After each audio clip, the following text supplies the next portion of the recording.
But here comes the Rolling Thunder.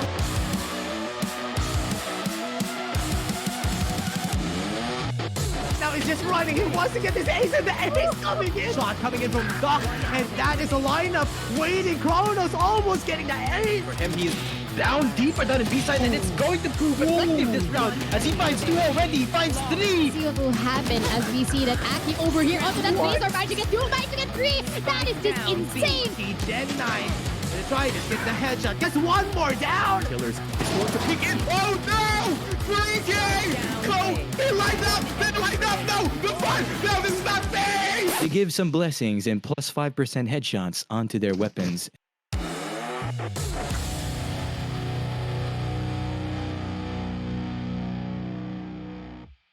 I don't think we felt any pressure. A lot of people wanted to be there and they didn't get the chance. Really crazy. You just enjoy things, and things might have changed, but our goal is still clear. We believe that we are the strongest team right now in MYSG. We have the fun hype moments because we're always joking around. It was really fun to chat, and it brought back some good old memories. Thank you for the Vietnam community who always welcome me well. Thank you guys for always supporting. it's not all about fragging. It's the very small things that can lead a team to win a game. It's kind of hard and we still have a long way to go, but it's not impossible.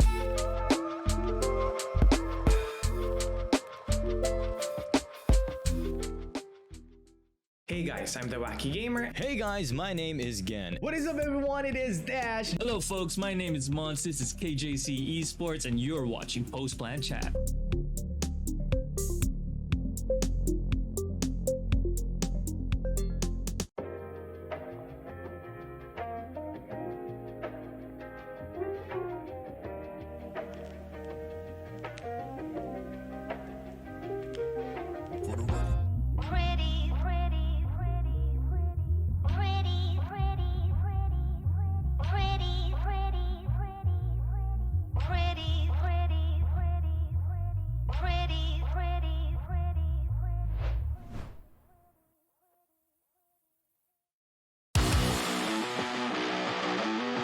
But here comes the Rolling Thunder.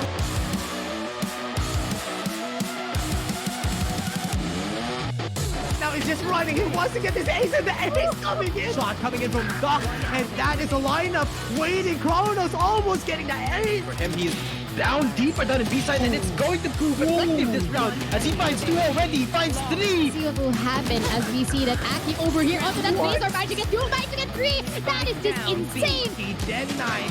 They try to get the headshot. Gets one more down. Killers going to pick in. Oh no! 3K!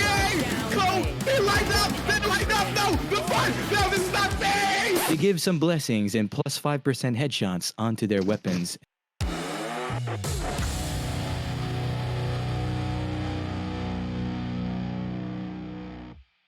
I don't think we felt any pressure. A lot of people wanted to be there and they didn't get the chance. Really crazy. You just enjoy things, and Things might have changed, but our goal is still clear. We believe that we are the strongest team right now in MYSG. We have the fun hype moments because we're always joking around. It was really fun to chat, and it brought back some good old memories. Thank you for the Vietnam community who always welcome me well. Thank you guys for always supporting. it's not all about fragging. It's the very small things that can lead a team to win a game. It's kind of hard and we still have a long way to go, but it's not impossible.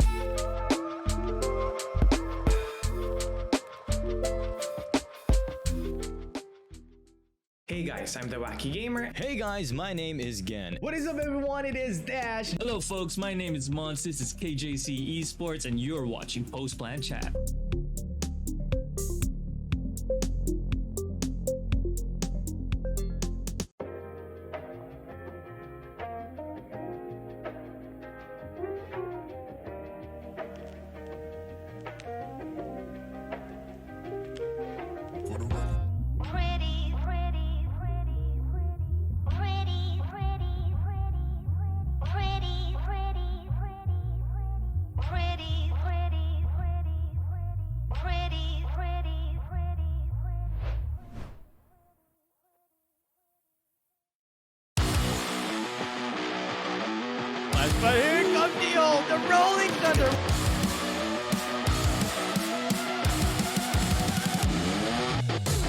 just running. He wants to get this ace, and the ace coming in. Shot coming in from Doc, and that is a lineup waiting. Kronos almost getting that ace. For him, he is down deeper down in B-side, and it's going to prove effective this round as he finds 2 already. He finds 3. See what will happen as we see that Aki over here onto that base are managing to get 2, managing to get 3. That is just insane. He dead 9.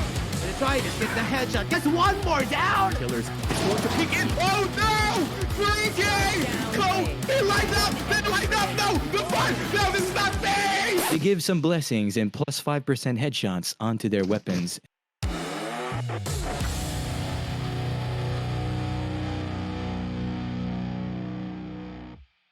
I don't think we felt any pressure. A lot of people wanted to be there and they didn't get the chance. Really crazy. You just enjoy things and Things might have changed, but our goal is still clear. We believe that we are the strongest team right now in MISG. We have the fun hype moments because we're always joking around. It was really fun to chat, and it brought back some good old memories. Thank you for the Vietnam community who always welcome me well. Thank you guys for always supporting. it's not all about fragging. It's the very small things that can lead a team to win a game. It's kind of hard and we still have a long way to go, but it's not impossible.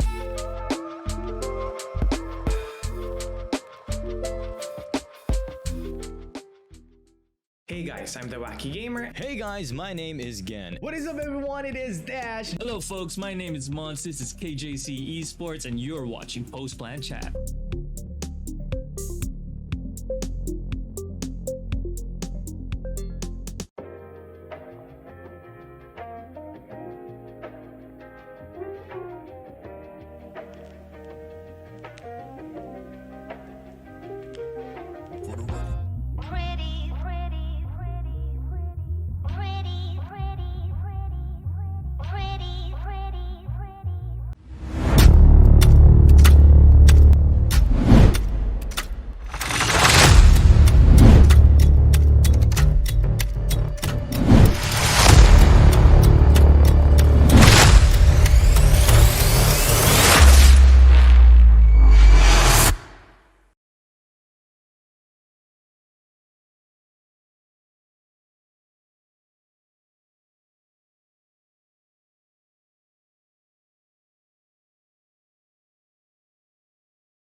Hey guys, and welcome to KJC eSports VALORANT Invitational's Group Stages Day 2. It's time to start it off. My name is Gen, and I am with Datum. How are you, man? I am excited today again. Yesterday was a blast. We had so many heated matchups, and we have so much more coming today with some top-level gameplay. And speaking of top-level, Vertigear. Vertigear is a top gaming chair brand trusted by many esports teams. Long hour, no back pain, comfortable chairs for home and office gaming. Level up your gaming and comfort with Vertigear.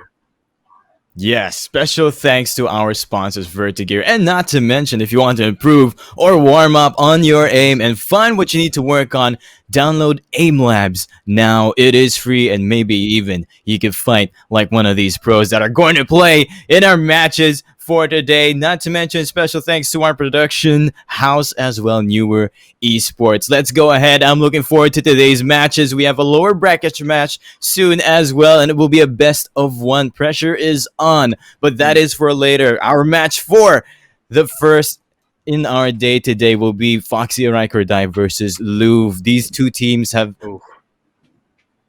way exceeded our expectations. Oh yeah, especially speaking of exceeded expectations, Louvre.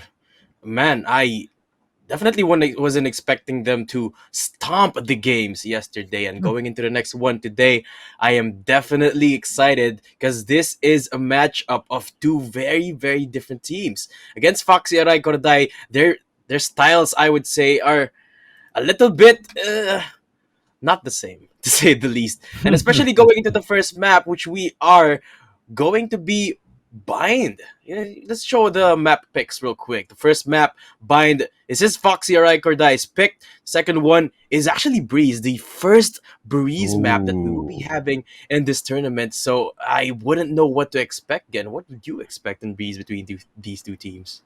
Oh, it's Louvre's pick, and I believe that Louvre just picked it right off the bat. They are a very heavy firepower team compared to Foxy Araikordai, who plays a lot of their abilities and strats to play up the game. So I am excited for both of these maps, and if ever we do head into a map 3, we're looking at Ascent.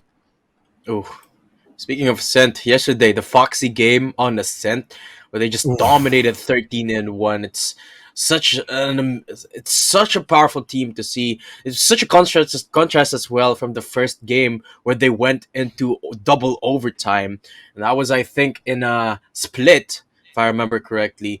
And Ascent, Foxy Araikordai is such a force to be reckoned with, so good with their utility. But definitely the first map is what I'm looking forward to the most. Bind. And this is where the strats will show themselves for both of these teams, because with Louvre, like you said, it is a very, very aim-heavy team. Everyone knows that Louvre is very good when it comes to raw dueling power.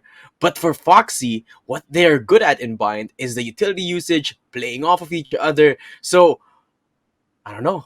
I'm just excited to see them again. Definitely, for sure. I'm also looking forward to more portal plays that we usually see on a map like Bind.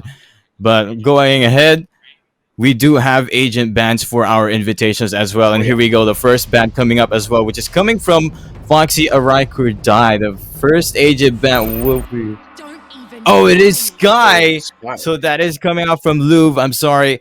And that's the Sky out of Bind. I was expecting Louvre to pick up this Sky, but instead they ban it out instead.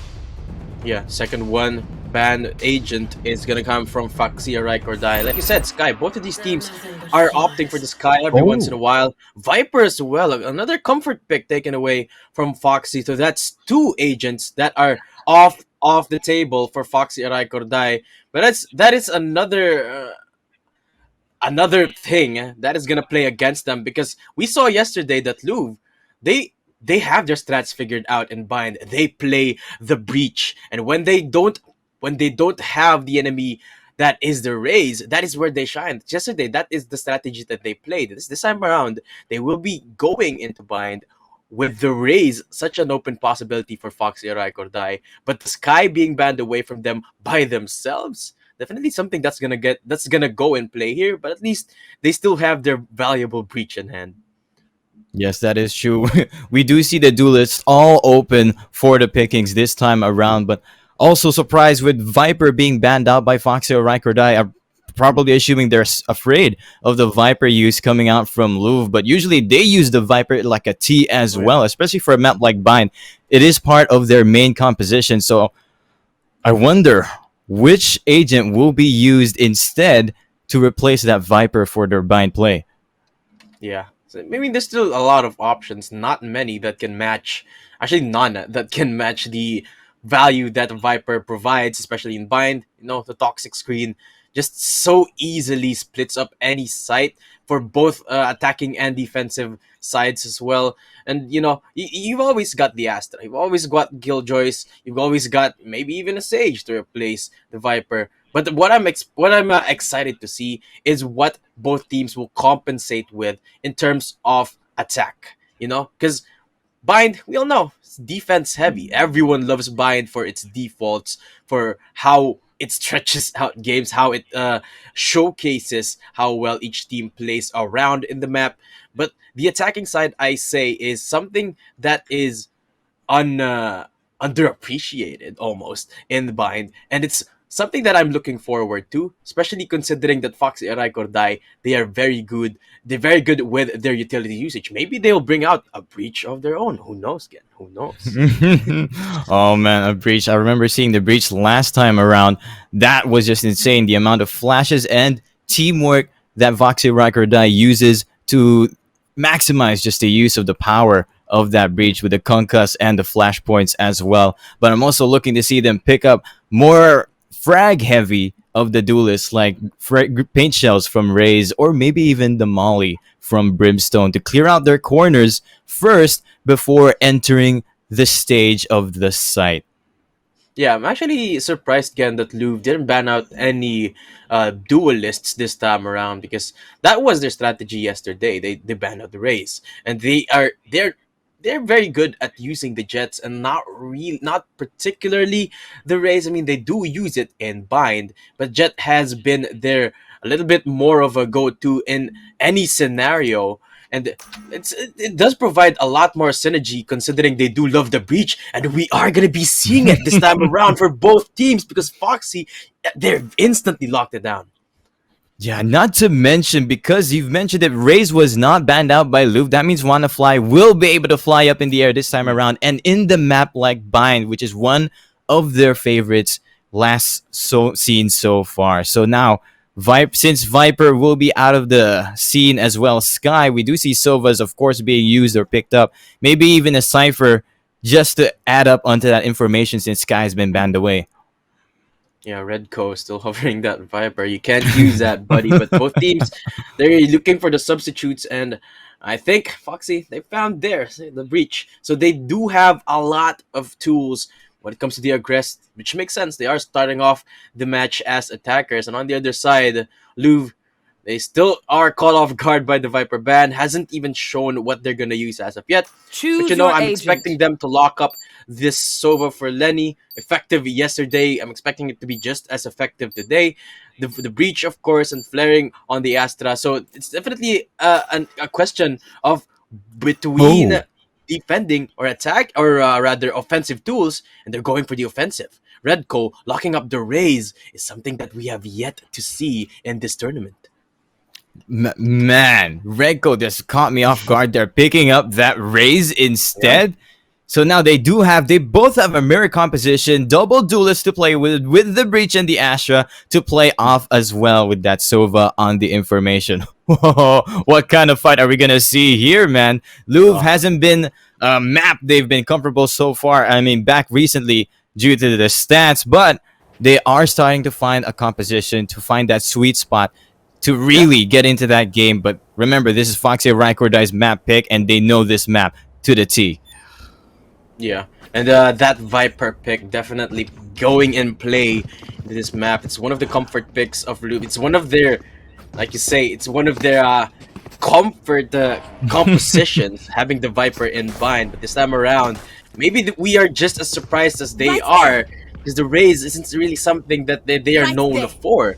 But who knows? We all know Louvre, such a very, very good team when it comes to dueling power, and Redco is no exception to that. Maybe he'll show us with some amazing bunny plays as well. Every time for that, and already we're having an explosive beginning here of the start. Foxy Araikordai scattering into this side, already taking control of lamps, but WannaFly falls to Lenny. Super Duper is there to trade him away, but Louvre is just shutting down this push one by one. The firepower highs just prepared on the side, keeping them out of the grounds. It's all down to Kong Red, and he's down 1v4. Redco paint shells him out. Hi, such a strong side hold. He picked up two members, and the only one who fell there was Lenny. But by the time that he did, the rotation was already completed, all done and dusted for Louvre. They picked up the first round. That's a real.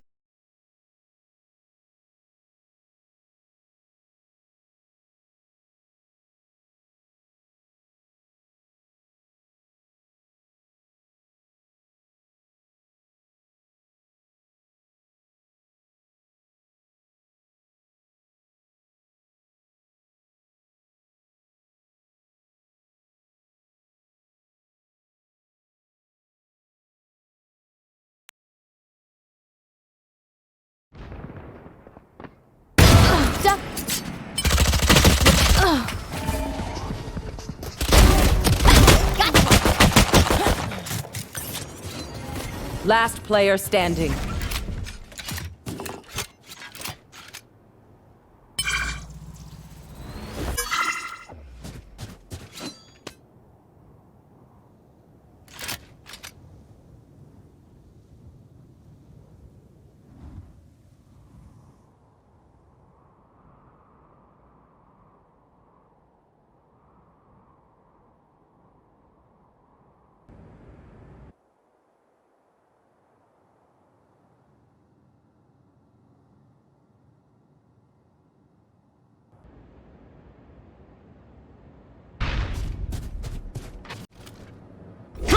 Closing! 30 seconds left. Kill everyone, and our job gets a whole lot easier.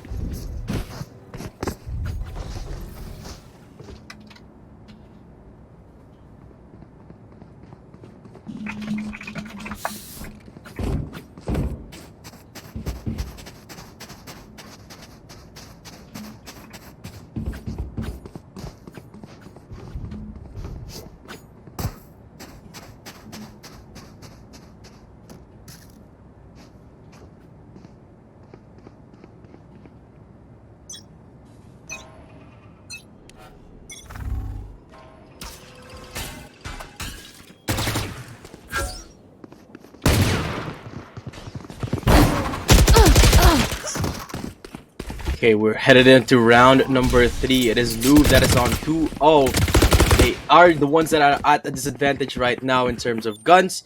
But they're going for the defense nonetheless. They picked up 2 members already from Foxy. They are up 1. They're just going for the aggressive, actually defensive hold right now down in A site. It's getting pushed up by WannaFly, looking for the blast back play. Does have the Vandal in hand against Flaring, who is using that Nebula rather. All up alone in A side. The rotation now coming through. Olivia takes care of him finally. Down to a 3-on-3. There is no site entry as of yet, but the rotations from Foxy now coming through. They're looking to split B site as of now. The Love family and Raze that is on WannaFly. They're just looking for the slow rotation, not wanting to give away any information onto the Louvre gang. Redco actually holding only the sheriff to work with right now down in B Long, so he will be potentially be caught off guard here by the 2 members speaking with those powerful guns. Just have the boom bot at the ready, uses it immediately to try and stay alive in that encounter. It's now being pummeled by 3 members. 13 seconds left on the timer, so Foxy, they're gonna go for the entry here. Oh, Redco is bloody with their headshot. Finds one. The last one standing. D-Love will have enough time for the plant. He'll have an advantage in this post plant because he still have Olivia by his side. And against Hayes, he's just gonna wing it with the 3K. Olivia secures the first round. 1-2 on the board. Still in favor of Louvre for now. And that's such a good assault for Louvre. And for Foxy, the gun advantage almost felt like the firepower was so good for their advantage. No ultimates as of yet coming into the next round, but the operator pickup from Hazel looking to be the rock that stops this race car that is going on right now. Foxy, they are 1 round behind for sure, but WannaFly is looking to make those plays now with the judge. He's 0-3 as of the moment. He's looking to make some plays in Hookah where the Raze does shine in this map. Now, Nebula being set up down in B site does give a vague idea for Louvre that is the site that Foxy are gonna want to split for now. There's no commits as of yet because the rotations are still very, very available for Foxy. Here, Hazel, unfortunately, will not find anyone as of yet with this operator because it seems like the rotations now coming through for Foxy. Very good job playing this very, very patiently. They know they do have a lot of time in their hands. Still 1 minute flat on the timer. The Nebula is being used to try and deny any information from the Owl drone. Here comes the breach that's going in play. The assault is now coming through and Redco is the first one to pick up a kill. Now WannaFly is next to fall and it's just the site holds from Louvre. And 1 by 1 Foxy are falling by flies. D-Love is now confused where he's gonna go because holding the spike and no bullets behind him. He's gonna be the last one standing. He's gonna try and pick up some frags for himself. 30 seconds do left. Any bit of damage at all to the Louvre eco, but there's no one fallen as of yet from the Louvre gang because A site is a fortress right now and they can't even. Members of Foxy, they can't even handle the crossfire that's happening right now. 13 seconds left on the timer again. And the D-Love is just going to want to save this assault rifle for now. Yep, it was their buy round last round. Man, last round was such an explosive start as well. But Foxy Araikordai does pick up the pace. But now that they lose this round, Louvre's buy round, they're even scaring them, just spraying away, making sure you're not getting in this side C no matter what you do. It's the save for him, and it's going to be an awkward situation economically here for Foxy Araikordai heading into round 5. So it's going to be a half buy for them just because he does have that Vandal to play with. So it's up to him with that hero situation to try and get some kills out of Louvre and take those weapons out for them. Yeah, speaking of the man, come back, ladies and gents, to KJC Invitational day number 2. I'm sorry for the technical delay, guys. We have been experiencing some, but just a recap of the last round, it was the eco round for Foxy. They just managed to take that one off, the thrifty off with a nutty play from Wannafly with just the Sheriff. Now it's 3-2 on the board. Foxy finally have the firepower to work with, but the first member already falling, Super Duper, just leaves them with a one-man disadvantage on this assault. Yep. And we see them already falling, so that's one-man advantage for Louvre as they take out Super Duper. That's the Sova gun, so that's the info breaker for Foxy Araikordai gone as well. They need this round as soon as they won that last one. That is Foxy Olivia already with a quick dash. Redco shuts him down, no entrance for you, and Foxy Araikordai already down one more member, only 3 left. Fee does have the operator to work with here. He needs to find a pick to try and open things up for Foxy's team. So now it is still Redco and Flaring. You've got to be careful if you open up into that angle, but the operator shot does not connect, so he survives. Oh, beautiful gravity well on the Conga. Just make sure she does not put up a fight. Redco with 6 HP and the paint shells wants to deny the life out of this breach as Zeal just wants to save this operator for now. He's gonna back away down to the spawn, holding the double angle, and he will be saving that for now. And this is the thing that we remember yesterday from Louvre. Every single time they get a pick off, they do not allow the trade to happen from the enemy team. And it seems like a replay once again. Zeal cannot stay alive for the life of himself as he will just get picked up. The operator save will be denied. That's just 4-2 on the board. Louvre, such a dominating defense. Yeah, Louvre right then and there. We see it, and we see it every single time. The first pick that they picked up there was the Sova, and that destroyed Foxy Araikordai's composition there. Once again, Louvre with so much firepower, shutting down the push from Foxy Araikordai, but this time around, it's Olivia with the hero buy with that Vandal, but it's still the eco for them. I wonder if they can find a pick here for Olivia and steal one of their weapons from Louvre to give for his teammates. Still very, very cool for Foxy now. They do have the Rolling Thunder and the Showstopper to work with. Post plant as well secured for them because they do have the Constant Divide available. But Heis is looking to deny all of that as he picks up Olivia and pushes through the cloud first. And again, Foxy, they can't respond once again because they don't have the guns to work with. Yep, and they will be falling with that Vandal. It is Conga Red who picks it up, so it's still something to work with here. They're still trying to brute force themselves in inside this B side, and B just Reckless Classic hides away. So that's blown away by the breach. Hazel and Recco still alive here in the corner. Showstopper being shut down as well. The crossfire from these two shutting down Foxy Araikordai. That was insane, Datum. Hazel, what was that shot? The moment that Wannafly started flying out of there with bazooka in hand, Hazel just straight up denies and puts one in his cranium and sits him back down to his place. Louvre, this is what they're known for. They're so good with their aim, and in defense, honestly, that's really all you need. When you get those taps, when you get those headshots, you shut down the entry. That's when the assault falters. And Foxy, they're no different from yesterday's teams that Louvre played against. Now it's showing. Louvre with the guns is so on point. And their creds are just looking so good. Even if they lose this round, they will still have to manage. As Hazel opens it up once again onto Olivia. And there's no response, there's no trade. Now the Blade Storm is available for Hazel. The plays are available for him. He will be holding the safe angle instead. Powerful angle that Zeal is going to want to force him out of. And he will be. That's the quick setup from Super Duper. Picking up 2 kills already for Louvre. and the one trade from Foxy Araikordai. See, Araikordai's setup is just being shut down by Louvre every single round. Hazel does fall finally, but the shower control is still there. Foxy Araikordai picks it up. They're trying to push it in. V does finally get one.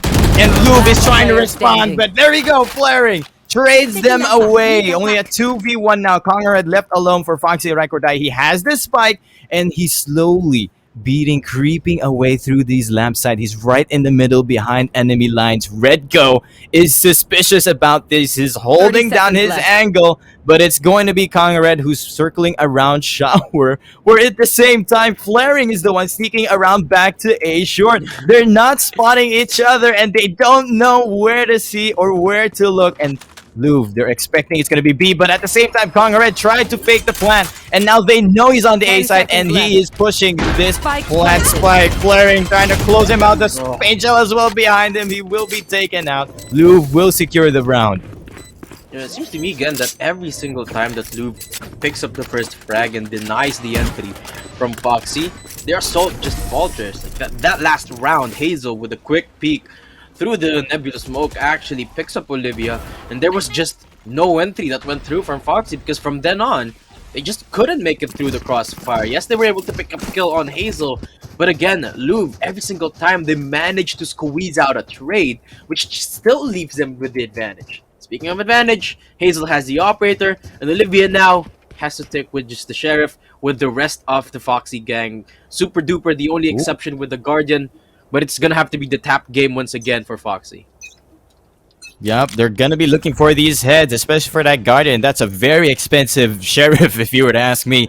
But it will be one. Who could control here? It's Redco fighting close up. WannaFly is waiting for the angle. At the same time, it's Hazel with this operator on the B long. Who's gonna peek first? Because this Boombot will spot Redco. He backs away, and now it's Hazel holding this long. Oh, immediately he drops his angle and gives it away. Thief takes out Redco, but Redco does take two first beforehand.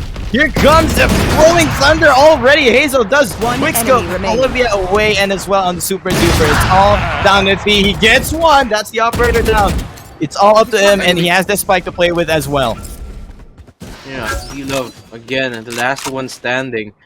At least he has a Phantom and a Rolling Thunder to work with. If he manages to pick one up at least, might just be able to squeeze this one out. But I'm not sure if he wants to try. It seems like he does. He does have a lot of utility to work with now. Eric is on that 1v1. An instant Nebula, Gravity Well up and ready as well, pulling him in, and that's just gonna be an easy secure for Flaring. 7-2 on the board, and that's exactly what I was talking about. Again, in the start of the round, when Redco was being forced by all that utility, he was stuck between a Gravity Well and a Paint Shells. What he did was he picked up 2 kills instead, and that's the thing about the members of Louvre.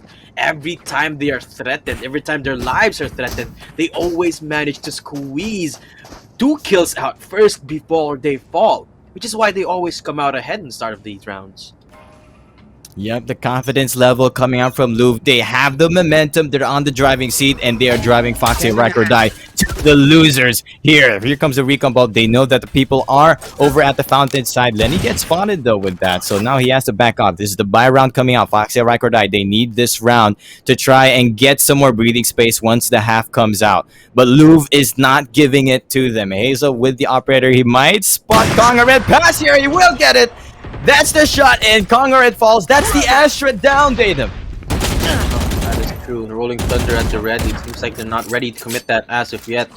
D-Love and Foxy, they're looking to split B side, but they're doing so ever so slowly because they're one man down. And with 4 members only, rather, Larry's just gonna hold this angle, picking up to Redco right beside him, and they're just pulling it down. They don't even need the rotations from the rest of the members of Louvre, because again, it's all down to the Love family. And this time around, no Rolling Thunder available, 67 HP, and against a 5-man strong team, it's a bit of a stretch, this one again. Yep, Louvre 30 is seconds not left. giving it to them. Without that Astra to start it off to smoke out the covers, they have zero cover, and Louvre, that was just a shooting ground there. They were shooting ducks flying out of the site and easily destroyed Foxy Araikordai's push. It looks like we're looking at an 8-2 here, final finish. Thieves just once again 10 seconds saving left. this Vandal, while Louvre not even showing any of their members to Thieve. They're not giving away these bodies for free.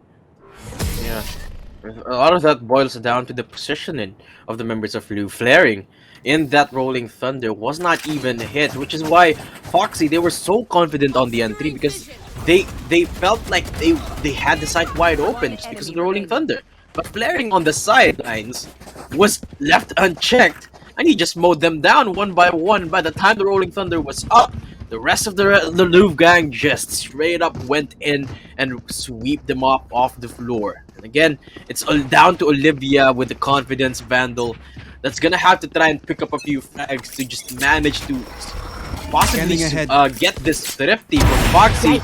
But it's Louvre once again with the opening frag. Hazel is so good with the operator. Every single time Louvre is taking Shower's control, and they are getting it. Olivia with a quick dash in with the Vandal that he saved. He's trying to push it up, but oh no, the frags just coming it in, and he is just shut down, being boxed up by these abilities, Pain Shell and even the breach damager. Hayes is still holding his corner, sprays down, runs out of bullets, but Hazel gets the double! Woo! Hazel. Nasty Last man round with the before cold the that switch. picks up the kills from a Foxy. It's 9-2 on the board. Foxy, they have to try to get this one round at least. 8-4 is the standard going to the second half right again, but 9-3 just might still be doable for Foxy on the second half. Maybe they'll have a change of luck when they do come into the second half. I mean, of course, it is Louvre we're talking about. They are amazing with aim, but when it comes to the assault, where they do not have the setups at the start of the round as they do in the defense, might just set things up differently for Foxy, but Hazel will not get it into that what he does! That's a beautiful round for Hazel, coming out huge with the aggressive Switching play. sides. Man, the confidence, the balls on this guy, they just pushed up there. Foxy Araikordai was not expecting it. They did not know what to do. Hazel just keeps getting these opening frags with the operator, and he just kept going for it as well. Foxy Araikordai, they only have 2 rounds to breathe here, some 2 to spare against the 10 that Louvre just received. And now that the half is here, what can Foxy Araikordai show us that Louvre cannot? They're gonna have to pick up this pistol again, otherwise there's lights out for them, honestly. Look at the confidence of the members of Louvre. Hazel actually looking at those taps once again with the ghost, and Olivia this time around will be holding showers. This is precisely where Hazel was in the defensive half for the most part. Seems like it's gonna be a change of pace because Foxy, Louvre they want to play very safely. They want to end the game now while they have the upper hand. You know, this is what they're known for, their aggression. And all the offensive half is where it's the best time to showcase it. And now, they still have a lot of time in their hands. You know, it is Mind, so defaults are where it's at. And it seems like they're still looking for any potential information, any potential frags before they commit to either side. Yep, they're slowing the pace down. They actually spawned Olivia in the shower side, but instead, they will be opting to creep up on this B side instead. 1 minute left on the clock, and it is ticking. They've got Astro Stars prepared here. WannaFly just has to call it whether they need it or not. And since the Astro Stars are coming out as well, and the dash in, Tailwind's up, and Hazel will pick up WannaFly. WannaFly falls, it's all up to Super Duper, but he's smoked out. 30 The shot starts, he's gonna save his last one. The spike will be planted, it's gonna be the retake situation for Foxy and Araikordai, but the pressure is on. They need this pistol round. Yeah, Foxy, they have to be careful because right behind them is where Lenny is at. And again, the first blood is what set them up. Foxy finally taking care of Hazel, but Hayes is just all up alone in sight. He's gonna have to try and get the kills, but against the right click.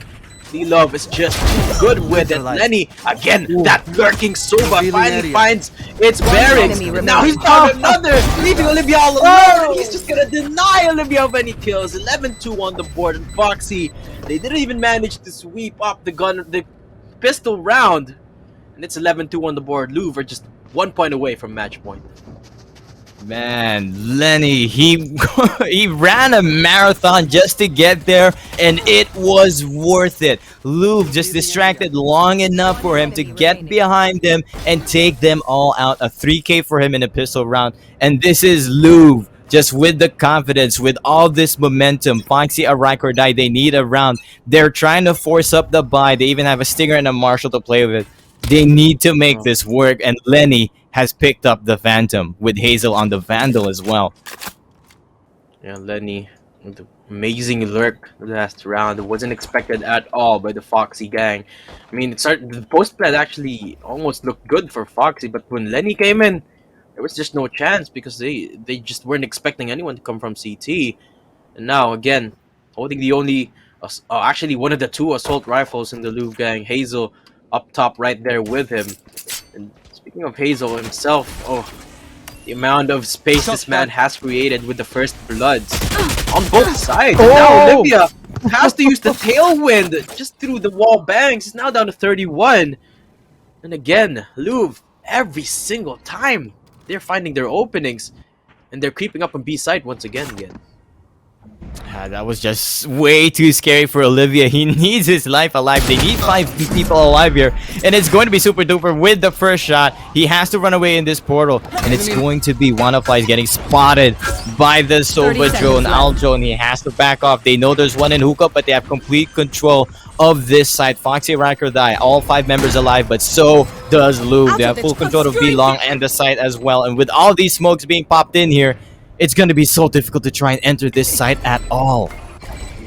Post plant, and it's just a 4-on-5. Lenny's picked up the first. There's no information anymore because Super Duper is gone for Foxy, and Lenny is holding the long angle with the teleporter. And a quick swing from Hazel dodges the splash point.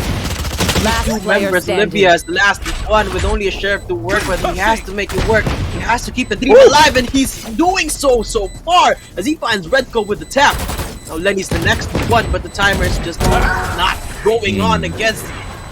It's just a match point already for Louvre, and there's no credits to work with for Foxy. I gotta say again, this is they have to try at least. It is what it is. Yeah, it is what it is. I mean, we got Thea with the full armor, but just the sheriff. That was Louvre with 2 members that survived. That's all they needed to survive, because it was 2 rifles that they bought, the Vandal and the Phantom, and they saved both of them. The economical situation is there for Louvre, and they've got enough to take out this supposedly bonus round. So Foxy and Araikordai were just a half fighter trying to make it something happen with the push, but Redco is still shutting it down. You're supposed to be defenders, but Redco, it's like a repeat of what happened last half. Every single time they push, Louvre shuts them down, and now it's all down to Super, all alone, and he's gonna be taken out really soon here. Information is there as well. Needs to die. Secure it, and it's actually gonna take out his teammate instead. Hazel falls. Speaking of Hazel, such a key member in that Louvre win. I wonder how many first bloods Hazel has picked up with the operator, even with the pistol rounds. He's managing to get the swings left and right, and he's not even the top fragger for Louvre. No, it's Redco with the surprise raise pickup. We were expecting him to go for the controller, the Viper, but instead showed us that he can be the frontliner Draze, the duelist down in Bind. And let's look at the first bloods real quick. There's 5 for Hazel. Expected so with the operator flicks and the pistol rounds. So good for Hazel.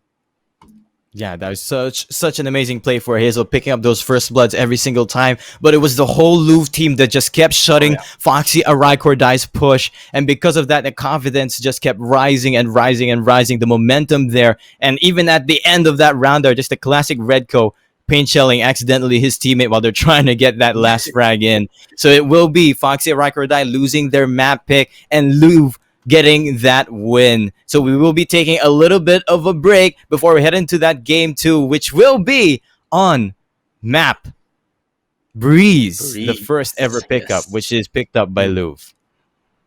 So we will see you guys in just a few minutes.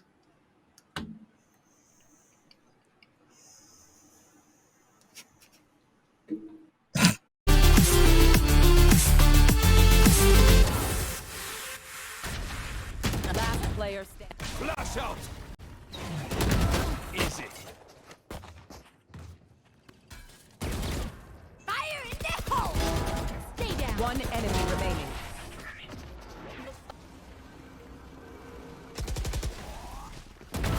Night night.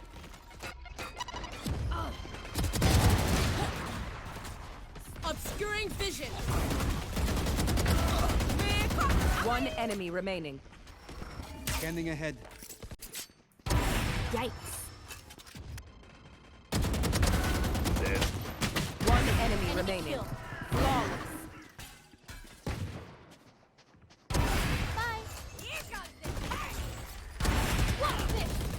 One enemy remaining. Spike down B. Yikes. That's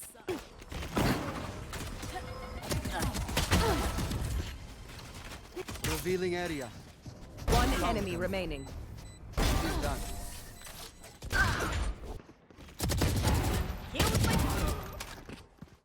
Hey guys, I'm the Wacky Gamer. Hey guys, my name is Gen. What is up, everyone? It is Dash. Hello folks, my name is Mons, this is KJC eSports and you're watching Post Plan Chat.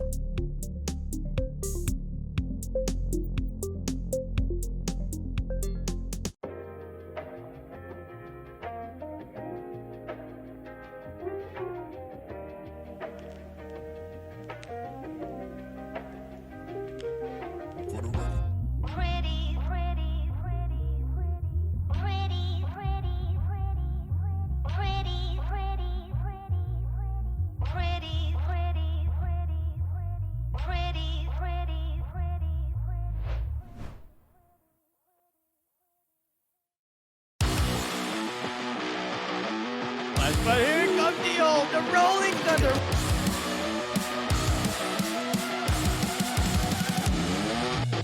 Now he's just running. He wants to get this ace, and the ace coming in. Shot coming in from Doc, and that is a lineup waiting. Kronos almost getting the ace. For him, he is down deeper down in B side, and it's going to prove effective this round as he finds 2 already. He finds 3. See what will happen as we see that Aki over here onto that base are about to get 2, about to get 3. That is just insane. Gen 9. Gonna try this, gets the headshot, gets one more down. Killers Want to pick in. Oh no! 3K! Go! They lined up! They lined up! No! The fun! No, this is not fair! They give some blessings and plus 5% headshots onto their weapons.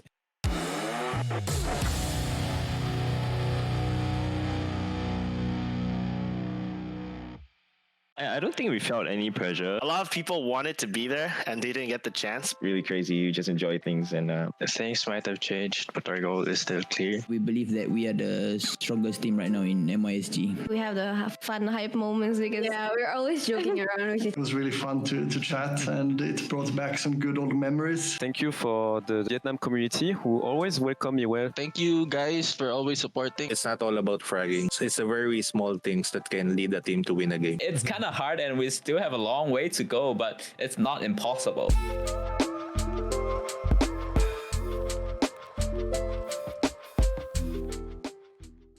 Hey guys, I'm the Wacky Gamer. Hey guys, my name is Gen. What is up, everyone? It is Dash. Hello folks, my name is Mons, this is KJC eSports and you're watching Post Plan Chat.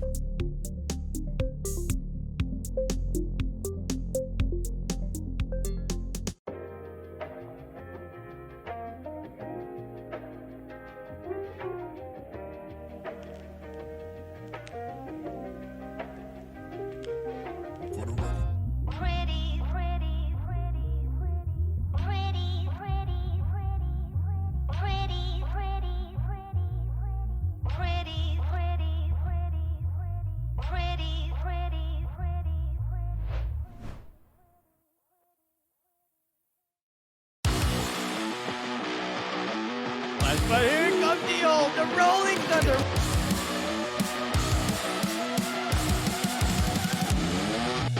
Now he's just running. He wants to get this ace, and the ace coming in. Shot coming in from Doc, and that is a lineup waiting. Kronos almost getting the ace. For him, he is down deeper down in B side, and it's going to prove effective this round as he finds 2 already. He finds 3. See what will happen as we see that Aki over here onto that base are about to get 2, about to get 3. That is just insane. Gen 9. Gonna try to get the headshot. Gets one more down. Killers going to peek in. Oh no! 3K! Go! He lined up! Then lined up! No! The fun! No, this is not fair! They give some blessings and plus 5% headshots onto their weapons.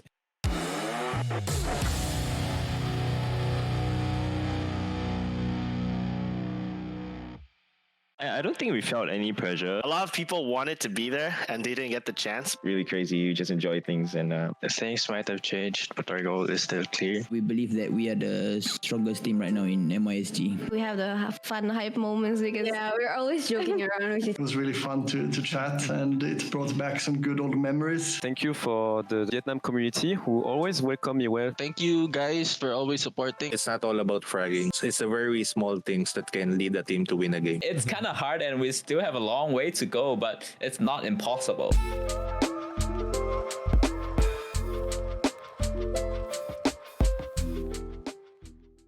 Hey guys, I'm the Wacky Gamer. Hey guys, my name is Gen. What is up, everyone? It is Dash. Hello folks, my name is Mons, this is KJC eSports, and you're watching Post Plan Chat.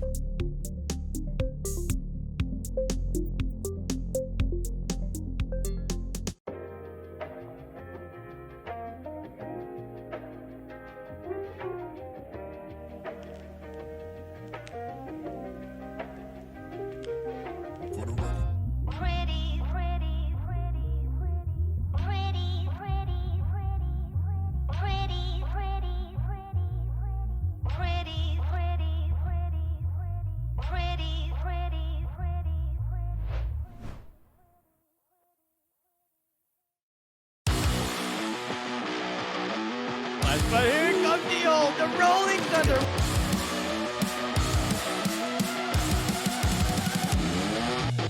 Now he's just running. He wants to get this ace, and the ace coming in. Shot coming in from Doc, and that is a lineup waiting. Kronos almost getting the ace. For him, he is down deeper down in B side, and it's going to prove effective this round as he finds 2 already. He finds 3. See what will happen as we see that Aki over here onto that base are about to get 2, about to get 3. That is just insane. Gen 9. Gonna try to get the headshot. Gets one more down. Killers going to peek in. Oh no! 3K! Go! He lined up! Then lined up! No! The fun! No, this is not fair! They give some blessings and plus 5% headshots onto their weapons.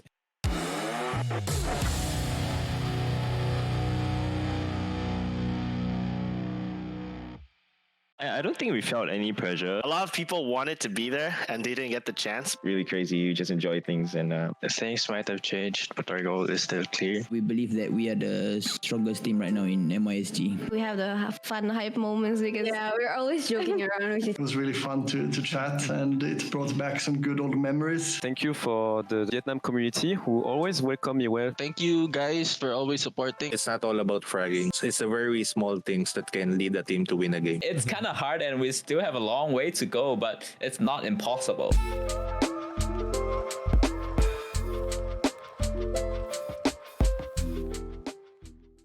Hey guys, I'm the Wacky Gamer. Hey guys, my name is Gen. What is up, everyone? It is Dash. Hello folks, my name is Mons, this is KJC eSports, and you're watching Post Plan Chat.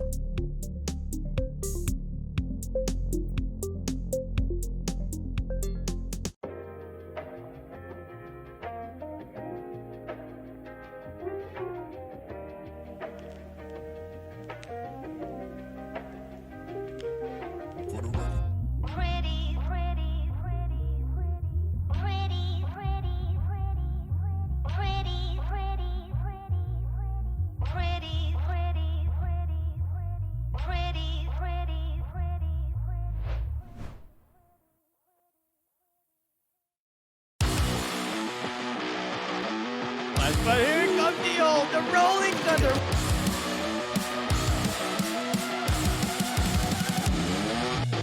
Now he's just running. He wants to get this ace, and the ace coming in. Shot coming in from Doc, and that is a lineup waiting. Kronos almost getting the ace. For him, he is down deeper down in B side, and it's going to prove effective this round as he finds 2 already, finds 3. See what will happen as we see that Aki over here onto that base are trying to get 2, trying to get 3. That is just insane. Gen 9. Gonna try to get the headshot. Gets one more down. Killers going to pick in. Oh no! 3K! Go! They lined up! They lined up! No! The fun! No, this is not fair! They give some blessings and plus 5% headshots onto their weapons.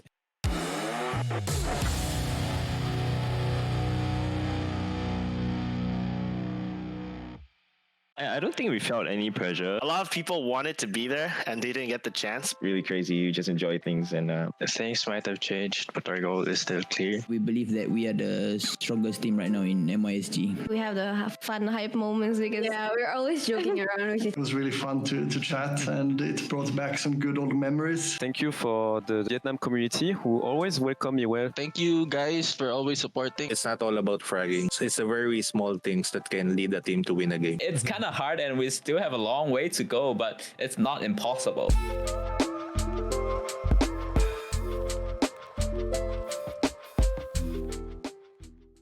Hey guys, I'm the Wacky Gamer. Hey guys, my name is Gen. What is up, everyone? It is Dash. Hello folks, my name is Mons, this is KJC eSports, and you're watching Post Plan Chat.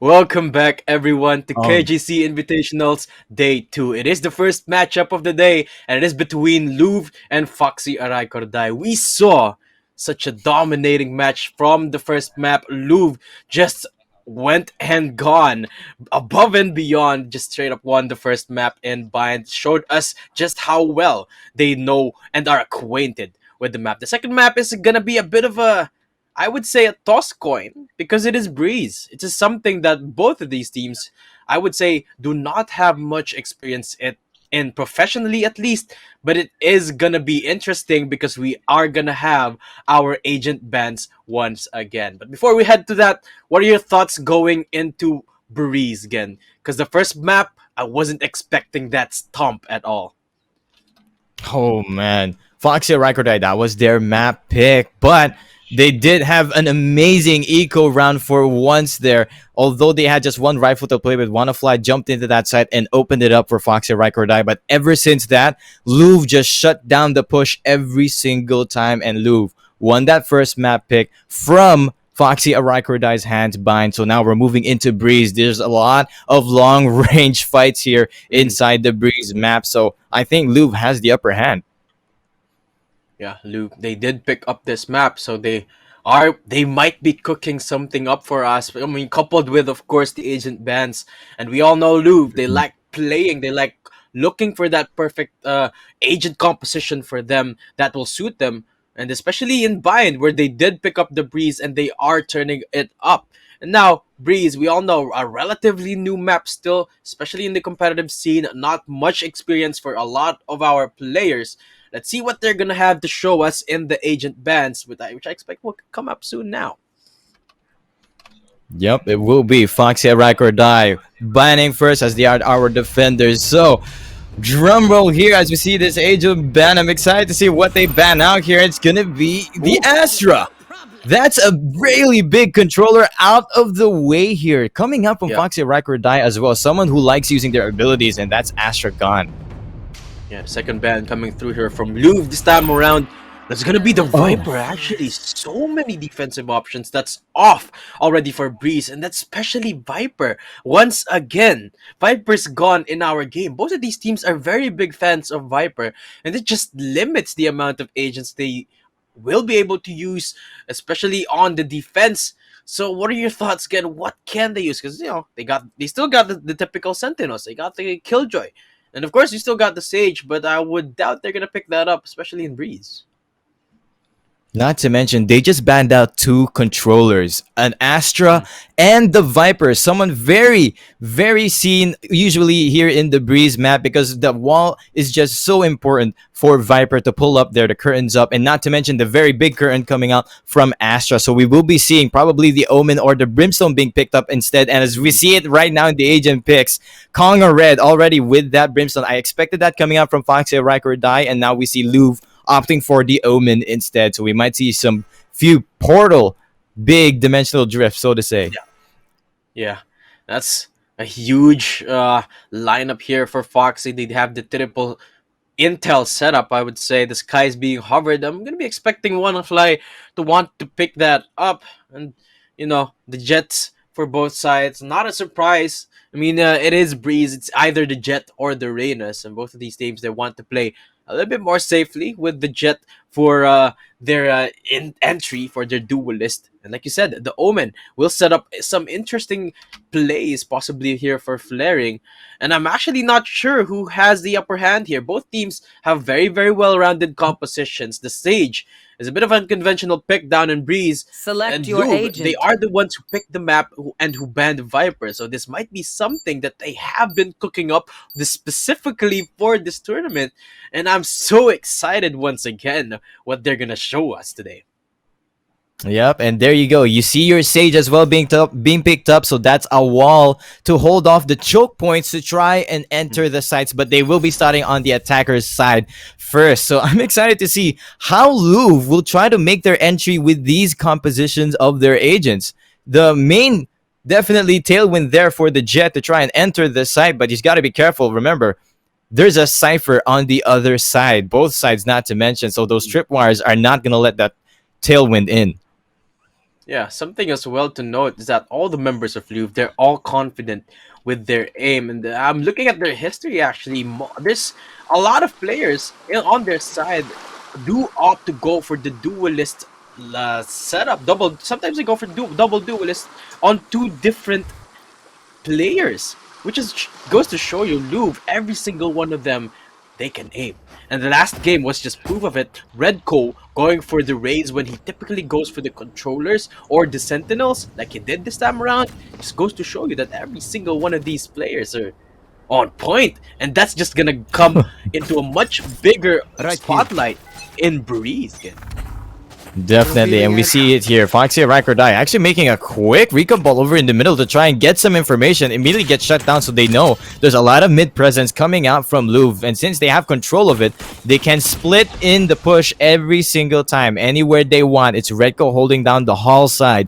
So that's a very important part of this map, Breeze, because it's very easy to get a lurkout once Hall is under control for one side at all. But they're going to be leaving it away. Wanafly being pushed all the way back because this mid position has been taken control of. But it looks like it's going to be the B push for Louvre. Yeah, Louvre. Look at their Breeze default, man. They just taken complete control of mid early on, and now they're in B main, smoking it up. Launching and smoke. They're gonna want to go for the entry. The sky smokes are there. Kongared is now being paranoid, forced out of position, and here comes the entry. There goes the wall as well.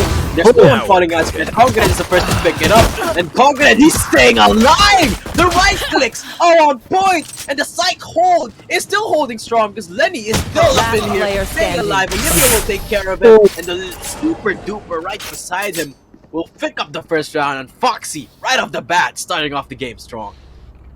Man, that power position from the backside of B, that is why both of those players were holding right then and there. You got to clear that side if you want to try and enter the B side, because that position is just too strong of a hold to try and slow down that push. And we saw it there, Kongared, with just the right clicks of those classics, especially for the pistol round. Despite the long range battles, they opt for that close ones instead, just waiting for their team to make the rotation. So now Louvre, they have to opt for a different strat. Yeah, that's the thing though, right? Again, with Paranoia and these bigger maps, this is why we rarely see Omen in Breeze or in Icebox. It isn't as effective in these long and wide angles. And Redco is gonna win the 1v1 against the Bulldog up super duper. Will pick up that upgrade for himself. That's already not good for the Foxy gang as he picks up another with that upgrade. It's a 3-on-3, but remember, it is Louvre's eco round. So already they've dealt the damage onto Foxy, and they're still not done. They've picked up mid control already again. Man, look at the rotations. They're trying to back away, and Lenny saw the tripwire. He is unable to cross it. They do not want to give away their position because they've made such a good bait onto this A side. But the positioning for him, he spots the members as well, and he's gonna take one out. That's the Bulldog as well being used and picked up from the body of his friend. But Wanna-Fly looks like they're just gonna clean up this eco. But oh, yeah, it's down to a 1 versus 2, and Highs all down to him because the last two Foxy members is all set up with firepower and health. Both have more health than him right now, and all they have to do is go for the double peek to try to secure this. They will. And Highs actually falls 2-0 on the board, but a real good job from Louvre picking up 3 members. And this is the thing that I'm realizing now. Louvre, you know that they practice this map a lot because they are just turning it up with those defaults every single round we've seen so far. They've taken mid control, which is why they are so easily able to access both maps when it comes to rotating. That's why they have a lot of options, so to speak, when it comes to those early round matches. And now with the guns, with the long range prowess that they have, they're gonna want to potentially play it slowly once again. yep, and it's gonna be the shot push here, and the orb being taken. Olivia hears this. They know they've got orb control, and with this Aldrol, it's gonna push Olivia back here, and there we go. Cloudburst away, but he's trying to sprint it. Nothing's hitting away. Blaring and Lenny, they're taking the frags, and right behind Super Duper, they have taken control of A side that quickly. Sadly for Olivia, because of that Cloudburst, actually works under for Louvre's way instead, and now Foxy and Araikordai left with 2 members left. It is way too difficult to make this retake happen. They might even just opt for a save here. Yeah, Olivia receiving the short end of the stick with that Cloudburst, and now it's now down to 2 members of Foxy, and like you said, they're gonna want to save these guns because they have nothing going for them in terms of creds. They are for sure gonna lose this round, and Louvre in these post-plant situations, even with a 5-man strong, they're not a team who goes for those Witcher hunts on a one-on-one lurks, which is why the whole team is going for the push. They're going to look for the last 2 members of Foxy, and the target is for now Wanna-Fly, but I'm not expecting them to go for the push because, you know, they are pretty safe when it comes to these those post plants where they have secured the round already. Yep, they're playing it extra safe there because if they lose a rifle there, they're gonna have to opt for a smaller buy for their next player. So they will be able to save all 5. And this is what happens when you're at Breeze. Once 5 of your attackers take control of a site, it is almost near to impossible to retake it at all. That is how hard and harsh Breeze can be once an attacker takes a site. That's why Foxy and Araikordai on the defender side, they have to make sure they don't take it at all. Yeah. Super Duper looking to be the superhero now as he picks up the Marshal for himself. Will be denied by a dark cover as Redco is now slowly pushing him up. He's holding the Vandal, so he knows that he has big disadvantage in that 1 versus 1. And now A side is the push, and Super Duper is the first death of this round. Hazel picks up Congredent as well, and Spike is already down in A. It's just the members of Louvre one by one falling. Finally, the answer. Actually, the members of Foxy that's one by one falling, and leaving V-Love, the last one standing. Let's see if he will be able to pick up any sort of damage at all. Good. Yep, he's all alone. He's got the upgrade to the Vandal. All he has to do is save this up here for Super Duper. Super Duper doesn't have the full buy that he can get for this next round, and it's going to be Redco on the hunt here, actually, making sure that the angles are cleared up. But Thee is holding a pretty power angle on this hall side. He just has to check both sides 180 every single time. But whoa, oh no, the timing! Not for you. Redco spots you passing through that double door. Unfortunate for Thee as he gets spotted out by the enemy Cypher. Wasn't expecting anyone to push up because, again, that's not what Louvre does most of the time. This time around, Redco goes and spots him, takes out easily. Now Olivia picks up the operator. We have seen Hazel with such an effective operator the last game. Let's see if Olivia will be able to use it to the same degree this time around. He's risking it all. Didn't even buy an armor because he can't afford it. And as long as he gets the connect, as long as he gets the first frag, it's gonna be worth it for Foxy. Because right now things are all tied up, and that's what they need. They need all the advantages that they can get Wanna Fly has given the information that he's here. He's gonna go for the peek as he gets the head off of Hazel, picks up the second.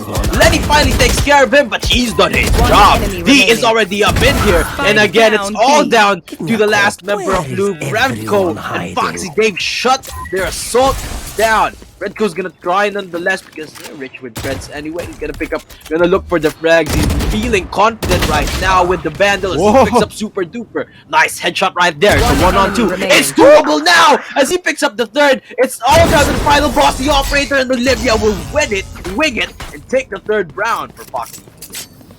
Now that was very big for their beholders, Wannafly and C. They definitely held their corner there on elbow. Wannafly pulling out that guiding light, flashed everyone actually, but they don't know that at least until they finally peeked in there.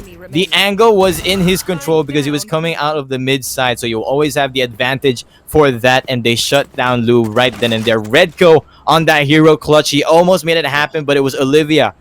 Good thing for him that he had the operator on hold. Redco's feeling it right now again, even with the Cypher. It feels like he's still playing the race, but look at the man. Stop fragging, 6-3 on the board. And he was so confident in that round. It was a 1 versus 3, I believe, and he's just swinging left and right. He knows precisely where everyone was, which is why he played that with such prowess. Now the side hold from Foxy is proving to be effective down in A, as they have picked up 2 members already from Louvre.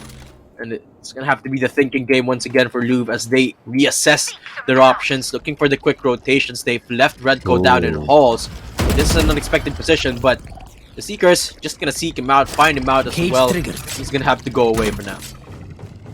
Yep, he has to back it off there. It was a nice positioning for him to try and hold down the lurk, but instead, while their team Louvre trying to push up the B side, it's gonna be up to Thea to hold them down. They have a tripwire there, so they're gonna spot them. The Omen smokes actually being popped up here, both of them, and the recon bolt as well. That's information that they know the Omen is gonna be here alongside with the Sova, and Thea with a beautiful shot there, taking out Lenny. 30 seconds Louvre left. is gonna have such a difficult time trying to enter this side because they're Foxy Araikordai members trying to converge in.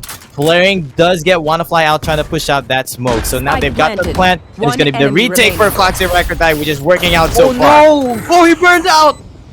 The Molly! Such an unfortunate teleport there for Flaring. He looked to reposition quickly, but a beautiful Molly from Congared. They don't even have to peek him because he's just all up in the flames.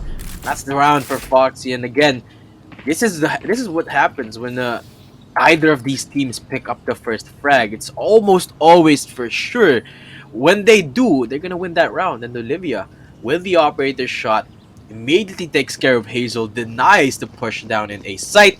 That's just the assault just crumbled from then on from Louvre. Again, that's the first frag just because of that. And also, the Seekers used from Wannafly picking up any stragglers just denied Redco of the lurk. That just shut down the assault entirely for Louvre. But now, going to the next one, 4 ultimates to their name. That is the operator as well from Redco. They're looking to split a site this time around.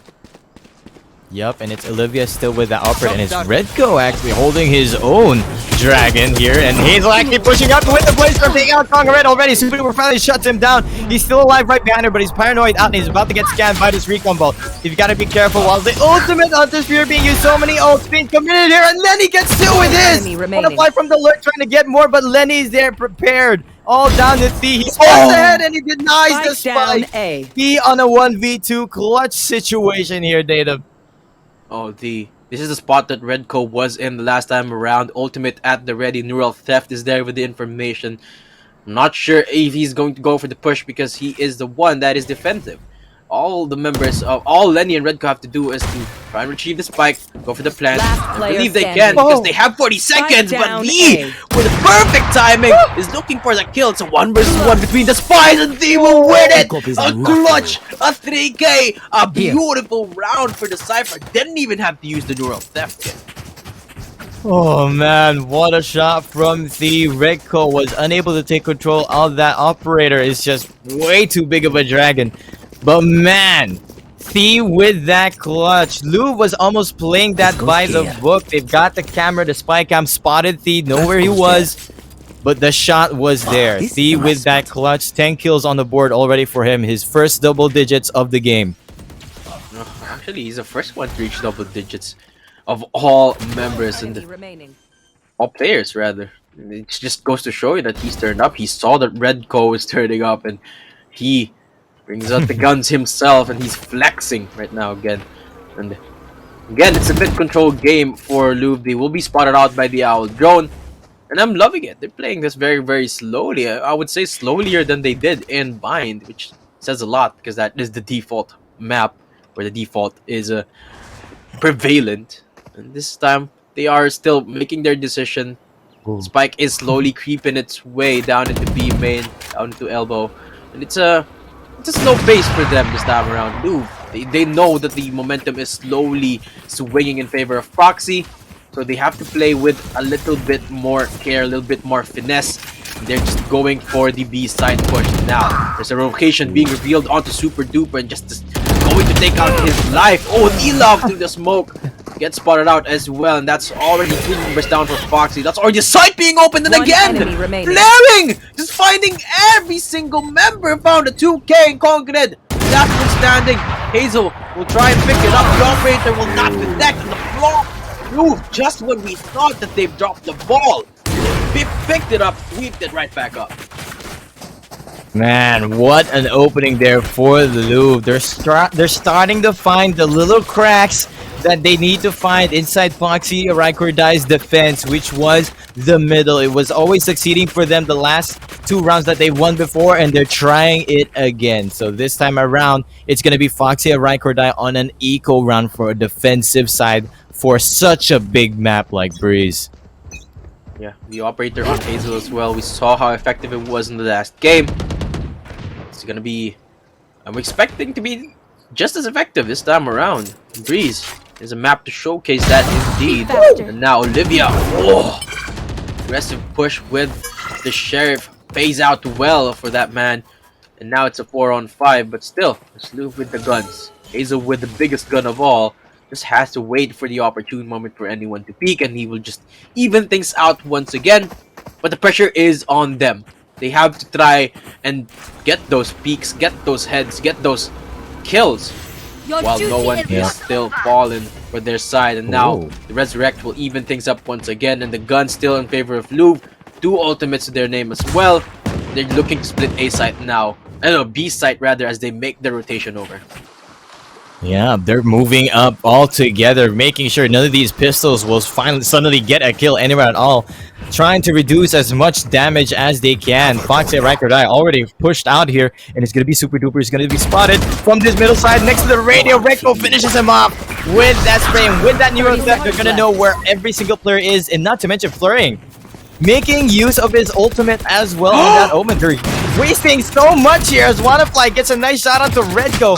That clears out the lurk from behind, but Lenny's there to give him some cover. Hazel as well with the operator. It looked really scary, but it looks like Louvre will be able to finish this off. Enemy remaining.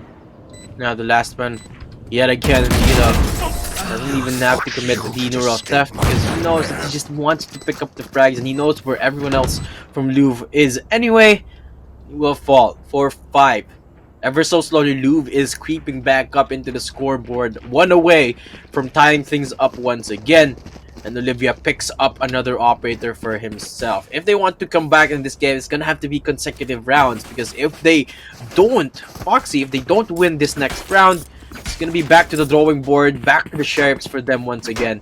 It's not a place you want to be in when your enemy team is slowly going for a comeback. And the drop from Hazel, actually finding so many openings with this operator. Speaking of the man, he's already taken care of the enemy sniper. Now Super Duper is the one to answer back, clap back with the sniper. It's good. Now that takes care of Olivia and Wanafly, and still any site is up for the taking. There is no push happening as of yet. There's no entry, but the Owl drone just signals where they want to go. But it's a quick bait and switch because members of Louvre, they're making their way over to the B site. Yep, such an aggressive play coming out from Foxy Araikordai, but little did they know Louvre was ready and prepared for it every single round they pushed up this middle side. It's going to be the B control for Louvre. So Foxy Araikordai on the retake. They're trying to rush up here while this information flaring, trying to tap away. Lee falls for it. The Arches is still there for Foxy Araikordai. They're trying to wall bang him out, but the spike has been planted, and it's going to be a retake for only these two members of Foxy Araikordai. Little can they do, but with the little peek, Konga Red finds a little squeaking crack from that smoke, takes out Heise. The Omen dark cover not big enough to hold out the Arches. Yeah, the operator still in play for Super Duper. Not the best weapon when it comes to retakes, but when you use it effectively and not like that, it's gonna prove to be a double-edged sword. As Konga Red, the last man standing, gonna go and try for the clutch. It seems like he won't, because remember, Foxy, they don't have any creds. Look at the creds for Konga Red. Only has 50. Will pick up the operator for himself. Sneaky little thief that he is. He's gonna give the round away for Louvre, but at least they do have at least one gun to work with, and it's the operator. So Louvre, they are back on a equal footing in terms of core, but in terms of spreads, it's not the same story at all again. Yep, Louvre equalizes it right then and there, but Foxy Araikordai, they've still got an operator to work with here. That's a very big gun you'd like to have, even though you're on an eco round. Just one tap in the body or the head, even if you're that confident, to try and take out one of the weapons from Louvre. Heise does not have the resurrection to reduce any of this damage once more. So it's going to be Louvre, and it looks like it's going to be where the A site will be pushed, where Olivia is not holding. Launching smoke. Louvre, they were the underdogs of this tournament. They came here with a story to tell. They're telling it right now. Super Duper looking to deny that as he picks up Lenny right off the bat. Hunter's Fury. Konga Red as well. What is happening? This is the eco for Foxy, but it's Louvre that's getting shut down, and that confidence has been transferred to all the members as Wonderfly picks up the upgrade. Super Duper's peeking with just the classic, and Louvre, the attack is in shambles.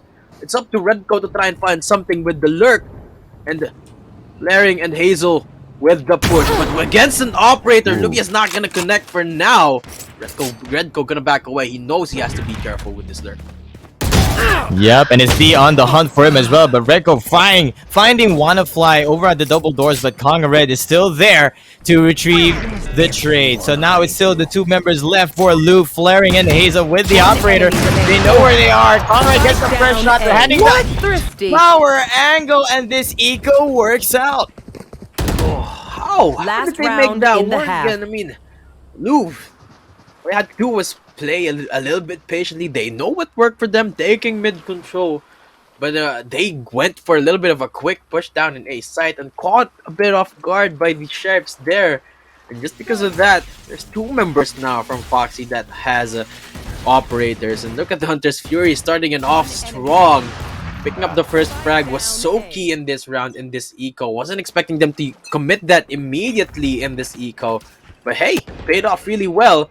With two operators at the helm. Let's see if they're gonna pick up one. Super Duper hasn't connected with the shot as of yet, but that's the shot being baited for now. Olivia with the aggressive push will pick up Redco. Lenny answers back with the trade, and this is Louvre. This is what they're good at. They're good with trades, and they take us into a forum. Yeah, with that information, we get the Hunter's Fury as well being used. Konga Red is still holding his power box as well. Gets one, Lenny finally shuts him down with the Hunter's Fury long range, but here comes the Seekers. They're gonna know where the remaining two members of Louvre are, and it's gonna be Flaring still creeping up on this B side. He doesn't know the Seeker's coming. Finally, he hears it. He has to take that out to make sure that they don't know where he is. There goes the Seekers. They know where the last two members are, and Super Duper with this. Oh, gets the shot onto Lenny. First shot does not connect, but that second one will go right through his skull. No, just have to hold that angle. The dark is there, but it doesn't matter. Super Duper will fight him, and it's 7-5 on the board. Foxy, they touch the equal point. They managed to scrape 2 rounds in a row. 7-5 going to the second half, so it's a fresh start once again for Louvre to try and get the advantage for themselves. But Foxy, they're starting to look like they found their footing, and they want to hold on to it. Look at the pickups. Olivia holding the Sheriff, looking real good, real confident with that big boy gun. Yep, it is the half. 7-5 is the score in favor of Foxy Araikordai, but this time Foxy's on the attacker's side. Louvre has a much better composition for defending this. They have the Sage Wall, something they can use every single time, but it looks like they're going to be a lot of presence for the middle side, where Foxy Araikordai looks like it's going to be the default for them. They split up 2-1-2 for an attackers, looking for Louvre members trying to push up, but it looks like it's going to be from the middle side for Louvre. Fee is going to have a hard time here. He's all alone, but he's going to have some backup and Super Duper coming into elbow, if ever. But that's where Highs is holding. This is such coordination coming out from Louvre here. Yeah, they're not even gonna watch. They're not a single members in a site. They're just taking mid control, watching all possible entry points from the members of Foxy, and this is something that Foxy has to be careful of. This is the setup that Louvre is wanting in this defensive half, and they finally have it. And this is showing us why they picked this map. They have it all planned out, but it's Olivia that's gonna be the deterrent of that plan as he tears it all up as he picks up Hazel. It's a 1 versus 1 as he wins it with the headshot. Highs has been spotted. Will go for the right click and he finds the one tap actually onto Super Duper. That things out. Dark covers are there because he knows that the A site is up and open for the taking for Foxy. 30 seconds left. The spike is being initiated. Flaring is shouting for help. Spike is being planted, and now it's gonna have to be the retake for the Louvre gang. Yep, Louvre looks prepared here. All four already on this side. They were right close up. Lenny takes out Thee, so that clears up the site. It's all down to the remaining members, but the wall hasn't even been used. It's used now. We're gonna have so hard time. We're gonna have hard time getting this deep tiers. It's already just committed. This is a win for Louvre. Louvre just showing us why they picked the Sage, and that is exactly why they had that setup, so they didn't have to use that Sage wall until the post plan. The barrier orb just provides so much space, especially on the pistol round where they, nobody has the guns to take that down real easily. And speaking of guns, Louvre will be walking away from that one with Spectres in hand. Foxy, they're picking up Marshals actually and Sheriffs to try and keep up in this round. Managed to try and get those frags and go for the entries. Let's see if they're going to be able to make it work this time. Yeah, I mean, you wish you had a Viper, but it looks like the Marshall fight will be Lenny for the Hall side. Leave T falls down there, so it's going to be a lot of mid control instead. Olivia finally falls to Hazel. Sage is all down. Conga Red with his own Marshall. They are surprising Lou with these Marshals. All three are still up here and looking for it, but Hazel does control the spike, and now it will be, looks like the round as well. Wow, what a shot. Hazel with the positioning every single time down to that curved wall down in mid. It hasn't found its footing yet, but last round it showed how powerful that angle can be. When he picks up the first frag, he opens up the possibility of him pushing, and when he knows that there's potential members of Foxy on the other side there in the spawn area of the attackers, just goes ham. And we saw just how well this man can duel. With the double tap on the head on the ghost, it doesn't even matter if he's only holding a ghost against the Marshal. He's gonna get those frags every single time. One Marshal for Louvre. Hazel picking up the operator once again. This time around holding A, but it's Olivia who opens up the round. Lenny's the first to fall. Yeah, man, this is just round 3 of the second half. Hazel already has that op because he saved it last time, but Olivia finds the peak and he gets the shot. The op is down. Operator falls, and now Foxy Araikordai finding the picks flaring. He's been hurt behind the pillars. He knows this. He has the operator. He's trying to take control, and a lot of distractions has been made on the A side, and that distraction is turning into frags. He's not done, but Heiss finally shuts him down, and it's going to be the push for Foxy Araikordai here in the B side. Louvre taking, Foxy taking a page out of the Louvre book.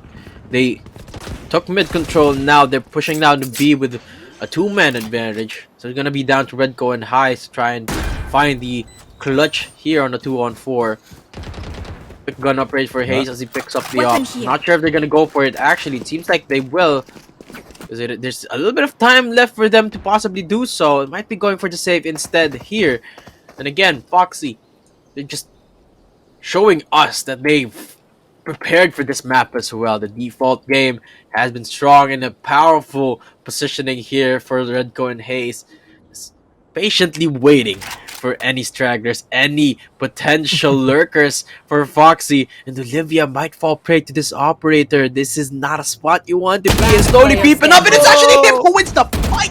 Redco will be fallen, and that is gonna have to leave Hayes fending for himself, but it's not gonna work out in their favor. And Olivia, he's turned it up to the next level, winning those duels against operators left and right.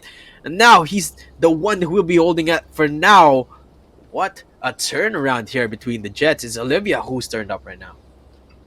Yep, it may have been a little. They still have bank. Louvre still got the money to buy up a few rifles here, but they've got to be careful because Olivia has the operator. Remember, this is Foxy Araikordai, not Louvre. Foxy will hunt you down. No saving for you, and you will be having a hard time with that bank. And now it's going to be the push for A side for Foxy Araikordai, looking to see if they can find an opening here as Olivia picks up this off. But the dark cover is there. That seems to be the area of contestation right now, as Hazel's only stuck with the Spectre, the only one with submachine gun the entire game. No Blade Storm as well, but Foxy Get out of my way. healing it right now. They're going for the push. Hazel is right here, but even with just the Spectre, he can still make it work against two. A perfect deal would keep him alive for now, and that's just the members of Foxy falling one by one. The operator hasn't found anything as of yet. It does find flaring with the no scope, but to what avail? Nothing, because it will be picked up once again by Louvre. It's just a turns of tables here, man. Every single time, it's just either a Louvre or a Foxy one-sided round. And this time around, it's Louvre who got the better end of that game. They will be picking up the operator upgrade for themselves. 8-8 on the board. And look at the side push from Foxy. Not working out so well for them this time. And Olivia finding value out of the... Hazel finding value out of the Spectre. So good they're opening up the round with the frag. Yep, it's Foxy Araikordai going for that awkward buy instead. It's going to be Hazel this time with the operator. On the defending side, that's going to be what you want to have. Foxy Araikordai, they're slowing it down. This is the opposite of what we saw from game one. Such close neck-and-neck games between these two teams on Breeze. Not to mention the map, we're not sure. It's either who or who, 50-50 on who will win it, and so far it is showing. And Foxy Araikordai, they're just trying to find an opening here, slowing it down, waiting for that minute counter. Yeah, Louvre, remember they're the ones who picked up this map. As long as if they win this round, rather, they're gonna be advancing on to the playoffs, and it all boils down to who's gonna edge it out down in Breeze. And the Foxy, they want to stay alive. If you buy though, I'm not so sure if they'll be able to make it. They're making their way down into A for now. With 40 seconds left, they still have a bit of time. But it seems like they're eyeing it as they are using the spy cam. They're using the utility that they have to go for the entry. Flaring is now being pummeled from both sides. He picks up one! He's the first to fall. He finally gets answered back, but there goes the instant trade. There is no plant as of yet. But here comes the Hunter's Fury, going to deny it, buying some space for Louvre as he picks up Super Duper. The spike is being initiated, the operator is still in play. It's a 2-on-2, the spike is down. Shock Dart looking to find their opening. Doesn't find anyone as of yet. Here goes the one-on-one. The operator, and he finds a head just by his liver. And just by an inch, Hazel picks it up. And you know what they say again, give Louvre an inch, they will take a mile. 9-8 on the board. They have the advantage now. Oh man, what a play coming out there. Foxy Araikordai, they had full control of that entry on that side because Olivia was able to pass through the double doors and get the shot on Flaring holding the pyramids, which was the power angle you needed to take out. But now finally, as soon as they enter that side, it was Louvre once again with the answer back. Lenny with that Hunter's Fury and those shock darts just pushing Foxy Araikordai's members into awkward positions. Easy shots for them to take out. It's 8-9 advantage for Louvre, and Foxy Araikordai is on the eco. Yeah, that's the thing though, right? That's the difference between playing in Bind versus in Breeze. When you go to that, when you reach that 30 second mark, wherever you are, you have to commit to that site you're already in, because there's no teleporters to help you. As Hazel again opens up the round. We've seen this before in Bind. He's doing it again now. It's a deja vu for the operator. And with the gun advantage, feeling it right now. Louvre holding their positions. Look at Flaring actually up top here. And it's gonna be an unexpected spot to be in. It's not a place that Super Duper will look at surely, but he's gonna have to watch two different angles. Falls off for now. He's gonna go for the peek and the quick headshot, but Highs is the one who answers back. A 3K for the man already. And it's Lenny who's looking to potentially end the round now. D-Love will just fall to the wall, bang, and 10-8 on the board. Louvre, just one member falling, a bit of damage on their eco, but it doesn't matter. They still have a lot of creds to work with.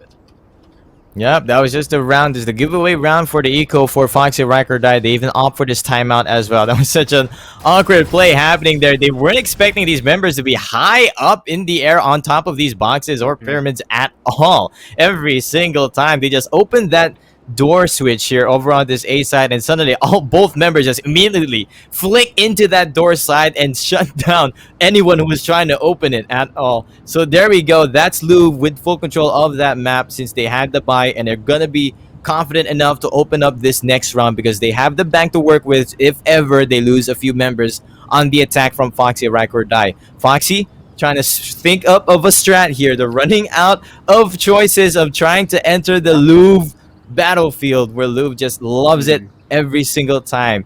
You see Hazel, he's been hopping on top of these walls at all with the operator and always getting that off angle pick.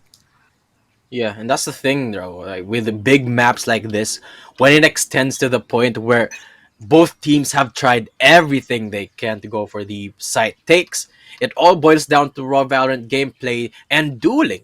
If there's one thing we know about Louvre and dueling, every single member of theirs can frag. And speaking of frags, look at the scoreboard. It's not that far off from each member. And that last round was just proof of it. Highs picking up a 3K. It could have been anyone from Louvre because every single member is just so good at tapping on heads. And at this point, 18th, 19th round rather, when it all boils down to basics, Louvre, they're showing us that they can keep up with the West. And Foxy, they're receiving the short end of the stick here. Now the operator now in Hayes' hands because he's feeling pretty confident after that last round. And Foxy's slowing things down for now. Got a lot of time though. Yeah. Yep, they still got 1 minute on the clock. They're looking for a pick, but Louvre is not giving it to them. Louvre has stopped pushing at all. They're holding their angles this time around. Hazel actually getting flashed up. Guiding Light is getting some information here. He has Wannafly has the Seekers as well, just in case, but Louvre has a lot of counter ults to use for themselves. So Louvre is not even giving an inch for Foxy Araikordai any information at all. Thea does find his favorite position here over at Halls and takes control of it, just in case if there's someone walking past by and spot any rotations for the A side. But it looks like the read for Foxy Araikordai to move more members onto B, even though they've been baiting the Guiding Light there. And the dark cover has been used. 30 seconds left. They're going to be making an explosive push coming up. Got your trail. Oh no, Hazel is a perfect timing for him. He finds it as he's going to look for another Super Duper. We'll kill him out instead.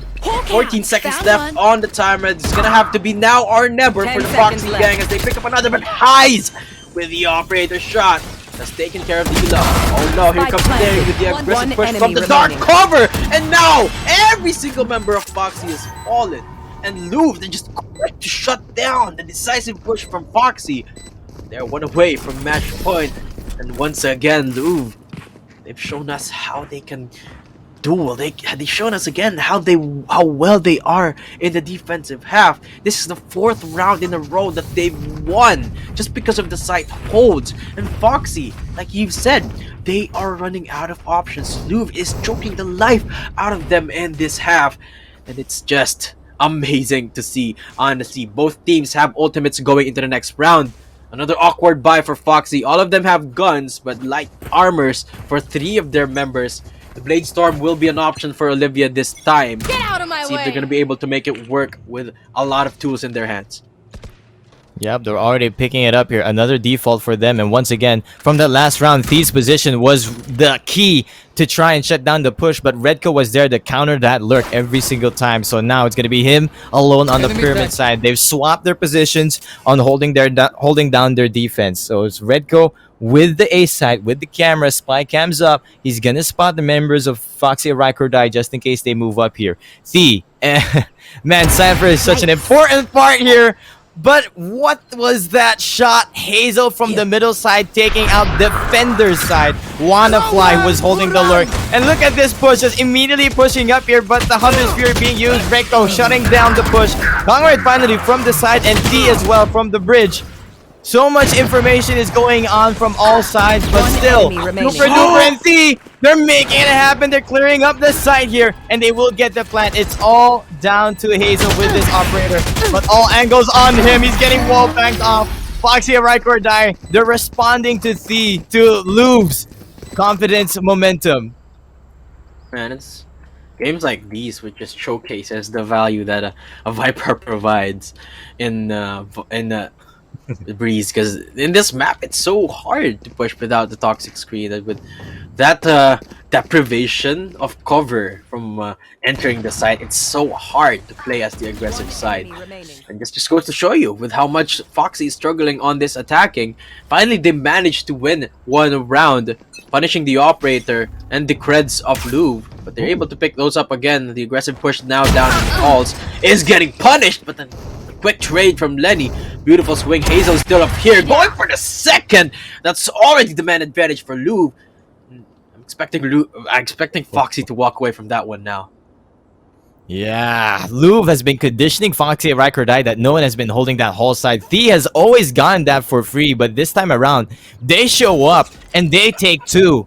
So they're gonna run away from that with a man advantage for Louvre here.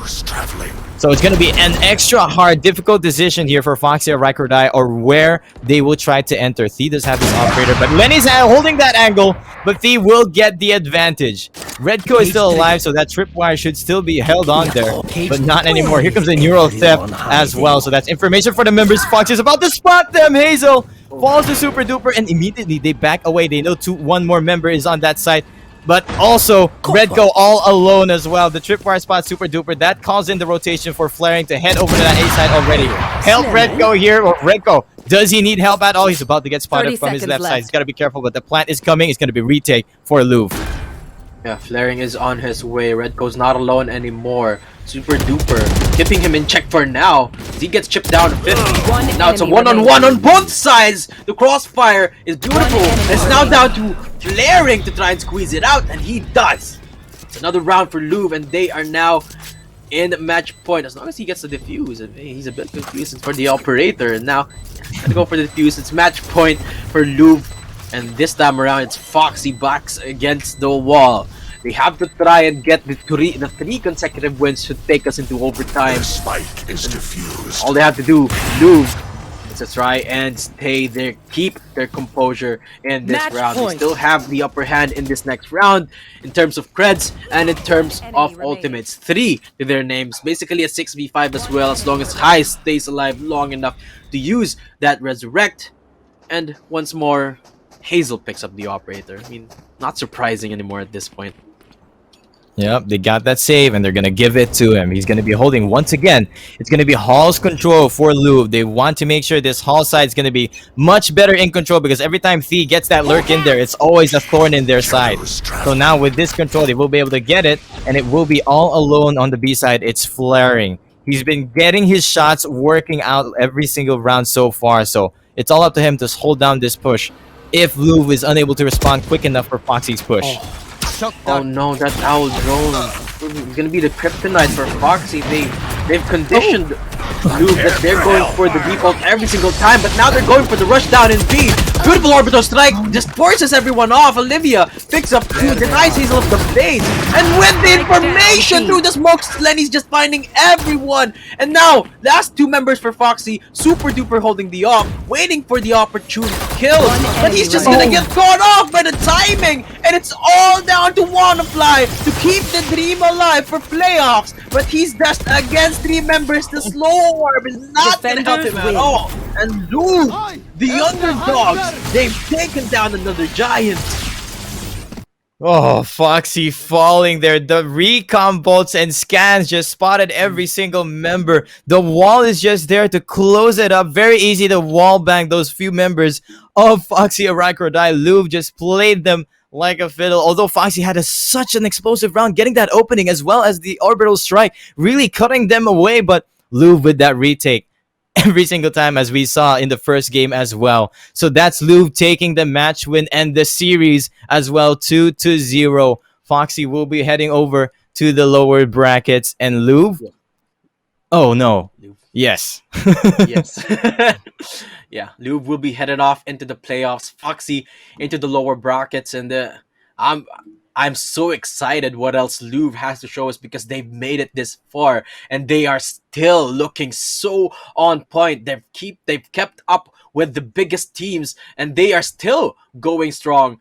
And that's it for our first series of the day, ladies and gents. It's Louvre going 2-0 against Foxy Araikordai. Such an exciting match. The first Breeze map has been concluded as well. And before we head off into the break, I would just like to take this moment to thank our sponsors, AimLab. AimLab is a aim trainer of choice for over 20 million players from beginners to pros. Their unique aim analysis optimizes your gameplay, targets your weaknesses, and build key skills for any FPS game, all for free. Time to arm up with your unlimited scenarios and rank up in game with AimLab. Also, Vertigear, the top gaming chair brand trusted by many esports teams. Long hour, no back pain, comfortable chairs for home and office gaming.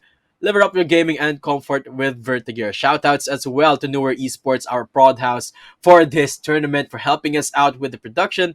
And again, my name is Datum, casting here with my friend again. We will see you guys in just a few minutes with the next matchup.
I'm the Wacky Gamer. Hey guys, my name is Gen. What is up, everyone? It is Dash. Hello folks, my name is Mons. This is KJC eSports and you're watching Post Plan Chat.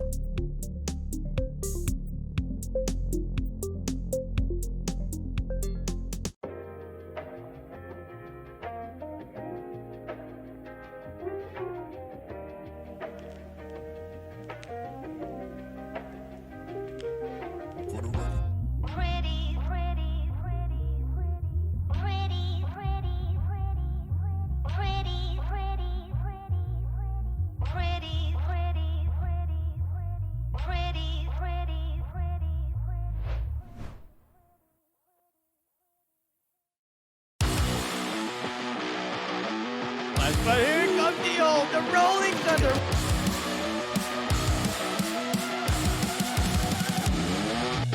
Now he's just running. He wants to get this ace, and the ace coming in. Shot coming in from Doc, and that is a lineup waiting. Kronos almost getting the ace. For him, he is down deeper down in B side, and it's going to prove effective this round as he finds 2 already. He finds 3. See what will happen as we see that Aki over here onto that base are about to get 2, about to get 3. That is just insane. Gen 9.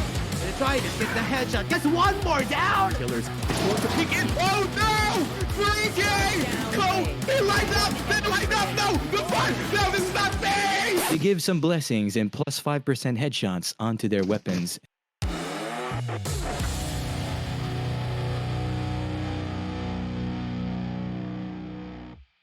I don't think we felt any pressure. A lot of people wanted to be there and they didn't get the chance. Really crazy. You just enjoy things and Things might have changed, but our goal is still clear. We believe that we are the strongest team right now in MISG. We have the fun hype moments because we're always joking around. It was really fun to chat, and it brought back some good old memories. Thank you for the Vietnam community who always welcome me well. Thank you guys for always supporting. It's not all about fragging. It's the very small things that can lead a team to win a game. It's kind of hard and we still have a long way to go, but it's not impossible.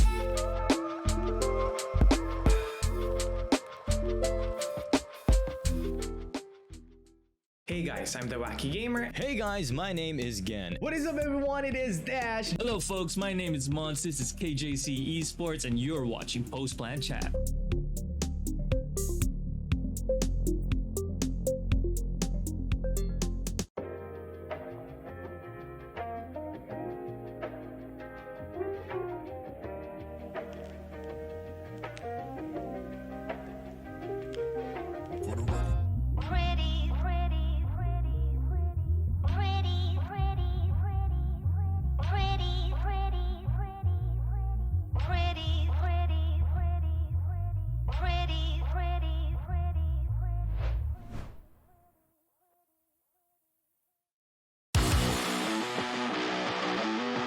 But here comes the Rolling Thunder.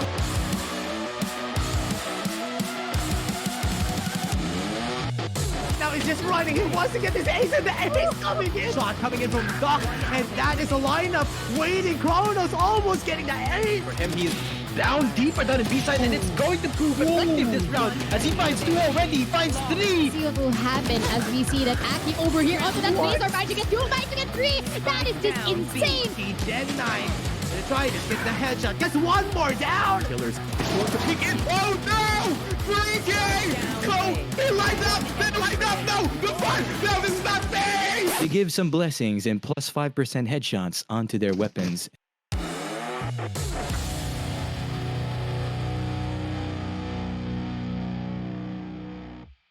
I don't think we felt any pressure. A lot of people wanted to be there and they didn't get the chance. Really crazy. You just enjoy things and Things might have changed, but our goal is still clear. We believe that we are the strongest team right now in MISG. We have the fun hype moments because we're always joking around. It was really fun to chat, and it brought back some good old memories. Thank you for the Vietnam community who always welcome me well. Thank you guys for always supporting. It's not all about fragging. It's the very small things that can lead a team to win a game. It's kind of hard and we still have a long way to go, but it's not impossible.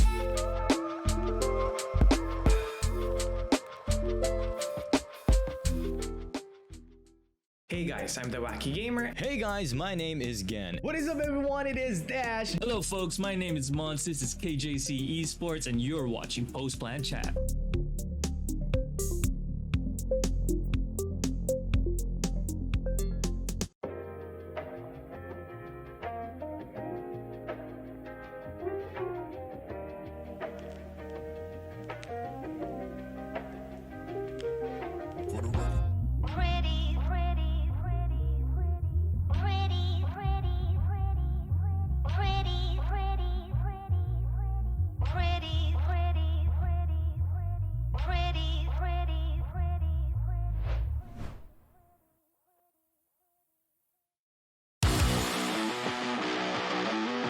But here comes the Rolling Thunder.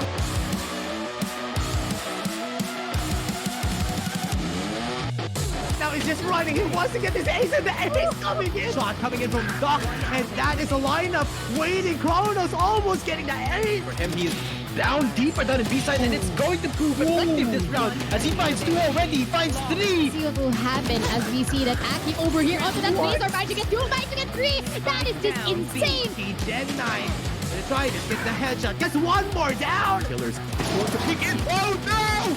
3K! Go! They lined up! They lined up! No! The fun! No, this is not fair! To give some blessings and plus 5% headshots onto their weapons.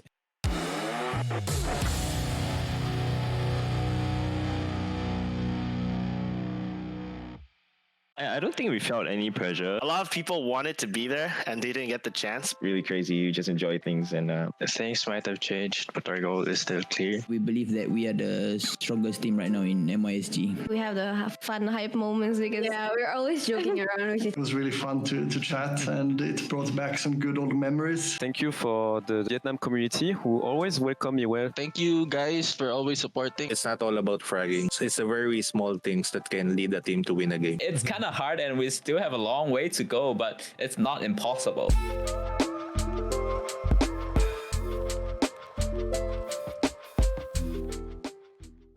Hey guys, I'm the Wacky Gamer. Hey guys, my name is Gen. What is up, everyone? It is Dash. Hello folks, my name is Mons, this is KJC eSports, and you're watching Post Plan Chat.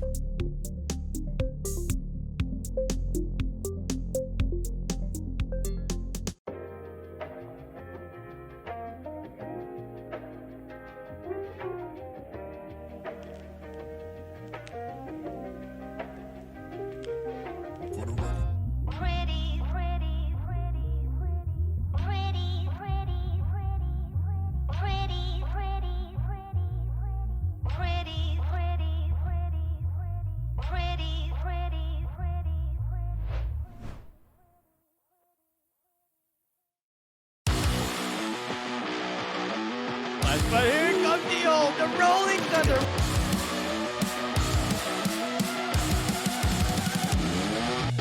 Now he's just running. He wants to get this ace, and the ace coming in. Shot coming in from Doc, and that is a lineup waiting. Kronos almost getting the ace. For him, he is down deeper down in B side, and it's going to prove effective this round as he finds two already, finds three. See what will happen as we see that Aki over here onto that base are about to get two, about to get three. That is just insane. Gen 9. Gonna try to get the headshot. Gets one more down. Killers going to pick in. Oh no! 3K! Go! They lined up! They lined up! No! The fun! No, this is not fair! To give some blessings and plus 5% headshots onto their weapons.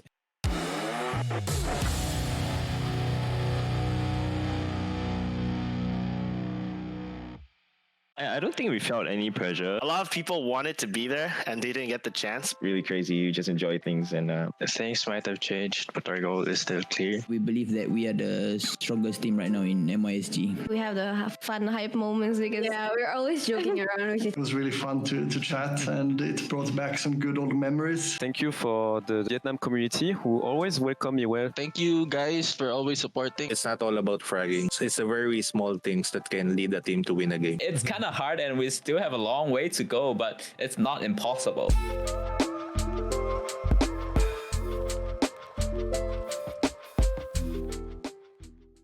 Hey guys, I'm the Wacky Gamer. Hey guys, my name is Gen. What is up, everyone? It is Dash. Hello folks, my name is Mons, this is KJC eSports, and you're watching Post Plan Chat.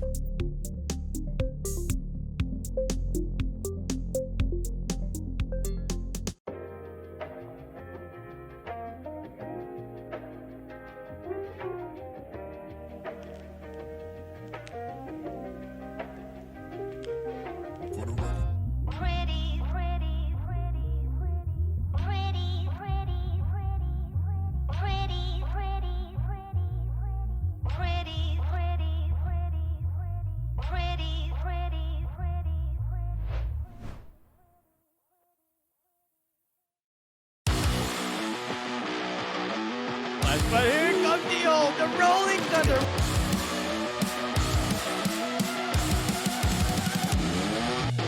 Now he's just running. He wants to get this ace, and the ace coming in. Shot coming in from Doc, and that is a lineup waiting. Kronos almost getting the ace. For him, he is down deeper down in B side, and it's going to prove effective this round as he finds two already, finds three. See what will happen as we see that Aki over here onto that base are about to get two, about to get three. That is just insane. Gen 9. Trying to get the headshot. Gets one more down. Killers going to peek in. Oh no! 3K! Go! They lined up! They lined up! No! The fun! No, this is not fair! They give some blessings and plus 5% headshots onto their weapons.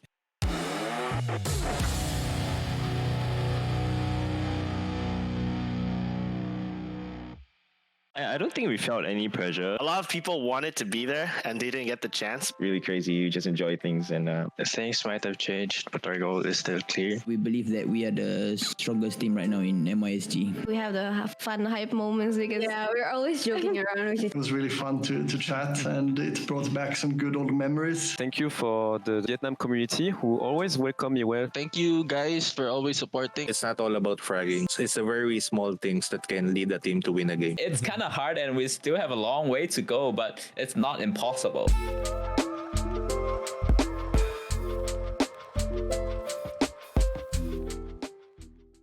Hey guys, I'm the Wacky Gamer. Hey guys, my name is Gen. What is up, everyone? It is Dash. Hello folks, my name is Mons, this is KJC eSports, and you're watching Post Plan Chat.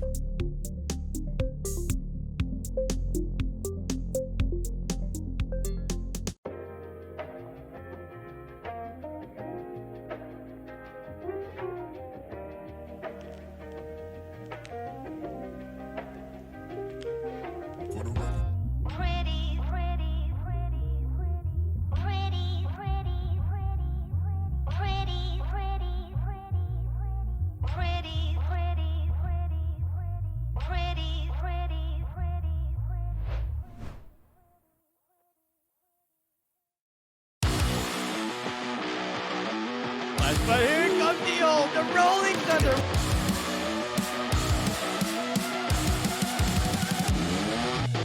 Now he's just running. He wants to get this ace in the ace coming in. Shot coming in from Doc, and that is a lineup waiting. Kronos almost getting the ace. For him, he is down deeper down in B-side, and it's going to prove effective this round as he finds 2 already. He finds 3. See what will happen as we see that Aki over here onto that base are managing to get 2, managing to get 3. That is just insane. He dead 9.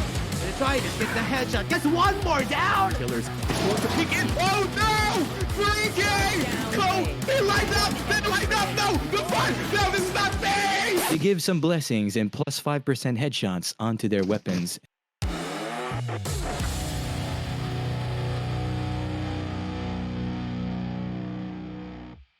I don't think we felt any pressure. A lot of people wanted to be there and they didn't get the chance. Really crazy. You just enjoy things and Things might have changed, but our goal is still clear. We believe that we are the strongest team right now in MISG. We have the fun hype moments because we're always joking around. It was really fun to chat, and it brought back some good old memories. Thank you for the Vietnam community who always welcome me well. Thank you guys for always supporting. It's not all about fragging. It's the very small things that can lead a team to win a game. It's kind of hard and we still have a long way to go, but it's not impossible.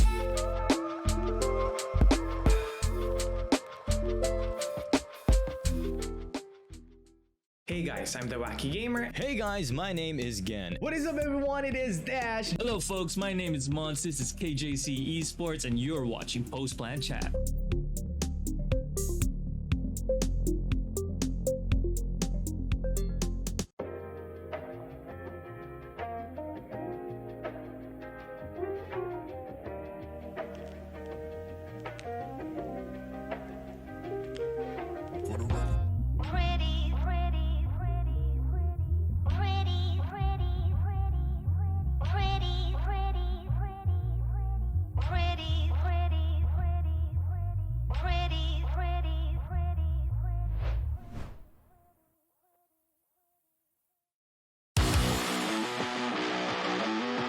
But here comes the rolling thunder.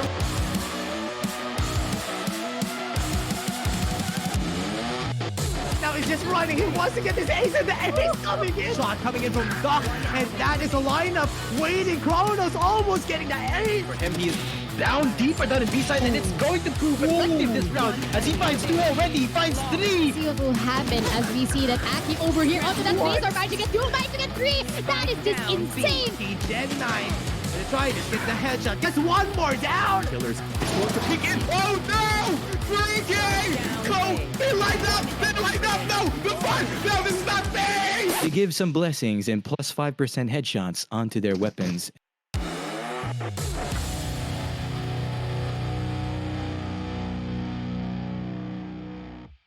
I don't think we felt any pressure. A lot of people wanted to be there and they didn't get the chance. Really crazy. You just enjoy things and Things might have changed, but our goal is still clear. We believe that we are the strongest team right now in MISG. We have the fun hype moments because we're always joking around. It was really fun to chat, and it brought back some good old memories. Thank you for the Vietnam community who always welcome me well. Thank you guys for always supporting. It's not all about fragging. It's the very small things that can lead a team to win a game. It's kind of hard and we still have a long way to go, but it's not impossible.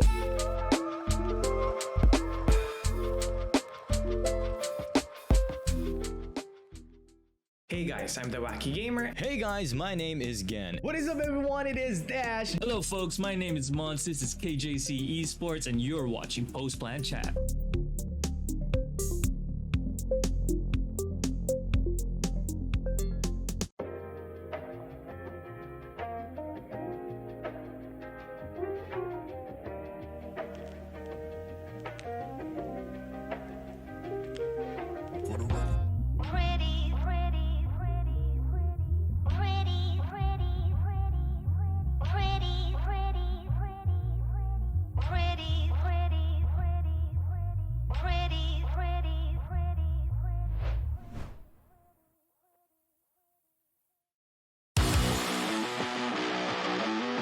But here comes the rolling thunder.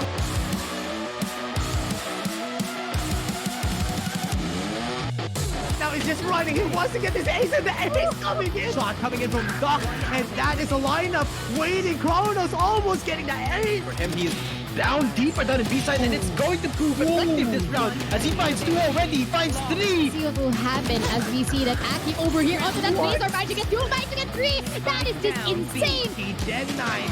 Gonna try this, gets the headshot, gets one more down. Killers going to peek in. Oh no! 3K! Go! They lined up! They lined up! No! The front! No, this is not fair! To give some blessings and plus 5% headshots onto their weapons.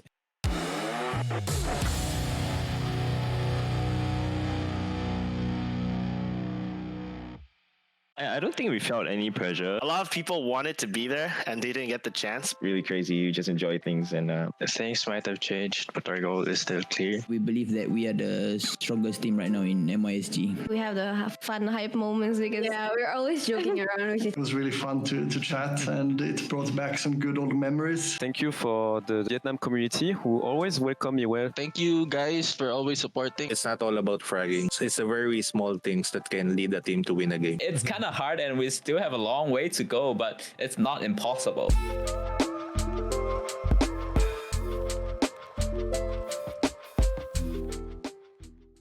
Hey guys, I'm the Wacky Gamer. Hey guys, my name is Gen. What is up, everyone? It is Dash. Hello folks, my name is Mons, this is KJC eSports, and you're watching Post Plan Chat.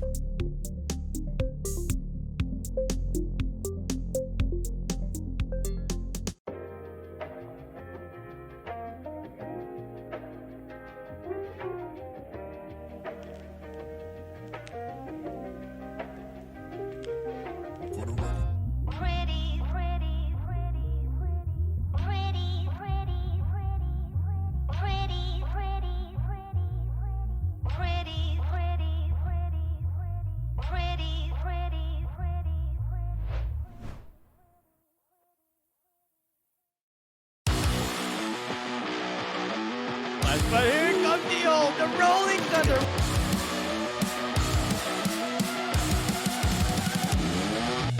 Now he's just running. He wants to get this ace, and the ace coming in. Shot coming in from Doc, and that is a lineup waiting. Kronos almost getting the ace. Already? And he is down deeper down in B-side, and it's going to prove effective this round as he finds 2 already. He finds 3. See what will happen as we see that Aki over here onto that base are about to get 2, about to get 3. That is just insane. Gen 9.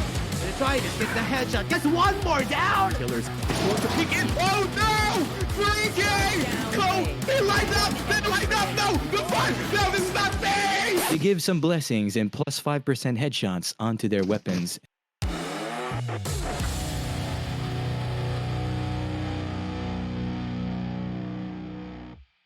I don't think we felt any pressure. A lot of people wanted to be there and they didn't get the chance. Really crazy. You just enjoy things and Things might have changed, but our goal is still clear. We believe that we are the strongest team right now in MISG. We have the fun hype moments because we're always joking around. It was really fun to chat, and it brought back some good old memories. Thank you for the Vietnam community who always welcome you well. Thank you guys for always supporting. It's not all about fragging. It's the very small things that can lead a team to win a game. It's kind of hard and we still have a long way to go, but it's not impossible.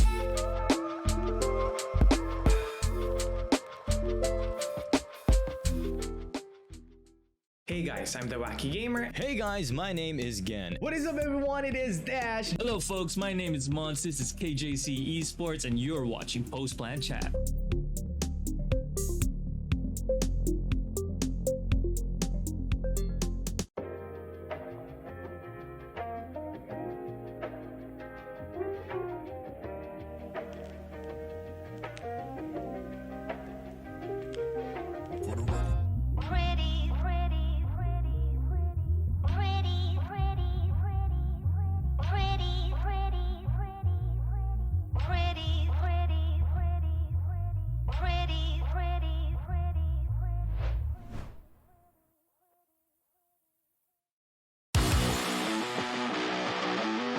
But here comes the Rolling Thunder.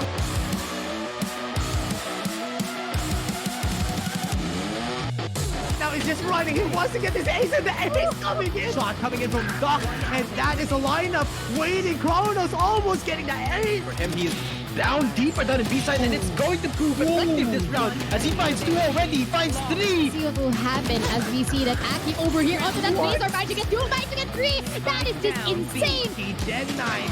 They're trying to get the headshot. Gets one more down. Killers going to peek in. Oh no!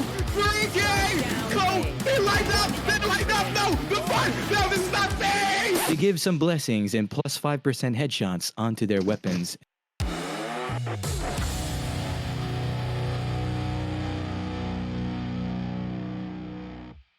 I don't think we felt any pressure. A lot of people wanted to be there and they didn't get the chance. Really crazy. You just enjoy things and Things might have changed, but our goal is still clear. We believe that we are the strongest team right now in MISG. We have the fun hype moments because we're always joking around. It was really fun to chat, and it brought back some good old memories. Thank you for the Vietnam community who always welcome you well. Thank you guys for always supporting. It's not all about fragging. It's the very small things that can lead a team to win a game. It's kind of hard and we still have a long way to go, but it's not impossible.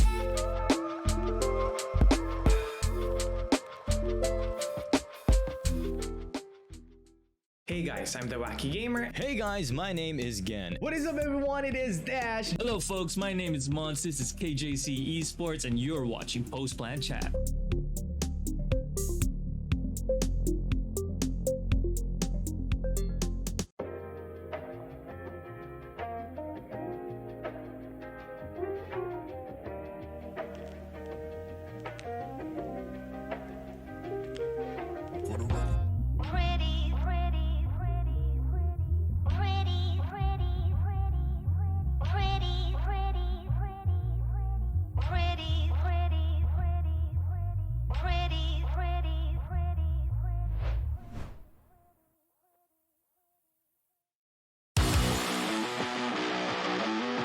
But here comes the Rolling Thunder.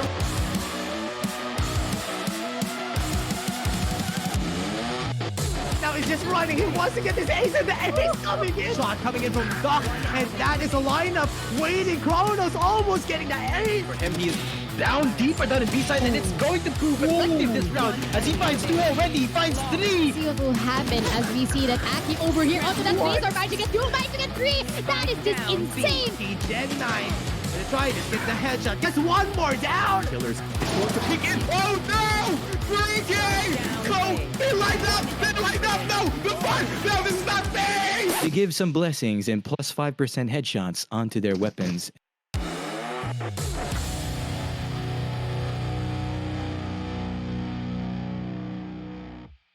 I don't think we felt any pressure. A lot of people wanted to be there and they didn't get the chance. Really crazy. You just enjoy things and Things might have changed, but our goal is still clear. We believe that we are the strongest team right now in MISG. We have the fun hype moments because we're always joking around. It was really fun to chat, and it brought back some good old memories. Thank you for the Vietnam community who always welcome me well. Thank you guys for always supporting. It's not all about fragging. It's the very small things that can lead a team to win a game. It's kind of hard and we still have a long way to go, but it's not impossible.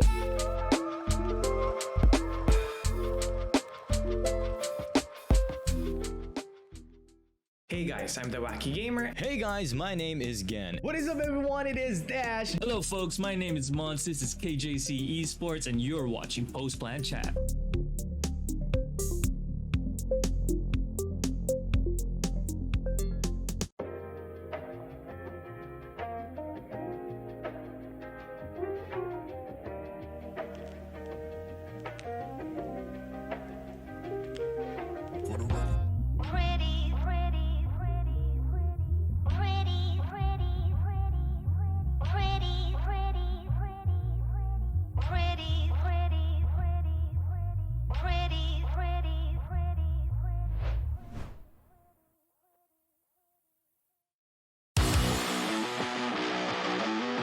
But here comes the Rolling Thunder.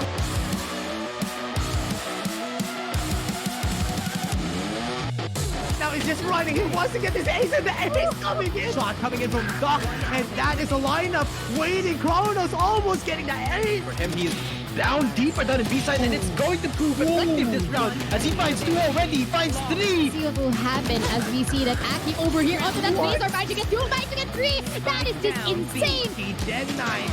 Trying to get the headshot. Gets one more down. Killers Going to pick in. Oh no!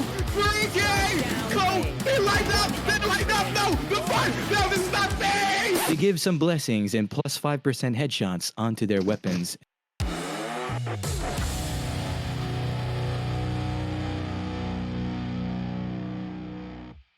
I don't think we felt any pressure. A lot of people wanted to be there and they didn't get the chance. Really crazy. You just enjoy things and Things might have changed, but our goal is still clear. We believe that we are the strongest team right now in MISG. We have the fun hype moments because we're always joking around. It was really fun to chat, and it brought back some good old memories. Thank you for the Vietnam community who always welcome me well. Thank you guys for always supporting. It's not all about fragging. It's the very small things that can lead a team to win a game. It's kind of hard and we still have a long way to go, but it's not impossible.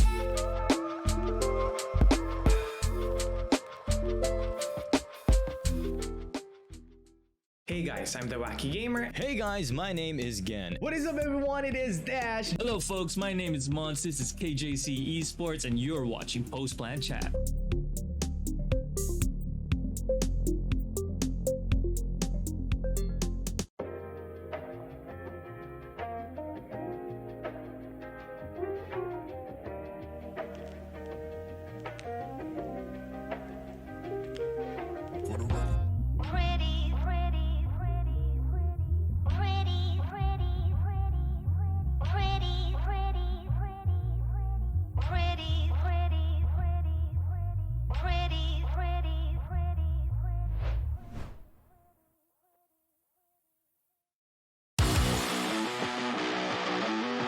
But here comes the Rolling Thunder.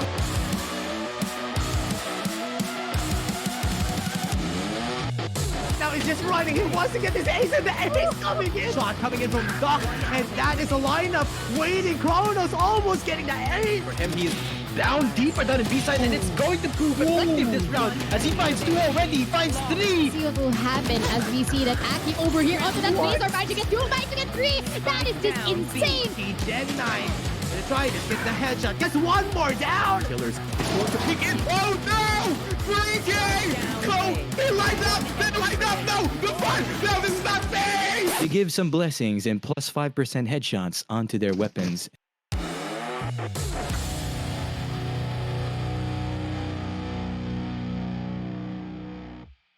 I don't think we felt any pressure. A lot of people wanted to be there and they didn't get the chance. Really crazy. You just enjoy things and Things might have changed, but our goal is still clear. We believe that we are the strongest team right now in MISG. We have the fun hype moments because we're always joking around. Which is It was really fun to chat, and it brought back some good old. Hey guys, and welcome back to KJC eSports VALORANT Invitationals. We're done with our first upper brackets game right now, and we'll be heading over to our lowers, Cerberus eSports versus Nigma Galaxy. It's going to be a heartbreak of a match because it will be a best of one, and whoever loses here will be taken out of the tournament. Group stages day 2. My name is Gen, and I am with Husky. How are you? Doing great, super excited. This is a lower bracket gauntlet, something that I personally have a very sadistic sweet spot for, simply because we are definitely going to witness which team has more perseverance to kind of stick it through. But most importantly, we saw both Cerberus and Enigma Galaxy yesterday having kind of an underwhelming series where they had one game at least which they got completely rolled over. But today it is do or die, and I can't wait to wait for it to happen. Oh boy, it is the do or die. The pressure is on for these two teams. Whoever loses here will have to exit the tournament, and the next one will have one more match against Foxy Araikordai. So, now with the matches heading over, a little special thanks to our sponsors, Aim Labs and Vertigear. If you want to improve your warm-up on your aim, or improve your aim itself, find what you need to work on. Aim Labs is there for you. Download it now. It is free. And of course, if you're going to sit down and the whole day anyway, might as well get yourself a comfy high-density foam coffee ground, vibrant, smooth, soft glide casters, comfort design. That's Vertigear. Not to mention with upgradable RGB kits. We're not the only ones who can get a glow up. Your chair can have it too. And also a shout out to Newer Esports for being our production house throughout our Valorant Invitationals. Yeah, and it's just great to see, Valorant tournaments being popping up even mid-season, right? This Invitational being probably one of the best opportunities for these teams to test out what they've been practicing across the month, especially for those who didn't make it to the biggest stage. Berlin just ended not long ago, with champions coming up soon, and this kind of the off-season opportunities is just the best for us to just look at our local scene once more and see how far it is developed. I think so far we are heading down the right track, and I think these teams are really giving each other a run for the money. We've seen how teams like Infinity perform. We've seen how teams like Louvre just kind of steamrolled their competitions to qualify for the playoffs. Now it's down to kind of the lower bracket and see which teams deserve a second chance.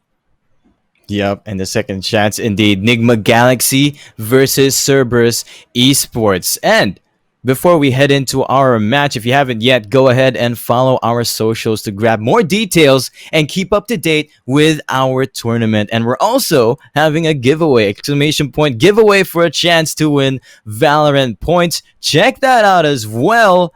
And speaking of checking it out, let's do a bit of a recap of how these teams performed past these dates. Yeah, and when we started out, yesterday we were able to witness, I would say, a pretty interesting opening, right? We had Alter Ego taking on Zeal, and Zeal's eSports completely just demolished them 2-0. And after that, we had, Ego taking on Infinity. Infinity was able to win game 1 on Bind, and game 2 on Iceballs came super close, but Infinity won it out in a quadruple overtime, 17-15. Afterwards, we had Cerberus against Louvre. Louvre again dominated Cerberus 2-0 on both Bind and Icebox. And finally, we had Galaxy. Nigma Galaxy, taking on Foxy Gaming, where Foxy Gaming as well beat their opponents in a very convincing fashion. So far we've been seeing 2-0s all the way, and just now it was the upper bracket finals for Group B, where LVR again continuing that clean slate and to qualify for playoffs.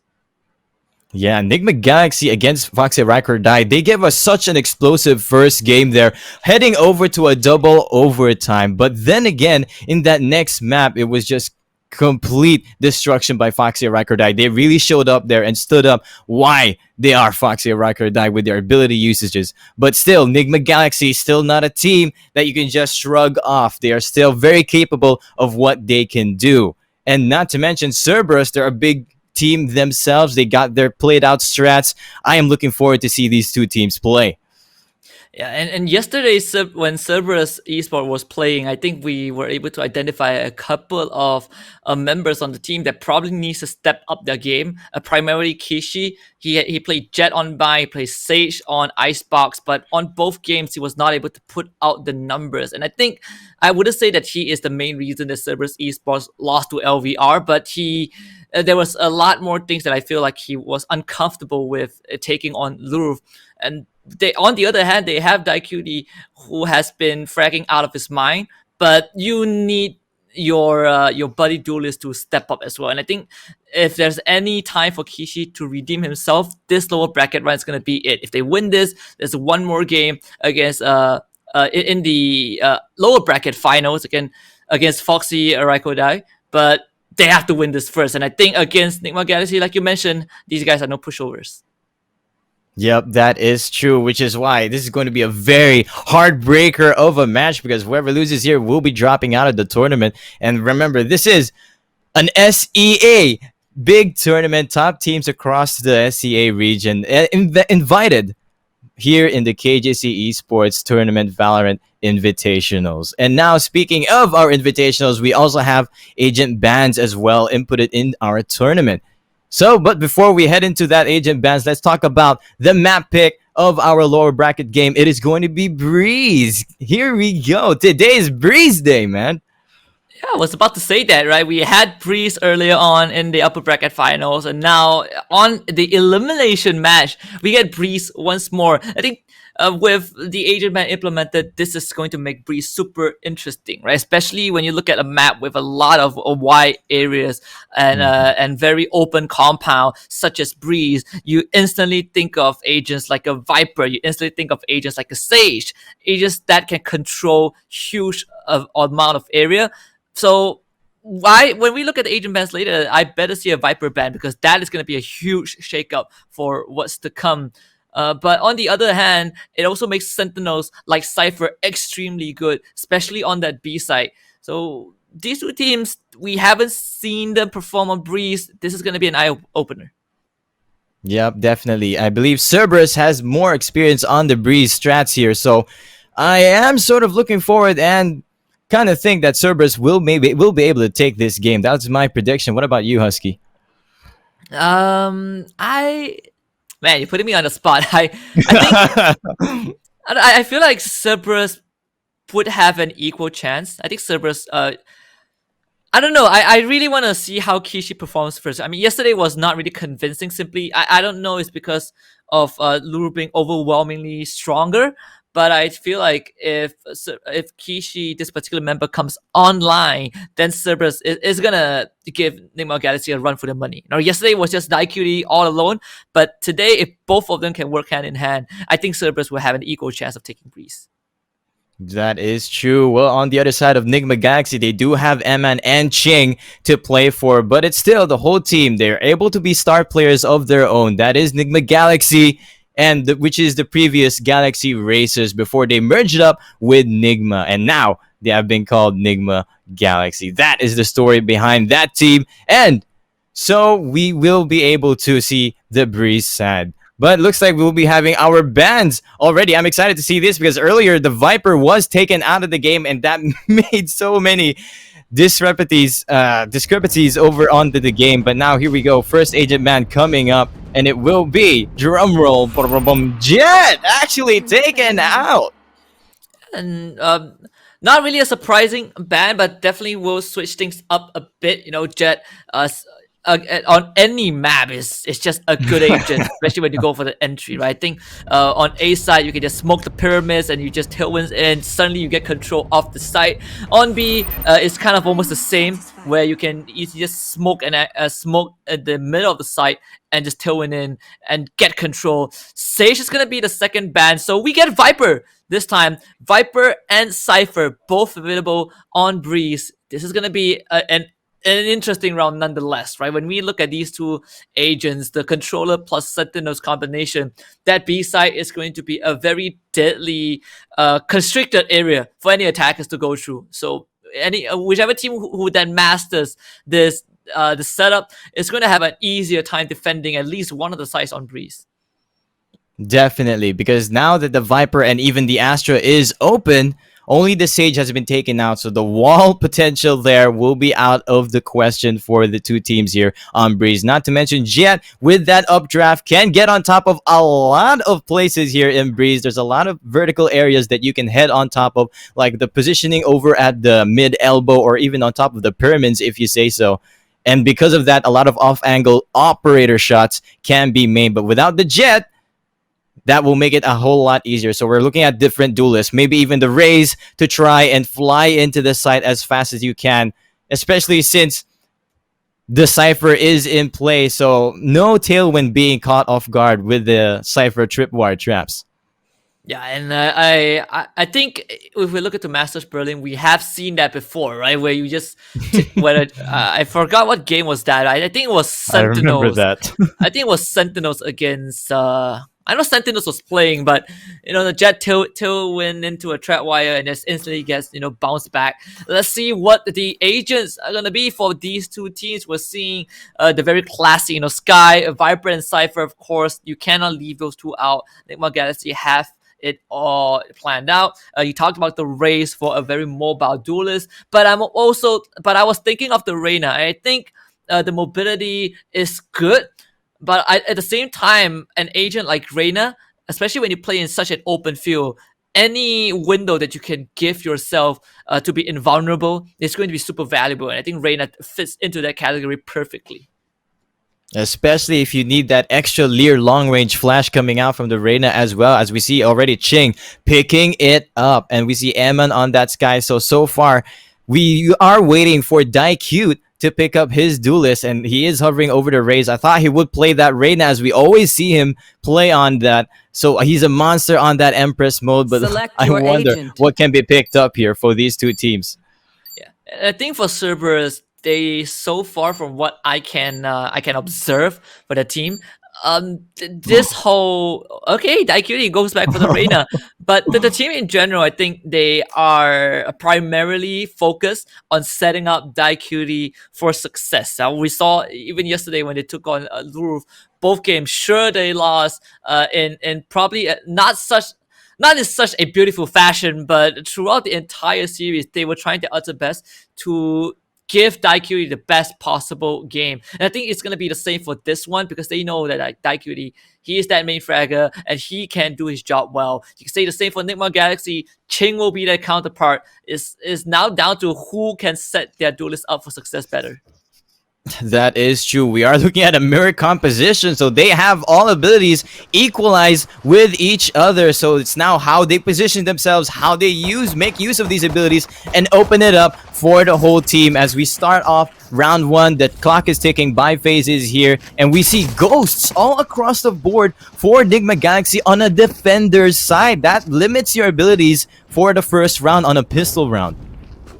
Yeah, and this is gonna be super interesting, right? I mean, if you are confident enough with your shots, I mean, you can go for Sheriff, right? Heck, it's all about getting those frags in, and we can see for Cerberus, they're instantly going to barrel down mid, could recon dart to force away anyone from Nigma Galaxy who wants to go for the flank. We saw one in the tunnel just now, and that is completely going to be nullified. They're all forced back onto site. So Cerberus, they get that mid control, but now they have to decide where do they want to go. They did ping out that mid window, but I think the better decision right now, at least in their minds, is to head straight towards that A site.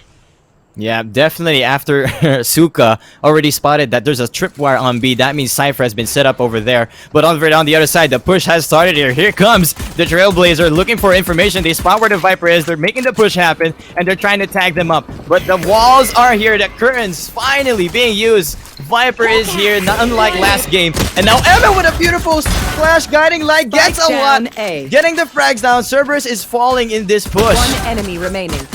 And all of the ghosts, they will work out. I mean, not only did the 500 crest came in huge, but Nigma Galaxy lost absolutely no one in that pistol round. Mr. Cerberus, they had a good idea, but you have to always remember when those toxic screens are up, you have to always make sure that you got information, sufficient intel to work with. And in that particular scenario, Cerberus ran head on onto A side, only to be met by a guiding light, and that definitely guided Nigma Galaxy to that pistol round. Very convincing win, a strong opening. Now they give themselves all the guns in the world. When Ares or Marshall, 2 Spectres, Nigma Galaxy is looking pretty comfortable.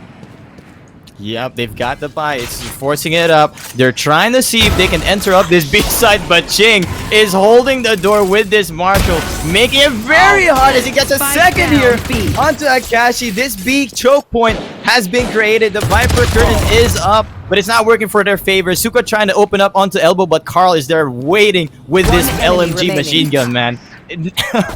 Cerberus is not able to enter. And another flawless round. I mean, what better way to start off the pistol round in a flawless fashion, and also win the subsequent forced buy round. Not a forced buy, the subsequent anti-eco round in a flawless fashion as well. Sure enough, Cerberus, it is their official buy round. They will have the better guns, but at least for Nigma Galaxy, you know that it was the cost on that round 2 was 0. You did not lose anything. It's kind of expected, right? You win the pistol round, you're gonna win round 2. Cerberus now on their buy round. They are all gathered in front of that A side. We'll see if this is gonna work out. And they have a lot of intel gatherer, right? You have the guiding light. You have they don't have trailblazers for round 3, which is really surprising, right? I would expect them to at least have 1 trailblazer to send it onto the site. Oh, that's gonna make site entry a bit more difficult, but let's see what Cerberus can do.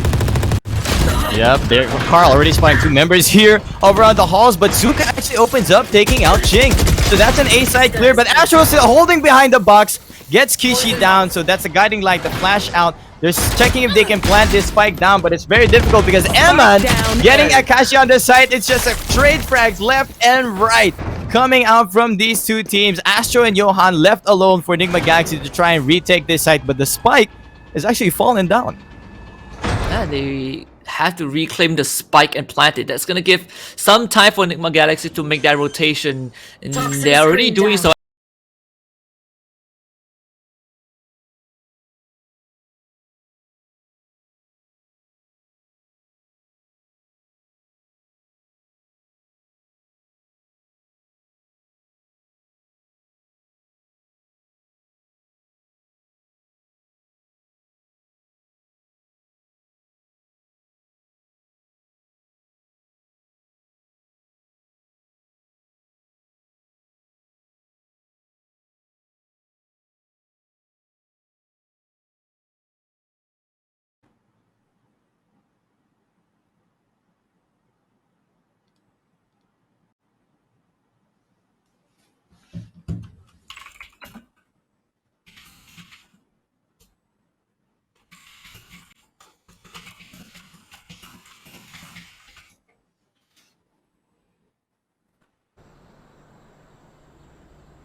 All right, and I believe we are back on track here. Cerberus will be able to win up that round despite being only the bonus round for Nigma Galaxy. So despite the loss for them, they still got the bank to work on, and Cerberus, we're looking at a Bulldog as well, and not a lot of abilities to work with here to try and enter up this side. So Nigma Galaxy looking like they're going to be starting the Vanguard and move on onto this A site, trying to secure the turtle as we see Ching and even Astro setting up here.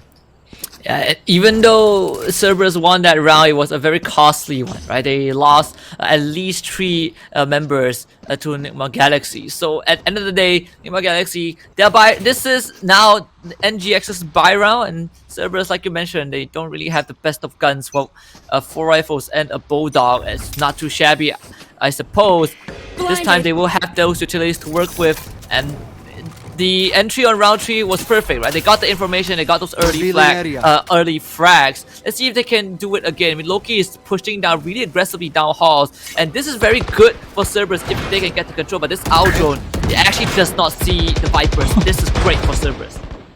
Oh my gosh, the door is just trying to be opened then closed. Loki and Emma trying to make sure. Loki wants to open his door, but Emma says no for it. Carl actually taking out Loki finally, but Daikyu from the side, they're pushing open and they take out Emma from the stairs. So now it's just Astro alone on this side. We gotta be careful. Ching actually picked up the operator here. He's holding down the mid side, but he has control of the double doors. So that's one side of the A side cleared up. And Nigma Galaxy holding down the door. They're making sure they're not entering at all. Curtains are up and none of Cerberus is able to get in.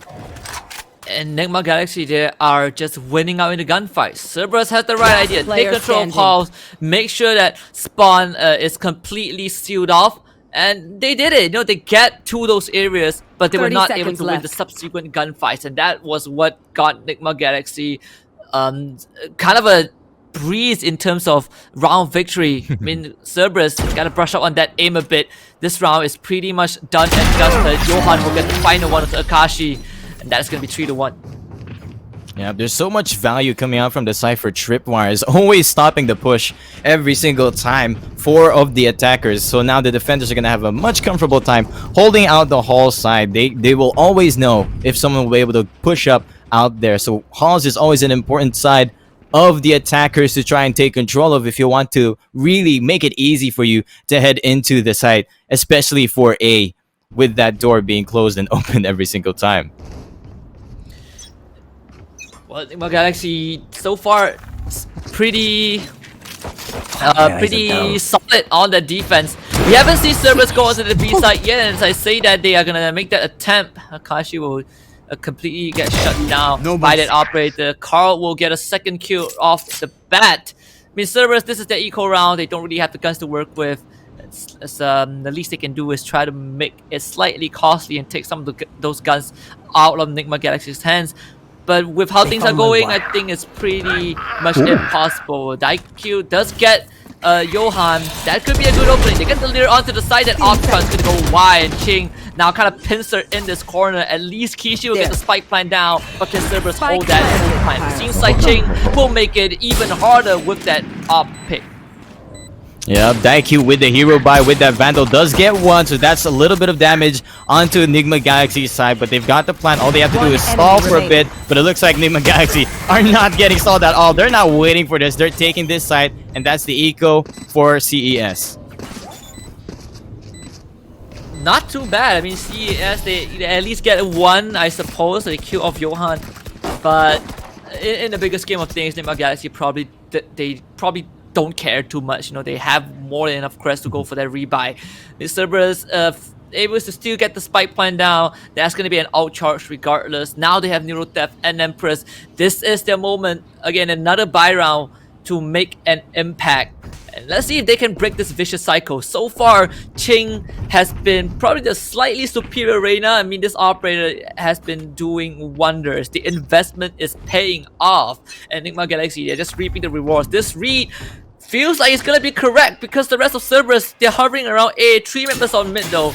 Maybe this will catch NGX off guard. Yep, Evan's holding down these doors. He's holding it well as he gets his first shot, but Daikyu with the Empress mode gets the advantage, takes out Evan, heals up as well. So now it's all up to him to get more out of it as Astro falls from the pyramid side. He sees where Ching is, right in the boxes. He walls bang him down. That operating rifle barrel is way too long for you. Daikyu not done with his rampage as he gets the 4th. He could get the ace. Carl is all alone. He's about to enter the bridge side, but right behind him, he's got to be careful. Loki's on the lurk. Oh, he might hurt his steps. Loki making a lot of noise, and he's gonna lose his life. But Cerberus, they got the job done. I mean, they have planted the spike, so clock is definitely ticking. The time is not of the essence, at least not for Carl. At least not for Cerberus. But for Carl, he has to at least try and make something happen. Even if he doesn't get a spike defuse, make it costly for Cerberus. Carl's gonna get one onto Suka. Akashi now fully aware, does go for the reload. But this round is pretty much over. Cerberus have it in the bag, and IQ will get the ace for himself. And he even retrieves the operator. We wanted to see him do his job well, and he is doing it right when they need him. Yep, this is it. This is the momentum breaker that Cerberus needed. Nigma Galaxy will have to put off guard onto the backseat for a bit here as they try to opt for this force by Astro. Actually, all the way down to 0 creds. He won't be even able to have all his utilities, but he does have the Viper's Pit ready. A lot of the ults are prepared to be used here for Nigma Galaxy, but so does Cerberus eSports. Now, where are they going to use it? We see Astro already prepared to hold down the A side. Let's see if this Viper Pit is going to stop Cerberus from coming in. At least it will seem to be so. I mean, the Trailblazer does spot out the Viper. The rest of Cerberus, they're ready to at least make some noise on that B side. Carl will make that rotation to spawn, but he's still thinking about it. They haven't gotten enough information where Cerberus is going to be, but that poison orb from Loki is going to block out the entire entry to window, and this might allow Cerberus to get a bit more coverage. Loki just getting the frag onto Ching. The Seekers are out. Cerberus, they're about to head on the site. Oh, here we go. All the ults being used. Hunter's Fury as well, taking Loki out as well from the side. And still, Johan with the power angle gets the spray down, gets the neural theft. They now know where Suka will be. Last remaining member for Cerberus eSports is all alone. He's getting converged all around him. The Seekers already knows as well from last time. Recon Bolt is there. Now they know somewhat the nest is cleared up. Suka is just hiding here in the corner. Johan spots him actually there with that hoppy. Now Emma might make this push. Guiding lights there. He's bit blinded. Astro's coming out here, and he will be able to finish him off. The round just immediately goes back to Nigma Galaxy. Cerberus had a good entry. In fact, I feel like they should have gotten that round. I mean, a lot of map coverage went over to them. They got control of Tunnel. They got control of B main. But they ran straight into another guiding light, and you have to really give it to Edmund. Even from the grave, he was able to contribute to NGX's win. And we're gonna get a timeout from Nigma Galaxy themselves. But all the momentum that Cerberus got early on, completely nullified by NGX. Now they're back in the driver's seat. Yep, and it looks like it's going to be the thought for Cerberus eSports here. Will they go for the force buy here, as we see Daikyu with the Vandal and the full armor? It's either he's going to hero buy here while the rest of his team goes for the eco, or will they make the force?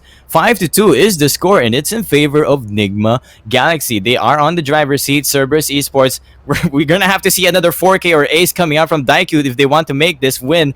Or will the rest of his members wake up as well? Well, they need to for sure. I mean, Daikyu is the one guy that everyone puts their hopes and trust on. There's no need to doubt him because he will always put those numbers out. But the question is, can the rest of Cerberus follow up? We are seeing them do so. I mean, Suka, Akashi, even Kishi to a certain extent have been contributing one way or the other. But the superstar has always been Daikyu, and I think will always remain Daikyu for now. And the rest of Cerberus, they just need to step up just slightly a bit more. Make Daikyu's job not so daunting, and Cerberus is going to have a better chance. But Nigma Galaxy is not going to make it easy. Jing himself will hold down Hall with this operator. Yeah, making it hard for the push. It is just, once again, the eco, and what the timing for Ching takes Loki down through the walls of the Viper, and now he will be opting to repeat here. And actually, Hunter's Fury being committed by Cerberus eSports. This is making it very expensive for their eco round. They're looking to find more, but Ching gets the flick onto Daikyu, and another one! Here comes the other Reina, making her own plays, but it is just the eco round for Cerberus, so it should just be the cleanup. Nothing much that Cerberus can do. Hunter's Fury kind of going to waste for Cerberus though. They used the owl drone to try and clear out A side, but they did not get enough information. We saw Akashi send that drone in, but instead of going up top, it got shot down before it saw who was, on that high ground, who was behind those who was besides those boxes on the stairs, and he just went for a blind Hunter's Fury. A pretty awkward ultimate to use in that situation. It did not just go to waste, it also means that Cerberus right now on their buy round will not have that ultimate. Yep, it looks like they were trying to open it up for Daikyu, but Daikyu was not expecting Ching, the Opera who was at Halls, to be that close up already and to hit that flick, not to mention. But here we go, Akashi opening it up, getting the first blood, but Eman does take out Daikyu, so that's the big man down. But Akashi, he's looking to give himself a name as he gets the second frag here in the elbow. He's opening up the B side. It's all up to Paul to hold down his guard. He gets the first, but Kishi trades him away. So now the B side is clear, and it looks like it will be the retake for Nigma Galaxy. They've got to be careful. Suka is on the lure. This is going to be great for Cerberus if the B side anchors can hold it down. I mean, Loki, he has spotted Johan. That's good information, but Astro gets the kill, and Suka on the flank, well, at least able to punish Astro and still make it a 2 versus 1v1 against Nigma Galaxy. And you can see Loki, he's not even going to take the fight, he's going to run away. You have the line of the snake bite though, it's not going to connect on time. Loki going for those jiggles, it's just to make sure that Johan is completely kept intact. Loki goes to swing, Johan still takes him out, but Suka, once more on that backstab, will make sure that Cerberus walks away with the 3rd round. And there you have it. Cerberus finally getting another round on the board. And it looks like we've got a pattern here. 2 wins, 1 win, 2 wins, 1 win so far. So hopefully they break that streak and get the 2nd round consecutive for Cerberus. Otherwise, Nigma Galaxy, they're going to be happy with this bank. And now this is, again, a buy round that they can work with. You can see 2 light shoes, one on Daikyu, the other on Kishi. But they still need to win this round. That's the most important part. You cannot win 1 and lose 2. Your bank is going to go bust in an instant. And it's going to be painful for Cerberus if they lose this round. They've gotten their momentum ever so slightly, but they need to kind of catapult that forward. If Nigma Galaxy gets control once more, Cerberus will be back to where they started. Toxic Screens be out. They throw in the Leer. This is going to be a very fast entry for Cerberus if they can pull it off. My world. Yeah, Viper Spit being committed here. That's information for Nigma Galaxy. Get everyone over here. They are right here and the spike has been planted. It's a retake for them. They left the A side open, so I'm thinking they have a strat to make this retake happen. As we see Johan actually getting Daikyu a little bit antsy on that peak. Astro still tapping out onto Akashi, trying to run away. Akashi finally falls, doors open, and now the Seekers being used by Cerberus eSports. The Viper Spit is here, Seekers as well. They're getting the information. They're trying to stall for as long as they can. They really want this streak to happen here. Suka does get him, and then finally, Astro takes out Loki, who was on the Viper Spit. That falls down. It's all up to Suka. He's just tapping away. All he needs to do is stall for his time, but Carl gets him on the fadeaway, and they will get the defuse for Nigma Galaxy. What a round. And unfortunate for Cerberus. I mean, Daikyu got picked out way too early. He wanted to go for the challenge, but he ran into 5 Corsairs. So no chance for him to survive at all. Cerberus lose the round. And that was the round where they used everything. They used the Seekers, Viper Spit, plus Neuro Theft. And they did not win. Super costly round for Cerberus. Now they're going to be back on Eco with nothing left to lose, nothing left to use. And Nigma Galaxy, they still have their own Viper Spit. This feels like it's going to be at least a 8-3 lead for Nigma Galaxy heading into the last round of the first half. Yep, and it looks like it will be the eco round, as you said, for Cerberus eSports. They do have sheriffs all across the board. We're gonna hope for that headshots to work out, but remember, this is Breeze, the map with so much far long-range battles. That sheriff can only do so much. You have to make 2 taps on the head if they're far enough away from those meters that the sheriff can take you out on, which is, I believe, 145 damage only. So that's going to make it a lot harder, but Loki does pick up the Marshal, so that makes it a lot easier for these pistols to find these frags. But once again, just like earlier, Nigma Galaxy are back on track with this streak. They're probably going to win this next one, and then Cerberus are going to hope to find another one for their buy round. And it's going to be tough for Cerberus for sure. I mean, they have been trying their best to kind of make something happen, but it is always that finishing line that they could not cross. Even in the previous round where they threw everything, you have, I believe, the Cypher on the side of Cerberus, Suka holding it aside to his very best, but because the team has got overwhelmed so early on, I mean, Nigma Galaxy just won the round with sure numbers advantage. Cerberus right now, they're kind of back on the ropes. This round feels impossible to win, so they might have to just settle for a 8-3 deficit. But if they can make it 8-4, at least the second half would not feel so bad. Yep, that's enough breathing space for yourself. I mean, Ching still holding this operator. It's not something you usually see with a Reina who has Empress ready. And we see it here as Ching gets the pick onto Akashi. That's the spike being revealed as well over onto this cave side. They're trying to retrieve it and try to bring down Ching down with this Marshal. Actually, they bought 2 now on Cerberus side, trying to challenge this operator, but it will be Astro as well chiming in. They will not let any of Cerberus eSports enter this A side, especially with Ching holding that operator. Yeah, super tough for Cerberus to actually get anything done in this situation. Unfortunately, even though they have 2 Marshals on the side of CES, Nigma Galaxy, they know that they've got this round. All they have to do is to wait patiently. Carl will get die queued on the way out. It's time Suka and remaining. Loki. Of course, Suka goes for the Spike challenge down immediately A. into his death. Loki will be the final contender on the chopping block. King will make sure that that gets taken care of.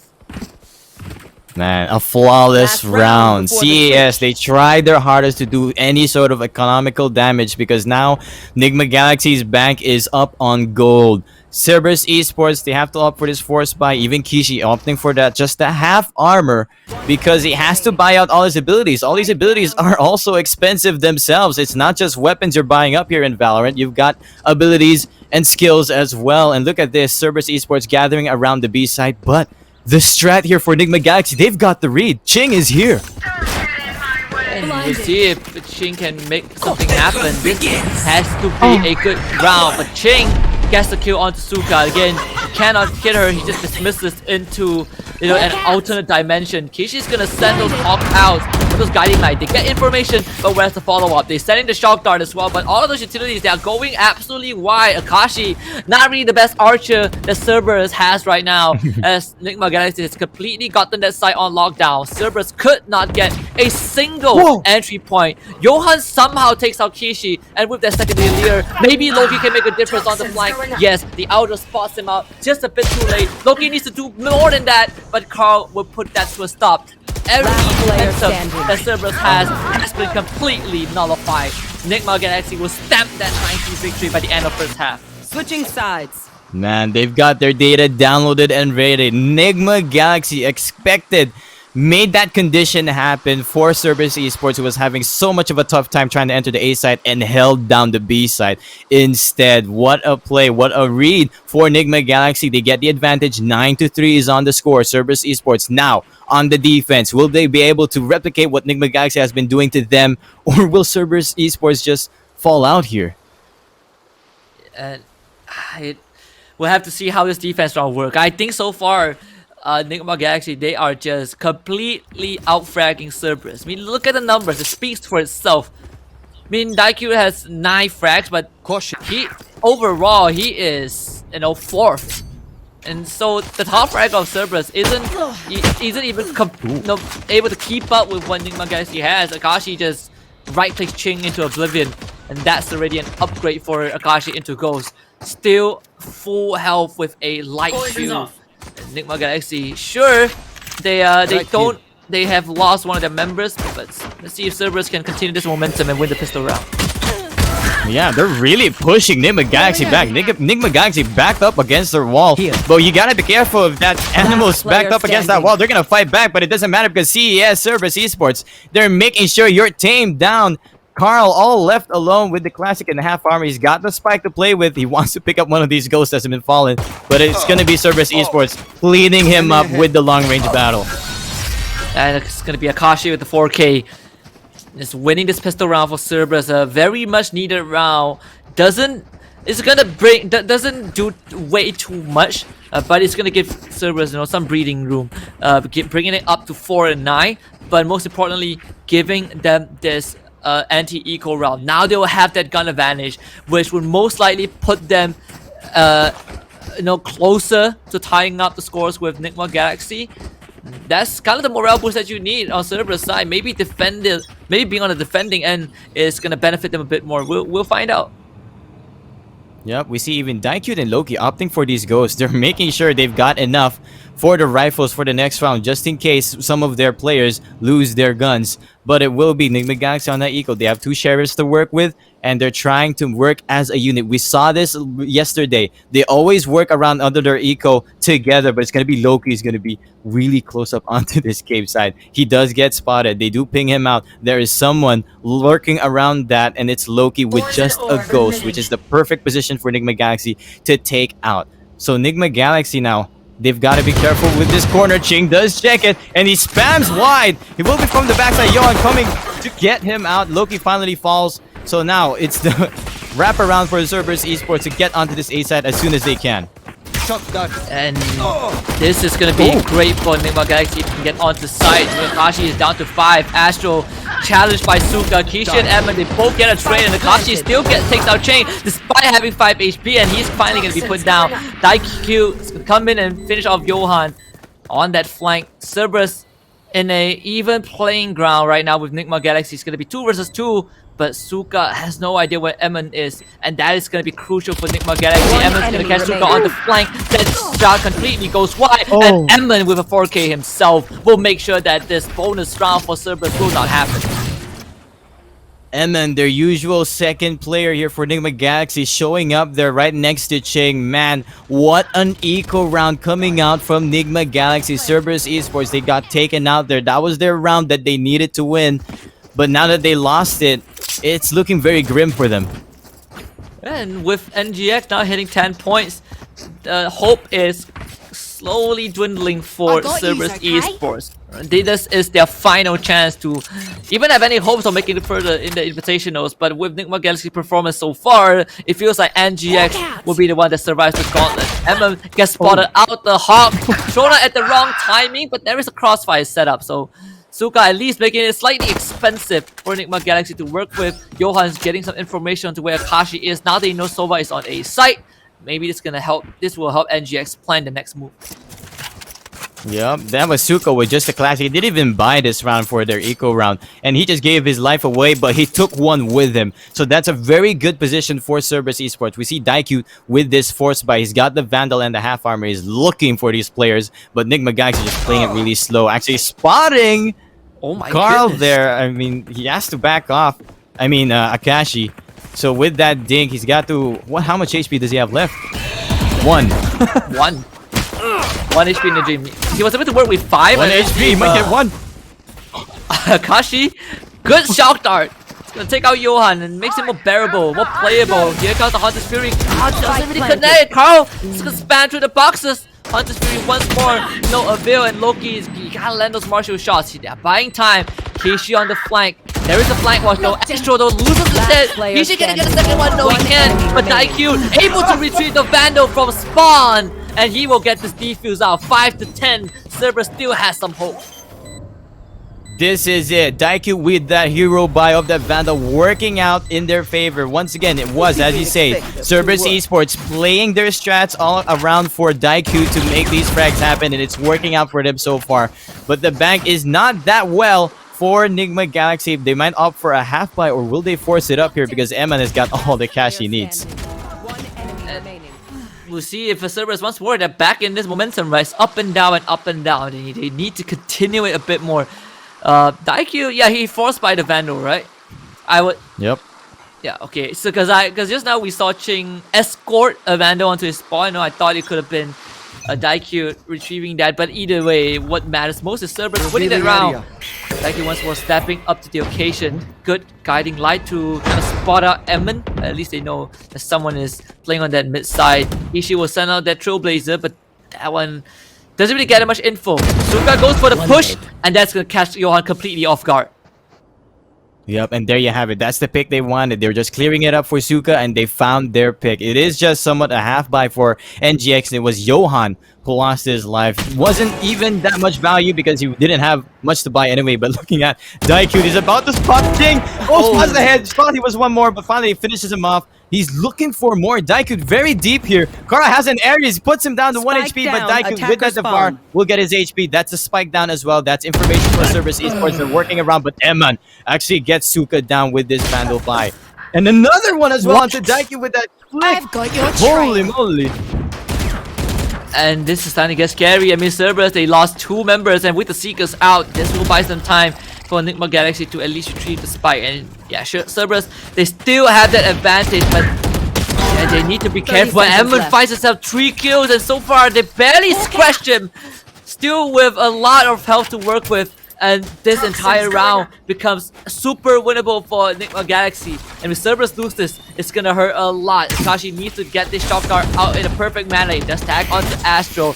Down to 63, the DK is going to bring her down slightly lower. And Akashi is going to go down, and Akashi finally shuts down Emin, giving Cerberus that breath of life that they need. And Loki on the flank will put that show to an end. At least Cerberus will continue that momentum to get this defuse off and put them slightly closer to Nigma Galaxy. They will end this round at least 6-10. Yep, this is finally another round for them, and I believe it is their first consecutive round for Cerberus eSports. They're breaking the curse, and they still got a bank to work on. Loki will be able to drop Kishi there. So it will be the buy round this time, and Nigma Galaxy, it's time for you to show up, see if you can close out this round, or will you give Cerberus eSports the breathing space they want, which they are looking for. And Cerberus eSports finally stepping up just a bit more. And sure, you know, you look at the numbers, they still are looking pretty grim for CS in general, but at least they're landing those crucial shots. I mean, Daikyu has been continuously showing up as that member that CS needs. He can start off with 2 kills, and for Emin himself, he is low, but Daikyu with the operator does dismiss the wave, but not able to make it out in time. Kind of overextended a bit, but Cerberus still has that advantage. In fact, it's going to be 3 versus 2. Kishi dropping low, but he's completely trapped on that B side. They know where he is. The rest of CS, they gotta start making their way onto site. One enemy remaining. They tried to make that pick, but Astro's not done as he gets that second away. Loki does spot the members go in, and it's going to be the Viper's Pit being committed here. They do not want to give Cerberus eSports this breathing space. They're so prepared. Trailblazer looking for Loki as well. He's hiding behind the wall, making sure he doesn't get spotted for it. And Loki, with this lurk, he might catch Emin off guard, especially after Emin made that jump. He was trying to make his Trailblazer do his main character did as well. Gets the shot in. Loki gets that. And now it's Loki versus Astro. The Vipers here are trying to spin around all around the carousel of their green marshmallow. And it's going to be Astro who might get behind Loki, but Loki went inside with the perfect timing. He's losing his HP because of that decay. And now with that down, he's on the roll, the mind games, and Astro will win it. I mean, how is Nigma Galaxy doing this? That round should have been in Cerberus' favor, 100%.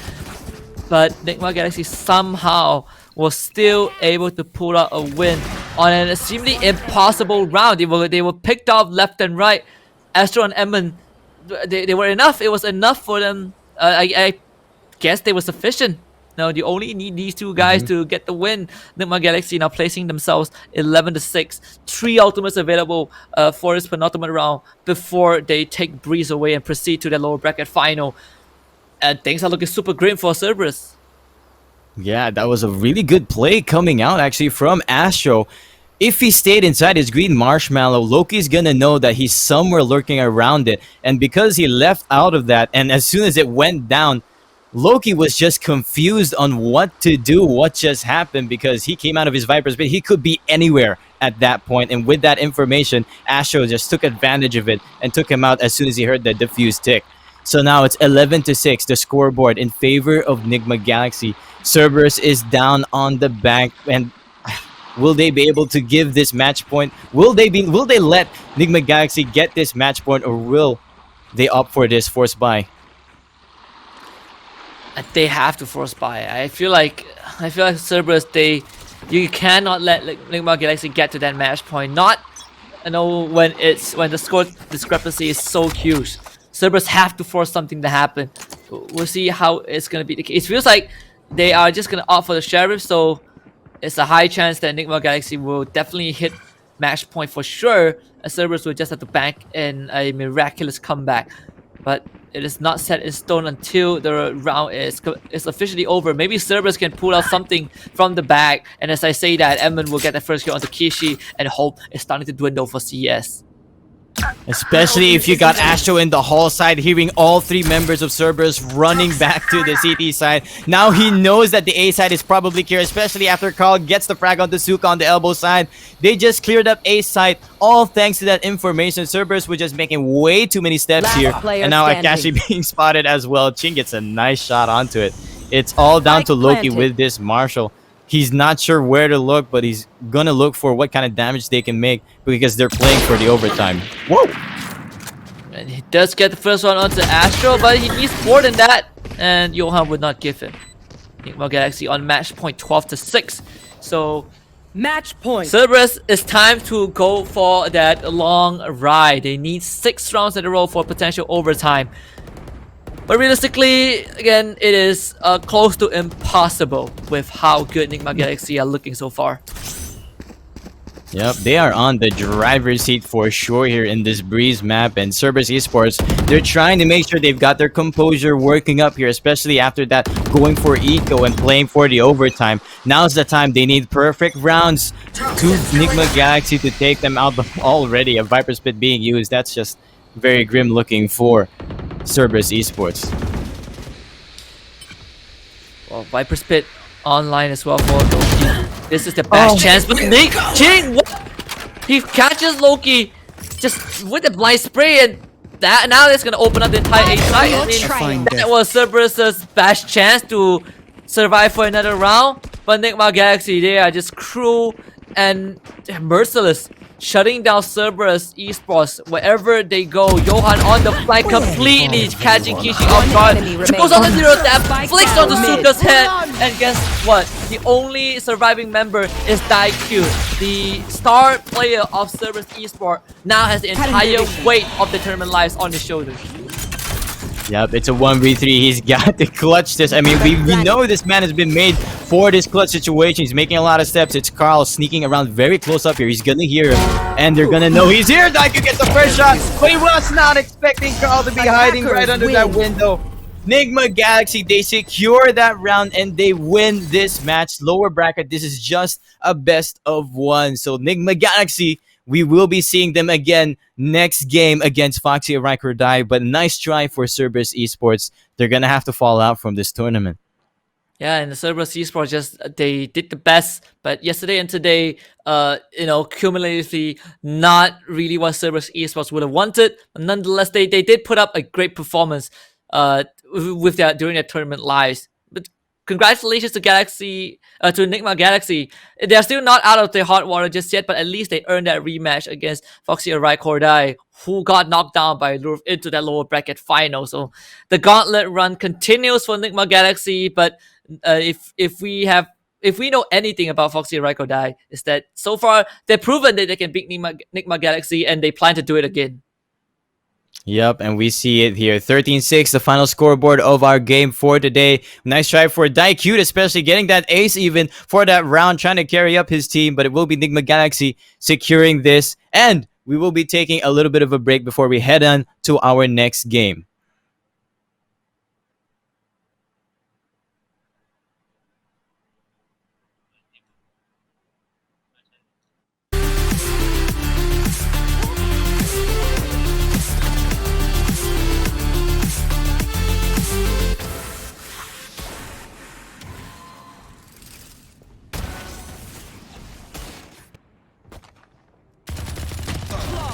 There.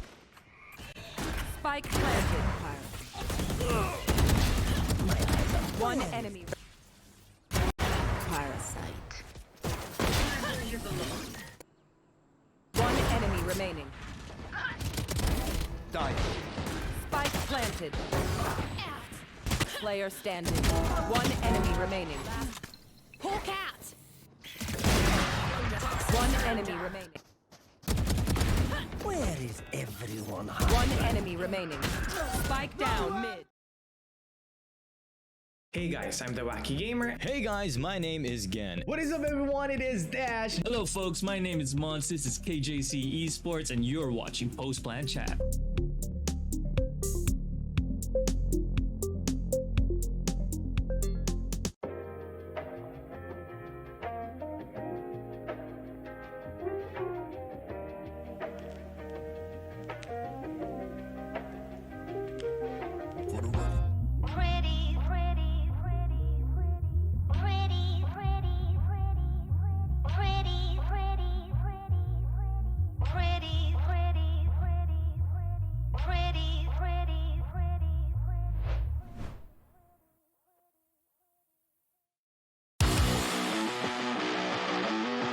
But here comes the Rolling Thunder.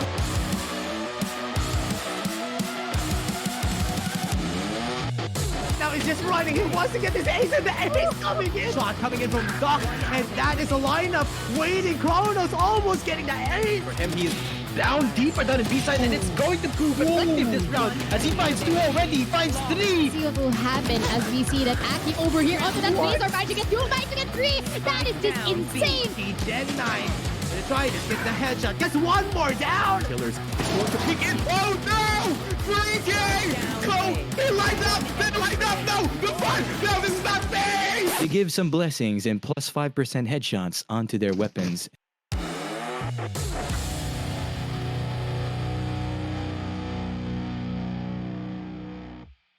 I don't think we felt any pressure. A lot of people wanted to be there and they didn't get the chance. Really crazy. You just enjoy things and things might have changed, but our goal is still clear. We believe that we are the strongest team right now in MISG. We have the fun hype moments because we're always joking around. It was really fun to chat, and it brought back some good old memories. Thank you for the Vietnam community who always welcome me well. Thank you guys for always supporting. It's not all about fragging. It's the very small things that can lead a team to win a game. It's kind of hard and we still have a long way to go, but it's not impossible.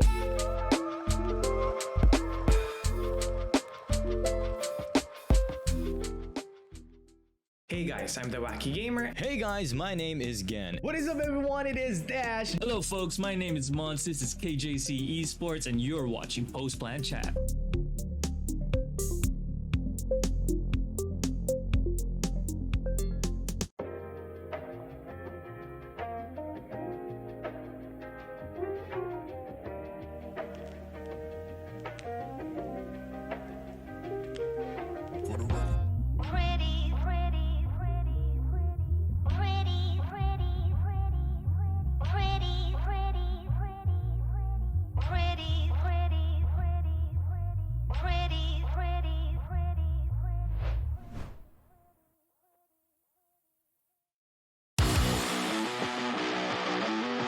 But here comes the Rolling Thunder.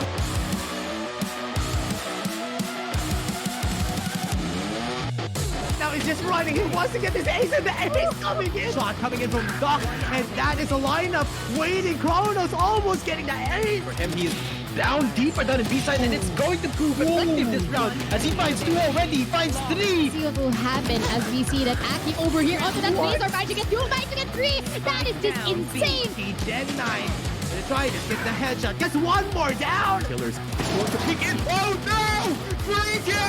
Go! He lined up! Then lined up! No! The fun! No, this is not fair! They give some blessings and plus 5% headshots onto their weapons.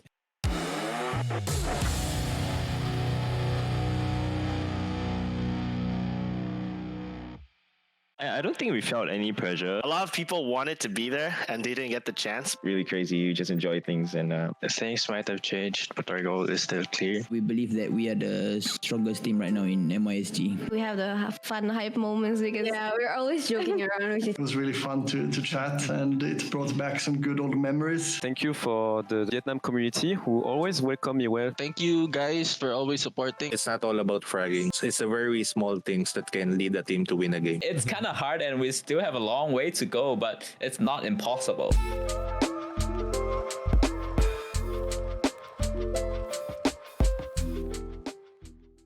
Hey guys, I'm the Wacky Gamer. Hey guys, my name is Gen. What is up everyone? It is Dash. Hello folks, my name is Mons, this is KJC eSports and you're watching Post Plan Chat.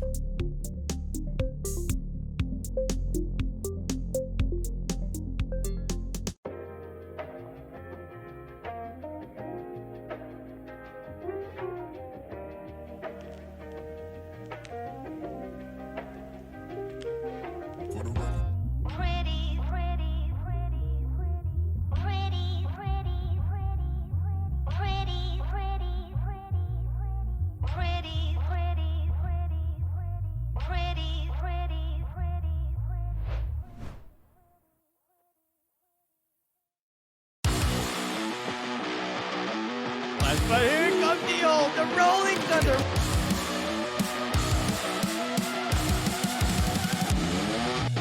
Now he's just running. He wants to get this ace, and the ace coming in. Shot coming in from Doc, and that is a lineup waiting. Kronos almost getting the ace. For him, he is down deeper down in B-side, and it's going to prove effective this round. As he finds two already, he finds three. See what will happen as we see that Aki over here onto that base are managing to get two, managing to get three. That is just insane. He dead 9.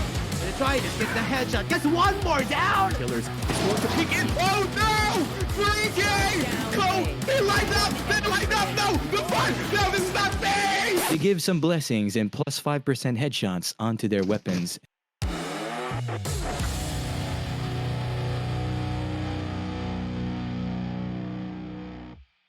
I don't think we felt any pressure. A lot of people wanted to be there and they didn't get the chance. Really crazy. You just enjoy things and Things might have changed, but our goal is still clear. We believe that we are the strongest team right now in MISG. We have the fun hype moments because we're always joking around. It was really fun to chat, and it brought back some good old memories. Thank you for the Vietnam community who always welcome me well. Thank you guys for always supporting. It's not all about fragging. It's the very small things that can lead a team to win a game. It's kind of hard and we still have a long way to go, but it's not impossible.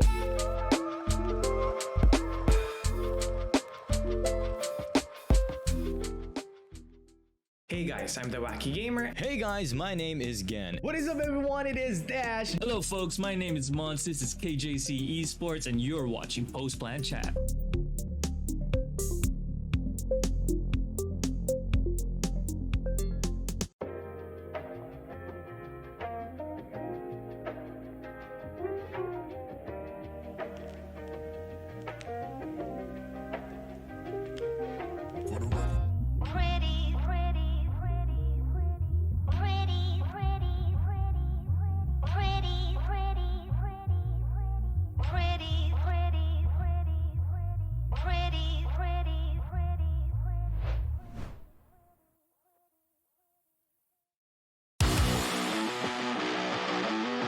But here comes the Rolling Thunder.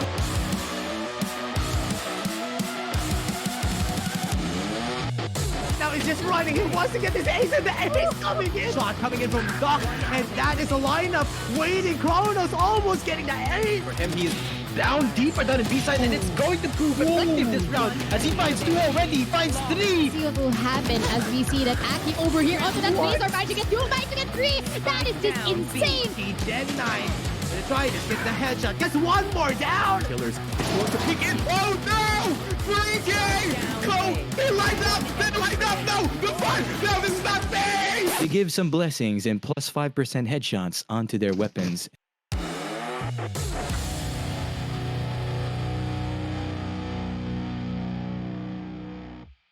I don't think we felt any pressure. A lot of people wanted to be there and they didn't get the chance. Really crazy. You just enjoy things and Things might have changed, but our goal is still clear. We believe that we are the strongest team right now in MISG. We have the fun hype moments because we're always joking around. It was really fun to chat, and it brought back some good old memories. Thank you for the Vietnam community who always welcome me well. Thank you guys for always supporting. It's not all about fragging. It's the very small things that can lead a team to win a game. It's kind of hard and we still have a long way to go, but it's not impossible.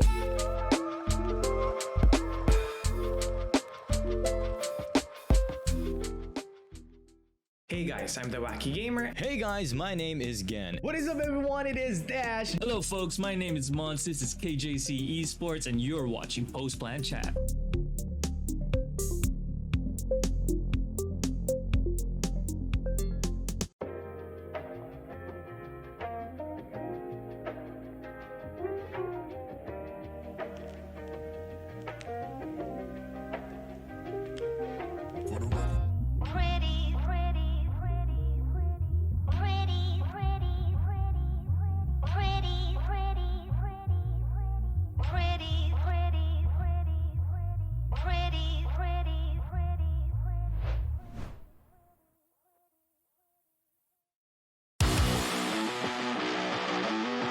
But here comes the Rolling Thunder.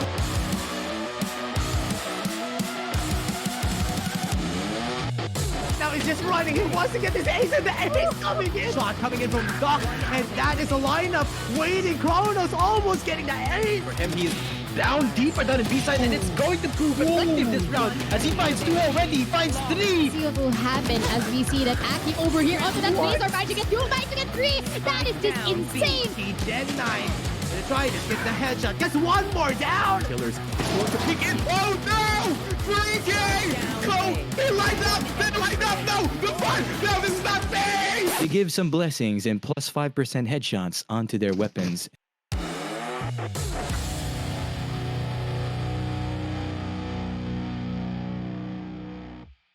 I don't think we felt any pressure. A lot of people wanted to be there and they didn't get the chance. Really crazy. You just enjoy things and Things might have changed, but our goal is still clear. We believe that we are the strongest team right now in MISG. We have the fun hype moments because we're always joking around. It was really fun to chat, and it brought back some good old memories. Thank you for the Vietnam community who always welcome me well. Thank you guys for always supporting. It's not all about fragging. It's the very small things that can lead a team to win a game. It's kind of hard and we still have a long way to go, but it's not impossible.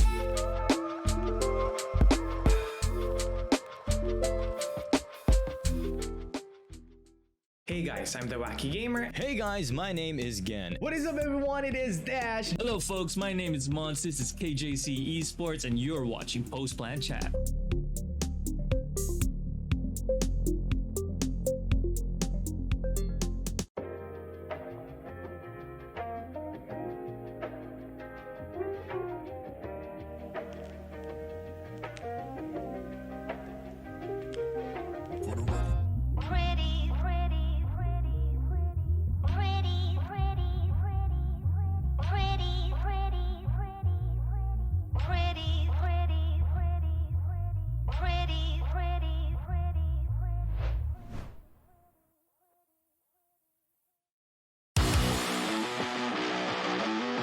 But here comes the Rolling Thunder.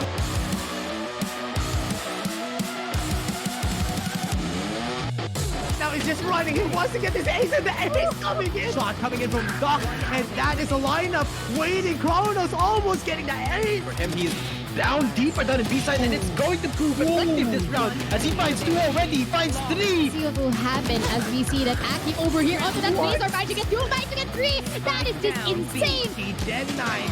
Gonna try to get the headshot. Gets 1 more down. Killers going to peek in. Oh no! 3K! Go! He lined up! Then lined up! No! The fun! No, this is not fair! They give some blessings and plus 5% headshots onto their weapons.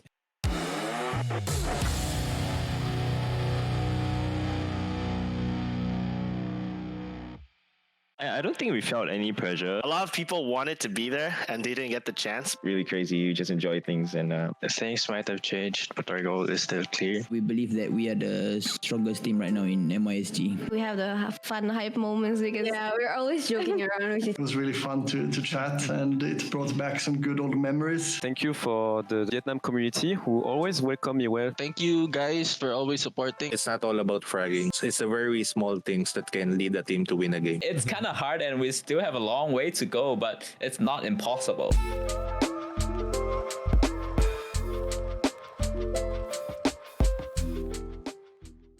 Hey guys, I'm the Wacky Gamer. Hey guys, my name is Gen. What is up everyone? It is Dash. Hello folks, my name is Mons, this is KJC eSports and you're watching Post Plan Chat.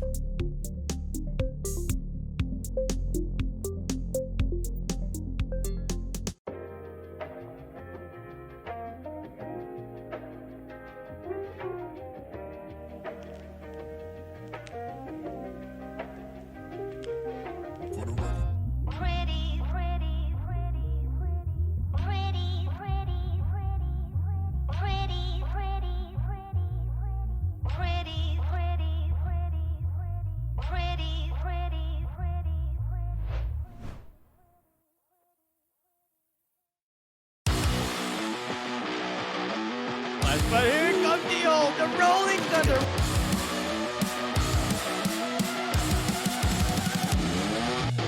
Now he's just running. He wants to get this ace in the ace coming in. Shot coming in from Doc, and that is a lineup waiting. Kronos almost getting the ace. For him, he is down deeper down in B-side, and it's going to prove effective this round. As he finds 2 already, he finds 3. See what will happen as we see that Aki over here onto that base are managing to get 2, managing to get 3. That is just insane. He dead 9. Gonna try to get the headshot. Gets 1 more down. Killers going to peek in. Oh no! 3K! Go! He lined up! Then lined up! No! The fun! No, this is not fair! They give some blessings and plus 5% headshots onto their weapons.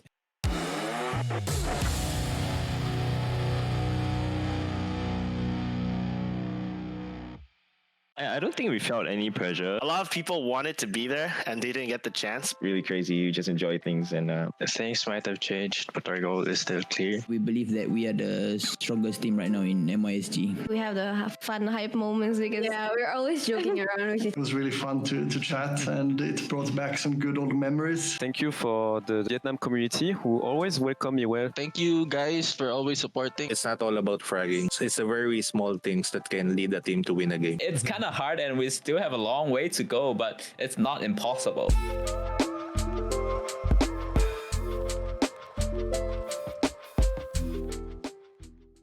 Hey guys, I'm the Wacky Gamer. Hey guys, my name is Gen. What is up everyone? It is Dash. Hello folks, my name is Mons, this is KJC eSports and you're watching Post Plan Chat.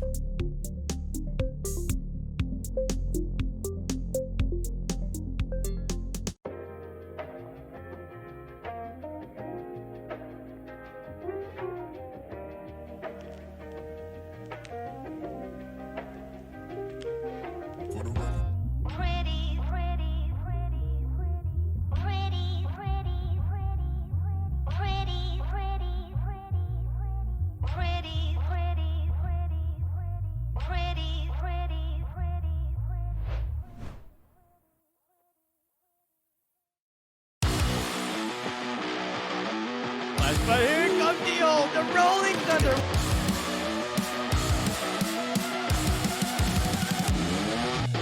Now he's just running. He wants to get this ace, and the ace coming in. Shot coming in from Doc, and that is a lineup waiting. Kronos almost getting the ace. For him, he is down deeper down in B-side, and it's going to prove effective this round as he finds two already. He finds three. See what will happen as we see that Aki over here onto that base are about to get two, about to get three. That is just insane. He dead 9.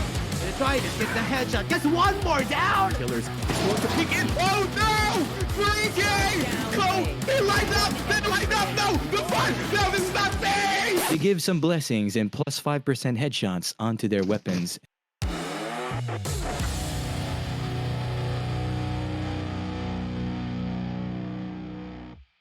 I don't think we felt any pressure. A lot of people wanted to be there and they didn't get the chance. Really crazy. You just enjoy things and Things might have changed, but our goal is still clear. We believe that we are the strongest team right now in MISG. We have the fun hype moments because we're always joking around. It was really fun to chat, and it brought back some good old memories. Thank you for the Vietnam community who always welcome me well. Thank you guys for always supporting. It's not all about fragging. It's the very small things that can lead a team to win a game. It's kind of hard and we still have a long way to go, but it's not impossible.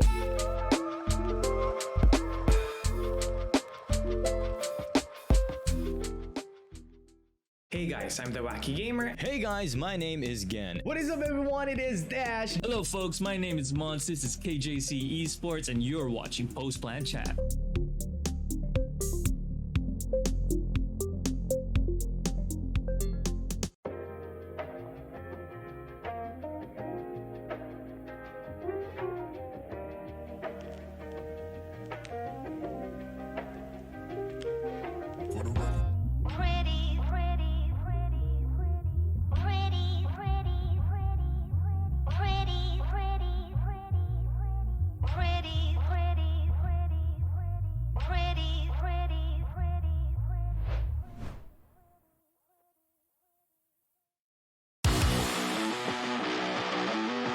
But here comes the rolling thunder.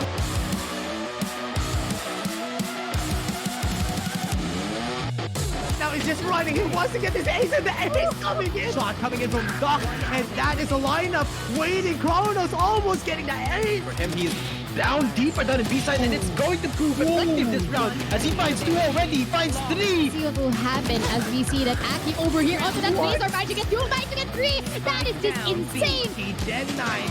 Titus gets the headshot, gets one more down. Killers going to peek in. Oh no! 3K! Go! They lined up! They lined up! No! The fun! No, this is not fair! They give some.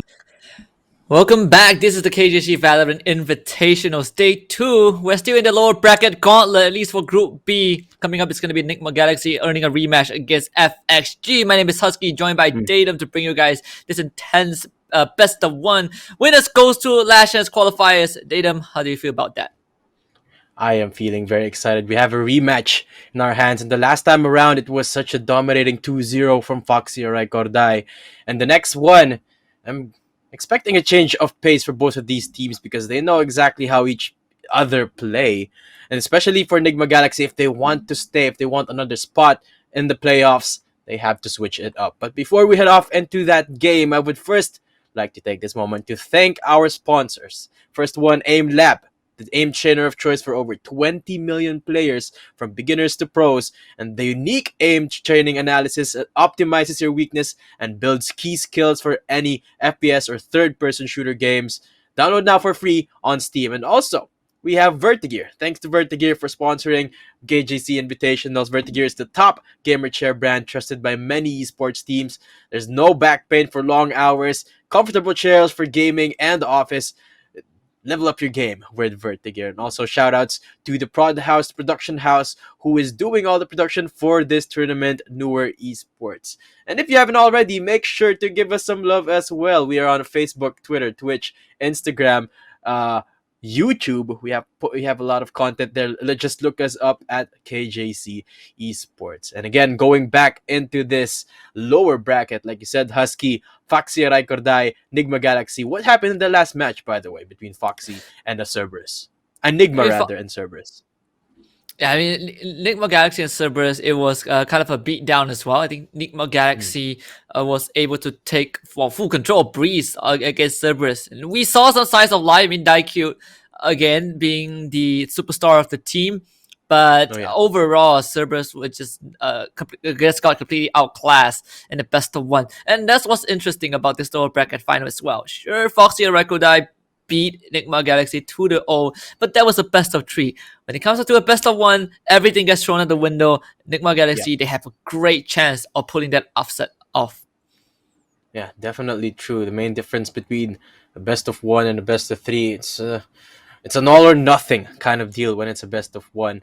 And who knows, Nigma, they might just catch Foxy Araikordai off guard, because even though it was such a one-sided match the last time around, it was pretty close in the first map. Nigma, they showed signs of life in the first map, which was split, if I recall correctly. Oh, it was it was split. It went into overtime, 16-4, and something of a repeat could happen here, especially because we're seeing a different map. The map pick is happening right now. I'm not really sure if it is done already. So if we can go to that already, we can switch to that right now.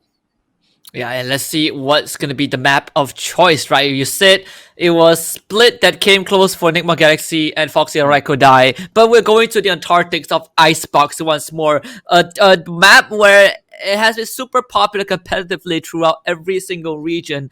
Yesterday, we saw Infinity taking on Eagle, and it went to quadruple overtime. 17-15 was the eventual scoreline. Perhaps this is the perfect rematch ground for Nigma Galaxy against Foxy and Araikordai. They might have pushed each other to overtime or split, but let's see if they can do it on the Icebox.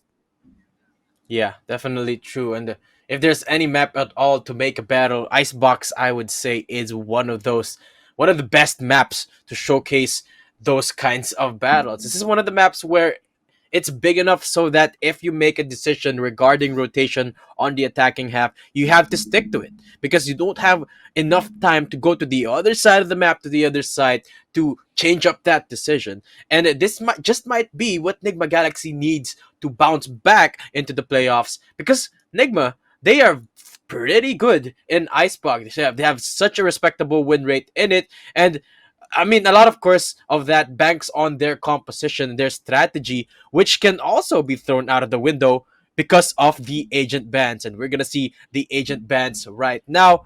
And this is the first one that's going to come through. Let's see what they have banned for us in this best of 1. And it's gonna be the race once more, one of the more popular agents to be taken out. And in this invitational so far, no double satchels and showstopper shenanigans. But let's see what the second agent is gonna be. I'm expecting a Sentinel, and we get a Killjoy ban, a pretty standard ban, especially for a map like Icebox. But it also means your Viper and Sage is in the picture again. We also have the Sky to work with. This is going to be super interesting. The Killjoy ban is the one that has more impact overall. But and that is also going to force the teams to adjust. Will we see the lesser pick Cypher, or maybe we will see something more unconventional for this best of one? Yeah, but speaking of unconventional, Viper, the conventional pick, on the contrary, is available for both teams, so I'm going to be expecting them both to pick it up. And I would say the Raze ban would hurt Nigma Galaxy a little bit more than Foxy Araikordai, because the Raze is something that they do opt for when it comes to those comfort situations, when they have to, when everything is on the line. They do tend to go for the Raze sometimes. And Nigma Galaxy, they have used Raze on Icebox before. Let's see if they're gonna be what they're gonna be switching it up with now that we're going into the Agent Select. Yeah, and I'm kind of expecting a mirror matchup for both teams, judging by how similar their playstyles can be, right? When you have the Sage and Viper, it is almost a 100% necessity to get those two agents. And of course, you need the Sova all for the intel gathering. And when Jet is online, you get the Jet for yourself. But the interesting part is, because there's no Killjoy and both teams are not opting for the Cypher at all, we're going to see both teams running their double duelists. For FXG, it's going to be Olivia on the Reyna, Dealer family on the Jet. Of course, for the side of Nigma Galaxy, Edmund will be on his Reyna, and Ching, this time, is going to be on the Jet. I'm kind of surprised that Foxy, they instead went for the double duelist instead of the double controller. Astra, of course, is available. They went on instead with the Reyna on top of the Jet, which is, like you said, going to be a mirror matchup for both of these teams. So going into the defenders half, Foxy, I'm expecting them to play with a little bit of spice, with a little bit of aggression, just because of their composition. Olivia, the last game, we saw how Olivia can be given that space where he can pop off. Maybe this is one of those games as well, especially on the Reyna. Yeah, of course, and of course for the side of Nigma Galaxy, their coach Achap, he's been around for a very long time, super experienced player, and haven't been able to talk to him all that much, but he's always lurking on Twitter, and sometimes I do catch us interacting with the same stuff. This is kind of a proving ground for him, right? He went from player and now he's coaching a step up for himself individually, but most importantly, Nigma Galaxy, now everything is kind of on the line in this best of one and in a rematch as well. If NGS can pull this off, it is going to be probably the biggest upset that we have seen so far in the Invitationals.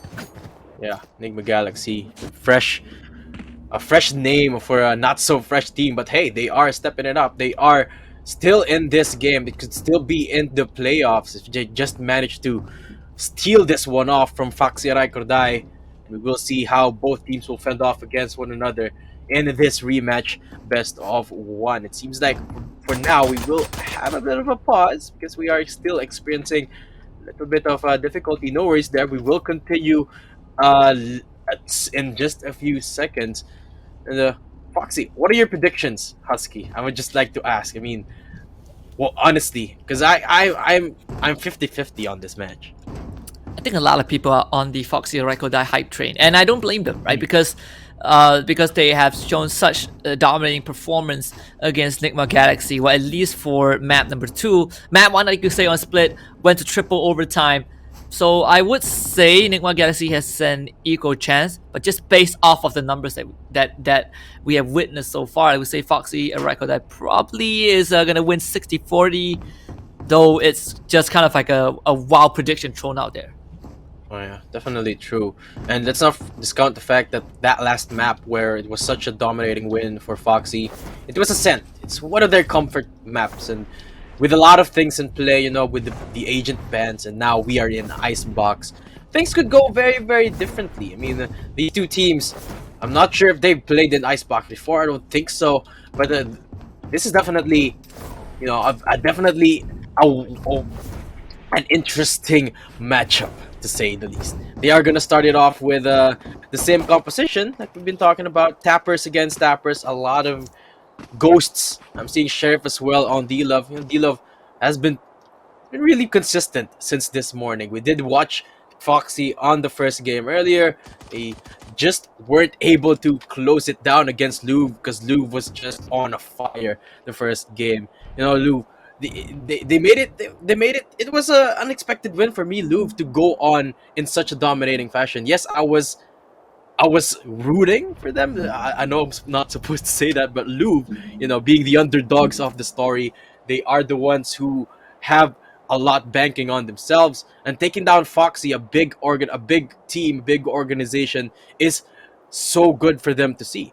And now Foxy and Araikordai, they're forced in a position. They're going into the lower bracket to have a chance at the playoffs, going against Nigma Galaxy once again. So I gotta say, they're pretty. I feel like they're gonna feel very confident about this, knowing that they won the last best of 3 against Nigma.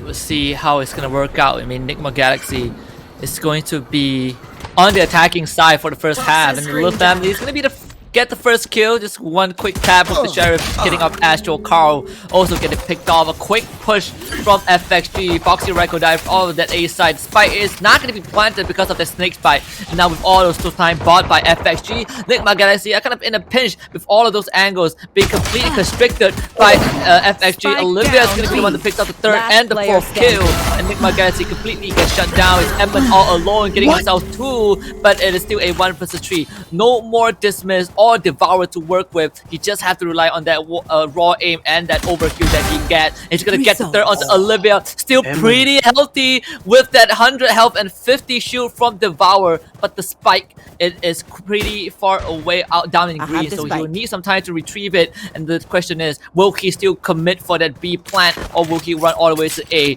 With that information delivered, it seems like Emman is gonna go for that challenge, and Wanna-Fly will shut it down. Nigma Galaxy came close, but Foxy Araikordai will still win the pistol round. Yeah, that's exactly the type of shenanigans I was talking about going into this match with the double duelist comp. D-Love and Olivia immediately pulling the trigger with the push down A side, immediately rewarding them as well, because Nigma Galaxy, they just weren't prepared for it, and they were able to pick up 2 kills right off the bat. Sure, Emman did such a valiant effort in that 1v4 essentially, just wasn't able to close it out. The odds were just stacked too much up against him. Now Olivia picking up that Phantom, such a confident pickup now, holding down A site, which is precisely where NGX is eyeing right now. And Super Duper will make quick work of Ching. So quick tap on the head with the Marshall, and he will also get a second one for himself. Make it third. It's kind of a holy trinity of Marshall kills. Carl comes the last survivor, and Super Duper is gonna land the 4th one as well. Just quick, decisive, swift, flawless for Foxy Araikordai. They lose no one, and they will go into that bonus round with everyone intact. Super Duper just ripped that one off like a band-aid from NGX. They rid them of their misery, and not a single payoff from the Sheriff pickups from NGX, which means that they will be stuck with the awkward buys. 3 light shields for the NGX squad. Emman, Ching, and Carl receiving the short ends of the stick, but at least they have the guns to work with. Speaking of guns, D-Love immediately picking up the operator, so FXG looking to continue strong in the 2-round lead that they've already revealing area. Here comes the buy round. Nigma Galaxy, they have gotten their warm-up early on. You can say the same for Foxy Araikordai, right? They got a best of 3 to start off the day, and even though they came out with a loss, so far things are still kind of looking pretty hopeful for both teams. Astro will pick up Olivia as he tries to go for the flank out of A again, but you pick up the pings from Nigma Galaxy.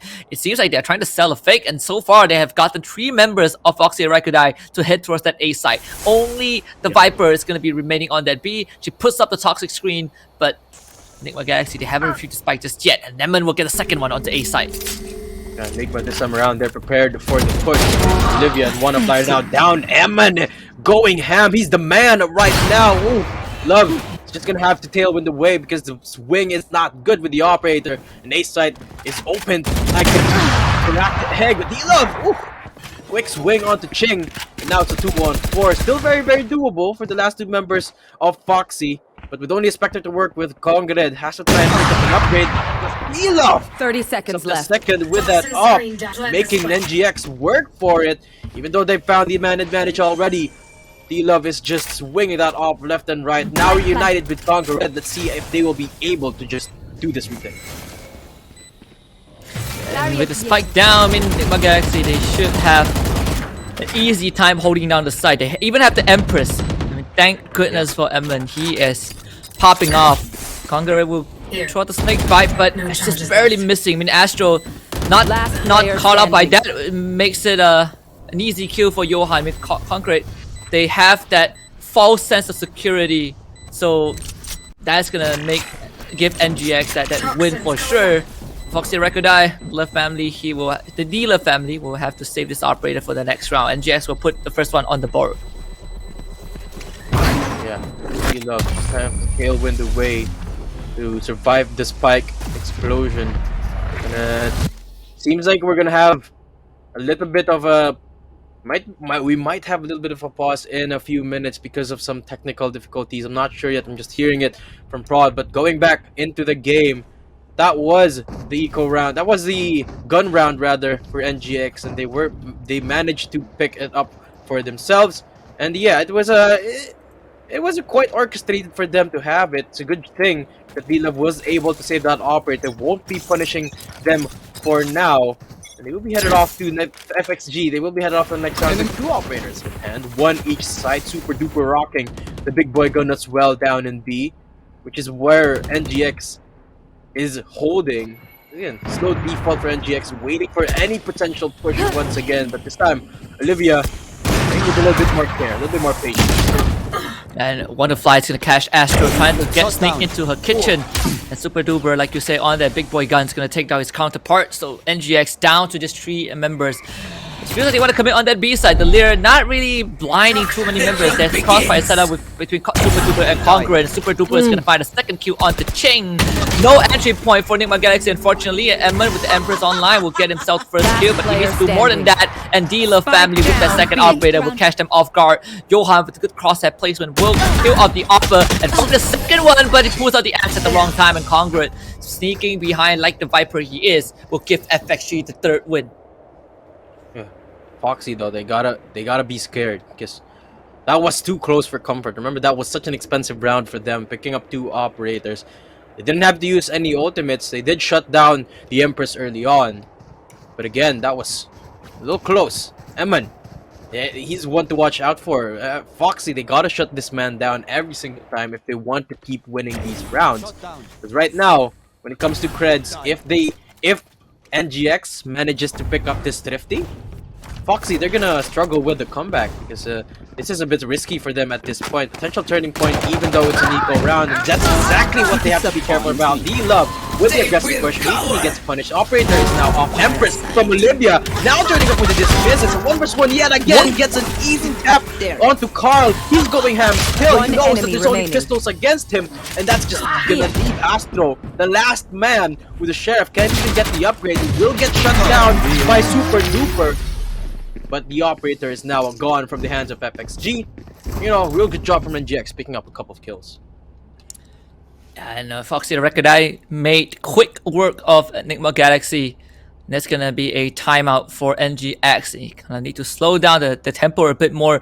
Talk about what is going wrong so far. I mean, NGX, they again, there's so many rounds where you see them having a pretty good opening. You know, you look at Ching, you look at Astro, sometimes even Johan chips in as well, that they get decent entry, they do the fundamentals right, they know how to set up the site, but the follow-up wasn't there. They always sprint close to the finishing line, but they cannot cross it, and FXG has been making quick work of them every single time they step foot on that objective.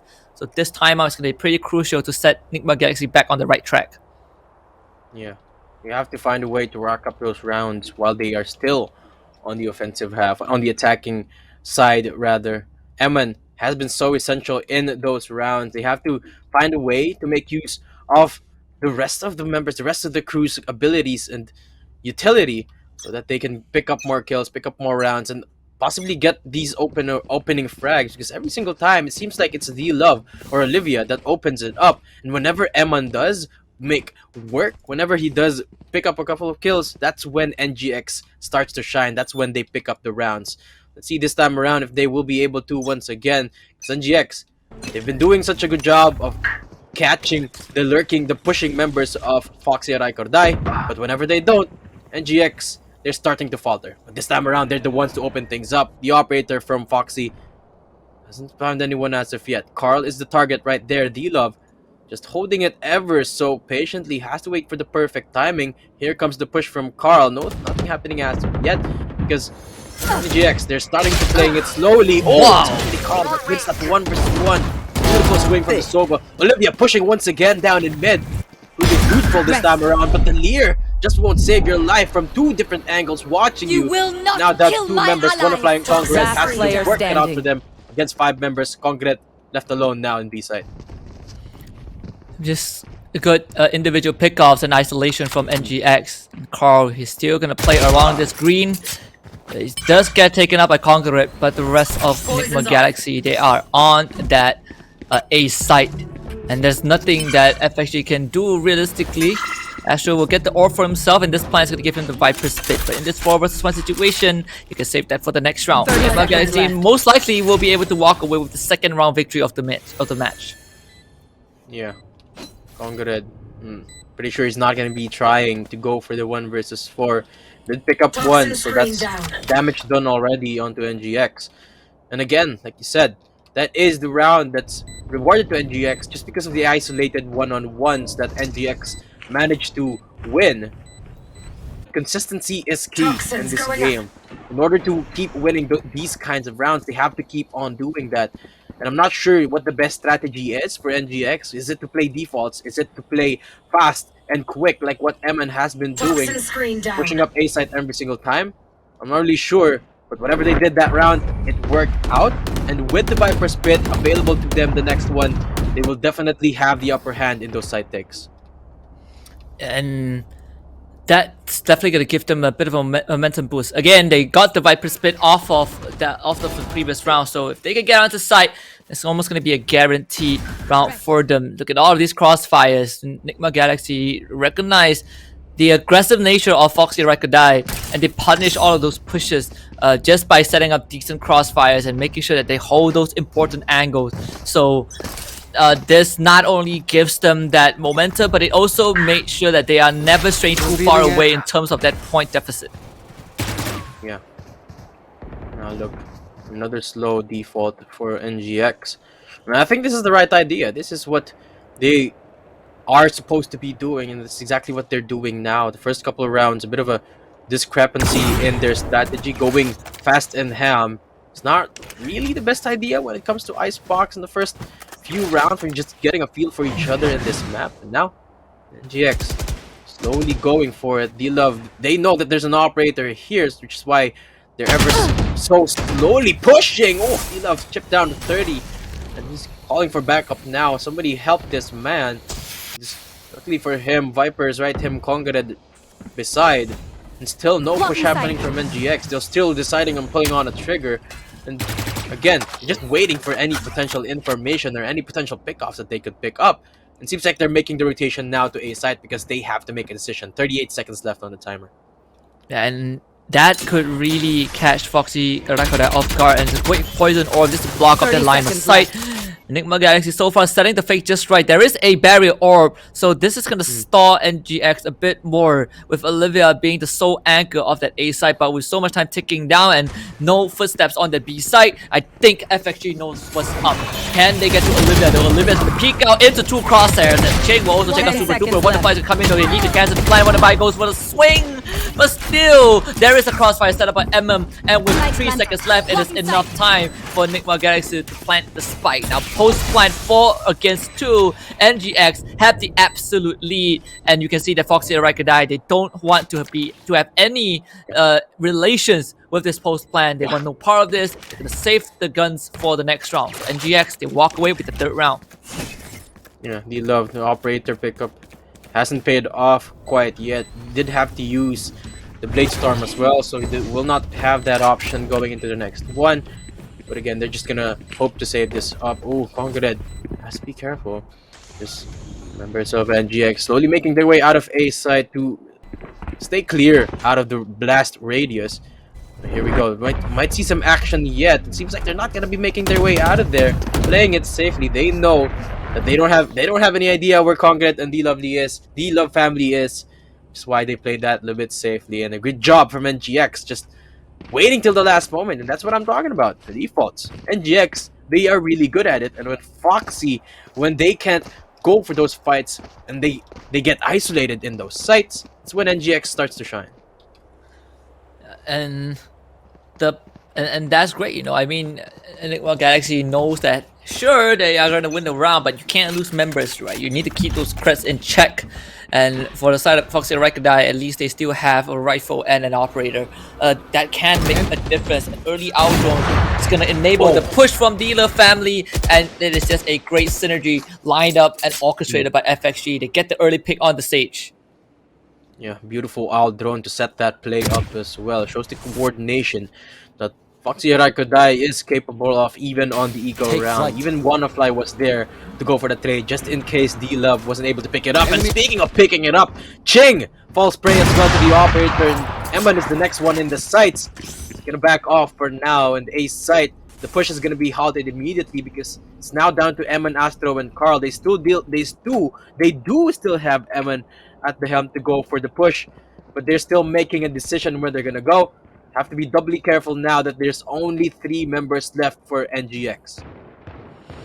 Yeah, and because of those 2 early pickoffs, I don't think there's much that Nigma Galaxy can do, because with the man disadvantage and the Sage out of the picture, they only have the Viper to rely on. But again, thankfully Astro has this Viper spin, so they're just gonna buy some time. Dealer family just gets a 3 kill. Olivia's gonna find Eman and Carl. Gonna be the last man alive, and pretty much done and dusted. He does take out Concrete, but Olivia will get the trade, and finally Foxy Araikordai will continue to try and extend the lead. Yeah, just when you were saying that Astro had the Viper Spirit available, D-Love picks him off, and the operator pickup is now doing wonders for the composition of FXG. I mean, all it took is for them to go to an eco, and they won the round. Now, Super Duper will be picking up one of those big guns for himself. D-Love is gonna be rocking the light shields, but no matter, they will be holding such powerful angles once again on each side with those operators. Quick, aggressive play from Ching from up top! Actually picks up Conga Red. That potentially opens up these sides, so the options are all available. Hunter's Fury is there as well. That's just gonna force Super Duper out of his niche. And with the operator, he's gonna look to find somebody, and he does. Ching right beside him, and it's just FXG mowing them down 1 by 1. Carl is the last man standing. Wasn't able to pick up a kill with the Hunter's Fury, and now he is gonna have to try and pick up some exit frags with the only the Phantom, but it's gonna be against an operator. Another operator from behind him. 4 members from FXG slowly collapsing down on him, and that's just the operators, man. They're just gonna pincer him. From Ching to pick up the first kill, but FXG, they're quicker with the response. That was some next level aim. I mean, Ching just hit that dagger from 10,000 miles away. Unfortunately, for Nigma Galaxy, they were not able to convert that into much. FXG held their ground so well on that B site. And, thankfully for Nigma Galaxy, because they did win 2 in a row, they barely have enough creds to squeeze in another full buy. Except for one of the members who has a Spectre and the Light Shield, but just great, and just a sharp shot from Ching. He has eagle eyes, but this round becomes even scarier. Nigma Galaxy needs to win this, or they're going back to eco. Nigma Galaxy, they're looking for A-side pushes now, and this time around again it's the aggressive push. But for Super Duper, there's a vague idea from Foxy that there is no one else from NGX that's outside of A-side, which is why they are slowly closing down on Olivia with the Empress at the helm. Picks up the first. Wuhan falls. Eman up above. It takes care of Olivia as well. Now down to a 4 on 4. Empress at the ready. Now activated. Eman now hunting, and he's going in. He's looking at Conga. Then he finds him. Another dismiss. Fall to the backside. D-Love still holding the operator. Connects. Good swing. The next one, the Empress is just gonna go ham once again. The spike. Remember, this is the double operator lineup here for Foxy, and it's gonna be so hard to do the re-entry with the Viper Split available. 1 enemy remaining. Or rather, NGX and Astro. How did he what? Conquer standing ahead. The barrel. Now, Super Duper has to try and do something with only the Spectre because he's dropped the operator down. wants to go for it, and he does have enough threads to go for the next round anyway if he dies. So he's just going for the needle in the haystack game. Astro is 1 HP. He gets spotted out by Super Duper. This is potentially doable, but it's just not enough time. It's a 1-on-1, but again, not enough time for Super Duper, but a valiant effort nonetheless. Emin also goes down. I mean, even though NGX win the round, they lose the economy. Everyone else dies. And it's a super expensive round for Nigma Galaxy, but a required one nonetheless. They had to expend the Viper's Pit. Thankfully, that worked out. Now, despite winning that round, you can see that not everyone is has kind of the right equipment, the right arsenal. Yeah, all of them have rifles, but 3 of them have light shields, and maybe some of them need to sacrifice utilities along the way. But overall, thankfully for NGX, the saving grace is they won the round. But if you are Foxy or Araikordai, you're completely fine with that. You still have the economy to work with. And if they win this round, they're going to force Nigma Galaxy into an eco for the final round, first half. Yeah. Look at this. It's so hard to play against double operators. And Foxy, it's been so many rounds in a row that they've been able to afford that just because of the ball that's been rolling for them for a while. And yes, they lost the last round, but the creds just always ever in their favor. Super Duper back on the op, Love family as well, and the Viper's Pit, of course, available for Conga Red. Yeah, this is actually still the Viper's Pit that is available for Conga Red. I'm not sure if they've already used that on the defensive half. Potentially might. It's actually committed now, already down A site. Gonna be forcing a push down the other sides of the map for NGX. And WannaFly waiting at the ready, waiting in choosing revealing area. And a good recon dart can spot out Olivia. That is gonna at least clear out green, or at least give them some information. You can see the rest of NGX, like you mentioned. You have 30 Emma seconds watching left. the kitchen.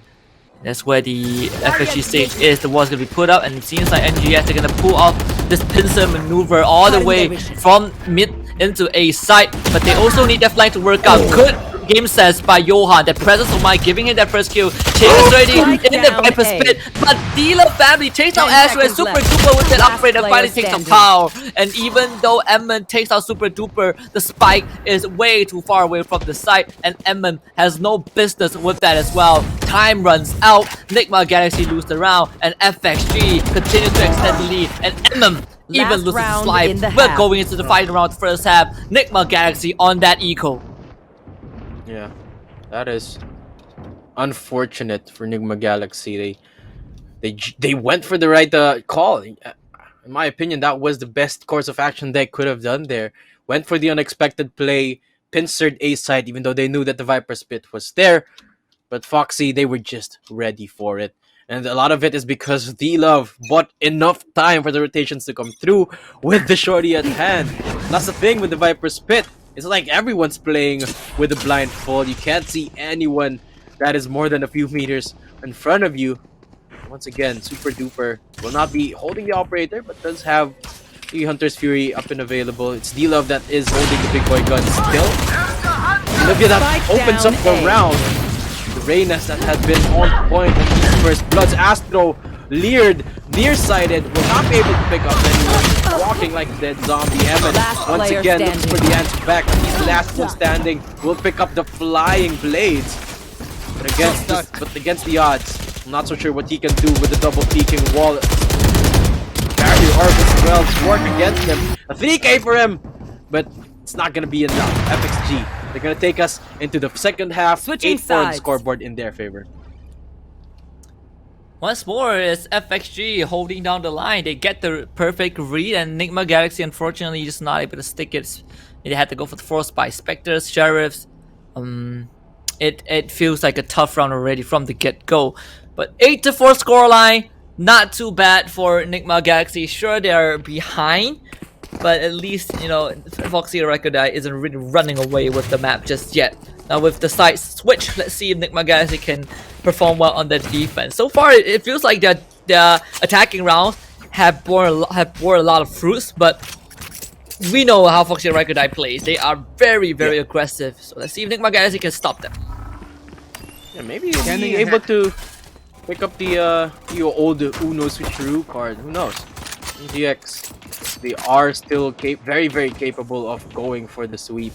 8-4 is the spot you want to be in going to the second half, especially in a mirror matchup that is, you know, either one defender sided or offensive sided. It looks like this time around they will be playing with a little bit more haste than NGX on the attack. Foxy quick with the owl drone. It's like they've made a decision and now in B side, but they have left Emma with the setup, or rather Olivia in the setup. They're going for the entry down in B. Quick trade at Ching and Wannafly picks up one for themselves. Both Jets are down for the count. And actually, NGX, they've made the rotations already, but FXG, they haven't pulled the trigger down in B yet. There is Arena lurking on that A side. You can see that Nigma Galaxy, they haven't heard much auto queue just yet, so they will send at least one guy towards that boiler area. But their spider senses are tingling and it's telling them that Foxy and Araikordai are mostly on that B side. There is a flank watch. left. No, he can go for the pincer if needed, and if FXG decides otherwise to rotate, they might just run into this very, very sneaky Reynar. And look at that, he hears all the footsteps, super duper to lead the charge, and Emma with good shots gonna take him out. Still will go for the secondary challenge. He needs to buy more time, and he does get the second kill. Wannafly finally puts one to his skull, but time is of the essence. Olivia catches one on the flank, now watches on the Raptors. Olivia with two, but he also loses his life. It doesn't really matter though, not enough time for FGX, and Nigma Galaxy will barely win out the pistol round. The lurks, Husky. Olivia and Emman both were on point with those lurks. And speaking of Olivia and Emman, look at the scoreboard. They're the only ones that are rocking above 15 kills. And it's a battle of the Empresses. 5-8 on the board. FXG still on the lead. And it's a real good job for NGX. Picking up that pistol means that they will be picking up a couple of rounds, including this next one. They have picked up the Spectres. There are no guns for FXG. But I'm quite surprised that they did go for a bit of a half buy. They did go for the full armors. They're gonna try to win this round nonetheless. FXG kind of forcing the issue at Emma. Full info, but he needs to get the spray up and he misses everything. Doesn't really matter though. Everyone else on the side of Nigma Galaxy will power in, and it's gonna be near flawless round. I mean, they lose Emma, but when you miss a spray like that, you gotta be punished, and that was with death. Nonetheless, Nigma Galaxy wins 2 rounds in a row, bringing it closer again. 6-8 is the scoreline. We're heading into the first buy round for the second half. Yeah. NGX definitely will have disadvantage, but they've caught FXG off guard in the pistol, and I would think that's enough. FXG, they've had the momentum going for them on the defensive half. Let's see if they're gonna be able to make the same magic happen on the defense. Remember, this is a mirror matchup. So whatever they did well in the last half, now NGX is gonna do it well. And now they are just going ham with the entry down in B side. 2 members left standing. Gonna have to make the rotation, but the lurk for Wannafly takes care of Emman this time around. And Carl, Spectre in hand, all dreams, still alive, picks up one, spotted by the owl drone. Recon both spotting him out, and everyone's onto him. Getting wall banged, the spike is now being laid out. Olivia and Super Duper actually will take him out, and FXG, they sweep the floor. 9-6 on the board, 3 in their favor. Yeah, not too bad for Foxy and Araikordai, only losing 1 guy in that round. It is their first buy round, so the economy not impacted too much. It's just overwhelming force again. I mean, it feels like Nigma Galaxy were not prepared for that B push. FXG, they just mowed down green and all the way onto site. Nigma Galaxy stood no chance at all. But there's a round 4 of the second half. Nigma Galaxy's turn to have all of their guns available, and Chain's gonna whip up that operator. And so far, not gonna get much because FXG, they're playing on that mid site. Oh yeah, but you know, it's not a little bit too late yet. They could still go for the quick rotations down in A site. Ching taking a page out of V-Love's book, holding the off down in A. Haven't found anyone as of yet. He's still holding down the site all on his own. And the default from FXG, real patient, waiting for the Emman push. They know that Emman loves pushing Johan as well. That's what a quick dismiss. trade down in mid. A beautiful dismiss and a beautiful tailwind as well. Bit of a kerfuffle down in mid is being answered by Olivia. Down in B, that's gonna split the site wide open. The Empress immediately turned on as well by Olivia. He knows He's on to the members of NGX.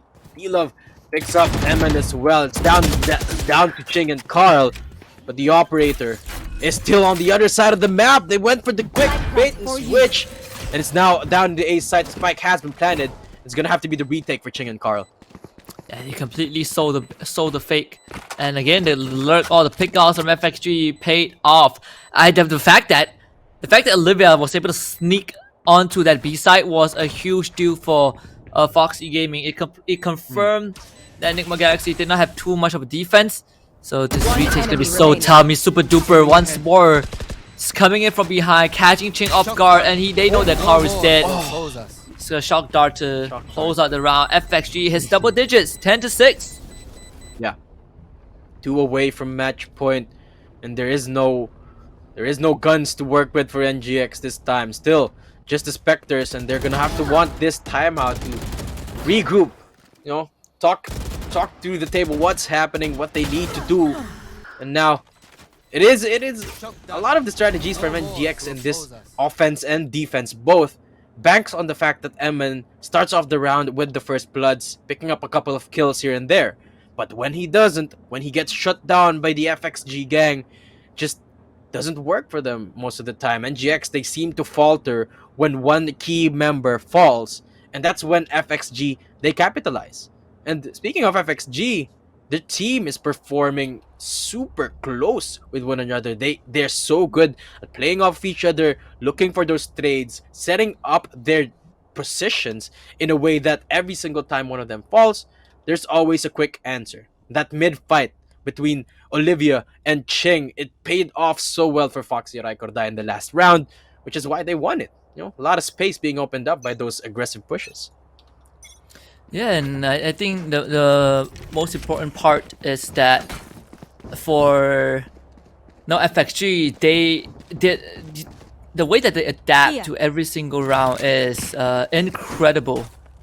Sometimes you have to wonder how FXG, what is going through their mind, because they have been making sure that whatever Nigma Galaxy does, they will adjust to it as quickly as the next round. The blades are out for Nigma Galaxy, but so far I see again for FXG, they're just taking it slow, being really patient and disciplined, waiting for that right information to strike. Johan's gonna push out that green into garage, but he might run into a surprise if he walks further. Yeah, quick toxic screen from FXG to try and bait out the rotations down in B site. They haven't pulled any trigger as of yet, but they still have a bit of time in their hands. 1 minute. The owl drone gonna spot a bit of information. Ching has been bolted up by the owl drone. Oh, but Johan has spotted Super Duper with that push. And that's just gonna open up a lot of possibilities for NGX. FXG, they have to make a decision now. A site seems to be the target for them, but they have to be careful because the Viper is here waiting for them with open arms. Oh, and this is gonna be pretty intense. I mean, NGX needs to hold the fort. They see Olivia conquer and run straight into a shatter shot, but can Eman hold on? Yes, he can. Astro is there helping as well. Carl with the wallbang takes out Wanna Fly. That's the last one. It's gonna be Dealer family, but his back is exposed, and Astro puts one through his skull. NGX, they still hold on. That was the eco for NGX, and they managed to win it with 3 men left standing. Holy moly, that's an impressive win for them. Impressive thrifty, and they only had to commit the Blade Storm, which makes it doubly impressive. And that's because of the aggressive positioning from them. They did not go for the push this time around, but they played it close to the fire.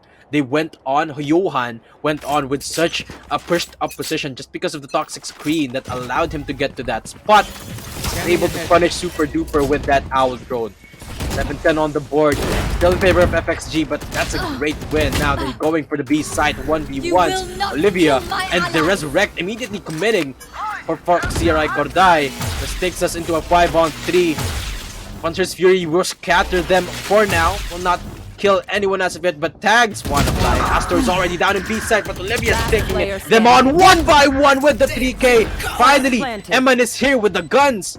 But is it gonna be enough? The Empress with 4 people standing on the enemy squad. It seems like it won't, because Wanna Fly will want to fly, and Foxy will take us into 11-7 on the board.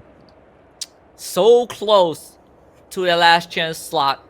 I mean, they just need 2 more rounds. Foxy, Araikordai just quickly slam the brakes, and Nigma Galaxy once more back to where they started. Bit of a overzealous move on that double pick. They went for that re-pick on Garage, on Green, and they both ended up dying. I mean, Nigma Galaxy, they need to hold on to the side a bit more firmly, but Foxy and Araikordai, they have found a lot of success on that B side.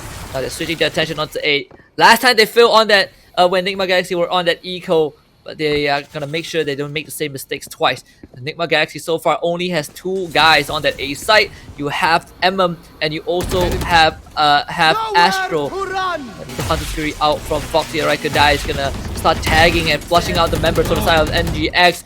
Astro somehow still kills off Olivia.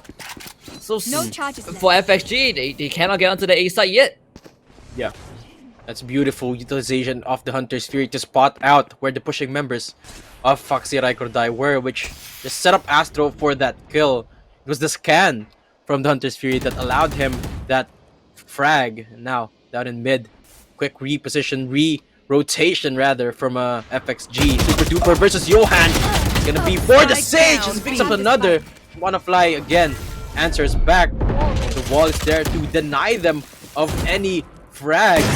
Love holding the tight angle with the operator, but up above, Butterfly whip picks up the classic, points it up, but it's gonna be NGX. She's gonna be quicker with the response.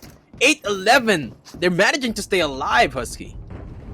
Well, I mean, I guess good attempt from Butterfly. I'm not really sure what the thought process was. Maybe it was a panic wall. I mean, but Butterfly, man, he missing those shots. Those were crucial frags. The fact that they were able to isolate Nigma Galaxy, I was surprised Nigma Galaxy stayed and fight. You know, they could have easily backed off, but they stayed in such a tight space, and they still able to win that round.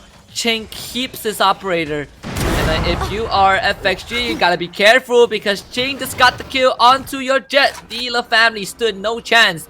And even though FXG, they get the Aldrin onto that B side with that Jet dead, they have to be a bit more careful, and that's where Congress comes into play alongside Wonderfly, both making it through the tubes into kitchen. Astro is there. There's no crossfire setup just yet, but still, maybe Astro can catch someone, and he does. He finds Congress. Wonderfly is gonna go for the secondary challenge, but Johan will take a super duper at the same time. Olivia gets the exchange, and Jing misses the shot, and still survive for a while longer. The wall is built. They see Wonderfly, but Wonderfly gets 2. Suddenly is winnable. Nigma Galaxy, Carl takes out Olivia, but the spike's gonna be planted. It's gonna be a 2 versus 1 in favor of NGX. Yeah, Wonderfly though has the resurrect available. Could still use that quick reposition down in garage. Might be able to just resurrect the body down there.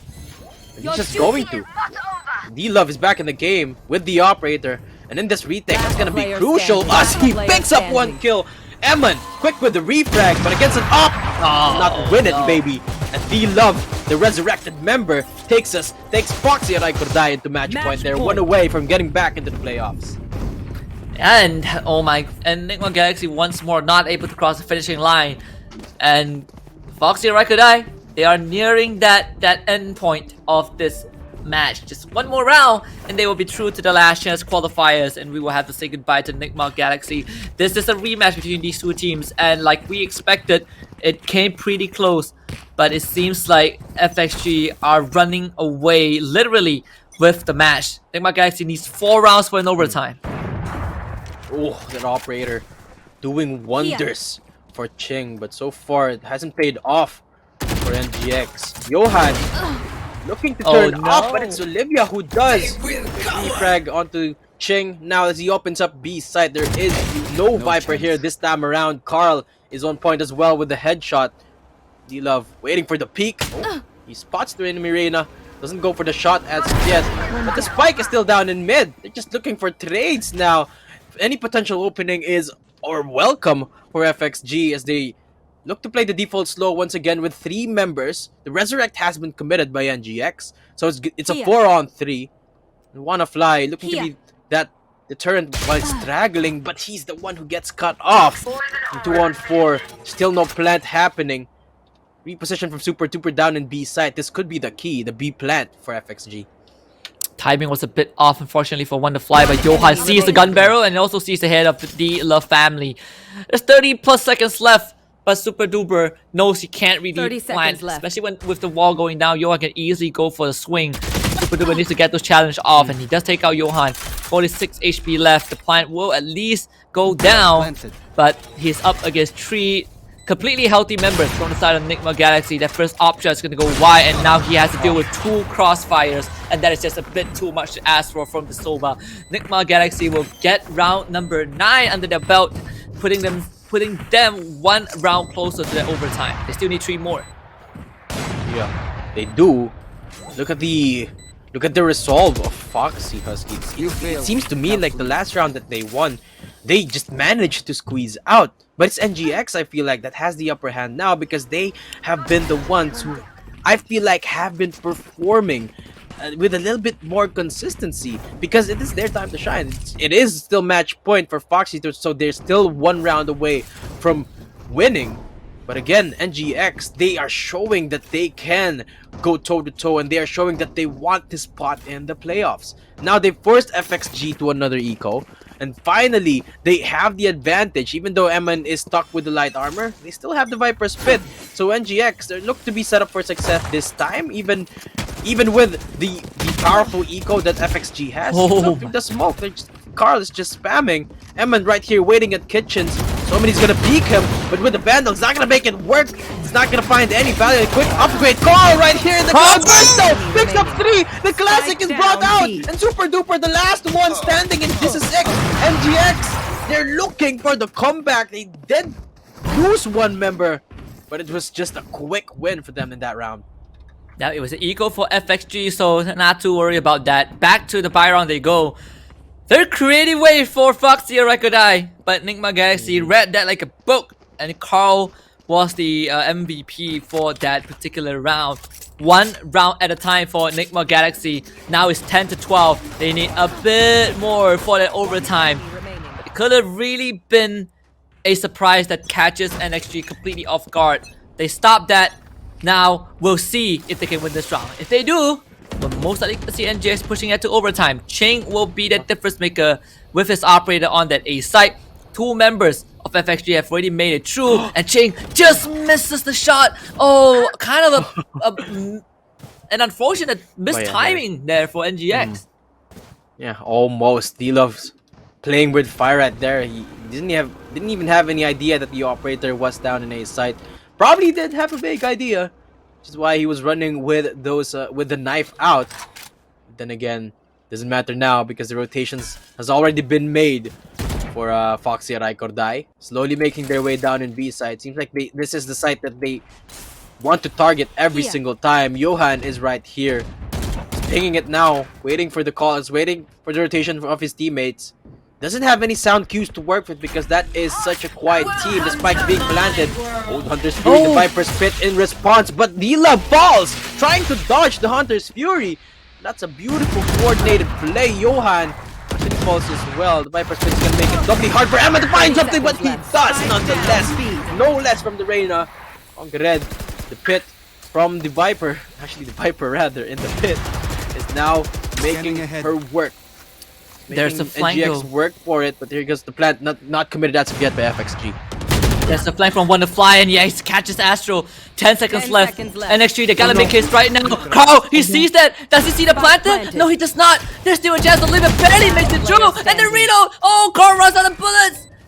Change to the operator, and 30 health left. He's not gonna look at the right direction. And just a split second of missed opportunity. Foxy Araikordai will take that and run all the way to the last chance. It's 13 to 10 and Icebox. A close one, a close rematch. But Nigma Galaxy, they were so damn close. Yeah, 10-12. I wasn't expecting it to be close, but Nigma, they put up such a good fight. They made Foxy Araikordai work for it. But in the end, when it came down to it, Foxy Araikordai, they were just the better team in Icebox this time around. It was a close one. It wasn't like the last series they had, the last match they had, was the Foxy Araikordai show. But still, a valiant effort for NGX. Foxy Araikordai, they will be headed off to the last chance qualifiers for a chance to get back into the playoffs. But for NGX, it is unfortunately good night for them in the Invitational. And that's it for our lower bracket. If I haven't forgotten anything, Husky, before we head off into a little bit of a break, I would like to thank our sponsors for making this event possible. Of course, special thanks to Vertigear and AIM Lab, as well as Newer Esports for being our prod house in this tournament. Again, my name is Datum, casting today with Husky. We will be back in just a few minutes with the next matchup.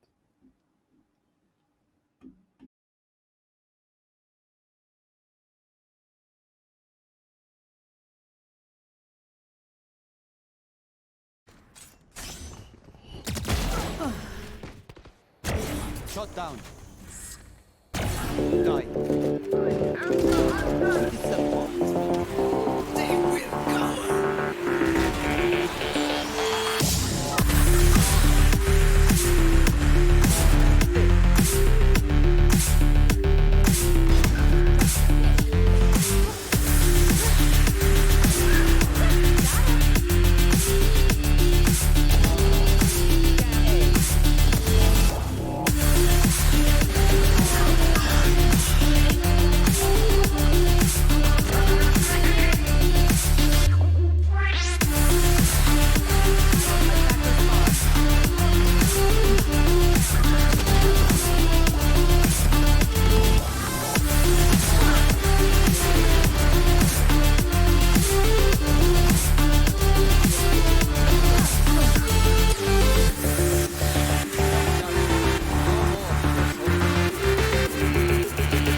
I'm the Wacky Gamer. Hey guys, my name is Gen. What is up, everyone? It is Dash. Hello folks, my name is Mons, this is KJC eSports, and you're watching Post Plan Chat.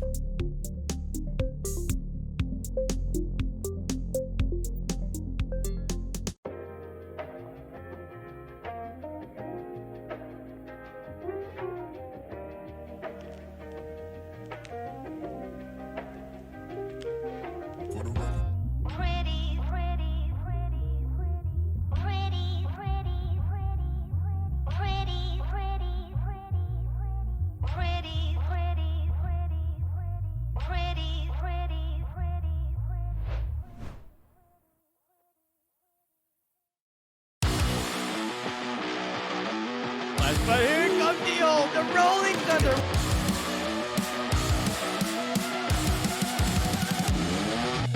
Now he's just running. He wants to get this ace, and the ace coming in. Shot coming in from Doc, and that is a lineup waiting. Kronos almost getting the ace. For him, he is down deeper down in B-side, and it's going to prove effective this round as he finds two already. He finds three. See what will happen as we see that Aki over here onto that base are trying to get two, trying to get three. That is just insane. He dead 9. Gonna try to get the headshot. Gets one more down. Killers going to peek in. Oh no! 3K! Go! They lined up! They lined up! No! The fun! No, this is not fair! They give some blessings and plus 5% headshots onto their weapons.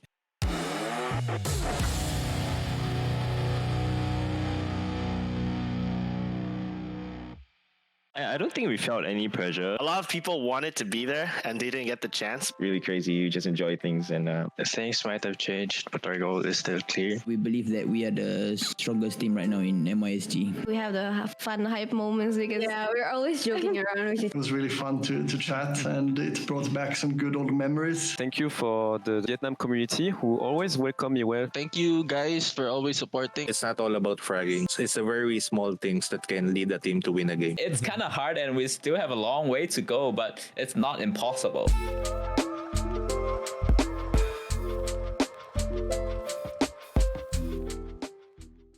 Hey guys, I'm the Wacky Gamer. Hey guys, my name is Gen. What is up, everyone? It is Dash. Hello folks, my name is Mons, this is KJC eSports, and you're watching Post Plan Chat.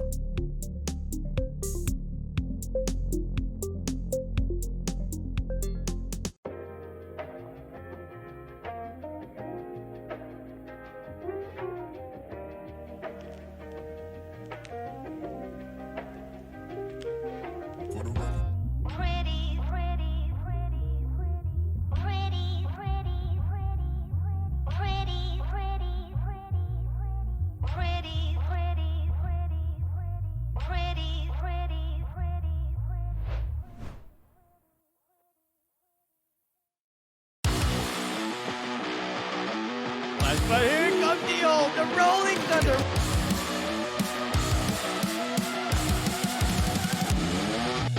Now he's just running. He wants to get this ace, and the ace coming in. Shot coming in from Doc, and that is a lineup waiting. Kronos almost getting the ace. For him, he is down deeper down in B side, and it's going to prove effective this round as he finds 2 already. He finds 3. See what will happen as we see that Aki over here onto that base are about to get 2, about to get 3. That is just insane. He dead 9.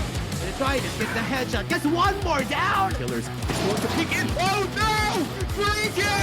Go! They lined up! They lined up! No! The fun! No, this is not fair! They give some blessings and plus 5% headshots onto their weapons.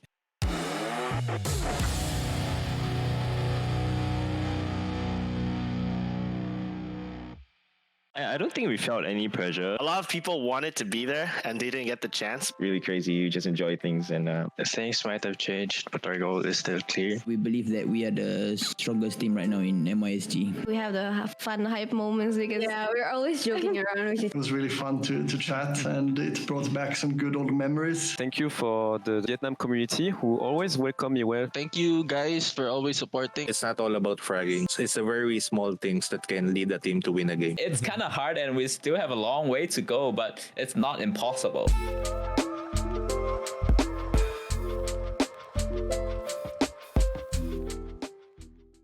Hey guys, I'm the Wacky Gamer. Hey guys, my name is Gen. What is up, everyone? It is Dash. Hello folks, my name is Mons. This is KJC eSports and you're watching Post Plan Chat.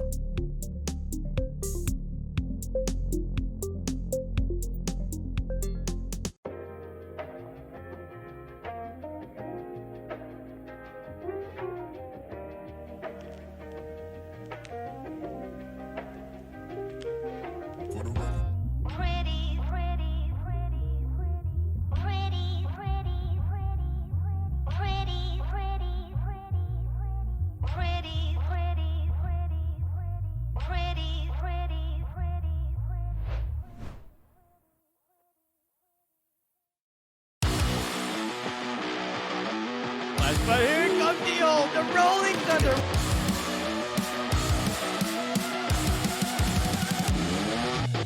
Now he's just running. He wants to get this ace, and the ace coming in. Shot coming in from Doc, and that is a lineup waiting. Kronos almost getting the ace. For him, he is down deeper down in B side, and it's going to prove effective this round as he finds 2 already. He finds 3. See what will happen as we see that Aki over here onto that base are about to get 2, about to get 3. That is just insane. He dead 9. Gonna try to get the headshot. Gets one more down. Killers going to peek in. Oh no! 3K! Go! They lined up! They lined up! No! The fun! No, this is not fair! They give some blessings and plus 5% headshots onto their weapons.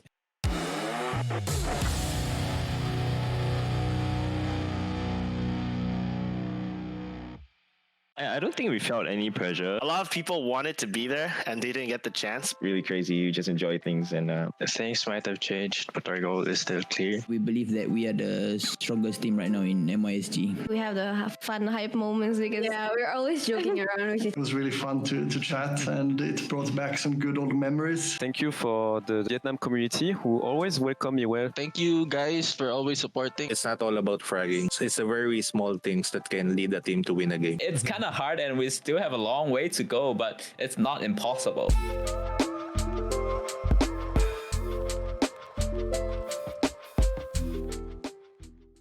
Hey guys, I'm the Wacky Gamer. Hey guys, my name is Gen. What is up, everyone? It is Dash. Hello folks, my name is Mons. This is KJC eSports and you're watching Post Plan Chat.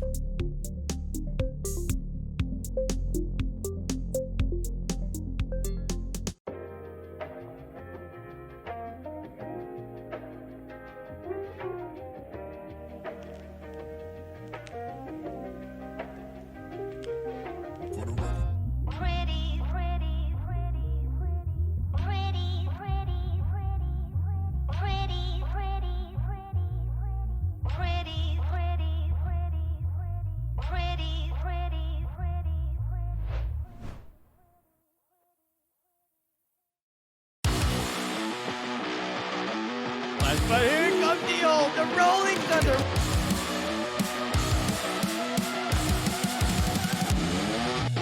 Now he's just running. He wants to get this ace, and the ace coming in. Shot coming in from Doc, and that is a lineup waiting. Kronos almost getting the ace. For him, he is down deeper down in B side, and it's going to prove effective this round as he finds 2 already. He finds 3. See what will happen as we see that Aki over here onto that base are trying to get 2, trying to get 3. That is just insane. He denies. Gonna try to get the headshot. Gets one more down. Killers is going to peek in. Oh no! 3K! Go! He lined up! Then lined up! No! The fun! No, this is not fair! They give some blessings and plus 5% headshots onto their weapons.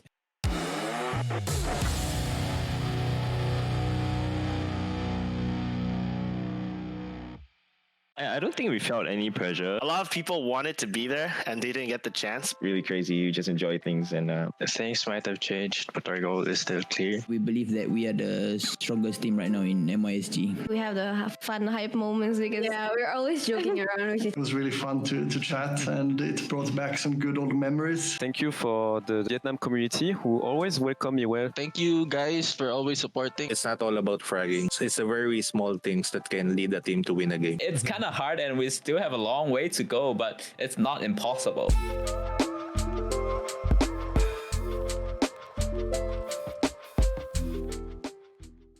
Hey guys, I'm the Wacky Gamer. Hey guys, my name is Gen. What is up everyone, it is Dash. Hello folks, my name is Mons, this is KJC eSports and you're watching Post Plan Chat.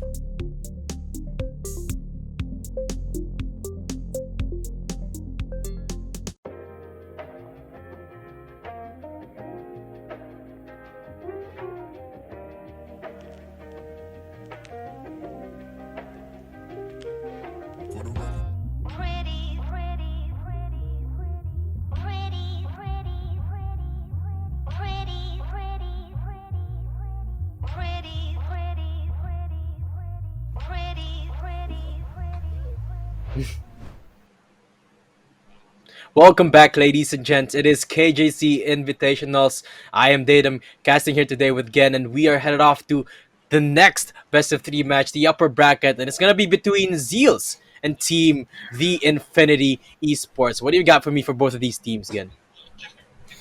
Yeah, these two teams, Zeal eSports, I mean, they were here earlier. Back in VTO, and they were our champions that time around. It looks like they're looking forward to try and head all the way to the grand finals this time for Infinity eSports. They've actually done really well in their games yesterday, day 1, 13-3. That was a big upset.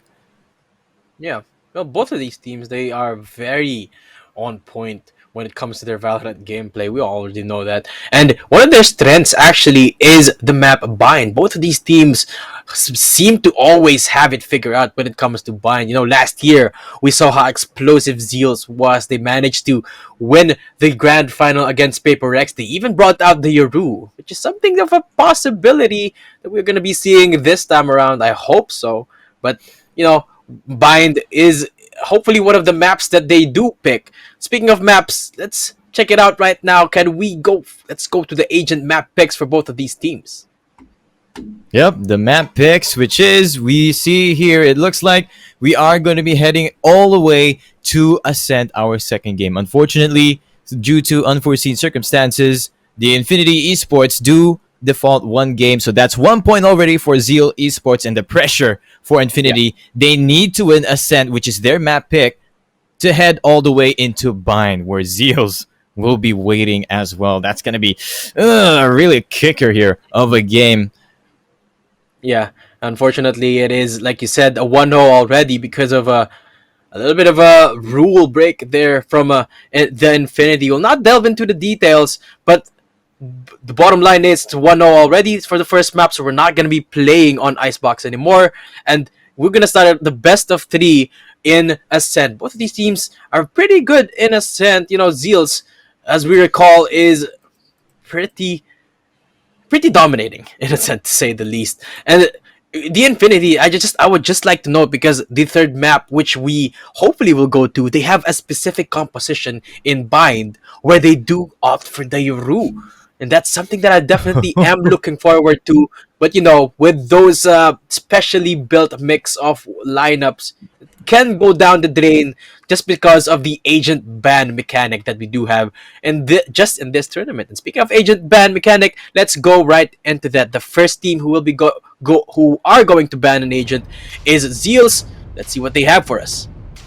Yep, drum roll please. Agent ban incoming, and it will be the Sage once again being taken out, this time for Ascent. Usually we see the KO getting banned based on day 1, but this time it will be the Sage. No more barrier orbs to shut down any quick pushes that we know Zeals absolutely love to do.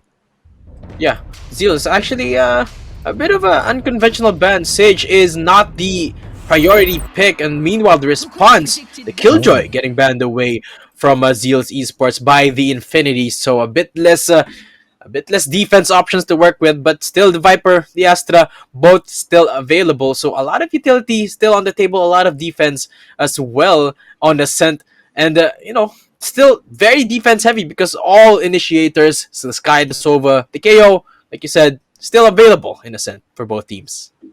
Yep, that is true. And especially for a map like Ascent, Killjoy is a very obvious pick, usually for Ascent, because of how much she can turtle down a site or put an alarm bot in the middle and just completely leave it alone just for that.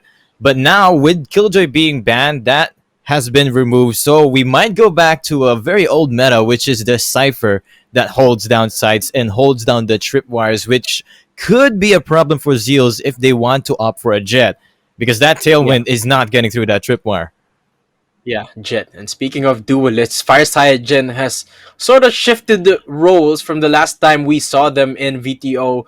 He was a monstrosity last year with the Sky, if we recall correctly. But this time around, yesterday specifically, Fireside, he's demonstrated that he could be right up there with the best when he showed us that he could play Reyna pretty darned well. He did show up with the Reyna, picked up a lot of frags, and that's something that I'm gonna be half expecting to see in Ascent as well. Ascent, Reyna and Jet are kind of the top picks, right up there with the Rays, and it's something that I would expect to see from Fireside, but who knows? We could see still the Sky, which is played by a lot of the members of Zeals.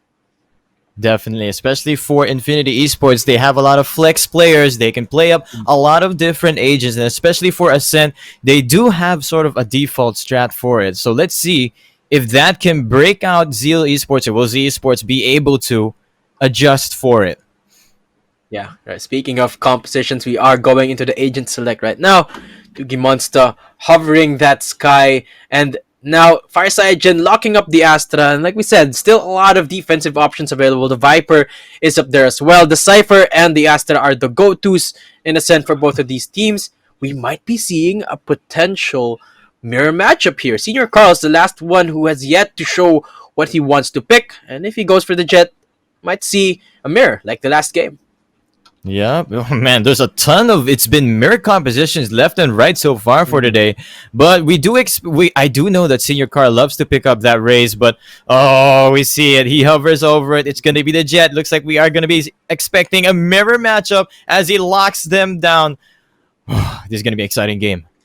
Yeah, and with the defensive half going to be in Zeals in the defenders for the first half, rather, they have a lot of, both teams have a lot of information in their hands, going for the triple information lineup, the Sky, the Cypher, the Sova. It's going to be an illuminating match because both teams, they will have a lot going for themselves. They know precisely where to strike, and we're gonna be seeing the defaults again. So what I'm expecting this game.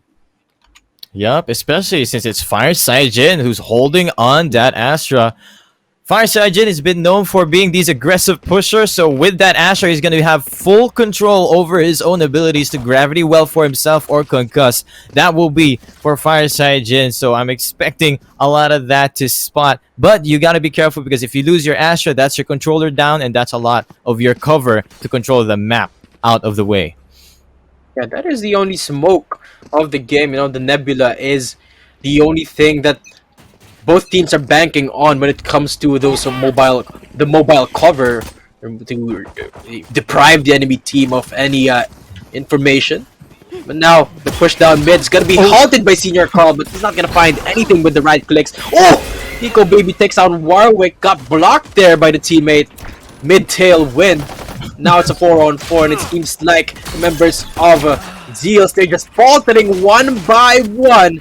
Flash too fast is not going to be able to survive that one. The right click from Face actually doesn't connect. Nico Baby! Beautiful with the ghost with the 3K. The last one, Somboy, will not connect that far. It's 1-on-1 between him and Fire Saiyajin. But if you know something about Fire Saiyajin, it's the crispy aim always wins him those duels.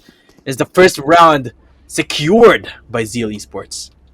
That was a great opener for Infinity Esports, especially clearing up the middle where Senior Car was supposedly holding Warwick, getting that first blood, and entering the market side. But Nico Baby with the shock dart lined it up and took out Warwick. So that was their duelist. That was their entry being taken out. Not to mention with him low HP, but he was able to hold down his ground and take two more before he fell out, where Fire Saiyajin then closed it up. Yeah, Senior Carl looking to make some big plays with this Marshall. Is holding down mid, which was the target last time around for the Infinity. Now they're slowly making their way down into B site where the Cypher is right there. The camera has spotted them out, I think. The pings are coming through. Nico Baby with the jiggle is struggling to stay alive for now. The shock dart connects actually to so many people. Flash too fast has found double dick onto Khan, and now Face is the next one to fall. Somboy answers back, but from behind, Flash too fast, looking for everyone. He's still alive. Classic in hand now. The last two members from the Infinity is struggling to stay alive in sight. He will get taken care of by Flash too fast nonetheless. 4K for the Sentinel himself. All right, what a play from Flash, staying alive, playing around his cyber cage, and making it a hard game for Infinity Esports to enter that side, especially since he is the Cypher with the tripwires. So now that was just the eco round for Infinity Esports.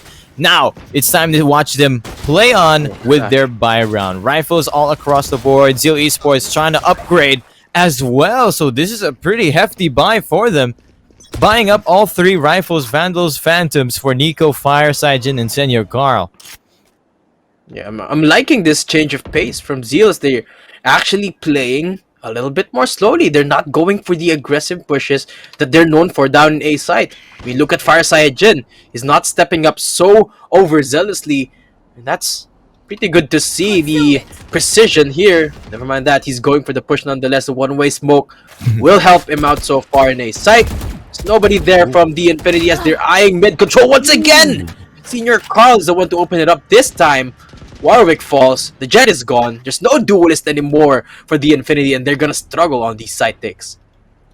Yep, and they even took out the Cypher Trap with that shock dart they used. It's just Senior Carl left, but Khan Big D with the big shot takes out Senior Carl. He clears up the middle side, but it's still Nico Baby with the Aljon tagging them up and slowing them down. Infinity Esports trying to find an opening from Zeal Esports hold, but at least it's the duelists down already from both sides. Cypher is still set up on B, so Khan and the others, Infinity Esports, looking to see if they can try and open up on the A side instead, but it's still Nico Baby holding this middle ground. Yeah, Zeal's holding their ground as of now. No rotations as of yet. One member each side. The sound cue from the sky is signaling the entry from the Infinity. Flash too fast. He's found himself in this very same position the last time around. Will he make it work again? It seems like he will, as he found two already, and that's just a quick sweep up of the assault, getting shut down by Zeal's Esports. Now 3-0 on the board. They're not even gonna let the Infinity win their buy round.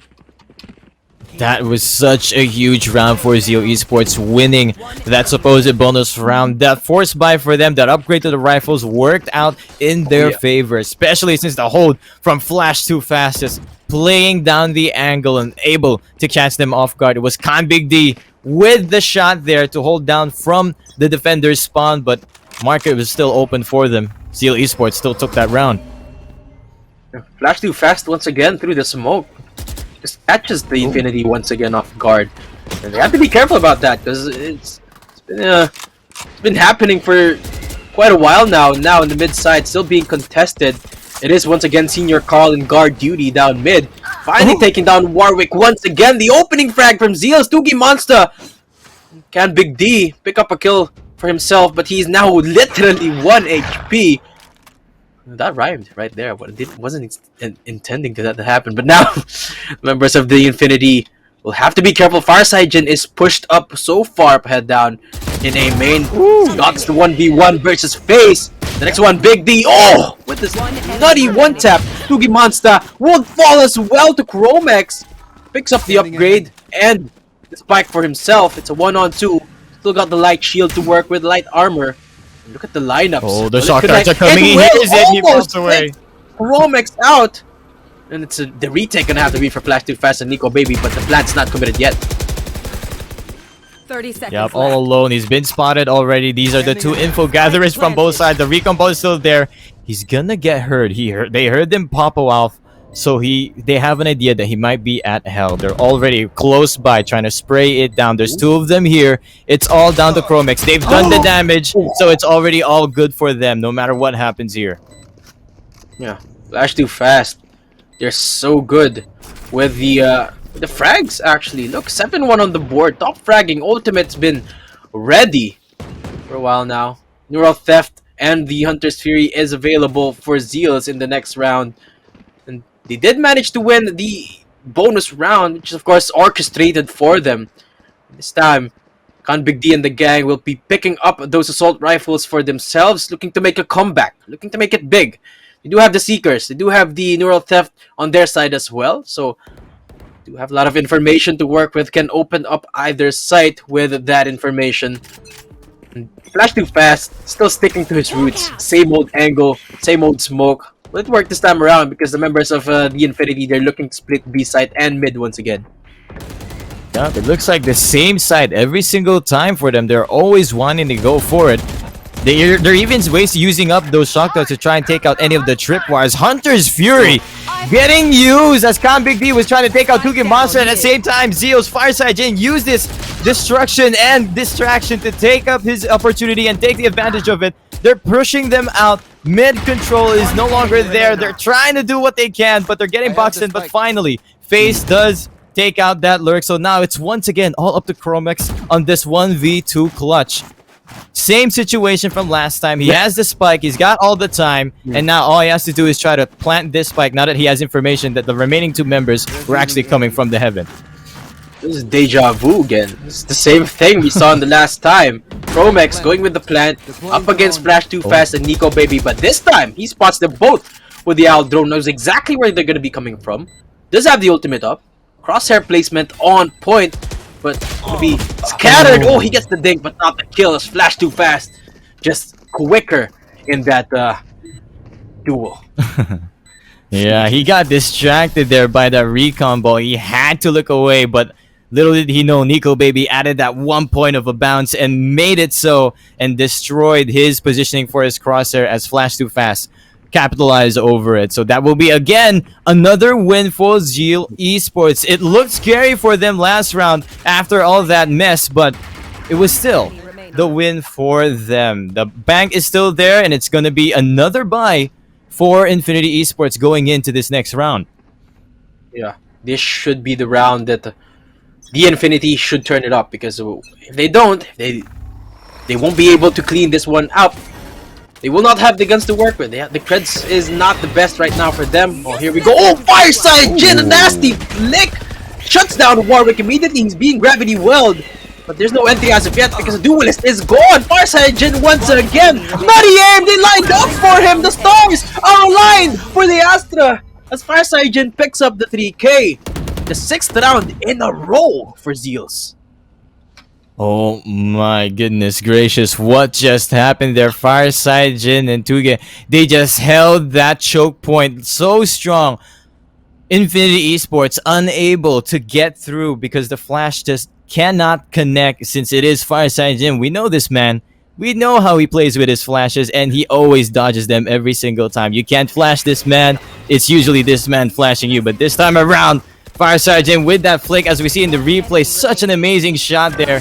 And in comparison with Tugen Monster and then Senior Carl chiming it in as well. What a play from Zeal eSports to hold down their ground. And now Infinity eSports 6-0. They need a round, but they're on their eco. Yeah, and a real good job from them. That's such a real efficient round economically because they just committed the Seekers. Not no other ultimate was committed in that round, which is surprising to me because they closed it down so quickly, so decisively. That's a lot of it is because Fireside Jin shut down the entry from Warwick. He plucked that jet right out of the sky, sent the bullet flying straight for that cranium, and then just shut down. It slowed it down immediately, and there was just no response from the side of the Infinity. They knew that they had to commit because the information had already been given away, and the crossfire setup from Fireside Jin and Tugi Monster just too good, too much to deal with for the Infinity. Now they only have the Sheriffs to work with, and look at this aggressive push from Senior Carl with the Operator. A perfect timing for Chromex to run away with there. Yep, and he's got the position with Fireside Jin actually holding down this B side. They swap their positions. They're making the strats very hard to read for the Infinity Esports. We do have Warwick with the Bladestorm. They're looking to see if they can take any heads here from Zeal Esports side. But this position, they were able to secure that ultimate orb, and that will be Fireside Jin with curtains up as well prepared. It will be still Senior Car. Oh, he jumps up, but he gets the timing. Anyway, Warwick falls. That's a Bladestorm down. Yeah. That is definitely true. The Sheriff still in play though for the Infinity. They're looking to split A site. Cypher hasn't flashed too fast, hasn't revealed where he is as of yet. But the camera being taken out just signals that the rotation is now about to come through from the Infinity. They are still eyeing A site, surprisingly. And there is a lurker down in mid. Somboy is looking to catch anyone potentially off guard. Luckily for Zeals, they are playing close to their hearts, not going for any aggressive pushes any longer. And rightfully so, because they do not want to give any guns away from the side of the Infinity. And now the push is now coming through. That's information for the cage. That's still not happening. Down from 3-0, the lineups as well. Gonna halt the plant, dealing damage to face. 10 seconds left, just in the nick of time, gets the plant, and here comes the retake from Zeals. Yup, it's just their eco, but they're able to take control of the side. Somebody was holding down the tree side, but they have been spotted. But here we go, curtains up, and there's so many missions happening. Senior Car with the Bladestorm, seeing what he can do, but he's got to be careful. There's a crossfire waiting right on the other side. It's Chromex. He's trying what he can to push him out. Someboy is the one that gets flashed to pass over at 3, but Tuki Monster is there to trade. Nico Babe and Fireside Jin making their entry. Khan Big D is here with the Sheriff with the big man shots. All he has to do is stall for his time, but woo! A little too close for comfort for Zeal Esports, Infinity Esports. They almost got that round on an eco. Yeah, they almost did with the Cosmic Divide. I'm actually kind of surprised that they committed that on the Sheriff round, but they almost made it work. It was a close one, like you said. But just Zeals, with the consistency, with the site retakes, they've always found those openings. They've always found the lurks, and the Infinity, they just haven't managed to make it work as effectively as the aggressive pushes that Fireside Jin and Tuki Monster have set up for the Zeals. And I think that could be the key for the Infinity. They've tried so many strats already, but they should try some more. The aggressiveness hasn't paid off so far, and now they've slowed things down a little bit, playing to their time. They do have a lot of time in their hands. Yep, it's all the time they got. They're playing the default. They're slowing it down, as you said, and they're trying to see if maybe Zeal Esports will make another quirky push here. So it's going to be Fireside Jin once again with Tugi Monster. They've repositioned their agents to go back to their defaults. They're clearing wine as well for Infinity, and ooh, that gravity well actually catching them, but Fireside Jin got tagged right a little bit here. A lot of action on A, but it's not where Infinity Esports wants to go. They still have the spike waiting in the middle, trying to look for what they can, but it's Senior Car with the up. Warwick actually spots this. He cloudbursts to get away safely. Oh no. He's got to be careful. He's flashed all the way, and he will be backing off here. The Infinity Esports once again trying to take control of the middle. Yeah, but Senior Carl though right here, aggressive push once again with the op. Spots one, gets one. Someboy falls, and that's actually so good for the Zeal squad. There's another member lurking around there. Right again, the operator spots it. Chromex falls. That's just shutting down the assault completely. Tugi Monster sweeps it. All done and dusted. And Zeal's one falls, but everyone else from the Infinity falls in response. And what a quick round! What a clean round for Zeal Esports. Yeah, Zeal eSports playing it really strong here on Ascent. Remember, this is Infinity eSports map pick, and it's already 8-0 on the scoreboard. Infinity eSports, you've got to pick up the pace. You've got to give us a super strat to try and bring back this momentum. Only 4 rounds left. They need every single one for breathing space coming into the next half. Yeah, remember the magic number again is 8-4, and if they just manage to go for the complete 4-round sweep, they might just be able to sweep it out with enough room for the second half. At least they do have a bit of guns to work with. Chromex and FaZe only has the Spectres, but you know, everyone else has assault rifles on the Infinity side. Fireside Jin with the lurk this time around, going all the way down in mid, picks up 2. And again, down to the last 3, the members of the Infinity, they're going for the push down in B site, but Cypher, Flash Too Fast, is still holding strong in this part of the map. He's gonna get taken care of by Warwick. That opens up the site for the take.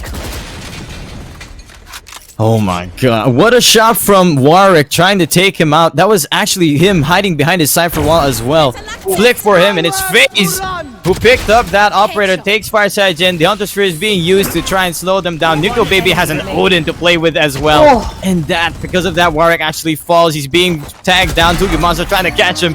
He will. At 2v1, it's still Zeal eSports. It was such a good push for Infinity eSports too. That's so good. And Fireside Jin again, this time around, goes all the way with the lurk and finds 2 members right off the bat from the Infinity. Just catches them off guard, and it's 9-0 on the board already, so 8-4 is not going to be doable anymore. As long as they do pick up a couple of rounds, they are going to keep the dream alive. Remember, this is a best of 3, so as long as they keep their wits about them, as long as they figure out what Zeal's have plan. Wait, hold on, Zeal's, I just forgot, Zeal's already has 1 point already, so if they win this round, they're going to be advancing on to the playoffs. And the Infinity, they have to go for the comeback here. Yeah, that is the dream for them right now, to Infinity and beyond. That's what they need to do. 9-0, just 3 more rounds, and they've got a force buy on their hand. Khan Big D and FaZe is the one with the rifles alongside Warwick, and they're once again trying to take control of mid. This time Zeal eSports are actually backing it up here. 2-Give Monster all the way in Defender's spawn, just to make sure that no one crosses the market side. If ever they do, we do see Fireside Jin usually making that push, but it looks like the Infinity eSports are preparing for this A push, and will they spot Senior Carl in the wines with this operator? Oh, that is the question indeed. The Owl drone forces him out, forces him to back away for now. He hasn't spotted out of yet, but there goes the tailwind. He will get denied by Songboy. Instant neural theft, and this could be it. This is to be the magic that they have been looking for. Songboy is the only one who's fallen, but they are already up in that A site. The spike being planted by Chromex. There is no lineup as of yet. It's not gonna connect to the plant. And now it's gonna have to be the retake for the 3 members of Zeal: Tuki Monster, Nico Baby, and Flash Too Fast. They have their work cut out for them with 1 man down and an operator to work against.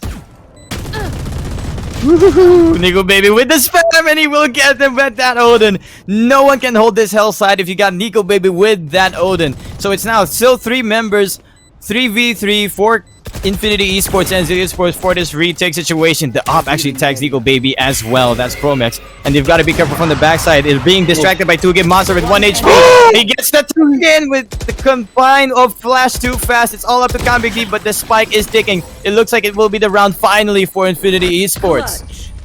Yeah, it was the first round. It is the first round on the board for the Infinity, but Zeals, they made it hurt. I'm not even sure if they can afford guns even after that win. Because look at their creds. They won't even be able to go for the full buys.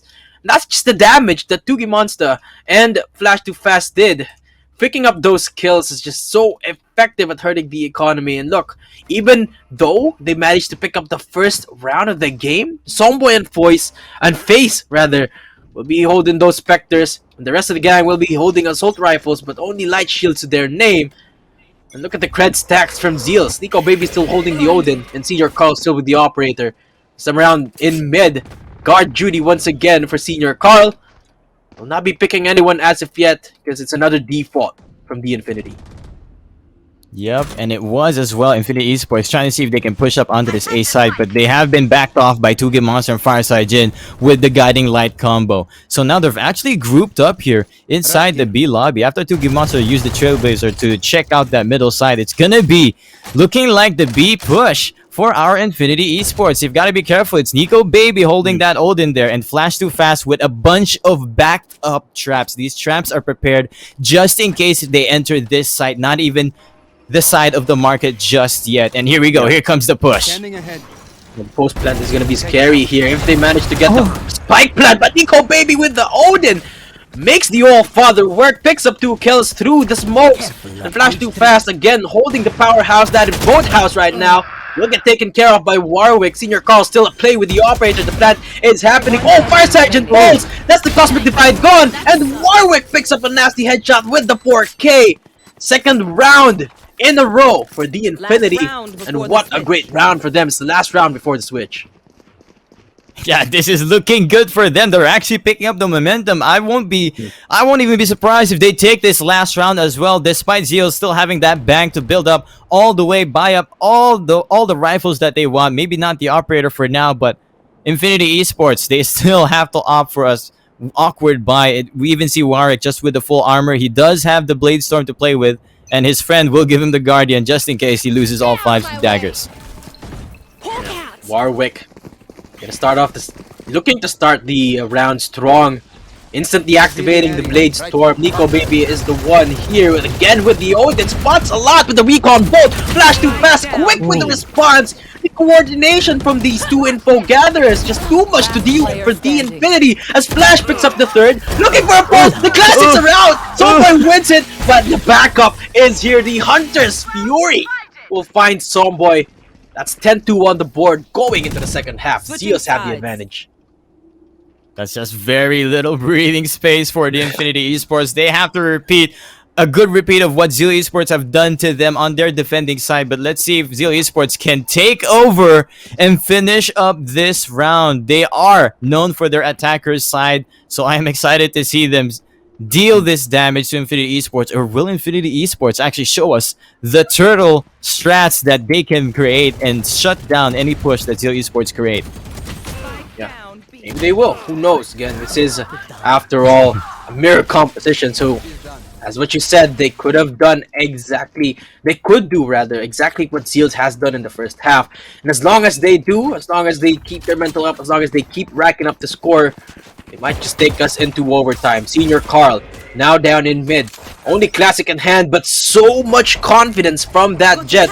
Is slowly making his way ever so slightly into market. Banging through the smokes. Oh, a beautiful right click. Takes care of Tomboy. Count Big D. The tailwind is actually going to be stuck, but it doesn't matter. Senior Carl is just not stopping. Going for the ace side push. He's already all up in here. The rotations are already coming through from the Infinity. But Senior Carl is gonna want to hold the angle strong down in heaven. 1v1 between the Jets, and Senior Carl, an easy 3K for him so far. What a shot there. The spike wasn't even in control just yet, but Infinity Esports, they were walking it through. They're not sure if the players are here. Senior Carl with a nice flick onto Rafters. That takes out Chromix. That was the last man who was supposed to be holding this A site. Now it's all down to FaZe to try and clutch this for his team. Remember, this pistol round, they need it so bad for this breathing space. They cannot give too much for Zeal Esports. Look at this distraction that Senior Carl is making, but right under the hell side, just making a lot of noise. He's given for Senior Carl. What was that shot? Mid-air, FaZe was jumping. A beautiful headshot for it, and Senior Carl boosted his way down from the dumps into the top frag. And look at the scoreboard for Zeals. 13, 13, 13, 12, 12 again. Every single member from Zeals is racking up kills. That just goes to show you, Zeals, they're on point today. Every single member is trained up and ready for this tournament. There's no star player because it is a star team in Zeals. They want to take the crown once again as they did last year. This, after all, the returning champs of BTO wanting to make a statement. They're holding strong with the assault rifles. They've forced the economy to be in shambles for the Infinity. That's just going to slow things down. Zeals, this is the trap that they've set up for a while. Yep, it's going to be the forced buy for the Infinity Esports. They do not want to give that match point. They need to get this round definitely. Otherwise, they're going to be opting for another forced off buy in the next round. They do spot Warwick, but that's the only one they've gotten so far. That also, Con Big D showing up with the guiding light, so Center Carl knows there's two people in market. That gives information that makes the push for Zeal Esports onto this A site where the Cypher has his traps prepared and ready. But Warwick actually gets the shot at Center Carl. That's a Phantom down. There is Flash too fast to try and give him some cover, but at the same time, the other side, Face takes on Nico Baby, who's making the push onto the tree, and Flash too fast. Getting Con Big D, getting a little too close for his Cypher wall, and Chromex taking out Fireside Jin. That's the spike down as well onto A short. Flash too fast, getting covered all the way down. Chromex finally finding him. It's all down to Tugin Monster. The round for Infinity Esports is working out. Tugin Monster needs a lot to do to try and finish this off. It's Chromex who picked up that Phantom. He has to retrieve it. Already low HP and low ammo. FaZe will finish him off. 11-3 is the score. Infinity Esports, they're still in this. Yeah, what better way to win that eco with a run and gun? FaZe with that Spectre secures that round. And I don't even know how the Infinity did that. They had the lesser guns to work with. They even were being set up to fail in the middle side by Senior Carl. But once again, they showed us a sign of life. Now they have the gun advantage going into the next one. The Sheriff's coming through for Zeals. And let's see if they will just be able to scrape the miracle reverse here for the Infinity. It's a lot of utility being scrambled up down in a site. So that's Zeal signaling that they want to commit to it. Let's see if they're actually going to.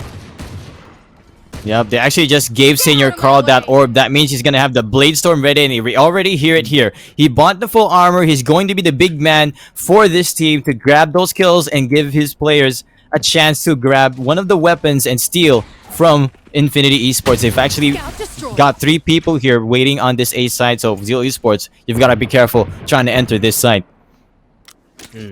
Crossfire being set up by the Infinity. Fireside Jin, only a classic to work with against Warwick. We'll back away for now. 65 HP. And Zeal's playing with so much patience. They still do want to close this one out for themselves. Blade Storm at the helm. There goes the flashes. It's exactly what Tugin Monster is known for when it comes to the Sky gameplay. Oh, the right click is gonna prove so useful for Senior Carl as he picks up 2.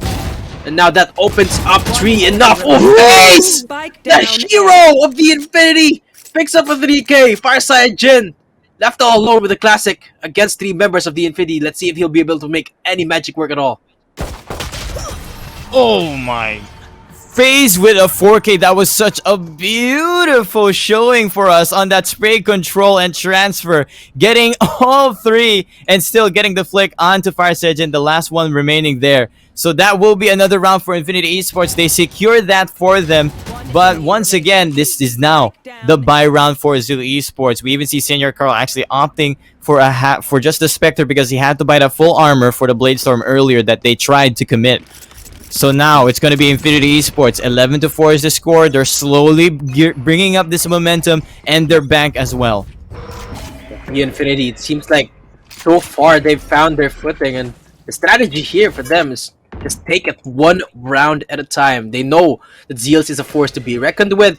They're gonna want to play it slow. And Warwick, beautiful setup right there, picks up the kill onto the lurking Fireside, and now Senior Carl looking to pick up that upgrade for himself. So 1 versus 1 gets another. Picks up the Phantom, goes for the next aggressive target. Market is the one that is in his sights, and suddenly Zeals have the upper hand, just like that again. 4 versus 3, and that's 3 people left on the defender's side. It's all up to Somboy holding right down into the boathouse, and it is Chromex who's watching his lure because Flash Too Fast is about to cross it, or he will just be holding it for himself. Here comes the Seekers as well. Now they know where the remaining members of Infinity Esports are for Zeal Esports side, and they know that 2 members are coming out from the defender's side. They know Chromex is there, and Flash Too Fast has the positioning, but Big D has the reflex and the reaction. They take him out. They know Somboy is still in the boathouse, and here comes their own Seekers coming out. So Zeal Esports, they have to make the move here before these Seekers starts catching them off guard. Tugin Monster trying to peek up to Somboy. Somboy takes him out, but Nico Baby's there for the trade, but Big D is right behind him already. Infinity Esports save to grit from their teeth. Big D with that clutch. the Infinity, they have forced another eco for Zeals, and they have to go for this timeout. And you know what this reminds me of again? It reminds me of a Disney movie. Just keep swimming. What just Disney keep movie? swimming. That is Oh, no. that is the motto right now for the Infinity. They're taking it one step at a time, and it's working out so far. They found their footing. They found traction. They're picking up every single round on and on. So they got momentum going for themselves now. 11-5 from such...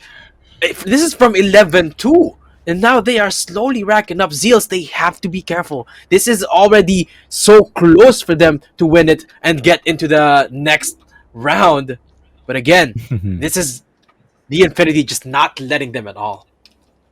Yep, this is Zeal eSports. All they need is 2 more rounds. And the Infinity eSports are not giving it to them at all. They are trying to make a repeat of what Zeal eSports have done in their defending side. And although Infinity eSports have been taking it really too close for comfort every single time, they're still able to build up their bank and they can still buy up every single moment. For now, Big D is the man with the bank. He's got 4K on his pocket, so now he will be able to buy up at least 1 or 2 more for his friends just in case they lose their lives once more. But Big D, man, this guy with the big D. Big D, indeed. Now FaZe up and ready with the Cosmic Divide. So that's going to be one to play for the side of the Infinity. Quick flick from FaZe to dodge the Hawk. Now Senior Carl has to be careful. Only has the Frenzy, gets dinked, but will stay alive for now. Quick crossfire setup. Warwick is going to have to stay alive for now. There is only pistols to work with for Zeal eSports. The only one with the submachine gun is Nico Baby. So they are just looking for the frags, looking for the damage. They know that if they just get enough frags, the Infinity will start to falter in the next round. They will not have enough creds for sure. And now Zeal's looking for a change of pace. They're taking it one by one. They're taking it slowly. Ooh, and FaZe actually catches Nico Baby there, trying to fade off from the smoke, and Warwick pushes up as well. Senior Carl with this frenzy holding right behind this gen. He's got to be careful. Warwick actually gets Farside Jin as well. So now the information from top mid, FaZe actually checks it, and he gets Senior Carl. It's flash too fast, who's able to clear up this B side, but he does not have the spike. He would want to grab that Phantom, but he's going to open it up for so many angles, but it looks like he might be able to. Infinity eSports, they're not even holding it off. They're just waiting on the spike, making sure that they win this round without flash too fast getting that clutch, especially if somebody is holding such a good angle out there. Oh, things are starting to look scary for Zeals now. 11-6 on the board. It has been 11 on the board for Zeals for quite some time now. But again, over and over again, every single time, it is the Infinity that manages to squeeze the round one at a time, and they just keep on going. And now, they still do have enough creds. It's finally the buy round for Zeals. Let's see if they'll be able to close this one out. But again, it's so efficient for the Infinity. They didn't even have to commit any ultimate the last round. Cosmic Divide is still up for them to play with. Yeah, it looks like a very quick push here. We haven't seen Zeal eSports do this in a while now, and they're even going to spot it up. But 3 members are holding the A side for Infinity eSports. It's going to be very difficult if they can't get this flash working or gravity wells. But Senior Car will dash up, and they will try to get in, but the gravity well stops the spike from crossing. Big D Zomboy chimes it in. Big D is not done from the rafters, getting 2 more. FaZe coming out of the tree as well. They're chiming it in. It's all down to Fireside. He was supposed to lurk in, but it's not enough. He gets fully flashed. He's gonna get taken out. Infinity eSports, they're going to Infinity and beyond, definitely for sure. 11-7. I cannot believe what I am witnessing right now. Again, this is such a contrast from the one-sided match that we have seen both of these teams play so far. And now, Zeals, it's gonna go down to the wire because again they are gonna go for the eco.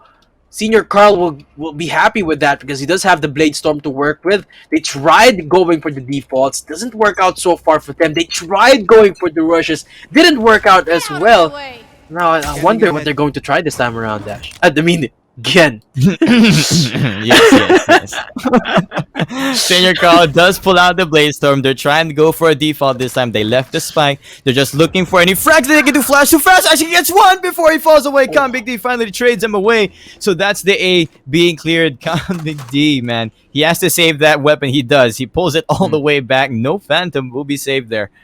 So now he's using the Trailblazer, getting the information. He knows A is clear, so they've got to be careful on this B side where the rest of Zeal eSports is actually on the wait for. They even left the middle side for this because the Cypher Trap is there. Just like when you have a Killjoy, but since Killjoy is banned out, you're going to have to do what you can with just the Cypher to play. Here comes the push coming out for them for Zeal eSports. It is just the eco round, but they might get to do something here. Santa Claus is the back, but Somboy is there to give him some cover. So now the push is coming in, and Euro Theft will spot all members of Zeal eSports. Yeah, the last three, Tugi Monster, Farsight, Jin, and Nico Baby will try and make something happen. He's gonna leave Farsight Jin all alone, but when he's concussed, no hopes and dreams to rely on. He's just gonna falter. Now 11-8 on the board. A good job from Zeal picking up a kill from that last round, but at this point where the creds has already been stacked up for the Infinity, it just doesn't matter as Warwick able to pick up the operator nonetheless. And it's another buy round for Zeal. So again, another opportunity for them to close this one out, to close match point out and get closer to that game, to that win. Because right now, the Infinity is looking like the better team, to be honest. Yep, Warwick with this operator. We saw him before yesterday on the icebox. He was hitting a lot of his shots here, and now he's going to be holding down this corner. They actually spot and avoided the guiding light from Tugi Monster, so they back it up here. And it looks like he's going for an aggressive push, but whoa! Tugi Monster actually gets a beautiful pre-fire there, and it backs Warwick all the way back. So they will be losing the control of the B main, but it doesn't matter because Zeal eSports are actually pushing up more into this middle side where they're gonna spot the Cypher holding down this cubby side. Somebody, but Big D's from the side! He gets the support and he will be able to win that duel. Zeal eSports just lost 3 people just like that. Yeah, the crossfire setup from Con Big D and Somboy. Too much to deal with for members of Zeals. And now, flash too fast, Tugi Monster. Gonna have to try and do something. Will not be able to flash. Just falls. Tugi Monster going for the spike plant. But, again, too much going against him. And FaZe secures the round and the flawless for the Infinity. Another eco potentially for Zeals. And I'm not sure what they can do. What do you think they can do here again? Man, Zeal eSports, they are crumbling under the pressure, but looking at Infinity eSports, they're just on point right now. These guys have picked up their composure. They don't care if you got 2 rounds left to win. We are going to catch up to you. Just as we says, this is Infinity eSports. 11-9 is the score. They have literally almost closed up the gap, especially since this will be the eco for Zeal eSports. Definitely true. 4 ultimates to the Zeal's name, so if they just manage to pick up a couple of kills, I will expect them to commit all of those. Oh, Tugi Monster actually gets tagged by the shock dart right there. Senior Carl at the helm once again. No blades this time around, only the Sheriff. We have seen Zeals make the Sheriffs work in the past. Let's see if they're going to be able to make it this time. Warwick hasn't found anyone yet with the operator. Ooh. Swing goes wide for now, but at least that's information given away to Zeals as they make the quick rotation down into A side. Oh! Through the Radianite box, Khan actually has found Fireside Jin. And Tugi Monster just waiting to pull the trigger on the Seekers, but I'm not sure if he's actually going to do that this time. Warwick once again! Even through the cranium, Senior Carl falls. That's overkill with the operator, and now it seems like A site, there's no choice anymore for Zeals because they're running out of time. Yep, all they want to do is get this plant going. But wow, what a beautiful guiding light there. Scott spots all 3 as well. Con Big D is not done. Zeal eSports, they just want to get this spike down to get a little bit of a bank going. But what a shot from FaZe! Tugi Monster, the plant gets denied, and it's another flawless for the Infinity eSports. Oh, we asked for it again, and it's exactly what we're getting. Zeals just wiping the floor in the defensive half is exactly what the Infinity is doing. They are now at the helm. They've almost made the comeback. It's 11-10 on the board, and just 1 round away from tying things up. The operator pickup from Senior Carl looking to be that oomph, that little factor that's gonna boost them up again to match point. But at this point, they've tried so many things. Will this work? I'm not so sure. Let's see if it will pay out for them this time around. Yep, it's gonna be Warwick, the operator of their own. He's gonna be spotting over onto this A main side, which is where most of Zeal eSports are actually gathered up upon. They have a ton of ults on both sides. It's just Senior Calm without the Blade Storm and Sonboy without the Neural Theft. They can do so much here. It's gonna be such a decider. 11-10 is the score. Will Infinity eSports equalize the score? Will Zeal eSports finally get the 12? As we see the Hunter Sphere, one of the ults already being used. So many of them actually scattering around this map. Oh, here comes the Seekers. The ultimates are now being committed. Senior Carl now can't spot anyone. Is in guard duty down in mid, holding the fort. Seems like A site is the target for Zeals. This information being given away by the guiding light. Seems like it hasn't spotted anyone as of yet, but Con Big D is the one who does, and he gets the kill. Oh, Warwick down from under. He's getting the kills with the operator, gets another peek, but does not get the shot. Face is the one to take care of Senior Carl, and that's just gonna leave Nico Baby the last man standing. Gonna have to go for the 1 versus 2. Spike plant still at the ready. Shock dart will not connect for now. It's a 1-on-2. 2 information gatherers once again. Still alive for the Infinity. Doesn't go for the plant as of yet. The peek is not gonna work out in his favor. And they've done it! The Infinity! 11-11 on the board! 10 straight, I don't even know how many straight rounds in a row that they've won, but they've definitely made it work, and they're almost for sure gonna take the next one round because there's no guns for Zeal to work with. Yep, it was a deja vu for me. It's just that Sova left alone in a 1v2 clutch once again against the other information brokers that the other team will be using. So now they equalize the score to infinity and beyond. We've been waiting for it to say 9 straight rounds. They might make it a 10 because they are on the driving seat. Zeal eSports is on the eco round. They're trying to see what kind of damage they can do, but with Senior Car holding this SMG, they're looking to try and make more and try to even maybe get this eco round. Such an upset that would happen if they can try to take control of this. Senior Carl does get spotted by the tripwire, but Big D is there holding the market. You gotta be careful trying to enter this man's domain. This guy is way too hard, strong, with 24 frags already to his name. Yeah, Warwick holding the tight angle down in B main. He's gonna spot and kill Fire Cygen. That's the first frag of the round. It's a real good job from Zeal stalling so far, not giving any information, but that just drops the ball for them.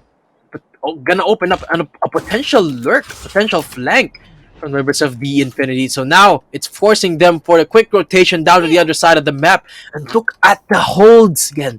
Look at the side, look at the angle holds from the Infinity. They're not budging because they know that Zeal is under pressure. They're the ones who have to and now there we go. The guiding light easily dodged away by Sonboy. Dodge this. The ultimate will be denied. Senior Call just falls. Face finds 2 heads already. Face, and now he's looking for more. He's gonna let go of the spray. Promix takes care of Flash. Nico Baby tries to find something to no avail. 12-11.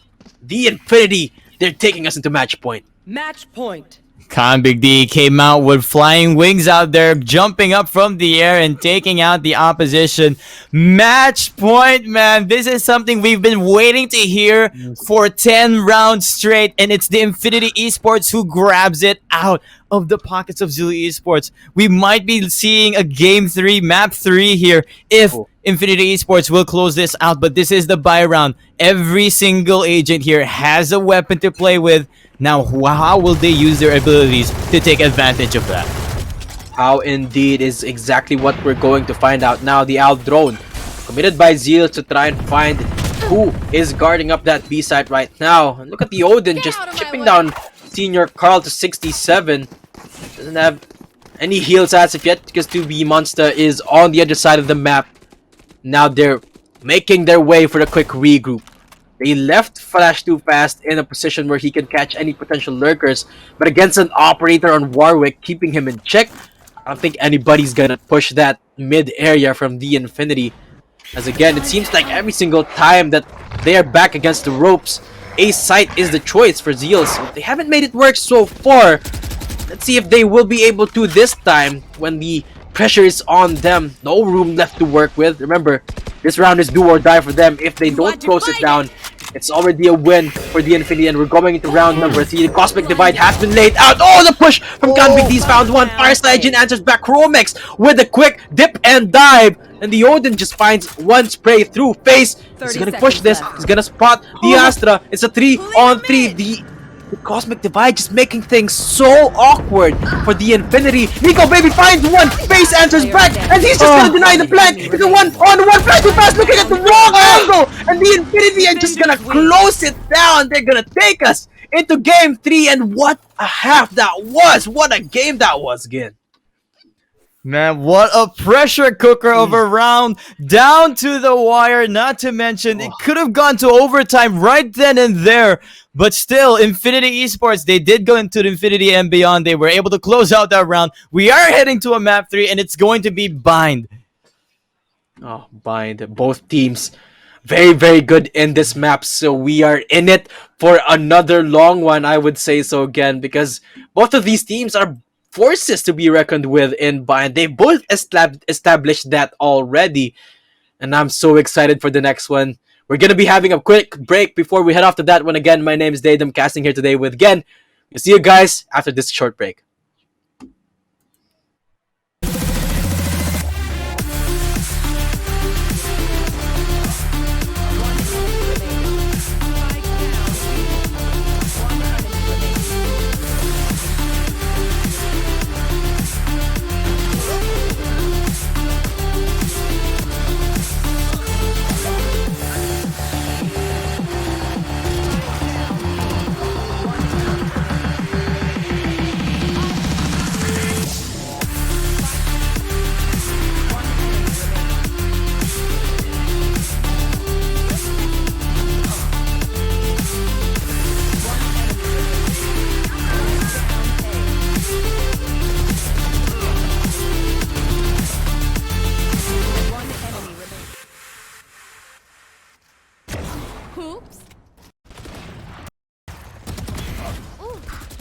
Player standing. Spike down. Oh, come off. One enemy remaining. Standing ahead. Taken out. 3. One enemy remaining.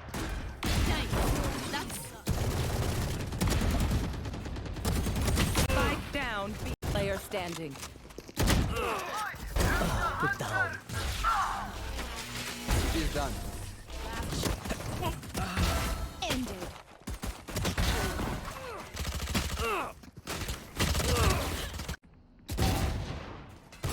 One enemy remaining. Spike down. Enemy killed. Night night. One enemy remaining. Flawless. Headshot. Spike down A. Last player standing. One enemy remaining. Spike down A. Hey guys, I'm the Wacky Gamer. Hey guys, my name is Gen. What is up, everyone? It is Dash. Hello folks, my name is Mons, this is KJC eSports, and you're watching Post Plan Chat.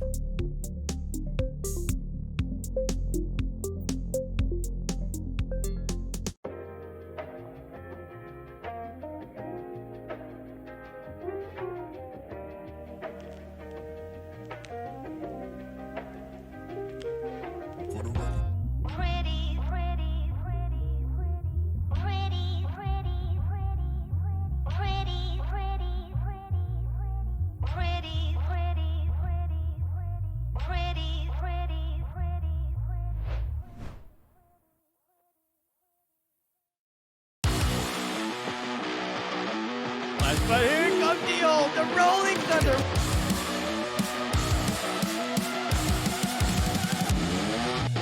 Now he's just running. He wants to get this ace in the ace coming in. Shot coming in from Doc, and that is a lineup waiting. Kronos almost getting the ace. For him, he's down deeper down in B side, and it's going to prove effective this round as he finds 2 already. He finds 3. See what will happen as we see that Aki over here onto that base are about to get 2, about to get 3. That is just insane. He dead 9. Gonna try to get the headshot. Gets one more down. Killers is going to pick in. Oh no! 3K! Go! They lined up! They lined up! No! The fun! No, this is not fair! They give some blessings and plus 5% headshots onto their weapons.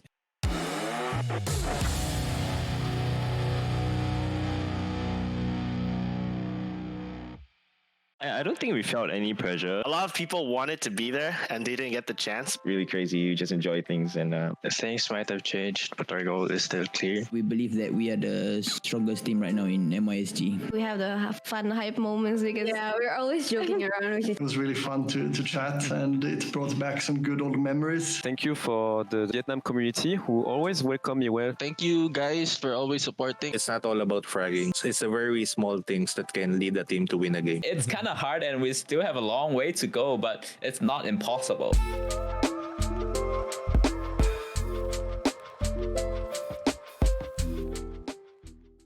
Hey guys, I'm the Wacky Gamer. Hey guys, my name is Gen. What is up, everyone? It is Dash. Hello folks, my name is Mons, this is KJC eSports and you're watching Post Plan Chat.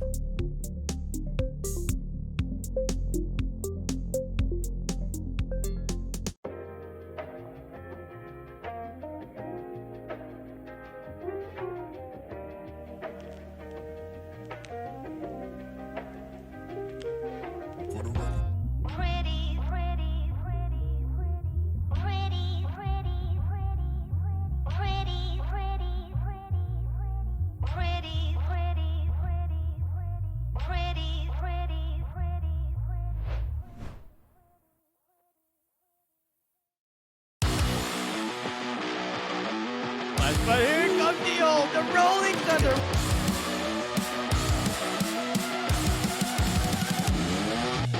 Now he's just running. He wants to get this ace, and the ace coming in. Shot coming in from Doc, and that is a lineup waiting. Kronos almost getting the ace. For him, he's down deeper down in B side, and it's going to prove effective this round as he finds 2 already. He finds 3. See what will happen as we see that Aki over here onto that base are about to get 2, about to get 3. That is just insane. He dead 9.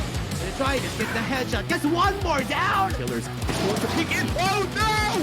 3K! Go! They lined up! They lined up! No! The fun! No, this is not fair! They give some blessings and plus 5% headshots onto their weapons.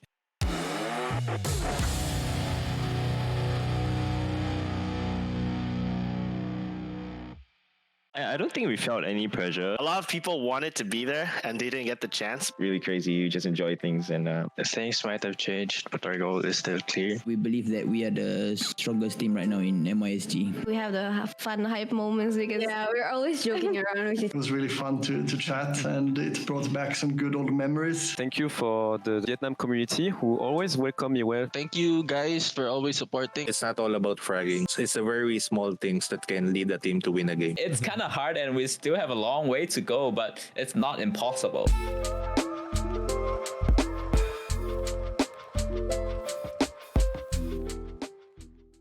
Hey guys, I'm the Wacky Gamer. Hey guys, my name is Gen. What is up, everyone? It is Dash. Hello folks, my name is Mons, this is KJC eSports and you're watching Post Plan Chat.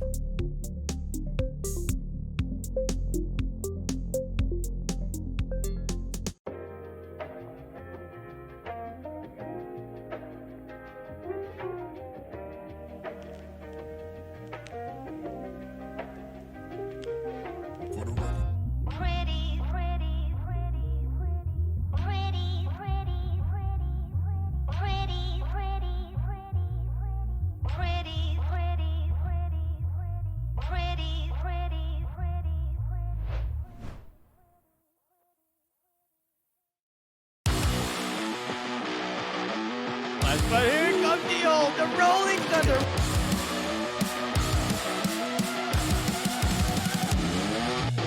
Now he's just running. He wants to get this ace, and the ace coming in. Shot coming in from Doc, and that is a lineup waiting. Kronos almost getting the ace. For him, he's down deeper down in B side, and it's going to prove effective this round as he finds two already. He finds three. See what will happen as we see that Aki over here onto that base are about to get two, about to get three. That is just insane. He dead 9. They're trying to get the headshot. Gets one more down. Killers going to peek in. Oh no! 3K! Go! They lined up! They lined up! No! The fun! No, this is not fair! They give some blessings and plus 5% headshots onto their weapons.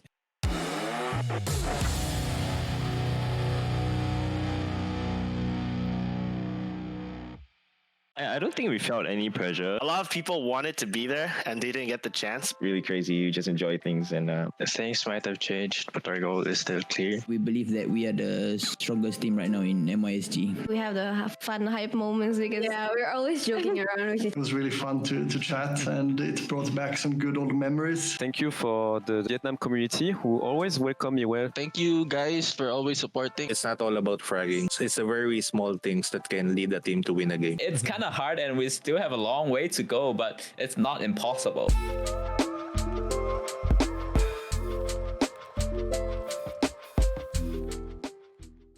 Hey guys, I'm the Wacky Gamer. Hey guys, my name is Gen. What is up everyone? It is Dash. Hello folks, my name is Mons. This is KJC eSports and you're watching Post Plan Chat.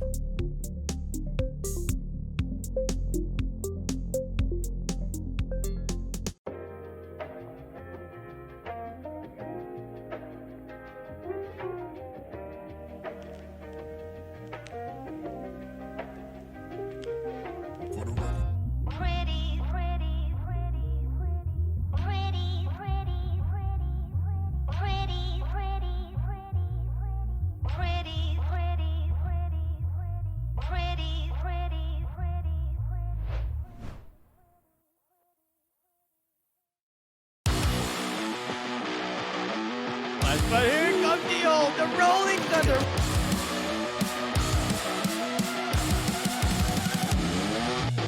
Now he's just running. He wants to get this ace, and the ace coming in. Shot coming in from Doc, and that is a lineup waiting. Kronos almost getting the ace. For him, he is down deeper down in B side, and it's going to prove effective this round as he finds two already. He finds three. See what will happen as we see that Aki over here onto that base are about to get two, about to get three. That is just insane. He dead 9.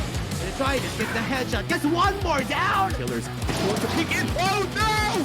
3K! Go! They lined up! They lined up! No! The fun! No, this is not fair! They give some blessings and plus 5% headshots onto their weapons.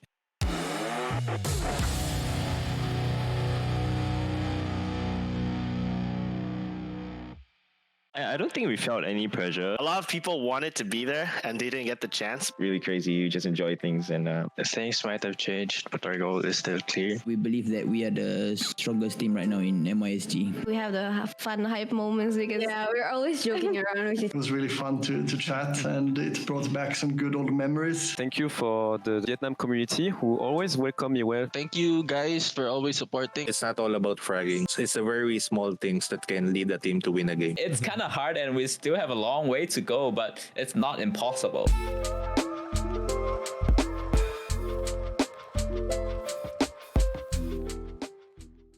Hey guys, I'm the Wacky Gamer. Hey guys, my name is Gen. What is up everyone? It is Dash. Hello folks, my name is Mons. This is KJC eSports and you're watching Post Plan Chat.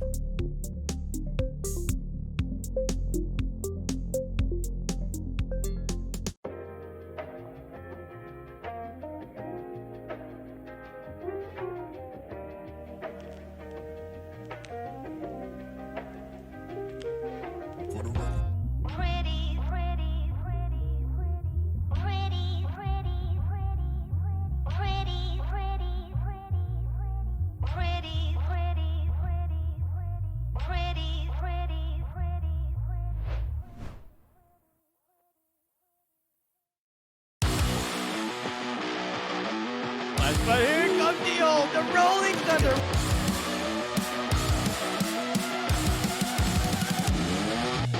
Now he's just running. He wants to get this ace, and the ace coming in. Shot coming in from Doc, and that is a lineup waiting. Kronos almost getting the ace. For him, he is down deeper down in B side, and it's going to prove effective this round as he finds 2 already, finds 3. See what will happen as we see that Aki over here onto that base are about to get 2, about to get 3. That is just insane. He dead 9. They try to get the headshot. Gets one more down. Killers going to peek in. Oh no! 3K! Go! They light up! They light up! No! The fun! No, this is not fair! They give some blessings and plus 5% headshots onto their weapons.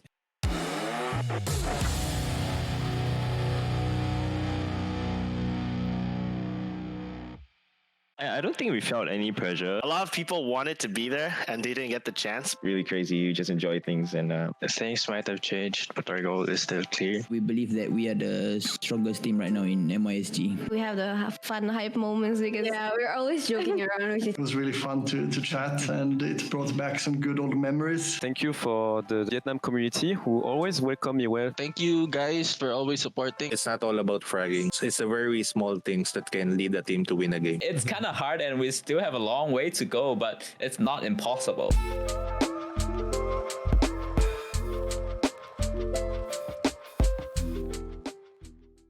Hey guys, I'm the Wacky Gamer. Hey guys, my name is Gen. What is up everyone, it is Dash. Hello folks, my name is Mons, this is KJC eSports and you're watching Post Plan Chat.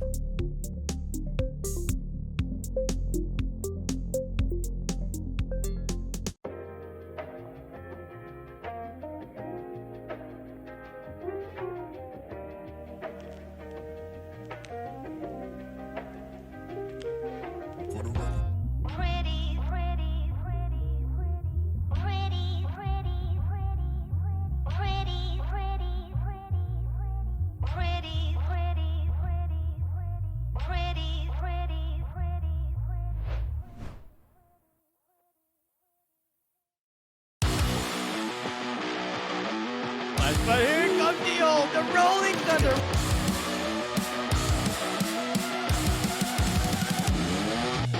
Now he's just running. He wants to get this ace, and the ace coming in. Shot coming in from Doc, and that is a lineup waiting. Kronos almost getting the ace. For him, he is down deeper down in B side, and it's going to prove effective this round as he finds 2 already, finds 3. See what will happen as we see that Aki over here onto that base are about to get 2, about to get 3. That is just insane. He dead 9. They try to get the headshot. Gets one more down. Killers going to peek in. Oh no! 3K! Go! They light up! They light up! No! The fun! No, this is not fair! They give some blessings and plus 5% headshots onto their weapons.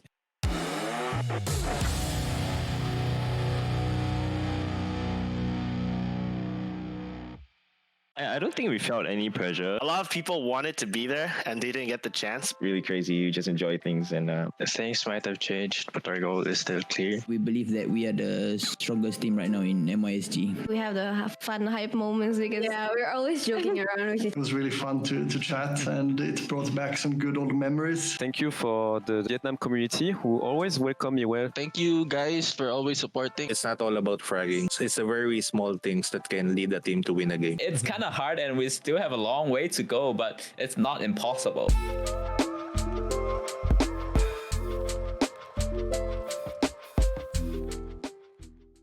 Hey guys, I'm the Wacky Gamer. Hey guys, my name is Gen. What is up everyone, it is Dash. Hello folks, my name is Mons, this is KJC eSports and you're watching Post Plan Chat.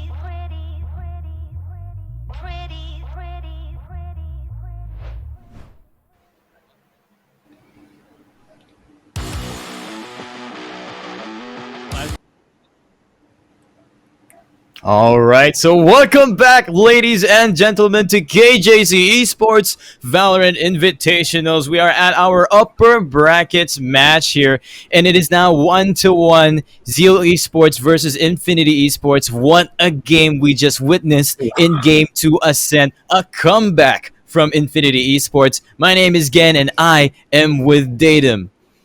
Yeah, I gotta be honest, Gen. I was not expecting that at all. I thought we were in it for a quick game because the way Zeals played on the first half, they looked unstoppable. But the moment the tables turned, the moment they switched sides, they can't even do anything. It was a straight up the Infinity show. They literally were not even able to pick up a single round after they picked up their 11th. And it just goes to show you anything can happen in this next one, especially because the next map is coming up. It is Bind. And yesterday, we saw the Infinity, they 2-0'd Ego in Bind. And that is with a new composition where they used Omen and KO instead of Astra and Sova. And those aren't even banned agents, so they just used it by choice. And that's something that is definitely one to watch out for, especially considering this is Bind. Zeals is pretty nutty in this map, kid.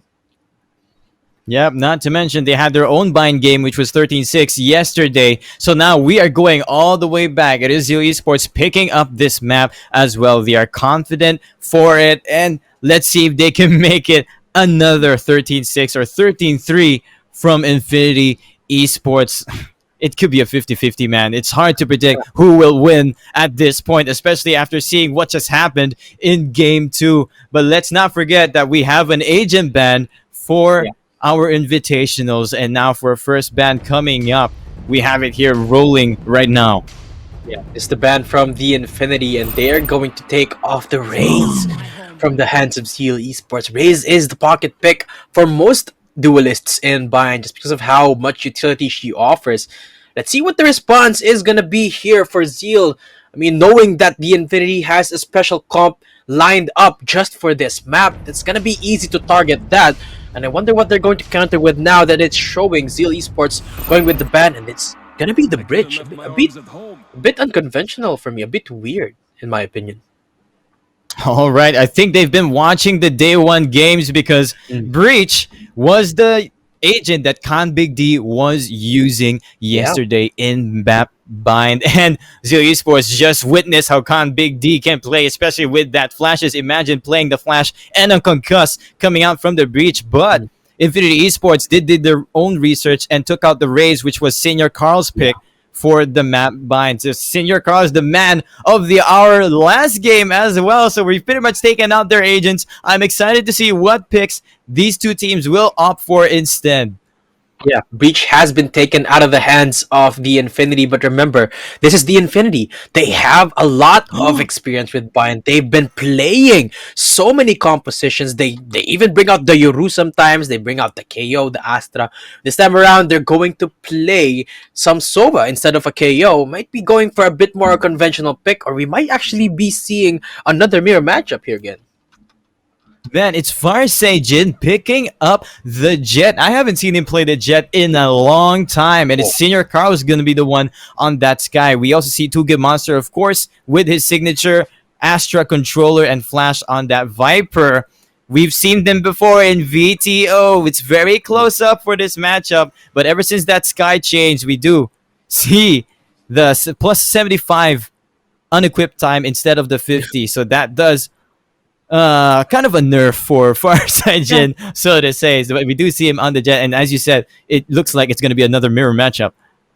Yeah, Farsajin, this is a nice change of pace for him, for me at least, because last game, I believe he was held down a bit when he was used as the Astra. He couldn't pop off as much when you don't give him the duelist like he did yesterday on the Reyna, which, as we all know, is a force to be reckoned with. And you know, the Sky nerf does inhibit her power in terms of 1v1s, but when it comes to supporting Farsajin, it's just as effective. And when we are seeing a mirror matchup like this with two teams who are both so strong in Bind, we definitely have a war in our hands again. And especially because it is 1-1 on the board.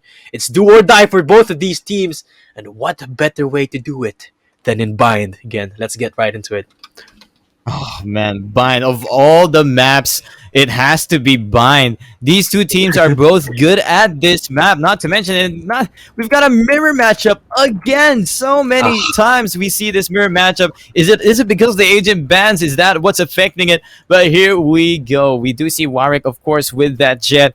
and Big D with the sky once more. Zeal eSports, they will be starting on the attack, and they've been known to be very aggressive and strong on the attack. Well, on the defense as well. Yeah, on both sides, Zeals, they love praying the aggress on either side on bind because this is their home.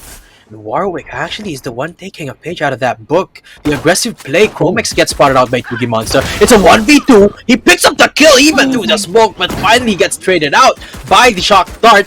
Farside Jin helping, assisting the plant, and now it's gonna be an easy, quick bait and switch as A side is the target for both teams. It's a 3-on-4 in the retake, and the upper hand is with Zeals.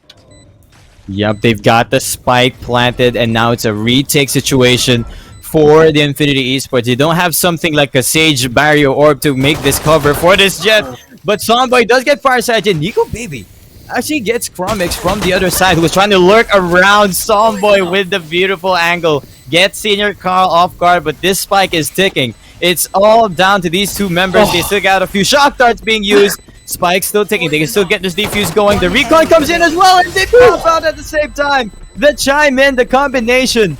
Zeal eSports take that round. A quick round indeed for Zeals as they pick up the first. And did you see that post-plant setup again? At the ready, Nico Baby and Flash Too Fast, both with their lineups, just making sure that there was no room for the defuse to happen. That just rewards them with the bonus round this time around. Again, this might be just like the last game, which was one-sided on one half and completely opposite on is true for the second half. But who knows? Let's just figure out together. Zeals, round number 2, have the Spectres to work with this time. So it's gonna be this. It's gonna be the short angles for them, playing up against the classics only from the Infinity. Let's see if they're gonna be able to make quick work of it once again. Yep, we do see FaZe with a shorty as well. I'm excited to see if this one can get any action, but it's going to be Zeal eSports. They've got the SMGs, they got the Gravity Well, gets Fireside Jin opening up the B side, and Flash Too Fast holding down the lurk from Showers. So they just completely obliterated the eco so far. There is still a Sheriff from Warwick trying to do some damage, and Fireside Jin getting that shot on the Big D was trying to enter this side. It looks pretty grim for their eco round. Looks like it's going to be the round for Zeal eSports. Yeah, 2-on-5 on the retake. No damage done as of yet from the Infinity. Finally finds a bit with the shorty. Picks up that Sheriff, getting utility bomb, but Nico Baby through the wall finds him. A good response from Infinity, picking up a single kill there. They're hopefully hurting the economy of Zeals a little bit. Maybe giving someone a light armor. As we're seeing the pickups right now. Full buys coming through from the Infinity. Again, expected. So they're gonna want to play this one with a little bit of a change of pace. So far, they've tried to keep up with the pace that Zeals have been setting for them. Maybe this time around they'll give sight. Maybe they will, maybe they will go for the post plan instead. Yep, this should be a better hold here for Infinity Esports because they've got the rifles to work with. All they have to do is stand by from the long ranges because they know Zeal Esports are still holding at least four of these Spectres. They don't know what Tugi Monster is holding up, but it's going to be the Sheriff for him anyway. No aggressive pushes other than the tower control for Chromex, but here comes the quick push from Zeal Esports, and Fireside Jin flies right into the face of Warwick and takes him out. That's Fireside Jin getting the upgrade as well. Chromex is held back with FaZe on the half of the site. And look at this positioning from Zeal Esports. They're taking control of it. Chromex actually catches Fireside Jin off guard. So now they're still holding off the spike plant because there's so much toxic and shock darts trying to counter off this plant. No, it's a 4-on-4 still. Spike's not been planted. Face. Beautiful angle sweep there. Takes out Nico Baby. Spike still nowhere in sight for the A side as he gets taken down by Chromex on Senior Carl's hands. So 2-on-4. Flash Too Fast and Tugi Monster just might make this work if they play their cards right. Toxic Screen is splitting up the map for now. Oh, a quick flash Tugi Monster. That's information being given away. He can't escape that area, and he wants to. He's got the spike in hand. They want to go. They want to make the rotation. 30 seconds left. Because the members of the Infinity have no idea who's holding it right now.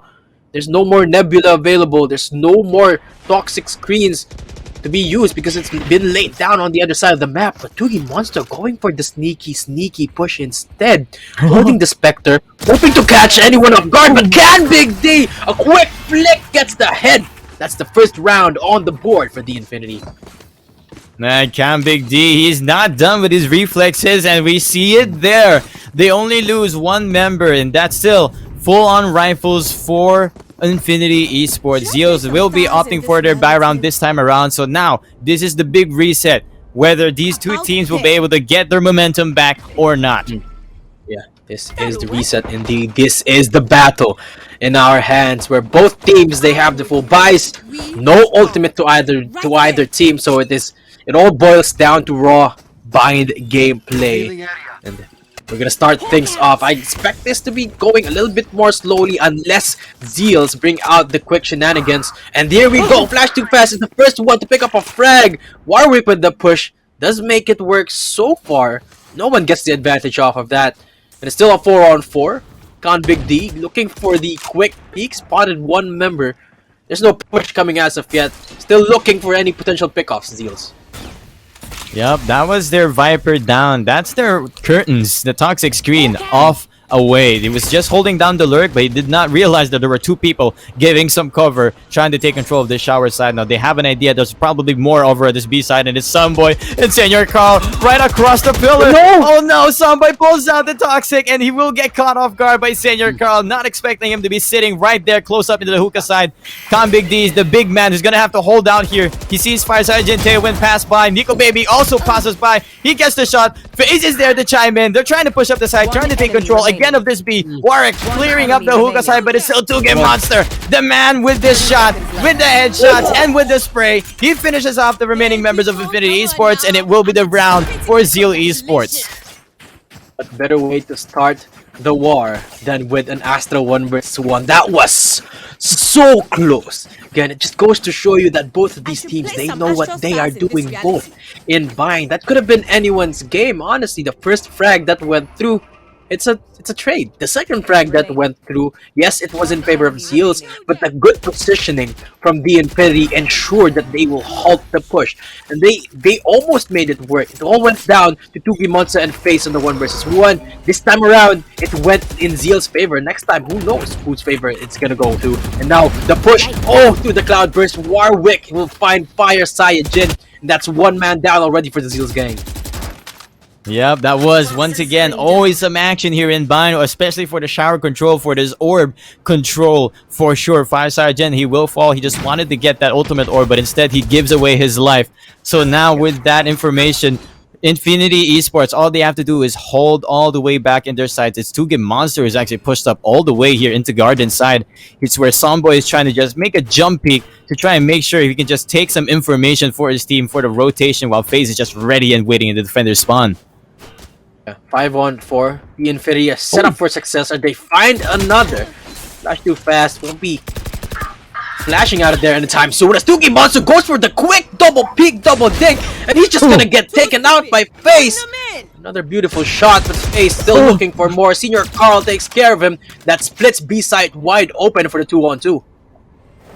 Yes, and here comes the guiding light. Tries to get information, but they get the hit away. But anyway, the Seekers are coming. Warwick gets a nice shot at the Senior Carl. The plant has been delayed. He has to hold back here. Nico Baby, he's got the Vandal to work with, and he's got a Recon Bolt as well. All he has to do is play it well. He baits off the spike.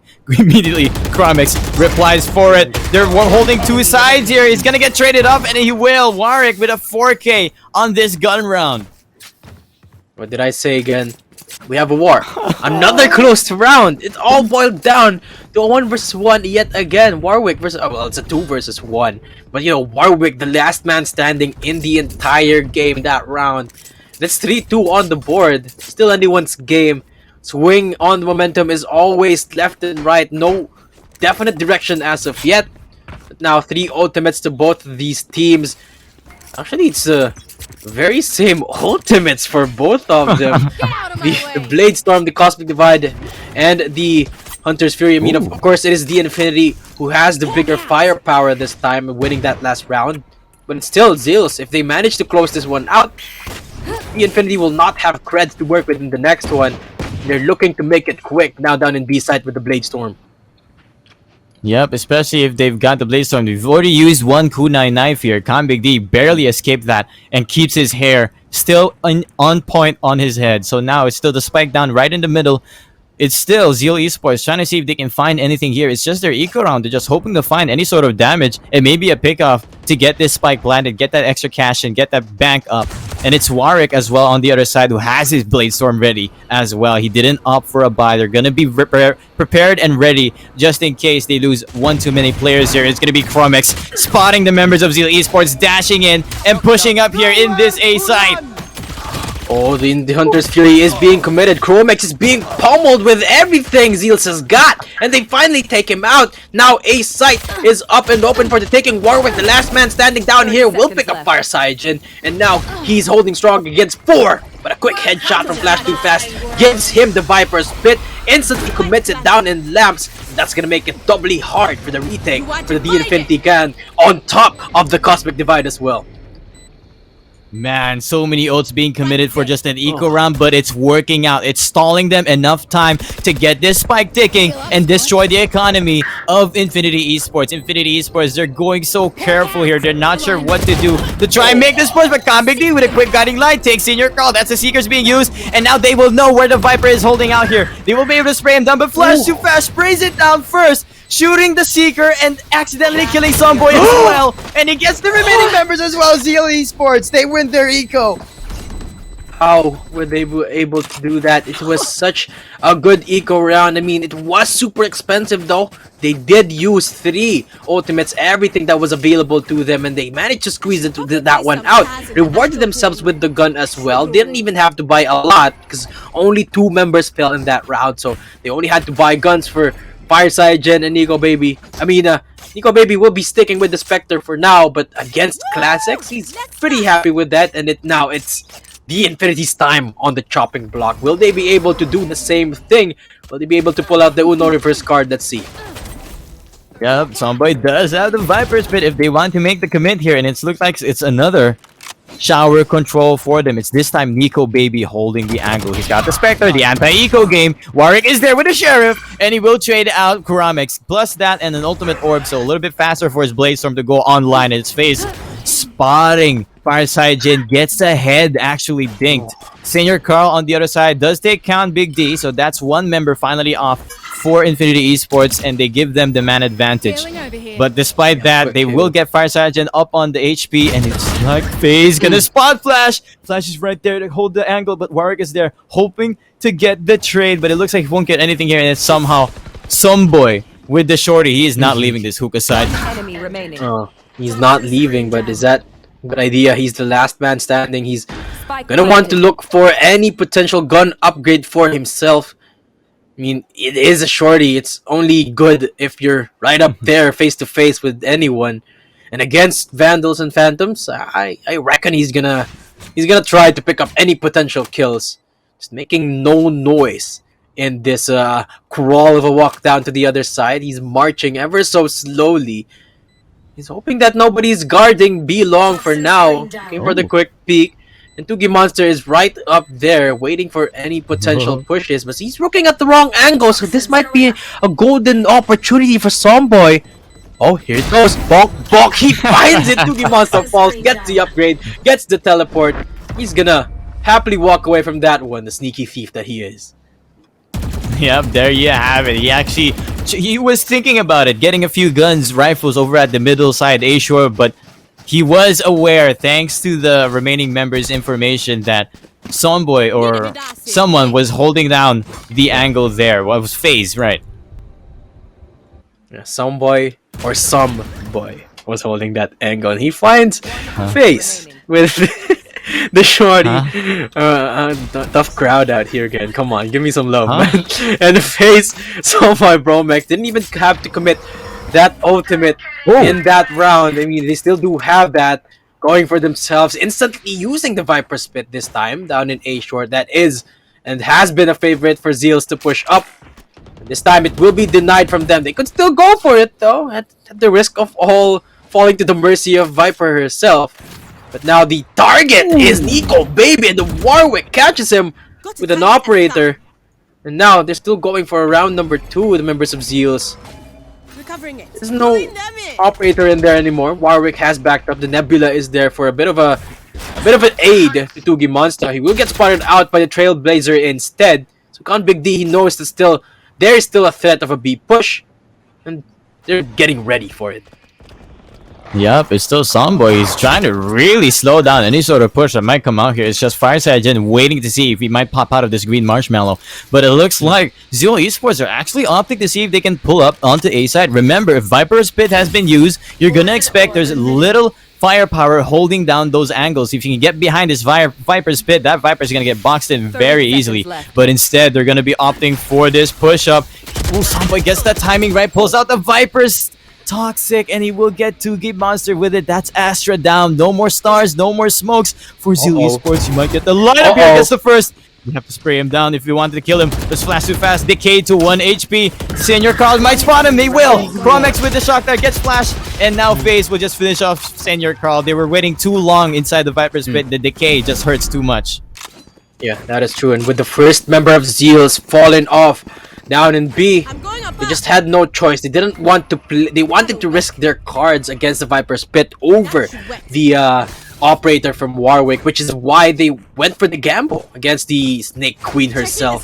But didn't work out in their favor, and such an efficient round there for the Infinity, only committing 1 ultimate out of the 3 that they've had available for a while now. And Zeals, they have to find the response. The operator pickup just might be it from Fireside Gen. Yep, we see it here. The ops being used, and Somboy actually getting held down by. What a shot! Warwick gets the frag onto Flash too fast. Gets that push working out with his support from Chromex, and that is the opening pick they wanted. 3-5 is the score, and they're looking to equalize it. Yeah, they are going to try nonetheless with 1 man down. Zeals. Hookah seems to be the target for now. 2 members down, trying to hold down Somboy. Oh, a quick flash and a peak coordination on point, but 2 Game Monster peaks on his own. It's a 3-on-4. Quick response there from the Zeal squad. The Cosmic Divide finally being committed by the Infinity squad, so that's gonna deny the push from the Zeal's squad. It seems like they're gonna go for it anyway. They do not want to play with this operator at all down in A site. Yep, and it's Fireside Gen. He's got the infantry skin as well on his operator. He's looking to try and make some sort of guerrilla war tactic. He's got the Tailwind, he's got the Cloudburst to get his operation going, but it looks like the Guiding Light from Infinity Esports, Con Big D, is gonna spot the information that they know members are here. They just wasted that current call to try and slow them down. Fireside Gen slowly getting it, and the smoke just pops up right at the nick of time, but FaZe is there with the Hunter Sphere being used, might spot them. But Spiker Carrier being killed, that's enough time for them to try and slow down this push. 10 seconds left. The operator goes wide. It's Chromex trying to hold it out. The plants finally. Spike getting down, and now it's going to be the retake for Infinity. Oh, mirror matchup, Sova on Sova. Jet on Jet. Both operators on both Jets as well. Fireside Gen holding Octagon will get taken out. It's a 1-on-1, but Warwick will just manage to squeeze it out. And again, close rounds all over. It's gonna be in favor of the Infinity this time around. 4-5 on the board. Zeal's 1 up. Not to mention Warwick will be able to save up his operator as well. Oh, yeah. They've got a lot of bank to work with there. And Zeal eSports, you're gonna have to be careful. Will you opt for this force buy or just a half buy to make sure this next round you will be able to have more weapons to play with? This is the attacker side of Zeal eSports. Normally we see them really trying to gun them down and get the aggression of the pushes, but Infinity Esports, they're playing well and reading Zeal eSports like a book.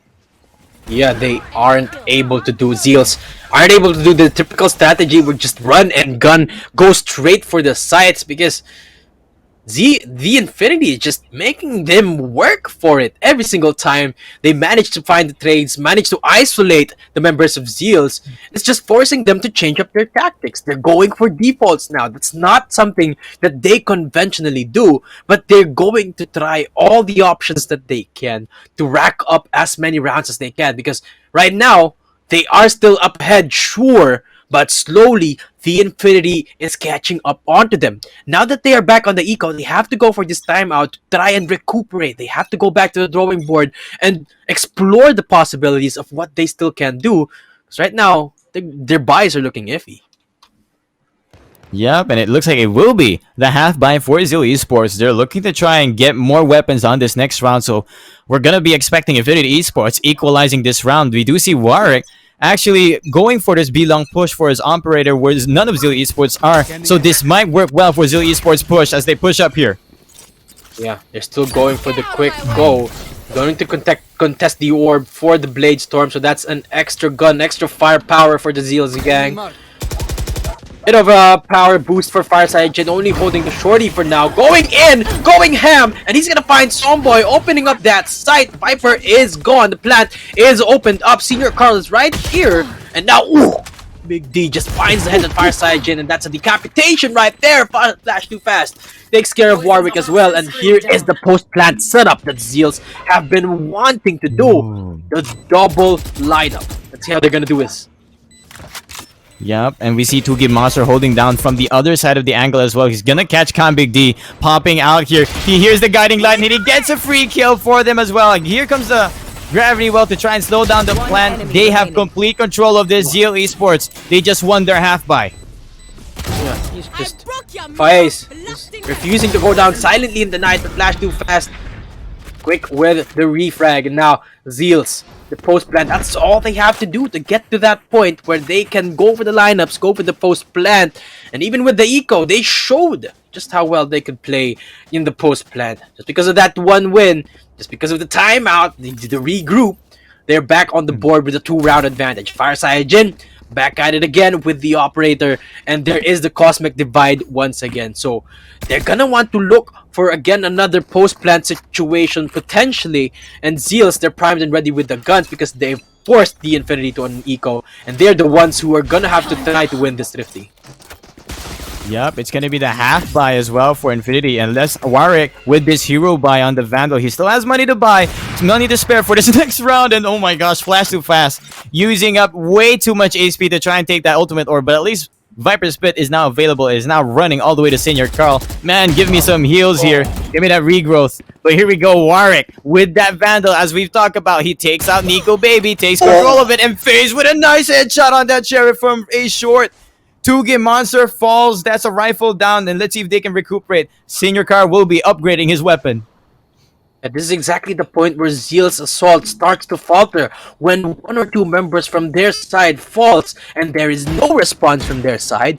This is where they start to falter, and their strats just don't make sense. Now, let's see if they're going to be able to pick up a couple of kills here and there with this operator. Fireside Jin has yet to find value out of this op for this round. And the Khan Big D just looking for the dinks when he sees the barrel, but it's Fireside Jin with a quick flick, beautiful, onto Khan Big D. It opens up B-side just enough, but FaZe! Another headshot from this guy. Viper Spit committed, Phantom and Operator. Flash too fast and Fireside Jin. Will they be able to clutch this 2-on-4? It seems like they won't because the Viper Spit is gone. Chromax using that recon to try and spot out where Fireside Jin is. And he's at this point, he's just looking for exit frags. There's not enough time to try and contest the spike, and Fireside Jin is just wanting to save this op. Man, the half buys are working out. The strats coming out from these teams are slowly working. Fireside Jin tailwinds away, but Chromic is there waiting open hands. 5-6 is the score. How close do you want this game to be? That is definitely true. And in the last round of the half, we are at 5-6. And of course it is the Infinity with the gun advantage. Of course they want to take us into 6-6. Of course they want to go in the next half with a clean slate, equal footing for both of these teams. What better way to go on for this upper bracket? I mean, Tugi Monster holding only the Sheriff, still pushing up very, very confidently, does have Gravity Wells to work with, and seems like this time around Zeal's going for a bit of a faster take. A lot of utility already being laid down in B's site. Fireside Jin looking to split that hookah area. Somboy is right here. Has to be careful because that is a Phantom. It's a bit of a disadvantage in terms of fights, but Convict Day! The site hole takes out two. Somboy follows up with another, and Zeal's, their assault again is starting to fall apart. There's no one that's fallen yet. There's one member actually that's fallen, Convict D, but that's gonna be the only one that fell from the side of the Infinity. And what did I say again? Second half, 6-6. Man, you gotta give it to Infinity Esports. They're really making it work out here. But now with the second half coming up, 6-6 is the score, neck and neck with these two teams, Zeal Esports and Infinity Esports. Which esports is gonna win this round? Let's look forward to it as the second half opts in over here. They swap out their roles. Let's see if they can make another 6-6. Will we see an overtime, or will Zeal Esports finally make it happen on their defending side? Or will Infinity Esports fight off the aggression that Zeal Esports love to do? Yeah, Zeal's. Our side, Jin, my eyes are on this guy. He's always been the one who opens up the frags. When it comes to the defending half, he is the one who is always going for the pushes. This time around, he is backed up by two members. A lot of utility by his side. Will not be spotting anyone as of yet because of the beautiful setup from the nebula of face right there. Nobody falls as of yet, but they're still going for it. Now to be long, quick switcheroo, looking for any potential targets to take off. Now the default, the safe play from Zeals actually is not turning up so well for them. Flash too fast is the one that first falls, and again they're down to man disadvantage. Oh, the man disadvantage immediately. Zeal Esports, they try to recuperate the man holding the sights here. 2 for B, 2 for A, but Infinity Esports, they haven't even budged a bit. They're still waiting for any more mistakes that Zeal Esports can make, and we might see it here in the B long push. Tugi Monster on the Vanguard with Fireside Jin, but he gets the shot at Camping D, and they immediately back up. So that's the equalizer right then and there, but Nico Baby taking out Somboy, who was trying to lurk into this lamp side. That just gives so much more opportunity for Zeal Esports, but once again, there's so much timing. It's such a messy, sloppy round happening right here. Oh, anything could still happen. Warwick clearing up B side, calls for the rotation of Chromex. Knows that there are people in here. Just haven't figured out where as of yet. All they have to do is watch out for the crossfire. Warwick holding down the defender side spawn. Chromex on the other side. Hookah is the area of contention for Senior Carl. He's going for it. He gets taken out immediately. But right with the backup, Warwick picks up a 3K. It's a one-on-one. It's Tugi Monster who closes it down. And it all boiled down to aiming. Tugi Monster getting the better hand at it. 7-6. First round of the second half goes to Zeal. That was such a crazy, insane round. It was just timing off left and right. So sloppy coming out, but it was still just a pistol round. Everyone was getting caught off guard from the back. But it still worked out so far for Zeal Esports. Only one man survived. It was Tugi Monster, and he clutched off that round there with the defuse as well.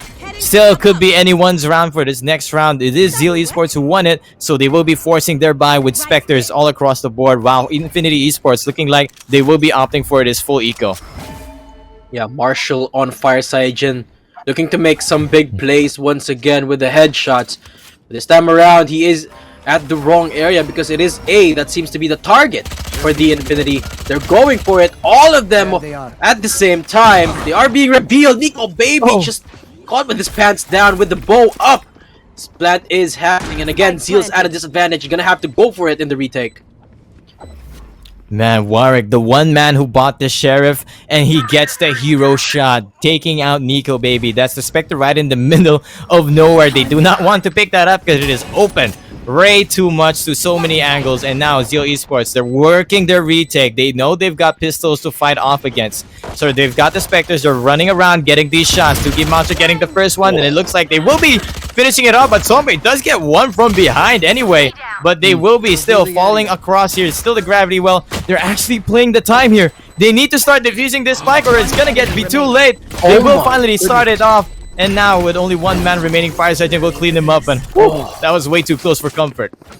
That was so close. Remember, that was the pistol round. That was the eco from the Infinity, and you have to be scared if you're Zealous now, because if the eco round with the classic just works out like that, anything is possible. 8-6 on the board, still 2 rounds up, and they're not going for the gun upgrades this time around, so Zeals, they just might be willing to give this one away.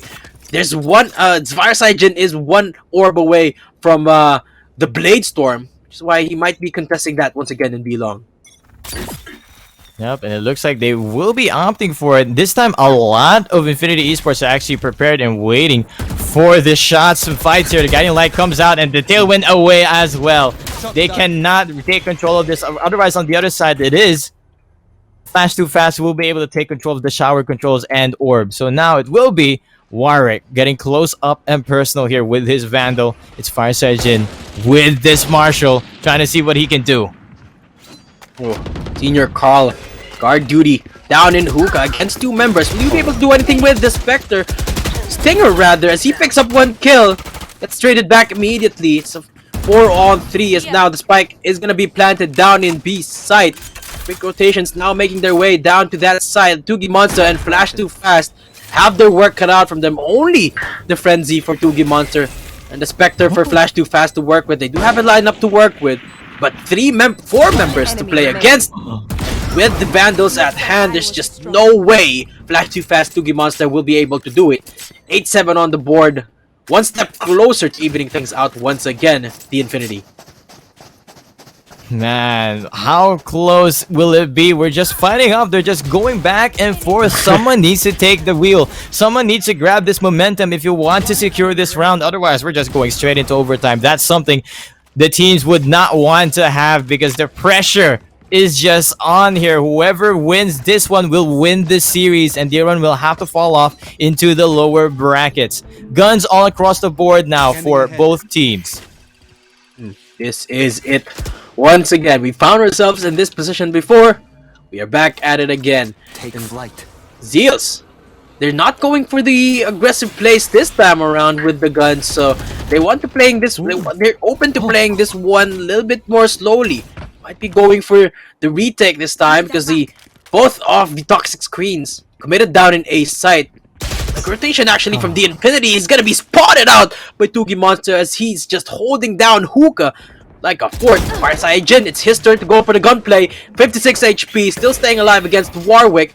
Tugi Monster right back here. Back his teammate up. Go for the wide peak.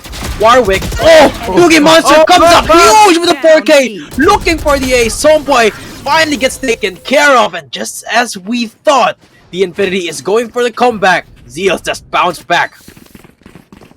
Man, Infinity Esports, they took that round way too slow, gave so much time for Zeal Esports to take advantage of it, and as we saw it, Tugi Monster just popping out there, getting the 4K, getting the spray down, just that timing all for him. Look at this man, flicking left and right, getting all the frags throughout, only losing 1 member here for this members for Zeal Esports, and now Infinity Esports, they still have a bank to work with, but Chromex doesn't have the money to buy up a full armor and rifle. Again, we found ourselves in the exact same position the last half, but it was Zeals who called out a timeout when they were 2 rounds, when they were almost being evened out by the Infinity. This time, it's still Zeals up ahead by just 2, and it is the time for the Infinity to recuperate. They are considering whether they should go for the full bias or just go for the half buy for now. Seems like they're going to be forcing it either way, because the Blade Storm is available for Warwick. The Viper Spit is up as well for Somboy, so they're looking to make this next round very, very possible, even with just the classic for Chromex. No, here we go. He pulls out the Stinger, and no, never mind. They sell it off. They actually give... Warwick gives the Phantom to Chromex. What a buddy there. Warwick will just opt for that Blade Storm instead. And we hear it here. Get out of my way. Getting a quick push here. They spot Fireside Jin. Fireside Jin does get tagged all the way down. He tailwinds away. That's the power of the Jet, being able to tailwind off. And now he has to run all the way to Senior Carl to get this heal up and HP to work with for the advantage. Oh, Somboy though throwing the snake bites. And the screen right there signals that the push is about to happen down in B side. The Infinity are making their way down here. The Viper Spit is already down in B. Spike is being laid out by Chromex. Tugi Monster playing with fire right now. He's gonna want to peek again against a few members, but Nico Baby opens it up. The Blazestorm is not gonna find anyone. Chromex who secures the kills. It's a 3-on-2. Still the retake about to happen. FaZe evens it out. And what is happening again? Flash to Fast found another kill. It's all gonna be down to Chromex to try and defend this post-plant defuse. He's not gonna be able to. Does have the Hunter's Fury. He picks up Stinger Call. That's the third K for him. Nowhere to run. It has been disabled, and he's just gonna go for the peak, even to the snake bite, but Flash too fast. Just ready for it. Gonna go for the defuse. And again, it's all down to the 1v1s as Zeal secure 10-7 on the board in their favor. What a close round that was. Infinity Esports, they committed 2 of their ultimates there, especially the Viper Spit. Sadly, the Viper Spit does not get that much value because Fireside Jin immediately shut it down. Man, such a good push from Infinity Esports, but Zeal Esports once again clutches the round, and now it's 7-10 in their favor. So it will be the eco round coming into this next round. Yeah, FaZe wasn't able to utilize that Cosmic Divide last round because he just fell a little bit too early. Now, only the Sheriffs to work with for the Infinity. It's gonna be way harder for them to go for the side takes. Warwick going for the aggressive push yet again to deny the orbs, but Somboy actually catches, spots Zeals, but they're just not gonna make it work because Senior Carl, 2G Monster, everyone is finding the members of the Infinity. FaZe is the last one standing. Yes, the Cosmic Divide can still be used, but when there's no more teammates left alive, it's just gonna be the flawless for Zeals. There's not even any damage done to their economy. Man, that is the Zeal Esports we know. The confidence from this team is rising right then and there. They know they're on the eco round. They have to play for that eco round. They push them up despite having a pistol advantage. You know these pistols will always get the short range, especially if you're holding that classic. But Zeal Esports, all balls in. They're not scared of it at all. And make it even almost a flawless round for them. So 7-11 is the score in favor of Zeal Esports. Once again, we see it again. The number 11. Oh, 11 is the number of the day. Let's see if they're gonna make it happen once again. The Infinity, they're down 4 rounds. Only one ulti to work with. The Viper Spit has been committed by Zeals down in Hookah, so that area is out of bounds for the Infinity unless they want to play with the Viper herself. But now it is the Infinity making a quick decision to go down to a site. They're eyeing it right now. Zeals, they're ready for it. 3 members holding it down like 4. I've got your trail. Yep, they're slowing it down. Seeker's actually being used. They know Viper Spit is in the hookah, so now they have to play up for this. Gravity Wells and everything is being used, but Nico Baby sprays down and it gets Warwick off guard. 2G Monster is gonna get caught by Somba as well here. So that's actually a free kill for them, and now they've got the side. Lamps control is still not there for them. Promix is about to find out of this, and Fireside Jin, there we go. He spots them. It's now Somboy trying to hold off the Hunter's Fury, trying to get any value out of all. And now the Seeker's being used. They're trying to retake this position. They do not want to give it to Infinity Esports. But Somboy once again getting another one. It's just him and FaZe left alone against this defense of Zeal Esports. They will get this retake. They finished the round cleanly enough. 3 members still alive. Yeah, Zeals take us to match point. We will not be seeing the 11th curse today in Bind. So this time around, again, finally, Zeals was able to reach match point. All it took was a game and a half. And now, the pressure is on the Infinity. They do not even have the full buys to work with because Warwick's just holding the Bulldog. FaZe won't even be able to afford the full armor. And cards stacked up against them once again. But at least they've found themselves in this position before and they have made it work. Let's see if they will be able to manage to squeeze the overtime out. Yeah, they've got to be careful. They know what Zeal Esports can do, and it looks like Zeal Esports might do it again. They're trying to take control of a lot of this map. And look at this, Infinity Esports all scattered across the map. They're just waiting for it. They want Zeal Esports to push up this time around and get that frag through because they do not have the advantage whenever they try to push up this site, especially since there's so much utility prepared for Zeal Esports and Infinity Esports. You're lacking it. That is definitely true. Again, 2 ultimates up for Zeals. We got the Cosmic Divide, Fireside Jin ready with the op, and the Blade Storm. A slow start for sure now in this match point round. definitely want to play a little bit more careful now that they've got their backs against the wall. Slowly, so but surely, Farside Jin going for the push. Not gonna find any stragglers as of yet, but the rotation actually is happening.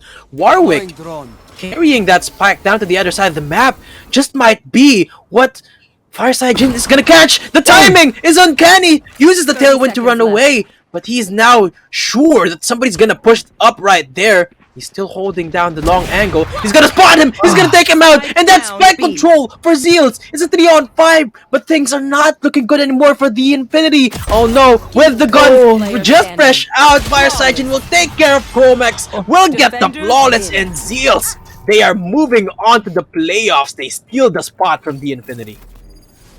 Yeah, congratulations to Zeal eSports. They're just the timing. Everything worked out for them in their favor.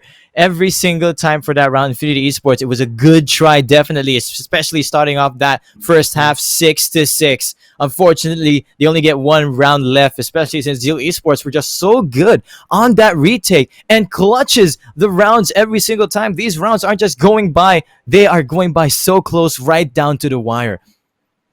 Oh, that is such a good series again. That was playoffs worthy. It started off with Zeals having the advantage. I thought we were going to be in it for a quick one, but they dragged it out. The Infinity refused to give it easily to Zeals, but at the end of the day, Zeals just managed to edge it out just by a bit, and that was a close fight. It's a real good credit where credit is due. The Infinity played such a good series. Zeals was just we're more consistent at a better form this time. Yep, and it will be Infinity eSports. We will still see them down over to the lower brackets. Zeal eSports heading over to the playoffs. Congratulations to them. And that is up for our upper brackets match for today. 2 more rounds, 2 more games for our day today. Group stages, day 2. It is going to be the lower stage, lower brackets. Watch out for that. We will be back after this break. Yeah.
I'm the Wacky Gamer. Hey guys, my name is Gen. What is up everyone, it is Dash. Hello folks, my name is Mons, this is KJC eSports and you're watching Post Plan Chat.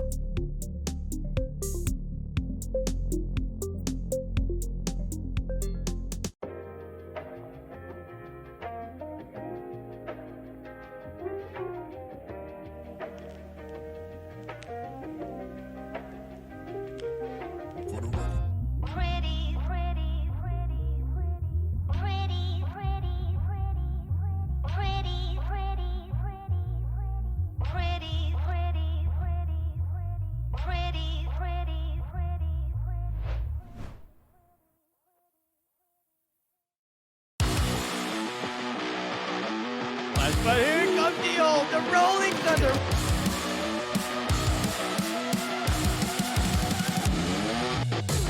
just running. He wants to get this ace and the ace coming in. Shot coming in from Doc, and that is a lineup waiting. Kronos almost getting the ace. For him, he is down deeper down in B side, and it's going to prove effective this round as he finds 2 already, finds 3. See what will happen as we see that Aki over here onto that base are about to get 2, about to get 3. That is just insane. He denied. They try to get the headshot. Gets one more down. Killers going to pick in. Oh no! 3K! Go! They lined up! They lined up! No! The fun! No, this is not fair! They give some blessings and plus 5% headshots onto their weapons.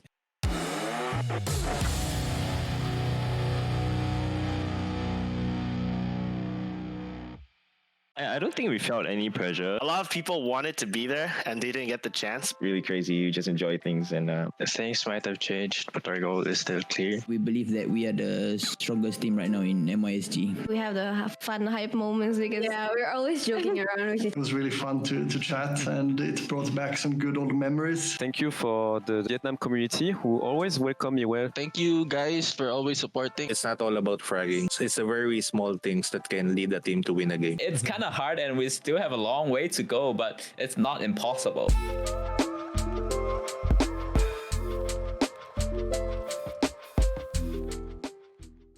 Hey guys, I'm the Wacky Gamer. Hey guys, my name is Gen. What is up everyone, it is Dash. Hello folks, my name is Mons, this is KJC eSports and you're watching Post Plan Chat.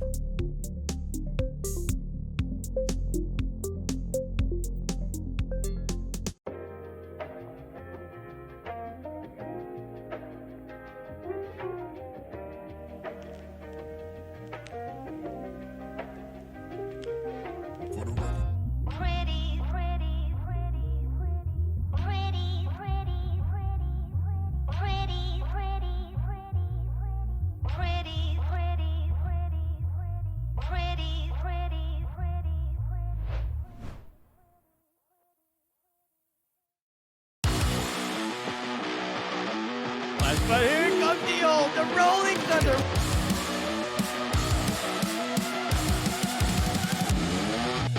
Now he's just running. He wants to get this ace and the ace coming in. Shot coming in from Doc, and that is a lineup waiting. Kronos almost getting the ace. For him, he is down deeper down in B side, and it's going to prove effective this round as he finds 2 already, finds 3. See what will happen as we see that Aki over here onto that base are about to get 2, about to get 3. That is just insane. He denied. They try to get the headshot. Gets one more down. Killers going to pick in. Oh no! 3K! Go! They lined up! They lined up! No! The fun! No, this is not fair! They give some blessings and plus 5% headshots onto their weapons.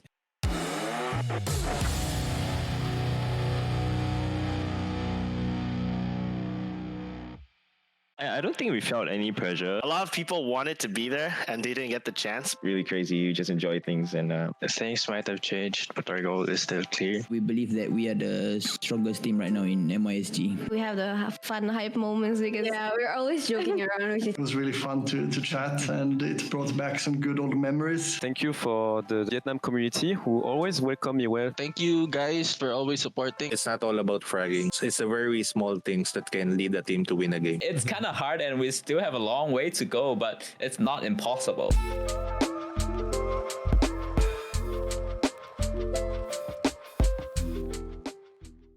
Hey guys, I'm the Wacky Gamer. Hey guys, my name is Gen. What is up everyone, it is Dash. Hello folks, my name is Mons, this is KJC eSports and you're watching Post Plan Chat.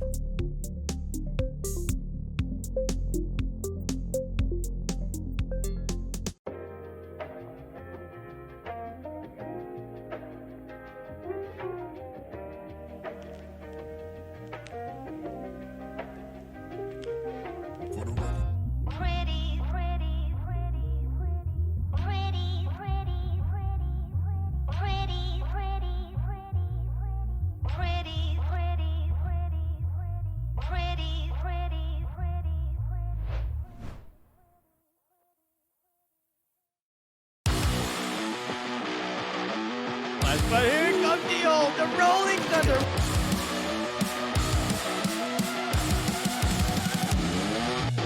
Now he's just running. He wants to get this ace and the ace coming in. Shot coming in from Doc, and that is a lineup waiting. Kronos almost getting the ace. For him, he is down deeper down in B side, and it's going to prove effective this round as he finds two already, finds three. See what will happen as we see that Aki over here onto that base are about to get two, about to get three. That is just insane. He dead 9. Gonna try to get the headshot. Gets one more down. Killers going to peek in. Oh no! 3K! Go! They lined up! They lined up! No! The fun! No, this is not fair! They give some blessings and plus 5% headshots onto their weapons.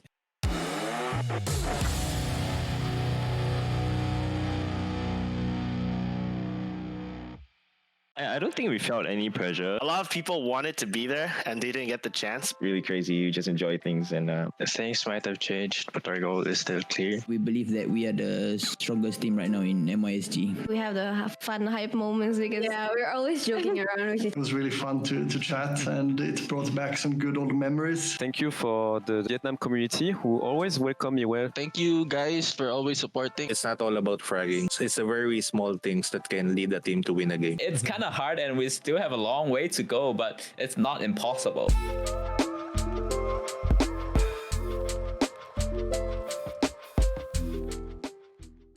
Hey guys, I'm the Wacky Gamer. Hey guys, my name is Gen. What is up, everyone? It is Dash. Hello folks, my name is Mons, this is KJC eSports, and you're watching Post Plan Chat.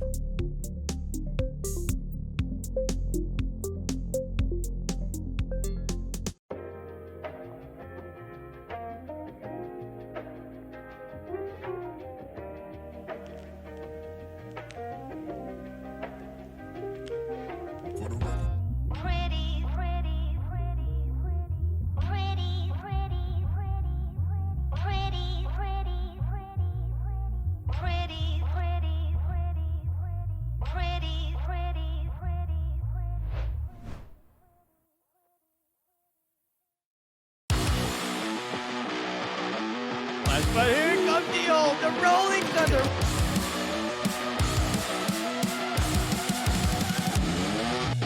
Now he's just running. He wants to get this ace, and the ace coming in. Shot coming in from Doc, and that is a lineup waiting. Kronos almost getting the ace. For him, he is down deeper down in B side, and it's going to prove effective this round as he finds two already, finds three. See what will happen as we see that Aki over here onto that base are about to get two, about to get three. That is just insane. He dead 9. Gonna try to get the headshot. Gets one more down. Killers going to peek in. Oh no! 3K! Go! They lined up! They lined up! No! The fun! No, this is not fair! They give some blessings and plus 5% headshots onto their weapons.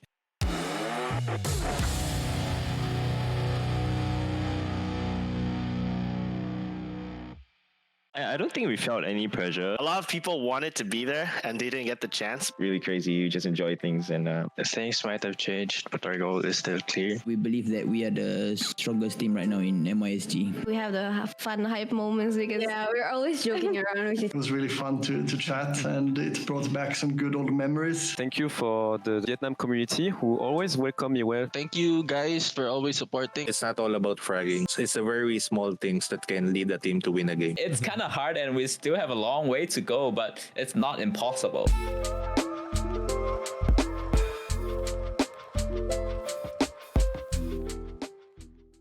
Hey guys, I'm the Wacky Gamer. Hey guys, my name is Gen. What is up, everyone? It is Dash. Hello folks, my name is Mons, this is KJC eSports, and you're watching Post Plan Chat.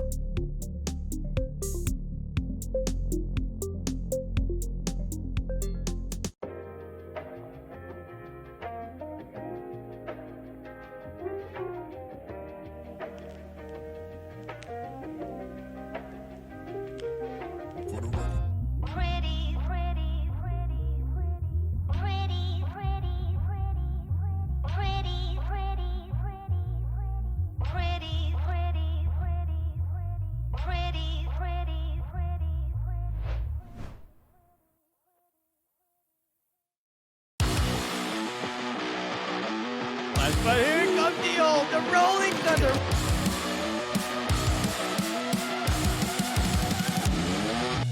Now he's just running. He wants to get this ace, and the ace coming in. Shot coming in from Doc, and that is a lineup waiting. Kronos almost getting the ace. For him, he is down deeper down in B side, and it's going to prove effective this round as he finds 2 already. He finds 3. See what will happen as we see that Aki over here onto that base are trying to get 2, trying to get 3. That is just insane. He dead 9. Gonna try to get the headshot. Gets one more down. Killers going to peek in. Oh no! 3K! Go! They light up! They light up! No! The fun! No, this is not fair! They give some blessings and plus 5% headshots onto their weapons.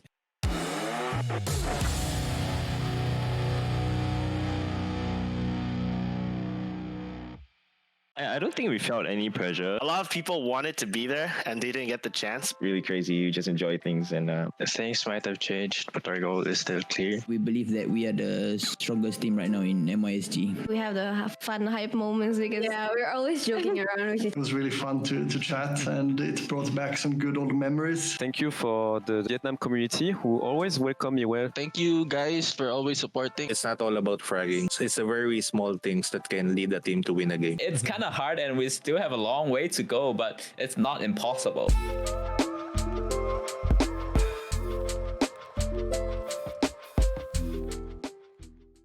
Hey guys, I'm the Wacky Gamer. Hey guys, my name is Gen. What is up, everyone? It is Dash. Hello folks, my name is Mons, this is KJC eSports, and you're watching Post Plan Chat.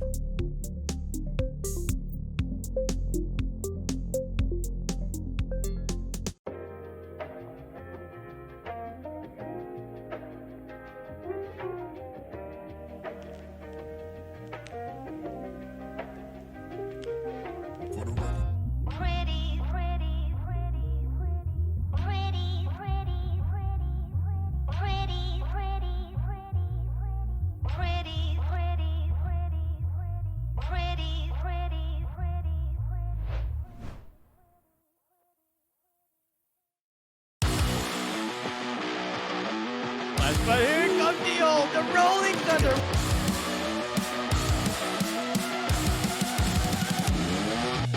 Now he's just running. He wants to get this ace, and the ace coming in. Shot coming in from Doc, and that is a lineup waiting. Kronos almost getting the ace. For him, he is down deeper down in B side, and it's going to prove effective this round. What is up, guys? This is the KJC VALORANT Invitationals. We still have some more games to go, but welcome to the lower brackets for Group A. It's a best of one group gauntlet of death. My name is Husky, and of course, joining me on the broadcast is Dash as we bring you guys the action. And yes, this is gonna be really good to see Ego versus Alter Ego. It's just with the name, right, Husky? You know what's gonna happen between these teams, and you're gonna prove on who is better. But now, before we go on to that, the KJC Invitationals wouldn't be a thing without our amazing sponsors, AIM Labs, Vertigear, and Newer Esports. We won't be here without you. Thank you very much. And also, guys, don't forget to like and follow our socials at KJC eSports. Type !socials in the chat on Twitch, Twitter, Facebook, Instagram, and YouTube.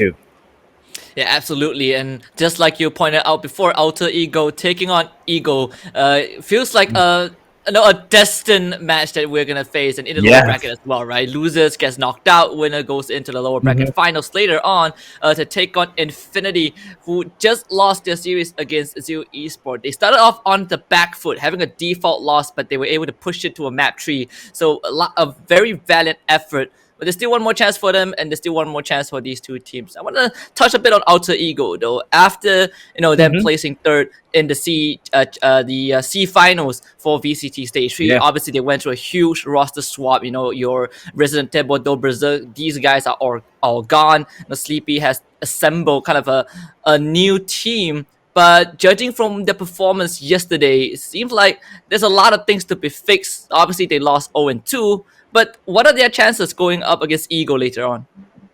Yeah, they need to iron out a lot of details on this team, because Ego has been, last time on VTO, I've seen them perform really well as a team. They don't even have any sponsors on the team, but they're really that good. So I think Alter Ego, with this new composition, with the new players that they have, they just need to iron out a lot of details. And for sure, with this, they might be able to top out Ego. But with this, I mean, Alter Ego is still a team that has a big name on the Indonesian scene. And that's why Alter Ego would prove themselves for sure on this game.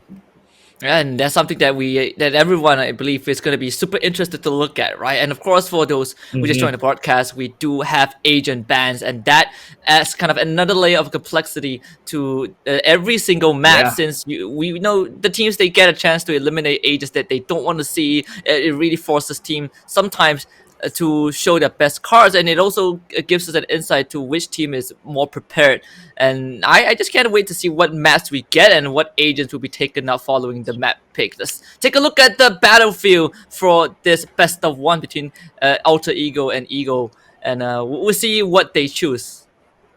Yeah, I'm kind of excited on what the map is going to be because, you know, whatever map this is, it could change the tides for both of our teams. So now, seeing this, we're going to go to Ascend, one of Alter Ego's good maps. So Ego needs to shape it up whenever they come out in Ascend, especially now that we've seen also defending would be on Ego's side. So at least that's a bit of an advantage on the side of Ego. But Alter Ego, I know they are performing really well on this map, so it's gonna be a big challenge for Ego to fight the Goliath of a team like Alter Ego here. Yeah, and most importantly, the fact that it is, like you mentioned earlier on, Alter Ego's good map. It means that you kind of have the feeling of being at home, right? At least if you are on AE side. But Ego, they also prove that there are no pushovers. But let's take a look at the agent bans first as we slowly dive deeper into what these two teams can bring to the table. Yesterday when Ego took on Infinity, they got absolutely dumpstered on buy. But when we went to Icebox, they showed us a quadruple overtime. Even though they lost 15 to 17, they did prove that they can put up a damn good fight. Sky will be the first agent to be taken out.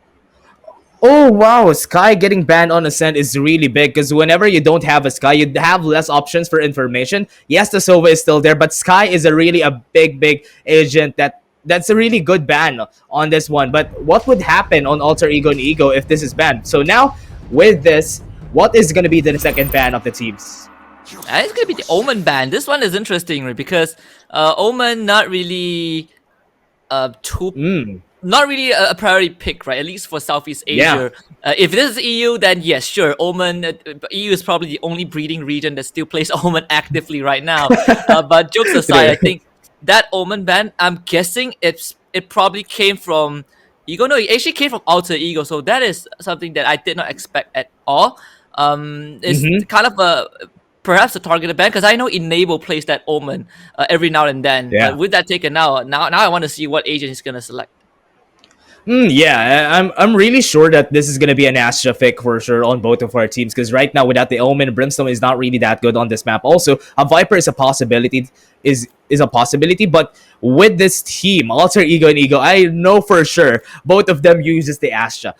Based on what happened with the ban, I think they're just targeting one player, as you said, and that might be the deterrent that they can use on the side of Alter Ego. When that's banned, Ego might have a hard time fighting against them on this next map. It definitely feels so, as we are looking at the agents being selected. Sova, Killjoy, Reyna so far locked in for Ego as AE themselves. Will have that double duelist going for them. Arc through Jet, Thunder, Fox, Phoenix, and Enable this time will be on the trusty Sentinel of Killjoy. So we're not gonna get a mirror matchup for sure. But I think the rest is probably going to be the same, right? You have the Astra, like you pointed out early on. That's going to be locked in by Ego, but Alter Ego most likely will also confirm both their Sova and Astra pick. Oh wow, with this is gonna be good because with the team composition that they have the Phoenix, they have the Reyna on the other side. That's kind of a different duelist setup on both of them. Yes, they'll have a Jet for sure, but with the Reyna and the Phoenix, this seems a bit different for now. Yes, the Phoenix has to run it back on 6 ultimate orbs. Reyna also has the Impress on 6 ultimate orbs. But based on the flashes on how they're gonna get used, I think Reyna would be a better pick compared to a Phoenix onto Ascent. Yeah, that definitely feels so, right? Because it's easier to use the flashes as well. Right? Curveball just has a very short range. You can't go through surfaces. So we'll see if Thunder Fox can show us something about this Phoenix that we don't already know. And because Phoenix is so rarely played, sometimes when you see them pop off, it is a sight to behold. This is the best of one. Alter Ego against Ego, Vietnam against Indonesia. And only one will get the chance to proceed to the lower bracket finals later on to take on Infinity. Ego obviously looking for that rematch, but AE, they also have a score to settle with Zeal eSports if What? they make it through. What's great about this, Husky, is that this is not a best of 3. So we're expecting perfection for both of these teams. And now, while starting, Thunder Fox opens up with the Phoenix with the first kill. And now that is another one to their advantage. Now A's side would probably be a bit open for the side of Alter Ego to get the advantage. And they might want to go for a push onto A, or they're going to use this info to at least bait out. Never mind, because they are probably going to push on A side. And Thunder Fox even got himself the ultimate orb, so there's 2 charges from the get-go. Lace also gets 2 charges with 2 kills that he has gotten for himself so far. You can see the shock dart being charged up as Hotler was trying to go for the plant, but that shock dart is a bit off angle. So the plant's going to go down. No one on the side of AE will be further injured except for both Lace and Thunder Fox, but they've done their job. The ping does come out. At least Hotler will be the one that gets scanned, but Ego with only 2 men alive and they're so severely injured. This feels like a very hard fight for them to win. Enable will take out BME Ubu, sees the last man as well, and AE, they're just gonna toy with more jump shot, jump peek, whatever they have in the back. Arcful will get the flawless round for Alter Ego. Okay, that was good sights for Alter Ego. They were able to open up the site just because of 2 kills already just on A lobbies, and that just made them confident on going onto the A site, and opening it up was much more easy when they got another kill out of it. So that was a big challenge whenever you push onto A on the side of Alter Ego, but they always find ways to get the first kill because of the aggressive pushes coming from Ego. Right now, Ego knows that they shouldn't go for aggressive pushes because Alter Ego would probably expect that. Early shock dart from Moab does tag on to Enable, but still, Killjoy difference so far. I mean, Duck, he's watching with Moab, but they actually check market. I mean, Lace comes in as the backup. A trusty buddy from Alter Ego. A Thunder Fox gets onto the site along with Arc and Arcful, and that means B-side is completely out of commission. Hotler from afar win the gunfight against Moab, and this is just a really quick round for AE. Yeah, remember everyone what happened there on the side of Alter Ego. They were able to get the members of Ego to be distracted, to look at B side, and most of them went into mid. This is the reason why they got the flank onto the back onto market, and that's the reason why they got easy advantages, easy push for the side. I mean for B side, and with that. You can see how Alter Ego plays. They played the mind games. They played the distraction. Even though 1 dies, it's okay. At least we got the distraction. We opened up a bit of the site.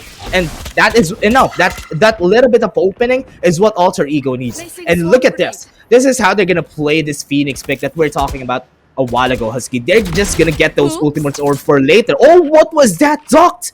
Was able to get the headshot off to enable. That would mean big for the side right now of Ego. So right now, with the man advantage that they have, this might be good for the team. But this is the round to win anyway. So they need to really get a lot, not make it as expensive as it should be. And Alter Ego, they need to stop them out. Oh, I cannot believe that. It will be actually no one took out the recon dart, so it not a recon dart. I think the owl drone. So there's nothing that he could do about that. That's a pretty easy kill for AE. They take one of the guns out of the hands of Ego. Recon Dart just now shot into the side itself just to gather more info, but Duck, he might be able to cut off this rotation. He looks away at the wrong time and he misses everyone from Alter Ego. They actually get onto the remake, but maybe this is the plan for Ego all along. They can still go for this pincer if they make haste. You get a gunshot take from market, and this is going to be huge if Ego gets this flank off. And of course, BME Ubu also relays that information. Thunder Fox runs past him and he comes back for round 2, but it doesn't matter. BME Ubu shuts down the party with 4K, and Ego will get their first round. What was that? Ubu was able to get those 4 kills just with the defense that he did onto B. And that's how you want your Sentinel to be. Whenever someone pushes, they're there to stop them. They're the gates of hell, and they have shown it on the side right now of Ego. So that is some signs of life for Ego against Alter Ego right now. Alter Ego, they need to find ways to answer this back, because right now, 4th round, this is the gun round, the buy round for both of the teams, and this is when they start the fight. And then we actually see, I believe this is probably some overlay issues that now we're gonna fix that soon, but like you said, round 4, there we go. Yeah, there you go. So round 4 so far, It seems like Alter Ego, they are gonna slow down ever so slightly. They've been aggressive for the first 3 rounds, and of course, if you do the same thing, Ego's gonna get that read. So Enable will clear locks first. Obviously, you know what is gonna be there. The Nebula will be dropped by Ego as well. AE still gonna just wait for that right time. Shock Dart's gonna push Ruby back. We'll see what AE has in plan. The AE, they want to go on to, or at least they want to pick up someone before they decide on where to go. Doc and Thunderfox might be that deciding factor. If whoever falls down here, that could be the reason why the members of Alter Ego would push into the side, or if not, they might go for other. But 30 seconds on the clock, that might be impossible. So they're gonna start it out with a run it back. Here comes the Recon Ball. Here comes the flash from Thunderfox. He's pushing through. He might be able to get one. Never mind, the run it back gets nothing. Woo! He was able to get more, and that is gonna be good for the side of Ego. That is good advantages all together, and they are really going for a flawless round against Alter Ego. Oh, the synergy was there from Alter Ego. They actually, you know, used to run it back with the recon dart. All the tempter flushes was well thought out, but at the end of the day, you need to get the kills. And Alter Ego, they didn't really get any kills out of that. I mean, in fact, Ego completely just stopped them in their tracks. So they equalized the score. Alter Ego on that buy round was not able to accomplish much at all. That's going to force them back to that Eco Frenzy, Sheriffs, Classics, Spectres, you know, a vast array of guns. But it's not enough to do with the rifles. We'll see what Ego can pull out. Ooh, yeah, Ego has the advantage here. This is the round to win because it is an Eco round again for the side of Alter Ego. So Alter Ego needs to regroup and think about what they've done during that gun round. With the advantage that they had, they weren't even able to damage the economy of Ego. So this one, they need to at least take down with them if they want to get a bit of an advantage going on to the next one. So they are really thinking about it. They might want to go to push onto the A side. The shock dart comes in. They have the flashes through, and they're really fast on the uptake. But the timing from Real B is there, and the gravity well would be able to hit. And that's 3 members already falling down. The last one standing. Hodler was able to get 1, but to no avail. Not gonna get more, and that is Ego taking the round. Yep, it's an equal round for Alter Ego, so not too big of a surprise right there. Ego took it in probably the best manner that they could. I mean, for AE, all they wanted to do is some damage. As you can see, Arcful again missing the timing just a bit, turns around and just twirls to his grave from Generator. But with that being said, we're back to the buy round. Morph brings out his trusty Odin, Sova's best friend on that B side. But on the side of Alter Ego, they have the lockdown and the Hunter's Fury. Ooh, they have some ultimates to work with, so that'll be good for them later on. Okay, that is very aggressive pushes from their side. Maybe gonna get some info, but most of them are on A side, and they are eyeing this A side like a piece of candy. They're not even designating a lot of people onto B. There's only one. There's the Astral looking for info on where they're gonna push, but they are really waiting for this. The patience coming in from Ego, they're not even pushing on where they are, and here comes the lockdown that they are going to be using. Will they be using that as bait? Will they push? And this is the question for the side of Ego. They're not going to push. Here comes the Hunter's Fury. They're getting some info. Here comes the Tailwind, but nobody is on site. They weren't able to see anyone, and they might be able to plant this. This is going to force Ego for a retake. Yeah, they completely flushed Ego out of the sight, but then he was on the flank, and that means Enable's gonna go down. Thunderfox immediately responds with his own kill. The BME Ubu now has his own lockdown. It is time for the retake to happen. Can Alter Ego hold on? They used the Hunter's Fury earlier on, and they don't have any utilities. Well, actually, they do. They somehow took out the lockdown. I wonder how they did that, but most importantly, because that lockdown is out, Alter Ego can continue to stay on to site. Thunderfox is going to be watching from that firewall, and the rest of Alter Ego will also chip in. Ego will not be able to get that retake done, and it will be a 3-3 scoreline. Yeah, that was an expensive round, honestly, Husky, but still, they needed to take that round against Ego to at least help them out. If they take this round again against Ego, that will force some of the members of Ego to force some iffy buys. So now, with Alter Ego gaining that advantage against them, and they use a lot of ultimate, they might get punished onto this next round, because we have the Empress, we have the Bladestorm also onto onto Arcful, and they can use that into their advantage onto the next one. There is the run it back for Alter Ego, so that might give Thunder Fox, just that entry opportunity. The first running back, not really as effective as he wanted. There you go. The second one, giving a difference. We go to second life of this British agent. Not gonna work out too much. Thunder Fox goes down, but the massive spam through the Nebula. It's gonna end in Artful taking out BME Uvu. A lot of noise has been made. A lot of damage has been caused by AE. They're gonna leave Enable and Thunder Fox watching this B main, but the rest of Alter Ego, they are watching out for the flanks.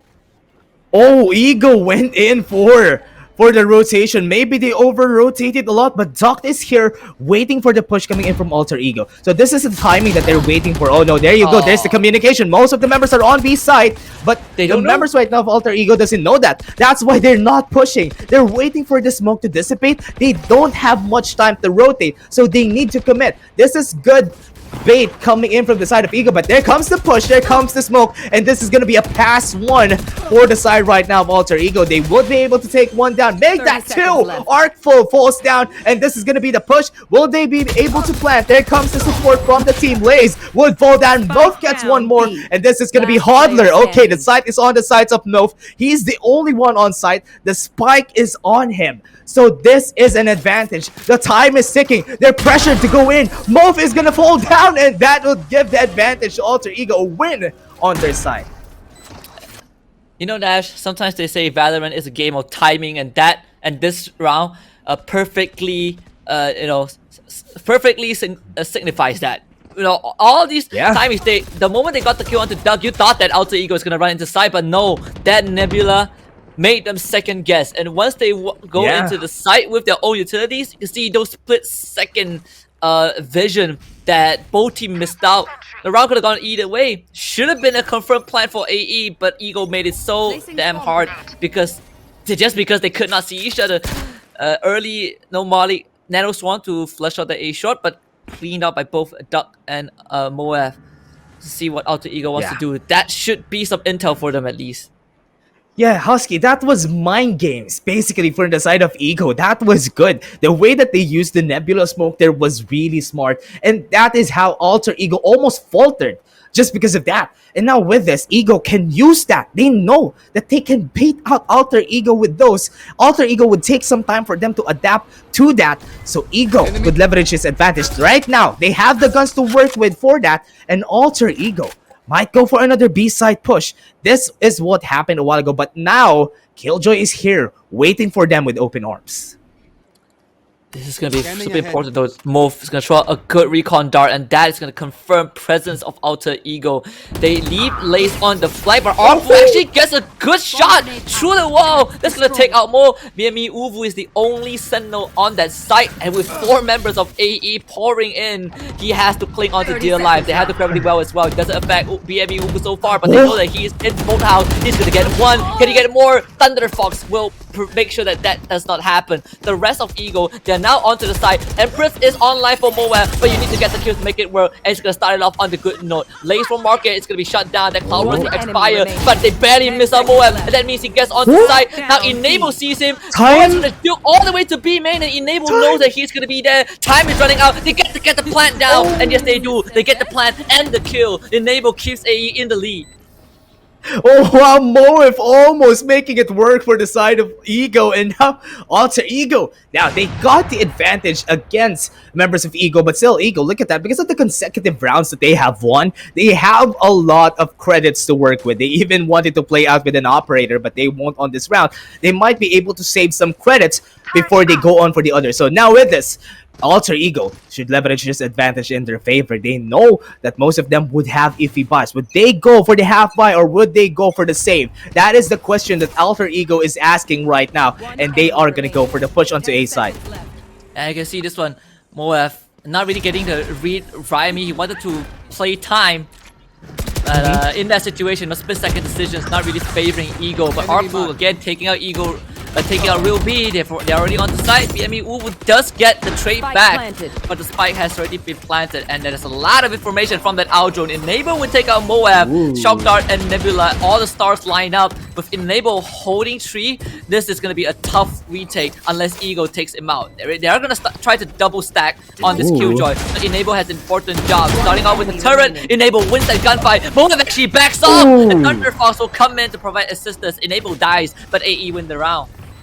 Yeah, good plays coming in from Alter Ego. They knew that the members of Ego doesn't have any credits to work with, and that's why they just pushed onto it, and Alter Ego was able to capitalize. Now they have some round advantage against him. Look at this play coming in from Enable. He was able to get the first kill, and that's what started the snowball coming into this side. So that is what you need whenever you're trying to clear out angles, and that is basically what they did. And now Ego, they need to take the win onto this next one, because if not, they're going to be forced onto another eco round, and that's not what they want to do. They want to rack up some rounds against Alter Ego. Remember, everyone, this is one of the favorite maps. This is the home of Alter Ego, so it's going to be hard to do, but Ego is up for the challenge, and that is the start. Hodler saying that no, Ego, and this is still our map, and we're going to get more, because Artful gets one more onto market, and he's just pushing to get more. He's just going in, he's just getting info, but never mind. He's gonna fall down. They get one more, and the last one standing. It's on Ego's side. He's not on side. It's a 4v1.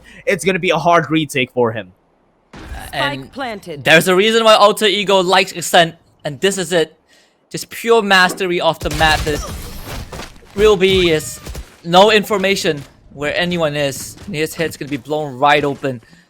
AE now 7-3, starting to widen that gap. Ego, things are starting to feel pretty dangerous for them.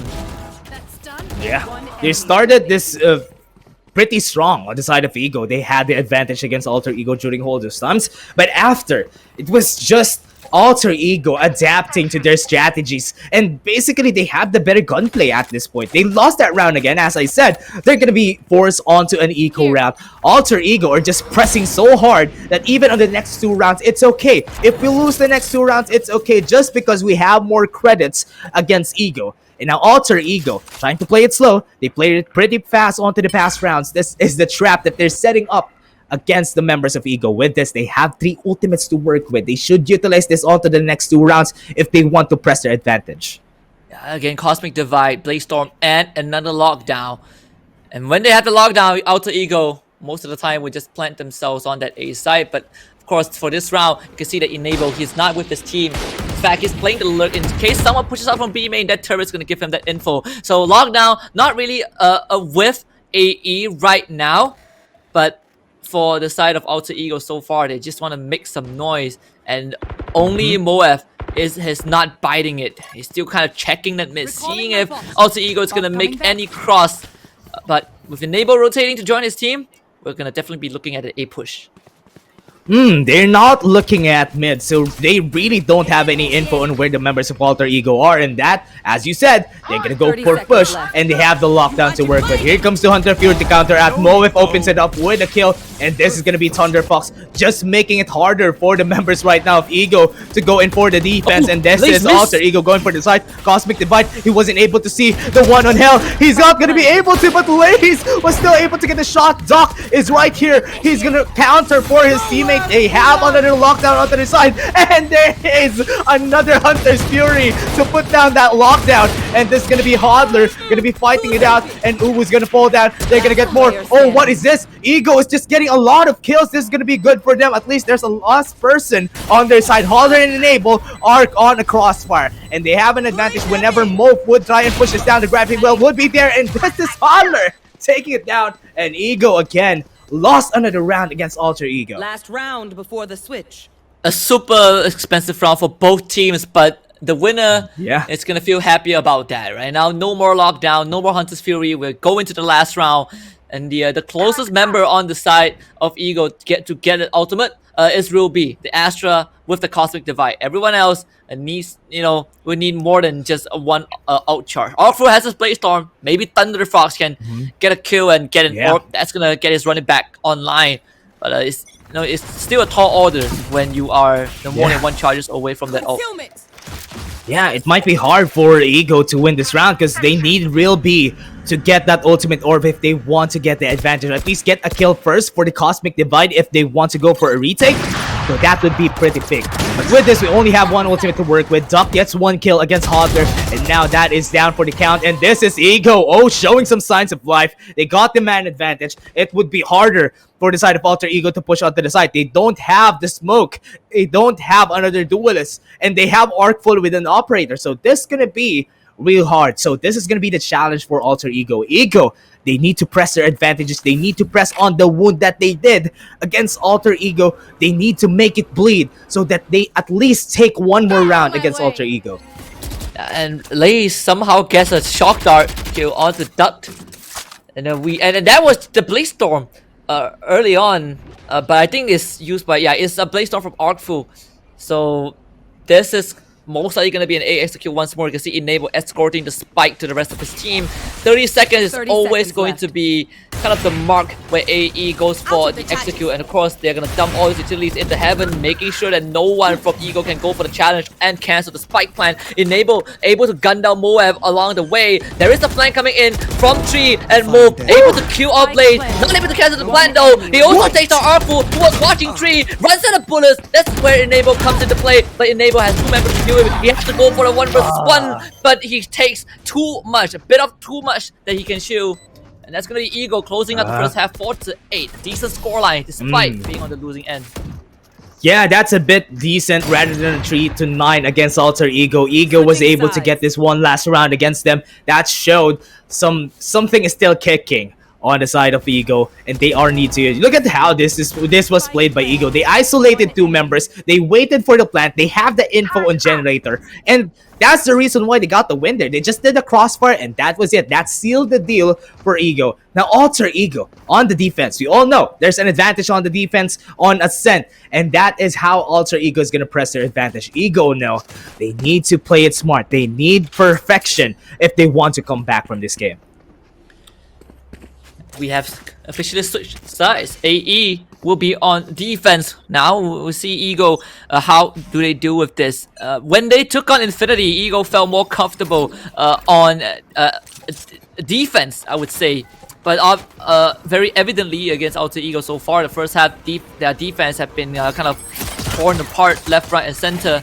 So maybe they'll show us something different on this attack. Seems like it's going to be a fast B push. A lot of members coming in from that market. Ooh, does get scanned out. But do they know there are 2 members of AE hiding in that boathouse? Duck has gotten control of their market. They have the help of the Nebula as well. It is go time. Nanos are blocking out spawn. The Ego needs to take control of the site immediately. Duck's going to see Laze, but Laze wins out the fight. Where's the backup? Ooh was to come in. He's going to take out both Laze and Enable, but Hotler was able to trade out Moab in the process. So it's still a 3 versus 3 on that post plan. Spike planted.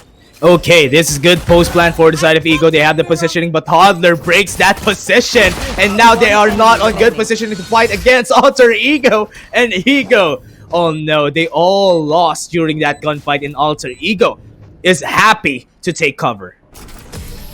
And Alter Ego, they give the site away with a bit of force, and then afterwards they come and retake it. It was all it came down to the gunfight. Felt like Ego, they had a good idea, they had a good entry, but they just needed to be a bit more faster. At least from the bird's eye view that we can see, that could have been slightly cleaner. Nonetheless, AE taking the pistol round means that they get their guns first, and that's gonna put them potentially on the double digit.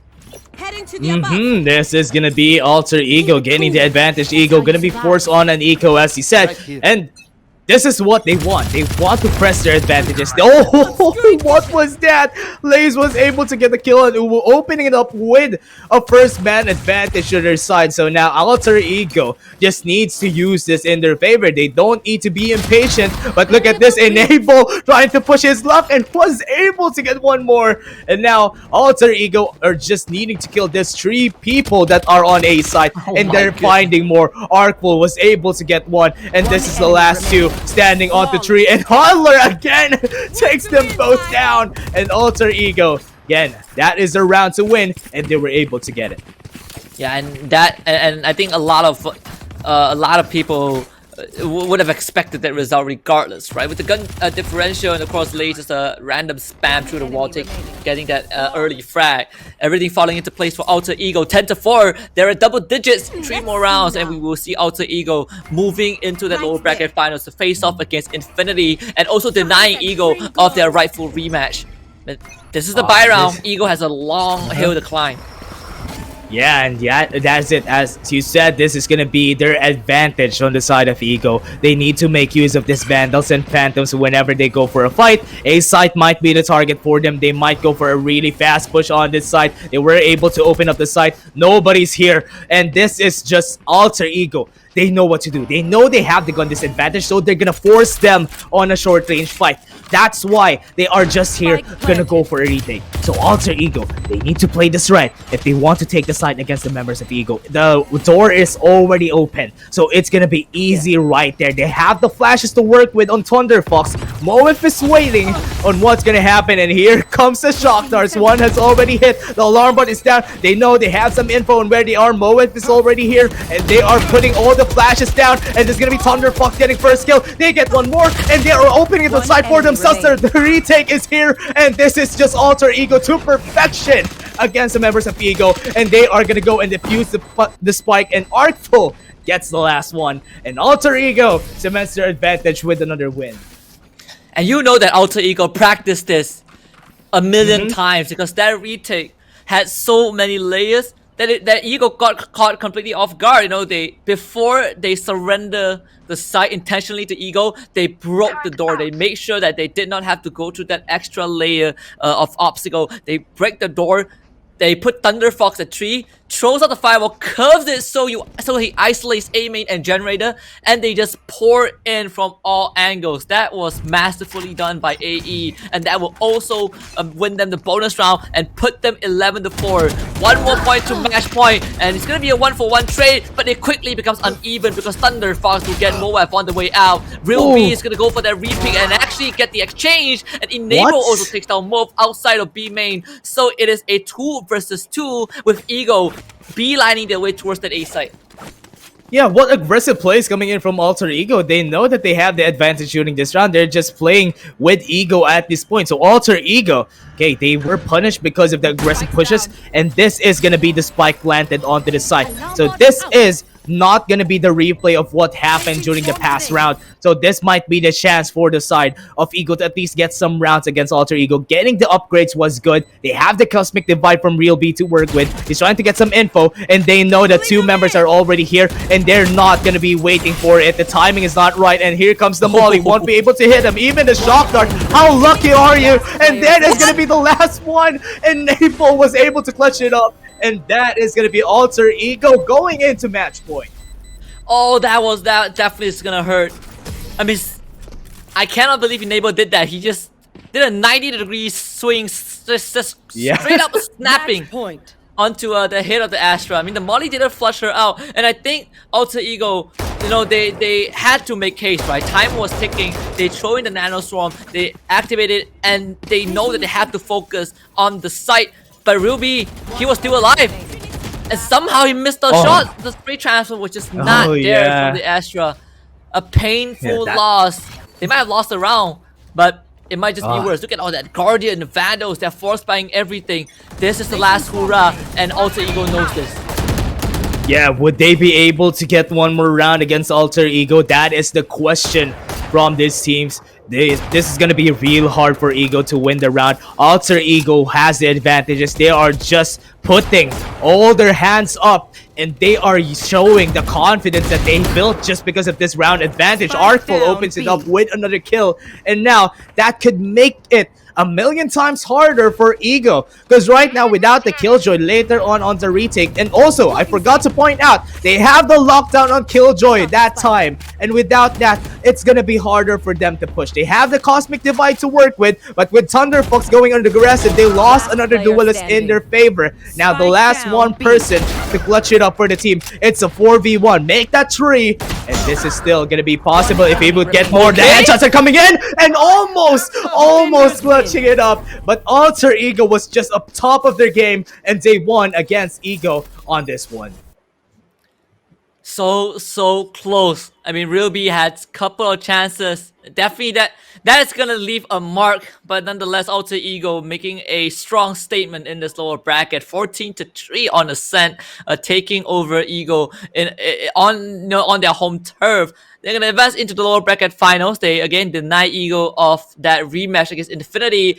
Infinity now will have a new challenger. They lost to Zeal eSports earlier on, the team that also took down Alter Ego in the upper bracket. But unfortunately, only one team is going to get through in the next match. And just a great showing from Alter Ego. I bet Sleepy is going to be really happy about that.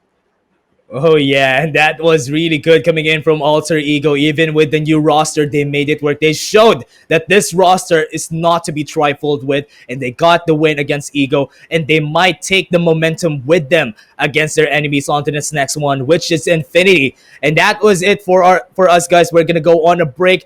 We are your casters for today. I'm Dash, and I was here with Husky. See you guys in just a bit.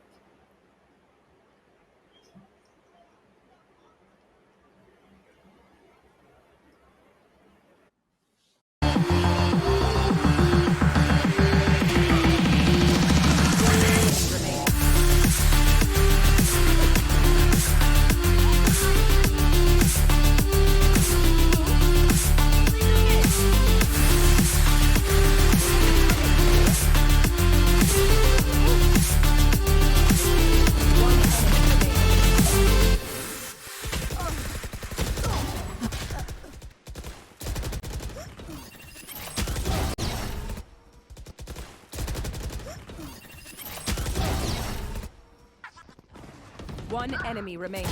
10 seconds left. Turret out. One enemy remaining. Stay down. That's done. One enemy remaining.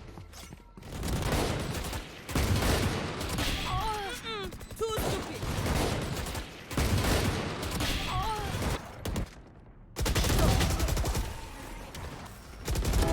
A fine death. Spike planted. One enemy planted. Spike. One enemy remaining. Flawless.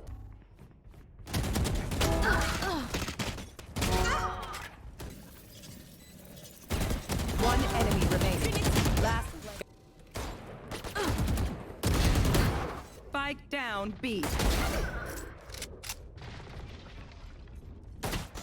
Hey guys, I'm the Wacky Gamer. Hey guys, my name is Gen. What is up, everyone? It is Dash. Hello folks, my name is Mons, this is KJC eSports, and you're watching Post Plan Chat.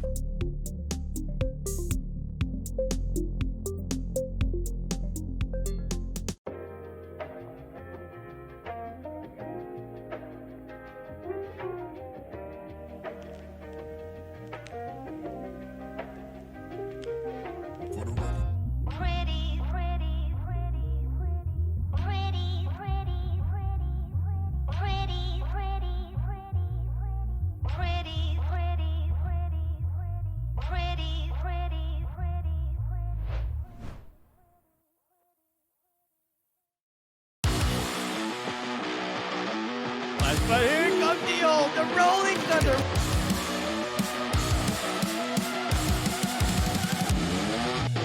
Now he's just running. He wants to get this ace, and the ace coming in. Shot coming in from Doc, and that is a lineup waiting. Kronos almost getting the ace. For him, he is down deeper down in B side, and it's going to prove effective this round as he finds two already. He finds three. See what will happen as we see that Aki over here onto that base are managing to get two, managing to get three. That is just insane. He dead 9. Gonna try to get the headshot. Gets one more down. Killers is going to peek in. Oh no! 3K! Go! They lined up! They lined up! No! The fun! No, this is not fair! They give some blessings and plus 5% headshots onto their weapons.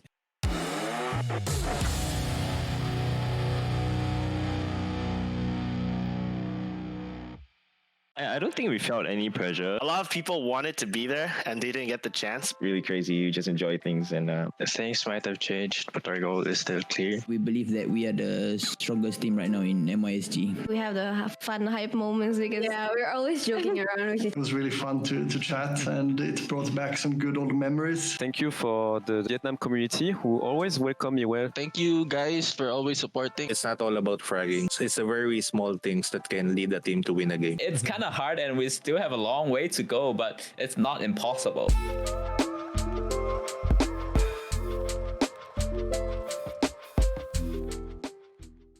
Hey guys, I'm the Wacky Gamer. Hey guys, my name is Gen. What is up, everyone? It is Dash. Hello, folks. My name is Mons. This is KJC eSports, and you're watching Post Plan Chat.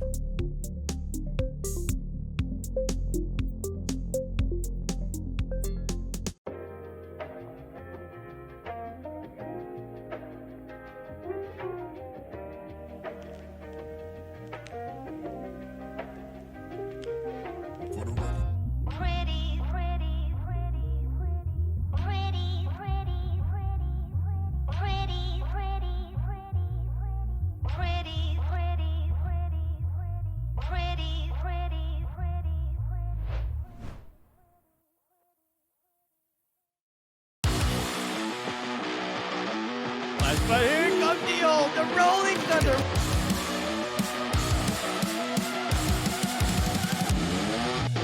Now he's just running. He wants to get this ace, and the ace coming in. Shot coming in from Doc, and that is a lineup waiting. Kronos almost getting the ace. For him, he is down deeper down in B-side, and it's going to prove effective this round as he finds 2 already. He finds 3. See what will happen as we see that Aki over here onto that base are about to get 2, about to get 3. That is just insane. He dead 9. Gonna try to get the headshot. Gets one more down. Killers is going to peek in. Oh no! 3K! Go! They lined up! They lined up! No! The fun! No, this is not fair! They give some blessings and plus 5% headshots onto their weapons.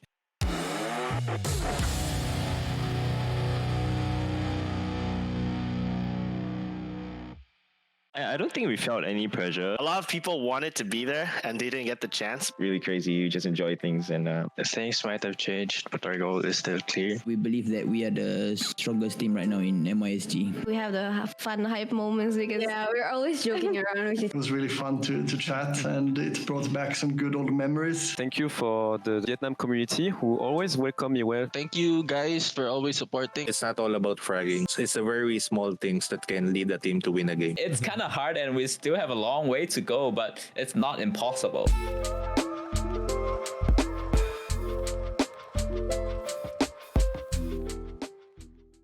Hey guys, I'm the Wacky Gamer. Hey guys, my name is Gen. What is up, everyone? It is Dash. Hello, folks. My name is Mons. This is KJC eSports, and you're watching Post Plan Chat.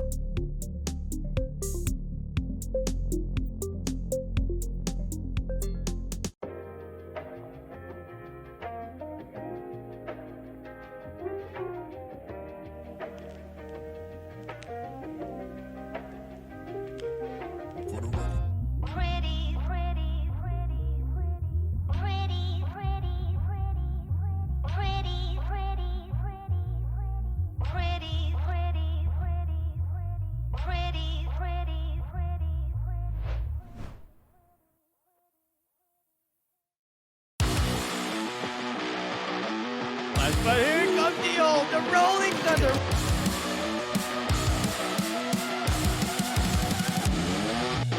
Now he's just running. He wants to get this ace, and the ace coming in. Shot coming in from Doc, and that is a lineup waiting. Kronos almost getting the ace. For him, he is down deeper down in B-side, and it's going to prove effective this round as he finds 2 already. He finds 3. See what will happen as we see that Aki over here onto that base are about to get 2, about to get 3. That is just insane. He dead 9.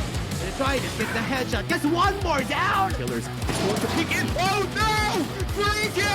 Go! They lined up! They lined up! No! The fun! No, this is not fair! They give some blessings and plus 5% headshots onto their weapons.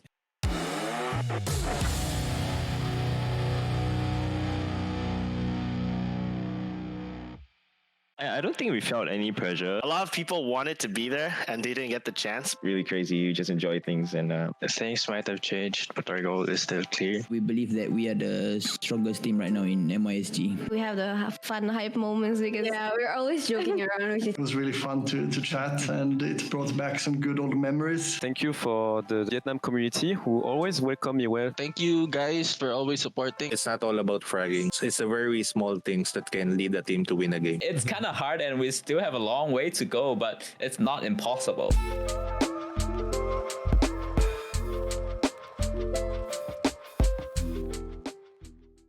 Hey guys, I'm the Wacky Gamer. Hey guys, my name is Gen. What is up, everyone? It is Dash. Hello folks, my name is Mons, this is KJC eSports, and you're watching Post Plan Chat.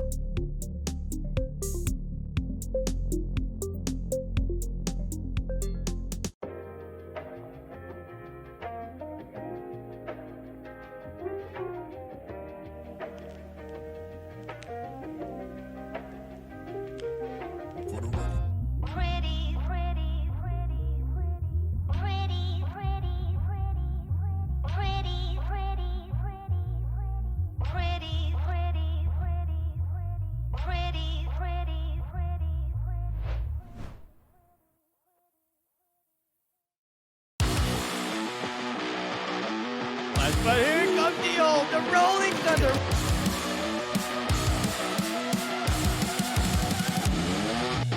Now he's just running. He wants to get this ace in the ace coming in. Shot coming in from Doc, and that is a lineup waiting. Kronos almost getting the ace. For him, he is down deeper down in B-side, and it's going to prove effective this round as he finds 2 already. He finds 3. See what will happen as we see that Aki over here onto that base are trying to get 2, trying to get 3. That is just insane. He dead 9. They try to get the headshot. Just one more down. Killers going to peek in. Oh no! 3K! Go! They lined up! They lined up! No! The fun! No, this is not fair! They give some blessings and plus 5% headshots onto their weapons.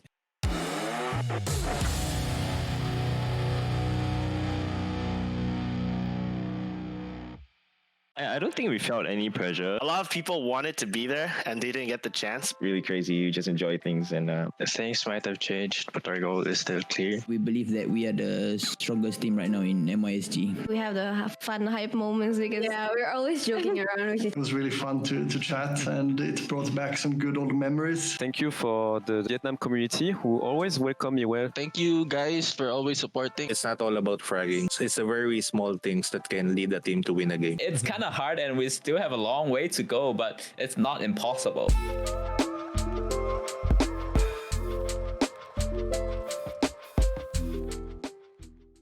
Hey guys, I'm the Wacky Gamer. Hey guys, my name is Gen. What is up, everyone? It is Dash. Hello folks, my name is Mons, this is KJC eSports, and you're watching Post Plan Chat.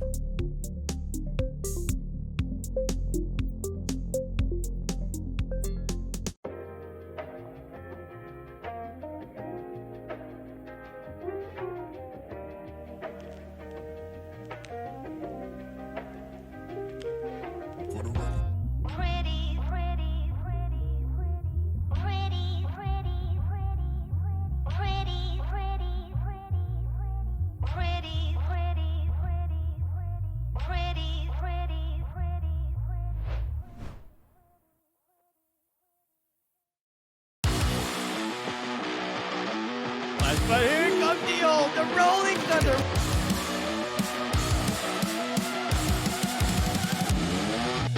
Now he's just running. He wants to get this ace in the ace coming in. Shot coming in from Doc, and that is a lineup waiting. Kronos almost getting the ace. For him, he is down deeper down in B-side, and it's going to prove effective this round as he finds 2 already. He finds 3. See what will happen as we see that Aki over here onto that base are trying to get 2, trying to get 3. That is just insane. He dead 9. They try to get the headshot. Just one more down. Killers going to peek in. Oh no! 3K! Go! They lined up! They lined up! No! The fun! No, this is not fair! They give some blessings and plus 5% headshots onto their weapons.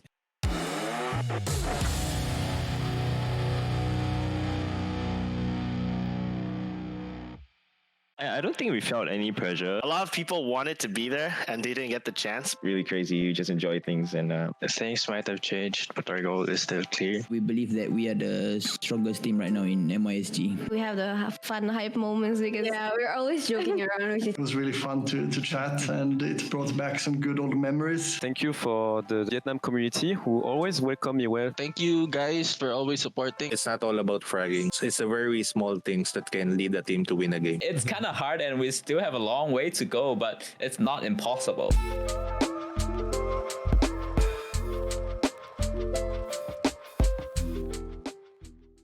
Hey guys, I'm the Wacky Gamer. Hey guys, my name is Gen. What is up, everyone? It is Dash. Hello, folks. My name is Mons. This is KJC eSports, and you're watching Post Plan Chat.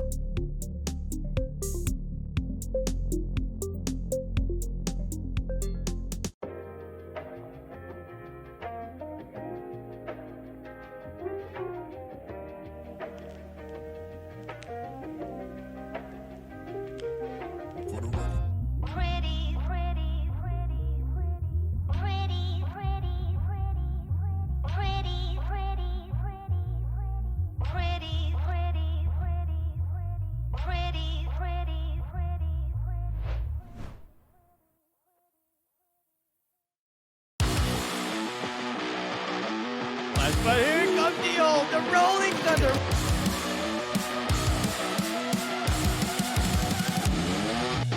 Now he's just running. He wants to get this ace in the ace coming in. Shot coming in from Doc, and that is a lineup waiting. Kronos almost getting the ace. For him, he is down deeper down in B-side, and it's going to prove effective this round as he finds 2 already. He finds 3. See what will happen as we see that Aki over here onto that base are managing to get 2, managing to get 3. That is just insane. He dead 9. Gonna try to get the headshot. Gets one more down. Killers going to peek in. Oh no! 3K! Go! They light up! They light up! No! The fun! No, this is not fair! They give some blessings and plus 5% headshots onto their weapons.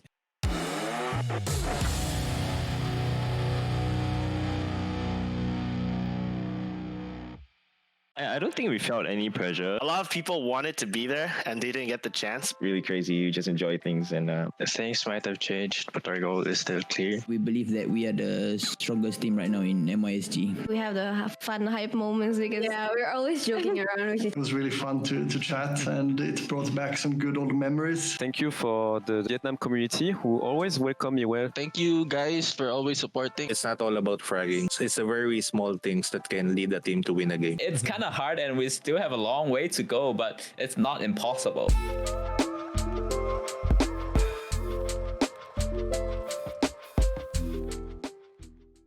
Hey guys, I'm the Wacky Gamer. Hey guys, my name is Gen. What is up, everyone? It is Dash. Hello, folks. My name is Mons. This is KJC eSports, and you're watching Post Plan Chat.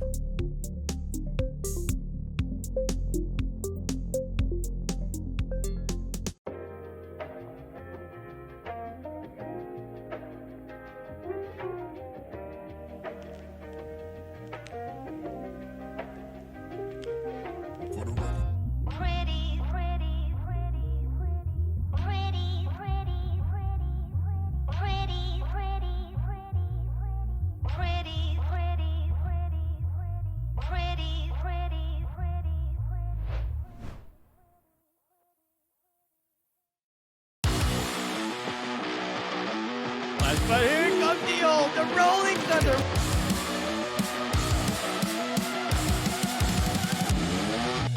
Now he's just running. He wants to get this ace in the ace coming in. Shot coming in from Doc, and that is a lineup waiting. Kronos almost getting the ace. For him, he is down deeper down in B-side, and it's going to prove effective this round as he finds 2 already. He finds 3. See what will happen as we see that Aki over here onto that base are managing to get 2, managing to get 3. That is just insane. He dead 9. Gonna try to get the headshot. Gets one more down. Killers going to peek in. Oh no! 3K! Go! They light up! They light up! No! The fun! No, this is not fair! They give some blessings and plus 5% headshots onto their weapons.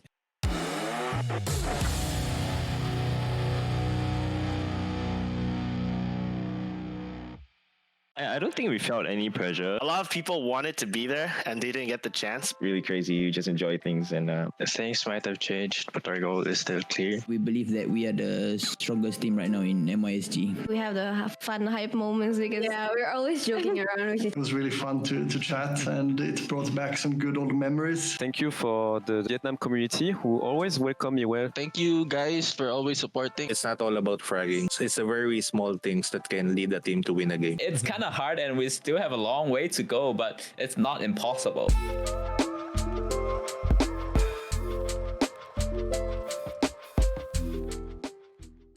Hey guys, I'm the Wacky Gamer. Hey guys, my name is Gen. What is up, everyone? It is Dash. Hello, folks. My name is Mons. This is KJC eSports, and you're watching Post Plan Chat.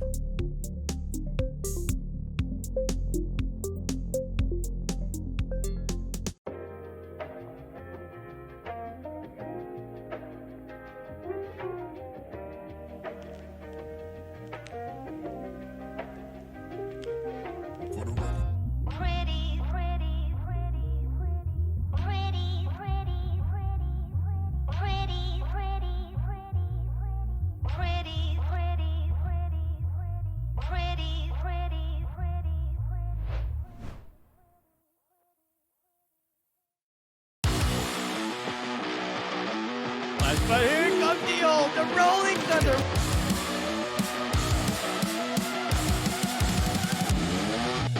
Now he's just running. He wants to get this ace, and the ace coming in. Shot coming in from Doc, and that is a lineup waiting. Kronos almost getting the ace. For him, he is down deeper down in B-side, and it's going to prove effective this round as he finds 2 already. He finds 3. See what will happen as we see that Aki over here onto that base are about to get 2, about to get 3. That is just insane. He Gen 9.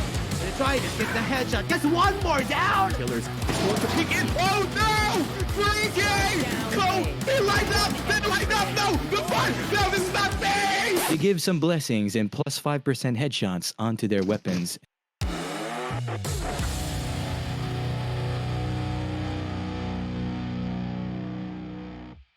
I don't think we felt any pressure. A lot of people wanted to be there and they didn't get the chance. Really crazy. You just enjoy things and things might have changed, but our goal is still clear. We believe that we are the strongest team right now in MISG. We have the fun hype moments because we're always joking around. It was really fun to chat, and it brought back some good old memories. Thank you for the Vietnam community who always welcome me well. Thank you guys for always supporting. It's not all about fragging. It's the very small things that can lead a team to win a game. It's kind of hard and we still have a long way to go, but it's not impossible.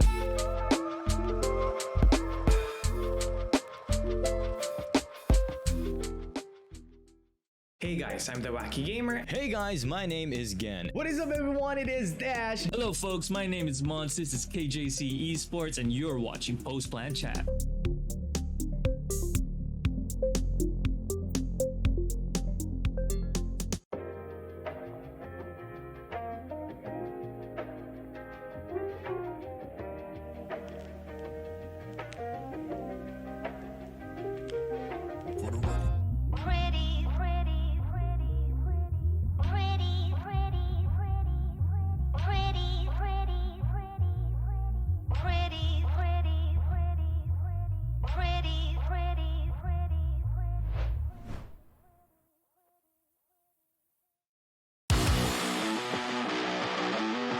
But here comes Zeal, the rolling thunder.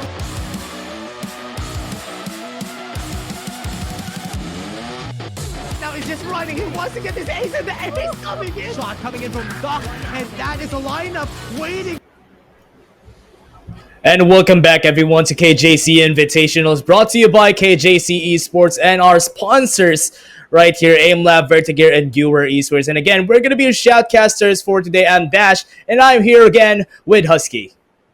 Yeah, well, a pretty quick best of one. I mean, Alter Ego able to kind of demolish Ego, which is their Alter Ego, I assume. But they've now earned their rights in this lower bracket finals against Infinity, which was a very powerful team from what we've seen yesterday. But they also lost to Zeal eSports earlier on, a 2-1. And of course, now this is their final chance to make it into the last chance qualifiers. Alter Ego looking pretty darn good. So I'm excited to see what they have to bring. Yeah, we haven't seen much of Haven during the Invitationals, and this is going to be quite interesting for both of our teams. But if they would be picking Haven, I wish so they would, so that later on, it's going to be an interesting matchup between Alter Ego versus Infinity Esports. Because, you know, Infinity Esports, they were able to win their games yesterday, and Alter Ego, they've lost a bit, but now they were able to at least get one back to fight against the members of Infinity Esports. So now this is going to be an interesting matchup. But before we go to it, the KJC Invitationals wouldn't be a thing without our amazing sponsors, AimLab, Vertigear, and Newer Esports. And also, don't forget to like and follow our socials at KJC Esports on Twitch, Twitter, Facebook, Instagram, and YouTube. And you also saw right there on the intermissions, the YouTube of KJC. It's also have a lot of content. They have post-plan chat, into the scene, and one tap. If you're into a lot of Valorant SEA, you're gonna be having a lot of news in your bag if you take a look at our YouTube. Yeah, absolutely. And with that being said, this is going to be probably one of the most interesting series, right? Simply because it is a best of one. And judging from what we've seen, Infinity feels like a stronger team just based on paper. But after the performance of Alter Ego, that point of view might change. You know, we're looking at a 50-50. It's a best of one. Everything goes out the window when it's a best of one. Yeah, and it showed a sign of life on that last game that we casted a while ago, Husky, that Alter Ego, with their new roster, they are able to pull this off. They were able to iron out their issues yesterday, and they are performing really well. But Infinity Esports is a really solid team, and I'm kind of expecting that this is a bit of an advantage for Infinity Esports, but Alter Ego, would they let that happen? Because right now, let's take a look at our maps right here. I mean, our map, which is just one map, and this is gonna be the surprise. There you go, there's Haven coming in for both of our teams, and Infinity gonna be on the defender's side. On Haven, my opinion is that whenever you go onto the attacker's side, you have the advantage because the defense is a bit spread thin. So with this, Infinity is on a disadvantage, and Alter Ego could press this advantage in their favor. Yeah, and of course, at the same time, when it comes to Haven, retakes are probably one of the more interesting aspects, of this map, right? And I want to see how this is gonna pan out. Infinity, they are a fairly aggressive team, so starting on the defensive side, they need to at least get a couple of rounds in. Even if they don't take the lead, you at least need to go even with Alter Ego. But of course, for this Invitationals, the map pick isn't the only thing that influences kind of the dynamics of the matches. It's also because we have agent bans, and that is the key part. So we'll see what agent is going to be taken out by these two teams respectively going into Haven. The first one is going to be Phoenix. What we saw from Thunder Fox early on, he was kind of the Phoenix player, but this time, Infinity, they're not going to let them have it. Yeah, and now with that, a Thunder Fox wouldn't have that, and now Alter Ego banned out the Breach. That's really good right here, Husky. That was good, because banning Breach against Con Big T just takes off the efficiency of one player from the side right now of Infinity, and that's really good. They have a lot of respect bans, and this is what I like. Whenever I see bans coming from both teams, they're gonna be respect bans for the specialists, especially for, I mean, Infinity. They are getting banned. Those Breach is getting banned every time whenever someone plays against them. Yeah, absolutely, and that's gonna be great for Alter Ego, especially. I mean, both teams, they are taking out what their opponents are good at. Again, this is gonna force the hands of the respective members, right? Because now with your probably one of your best agents banned out, what else do you have left in the tank? Let's head into the agent select and see how these two teams are gonna answer our questions with their picks. Yeah, and as we said on KJC Invitationals, you need to adapt and rise to the situation. Because right now, without the agents that they're comfortable with, they're forced to play agents that they don't play as much. Because, Thunder Fox going for the Sky is good, and Con Big D might also be going for that Sky. So they were left with that option just because of the ban that happened. And with this composition that we're seeing from both of our teams, Alter Ego has a really solid base. It might go for a really great mirror match from both of these. But I mean, they're going to have a difference only when it comes to the Sentinels. And Let's see if we're gonna get a mirror. Not really. Someboy, he has been the Cypher, the all-time Cypher player. Every time I see Infinity, Someboy is going to be on that Moroccan agent, so no surprise right there. But on the side of AE, they will stick with the Killjoy. The Sentinel difference might just be shown in this match, but everyone else, it's going to be on the same agent picks. This is going to be interesting. Yeah, this is going to be interesting because with the same agent picks, they just need to show the other team who has the better gunplay, who has the better utility, and that could be the meaning of heaven and hell for both of these teams because whoever uses the better ones, especially the ones that are on the attacker side, they have the advantage here. Just because Alter Ego with this, they are on the attacker side, they can use this to their advantage. They could thin out the defense, and their retake might prove very hard for Infinity, but that could be. Let's see what that's gonna happen here. I can't wait to witness this epic showdown. I mean, Infinity so far has been looking as probably the strongest team just based off of the hierarchy in this lower bracket. But Alter Ego, they're looking for an upset. This could be it. Infinity, they are gonna start off with a push down C long, and I think Hotland knows it's gonna C1. That's first contact with Warwick, and he's gonna quickly lay down the stars. The rest of AE, they're already making it through Garage. This is kind of a ring around the rosy. Maybe AE can make it onto the side first. Earthflame wins out the fight and gets 2 in return. Complete disaster for Infinity. Enables to take out Chromax, and that is gonna be an immediate beeline towards the B side. Spike is gonna go down, and Infinity will have to play this retake somewhere down to this 1 HP, and this pistol round is going the way of AE.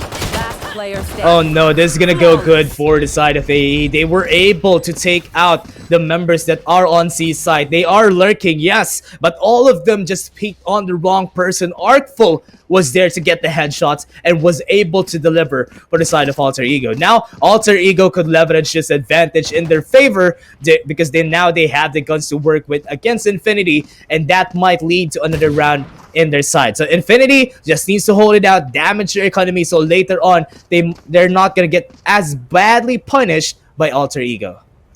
And that was just unlucky. I mean, Infinity had the right idea, but Alter Ego, great presence of mind, able to somehow get the read right and punish Infinity for their early aggression. Now with that kind of a bonus round for themselves on Spectres in hand, let's see if Alter Ego can kind of make it out in a flawless manner. Someboy just barely missing that, but the swing from Thunder Fox will just run and gun him down. He's gonna make his way to a spawn, but there's a bit too much members for him to deal with, so he'll try to isolate those fights. Artful getting phased in the meantime. Chromax finally takes a Thunder Fox, but Laze is there to protect Warwick. Can't make deal with a couple of taps with the classic on the head of Artful will knock him down, but Infinity still has a man disadvantage and not much guns to work with. Laze with the perfect timing on that peak will take out Convict D, and Chromax will be the last man sucked in by gravity well and completely concussed outside of sight.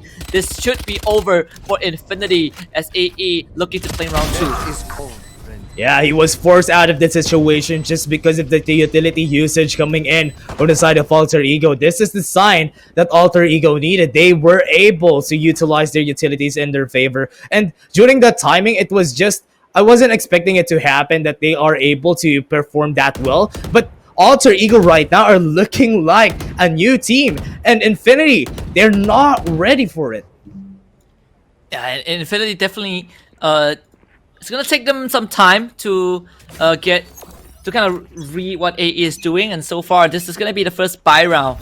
AE, not an expensive round 2 for them. They did lose 2 members, but whatever damage you can do is gonna be crucial. So Infinity, let's see if they can hold on this time. Lesser aggression. They're just gonna wait on site and see what AE wants to bring to the table. Yeah, what they're gonna do is what they're gonna do. So Infinity, with the gun advantage, they want to play out their long range, because with the Vandals and the Phantoms, you have the advantage for sure. So Alter Ego just needs to play the short range fights, and that's why they're forcing the hand of Infinity. They're just waiting it out. They're trying to be very patient, and maybe that's what they want. Maybe sometime Infinity would go impatient. It would just force themselves out of us. But now Alter Ego knows that Infinity is a very patient team, and they're just not gonna go if they know that they're not gonna win on the fight. He's gonna claim himself the ultimate, or 3 more charges until he has his Hunter's Fury. But you can see Infinity, they are planting their foot down on all of the sites. It's gonna slow down AE's push a bit more. as Alter Ego will start to gather as much information as possible. There is the gravity well and is sucking members of AE in, but AE they're doing the same. Con Big D actually takes out Artful. Thunder Fox goes for the swing, takes out Con Big D, but the rest of Infinity will pour in. Warwick getting 2 for himself. Hotler comes in from Garage, but the crossfire has been set. Warwick with the 3K, and Infinity puts round 1 under their belt. Oh, Infinity answers back with that. The rotation, if you've seen that, that was so fast coming in from Infinity. They knew that they're putting their stars here. Let's just go in and commit most of our members here. If we're not gonna win, let's just retake the site if they're not here for sure. So Alter Ego committed their members onto the C site, but most of Infinity was already there waiting. Look at this. When they went in, there's 3 members waiting onto the backside just to trade them out. And that's just fast communications coming in from Infinity. So now Alter Ego knows that's not gonna work. Let's try something different. So let's go for defaults. And maybe default is going to be the way to go, because Alter Ego, that kind of was their bonus round. So this round is Alter Ego will have that full buy. And so far they have tried C. 2 rounds that they won, it was on that B site. They haven't really gone to A just yet. And it feels like they had the intention to go B once more. Their most successful attempt so far. I mean, Soundboy, he's hiding in Gong, and look at all the utility being dumped onto the site. The question is, will they check Gong? Do they see Soundboy? They suck him in with the gravity well, but he is not exposed just yet. Camera eliminated as Artful will perch himself on top of this craze. Soundboy can really catch them off guard, even avoids the guiding light. False sense of security given over to Alter Ego. The second guiding light also does not connect, but maybe it doesn't matter too much because the spike still goes down. Enable finds to kill. Soundboy finally takes a Thunder Fox, but Artful will immediately go for the exchange. Chromax, a bit late to the party, takes out Lace, but everyone else on Alter Ego, they are already out of the site. Oh, they are out and they are just waiting for the defuse to happen. Chromax, oh no, what is he gonna do here? He has no options. He needs to push 1 member before, but Arco was there to hold it out. And again, Alter Ego was able to win against Infinity, and this is gonna be a different one. Infinity, with the loss that they had the gun round a while ago. They have some credits to work with, at least to go for half buys against Alter Ego. So Infinity will just use that in their favor. And man, the timing could not have been better for Soundboy, right? He was able to avoid almost every single indicator that would have exposed him, but still AE made it work. And now with 3 rounds under the belt, Infinity going for a very vast array of weapons. That's as much as they can muster up with their available credits. Sheriffs, rifles, SMGs, you name it, they have it. This is going to be a tricky round for Infinity to pull off. They need to play short range if they want to win. They have some info on where they are, but Thunder Fox was up or top and was able to get the kill. There's a reaction play coming in from Warwick. He gets 2 and Alter Ego. Oh no, this is not what they expected to happen. 2v4 already. A man advantage to the side of Infinity, and they're scrambling around on where they should push because they don't have the advantage already on A side. And Infinity just sharp and quick on the heels. And he was gonna play outside of this garage. He has his buddy Astro with him, but does he know to check the corner? Yes, he does. And Hotler is also there to provide that backup. So at least for AE, they will get onto the site. But Con Big D, he's already there, and that shot is gonna indicate his presence.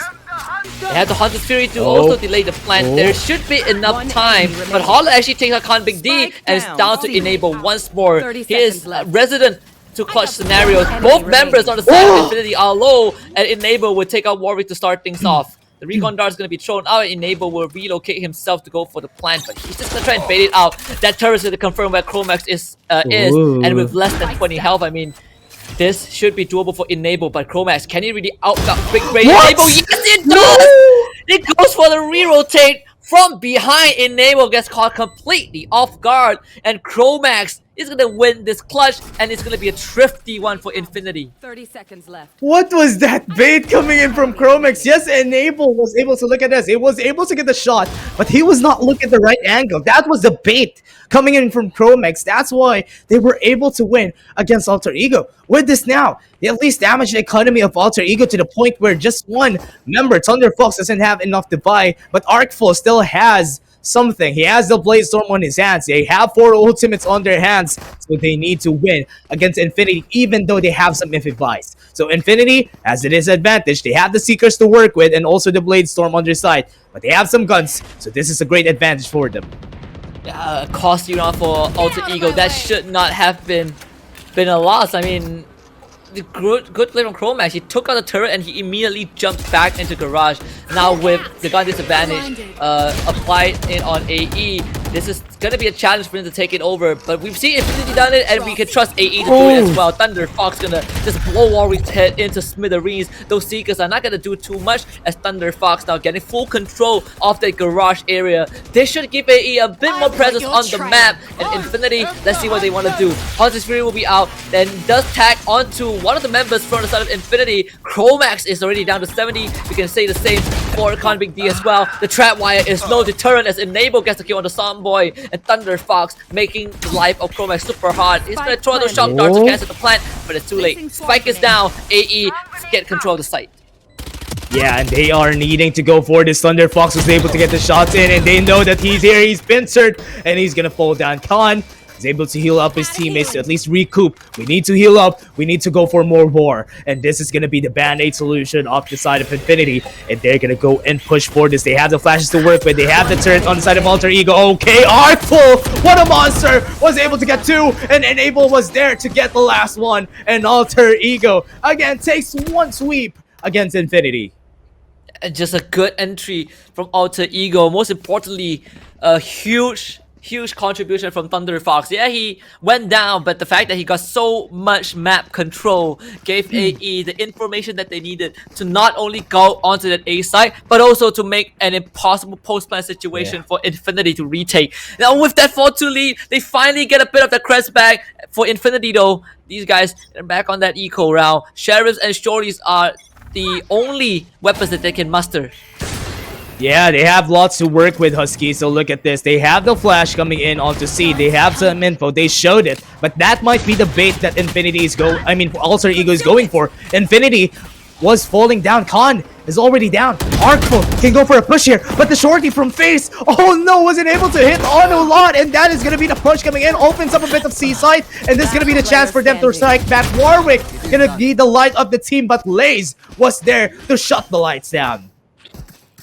And Alter Ego finally kind of planting the foot down a bit more. They did lose kind of a thrifty round early on to Infinity, and they made sure that it will not happen again. 5-2, Alter Ego starting to widen the gap between these two teams, and they're showing us on that attack. It feels like the Infinity defense was just not sturdy enough to push back, on the onslaught of AE.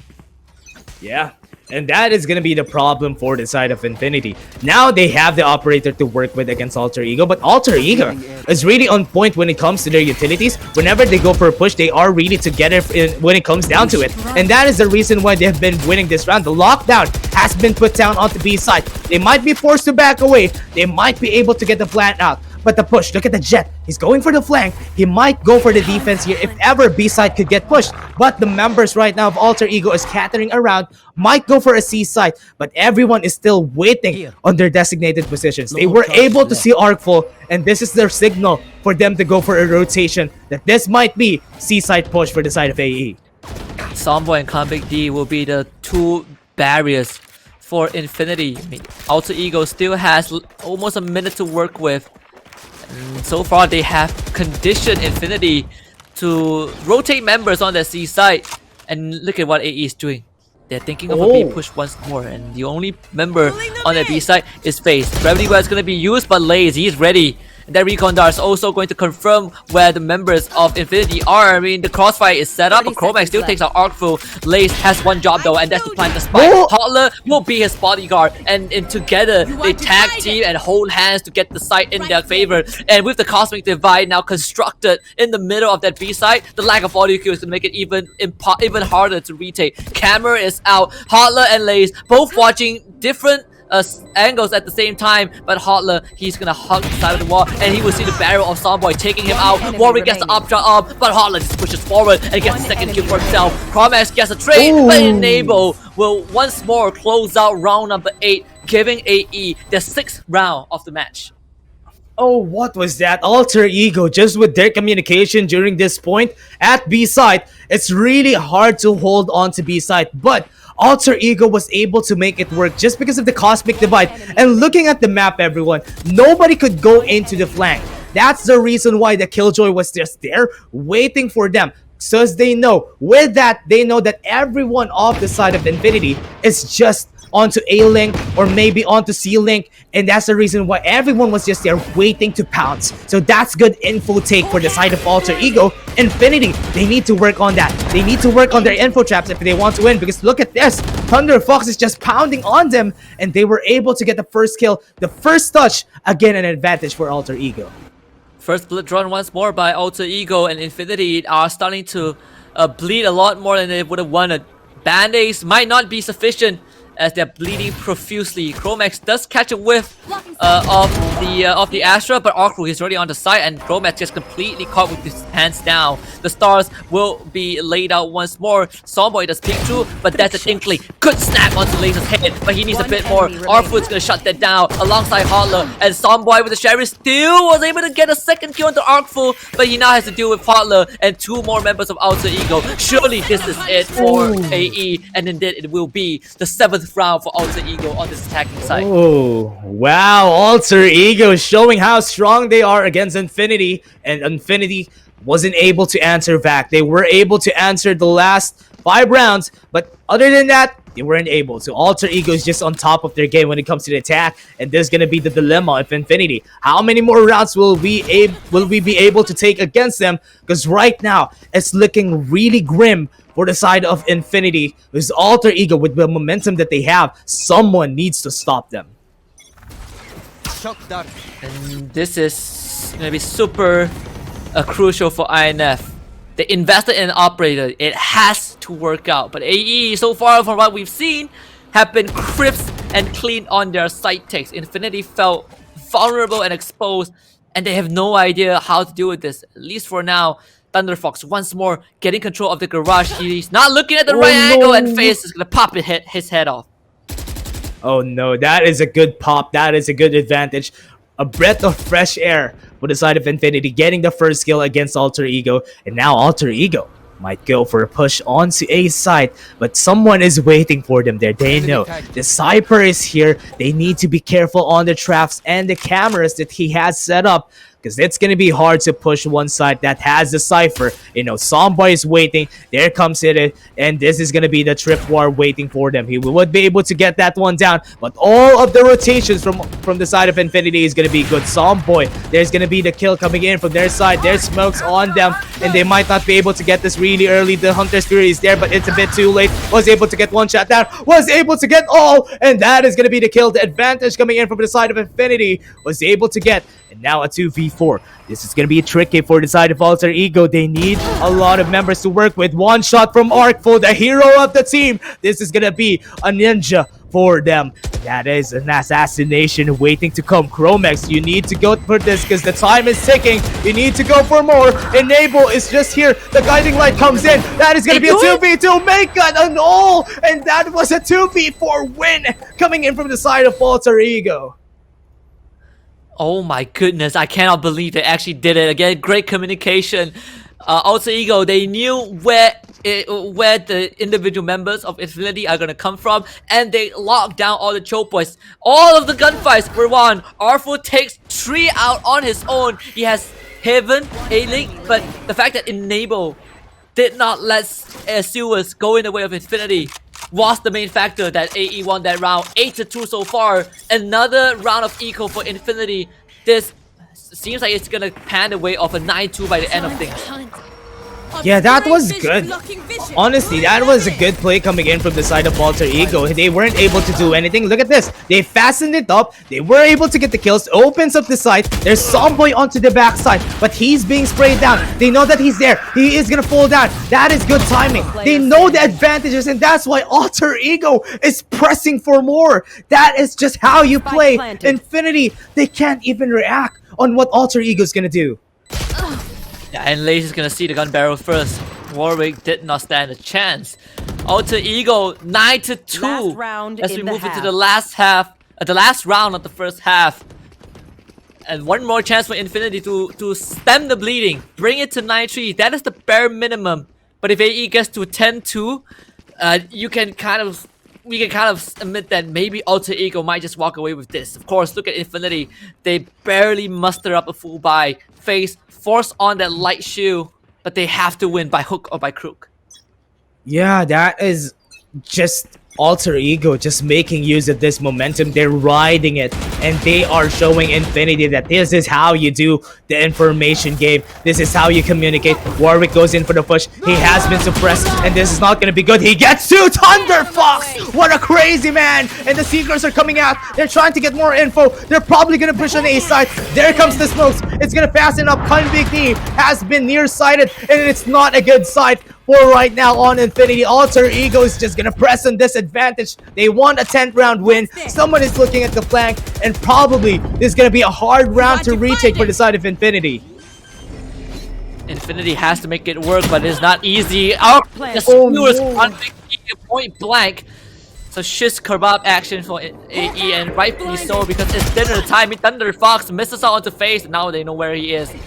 4 more members of AE to go through. They have the Cosmic Divide, but I don't think there's much opportunity. What? FaZe to be forced out straight into the gun barrel of Hotler. And Stormboy on the flank does not matter. Hotler's got that covered. AE ends the first half 10-2.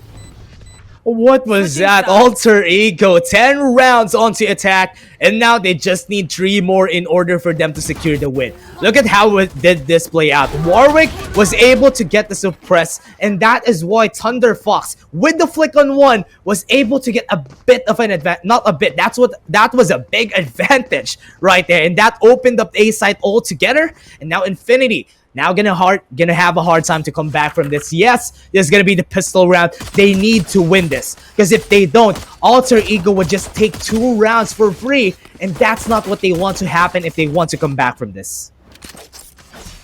It's gonna be a tough climb dash. I mean, 8 rounds to equalize, and that is if they win 8 rounds in a row.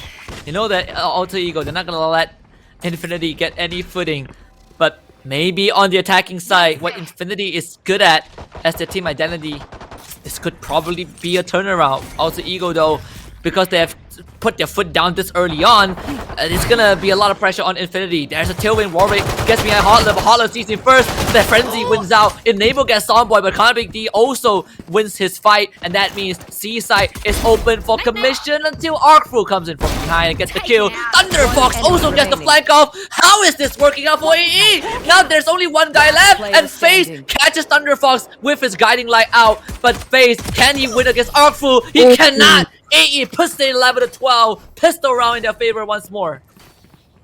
Okay, that's not what you want on the side of Alter Ego. This is a bit of a disadvantage on their side. And now, with Infinity losing that round against Alter Ego, this just cements the advantage of them. And now with Alter Ego, look at how the replay happened here, everyone. It was really hard to work with, and that was really good plays coming in from Infinity. Man, this is getting really tough. You know what that means when a team wins pistol round? It is Spectre time, and AE, they're gonna be looking for that 12-2 scoreline, and that means Infinity, they are forced to buy out whatever they can, but that early ding is not a good sound if you are Infinity. Enable pushes out a good right to find Stormboy, and they have FaZe completely blinded. Thunder Fox just guns them down. Everyone from Infinity are falling. Artful not able to win against Warwick. Warwick finds 2. Maybe this is doable, as Enable is gonna come out from that barn doors, and Enable swings for the win. It's 12-2. Alter Ego 1 round away from last chance qualifiers. Match point. Oh wow, Alter Ego, that was really good plays coming in from them. The aggressiveness from Infinity was there, but it wasn't enough. Alter Ego was able to make it work, and now Infinity is grasping at straws on how they're gonna come back from this. They were really going for the win on that respiration play on that last round, but right now, Alter Ego is just on top of their game. If there's any signs of life, this has to be it. 10 daunting rounds for an overtime. And we've seen the impossible happen. But the question is, would it happen this round. Look at the crossfire being set out. Arthur is gonna make contact with 2-3 members. Let's get one. They lose Thunder Fox. But Lace has the shock dart, and that's gonna electrocute FaZe and send him to the depths of hell. AE so far still has the man advantage, and this entire A side is on lockdown. Khan, Big D, and Warwick, they're gonna push in, but Artful has information. Can they take him out? Yes, but it's a 1v1 trade, and Lace plus Heartlet will end it all. AE did not sweat even a bit. They make it 13-2 to end Haven, and they're gonna be in the last chance qualifiers.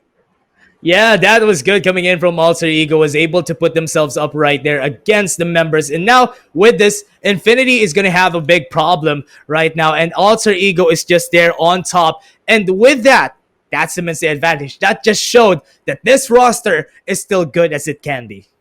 Yeah, and unfortunately for Infinity, their tournament lives is gonna end right here. They did win, their first series against Ego in a very nail-biting manner. But early on, losing against Zeal eSports and coming down to low bracket finals, Alter Ego completely readjusted and recomposed themselves after their loss yesterday. Today was a big statement for AE, and they definitely deserve that last chance qualifier slot. Yeah, and that was really strong performance coming in from Alter Ego. Then that was a really good day for KJC Invitationals. That was a lot of exciting matches to watch. And again, everyone, the KJC Invitationals wouldn't be a thing without our amazing sponsors, AimLab, Vertigear, and Newer Esports. And again, don't forget to like and follow our socials at KJC Esports. And I think that is it for us. Husky and I, it was an exciting match between Alter Ego and Infinity. And this is us, and see you again tomorrow for more KJC Invitationals, and we'll see you guys for more tomorrow.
I'm the Wacky Gamer. Hey guys, my name is Gen. What is up everyone, it is Dash. Hello folks, my name is Mons, this is KJC eSports, and you're watching Post Plan Chat.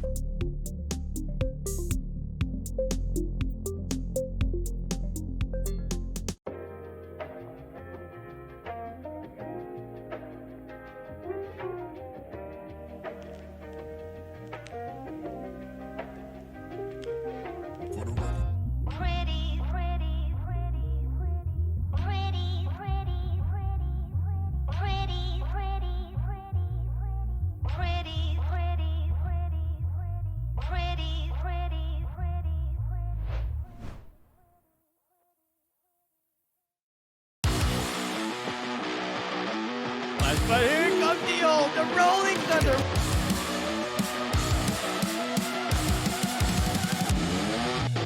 Now he's just running. He wants to get this ace, and the ace coming in. Shot coming in from Doc, and that is a lineup waiting. Kronos almost getting the ace. For him, he is down deeper down in B-side, and it's going to prove effective this round as he finds 2 already. He finds 3. See what will happen as we see that Aki over here onto that base are managing to get 2, managing to get 3. That is just insane. He dead 9. Gonna try to get the headshot. Gets one more down. Killers is going to peek in. Oh no! 3K! Go! They lined up! They lined up! No! The front! No, this is not fair! give some blessings and plus 5% headshots onto their weapons.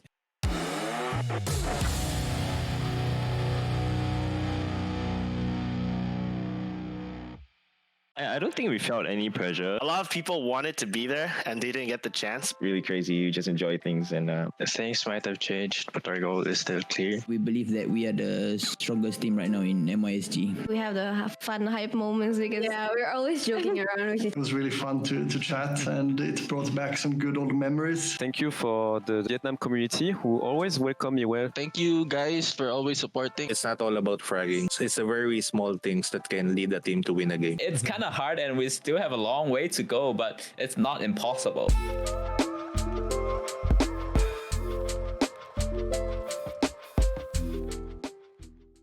Hey guys, I'm the Wacky Gamer. Hey guys, my name is Gen. What is up, everyone? It is Dash. Hello, folks. My name is Mons. This is KJC eSports, and you're watching Post Plan Chat.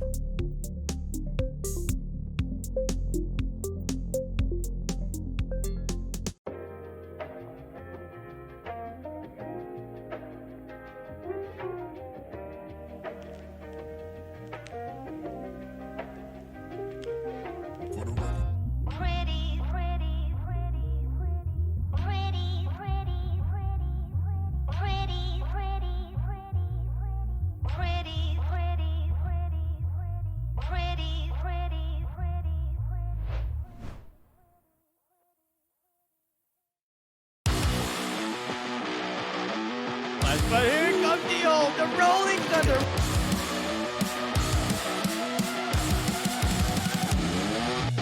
Now he's just running. He wants to get this ace in the ace coming in. Shot coming in from Doc, and that is a lineup waiting. Kronos almost getting the ace. For him, he is down deeper down in B-side, and it's going to prove effective this round as he finds 2 already. He finds 3. See what will happen as we see that Aki over here onto that base are about to get 2, about to get 3. That is just insane. He dead 9.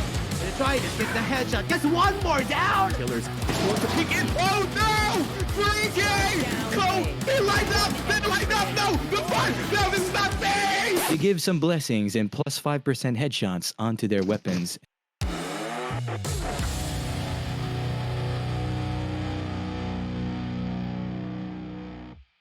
I don't think we felt any pressure. A lot of people wanted to be there and they didn't get the chance. Really crazy. You just enjoy things and things might have changed, but our goal is still clear. We believe that we are the strongest team right now in MISG. We have the fun hype moments because we're always joking around. It was really fun to chat, and it brought back some good old memories. Thank you for the Vietnam community who always welcome me well. Thank you guys for always supporting. It's not all about fragging. It's the very small things that can lead a team to win a game. It's kind of hard and we still have a long way to go, but it's not impossible.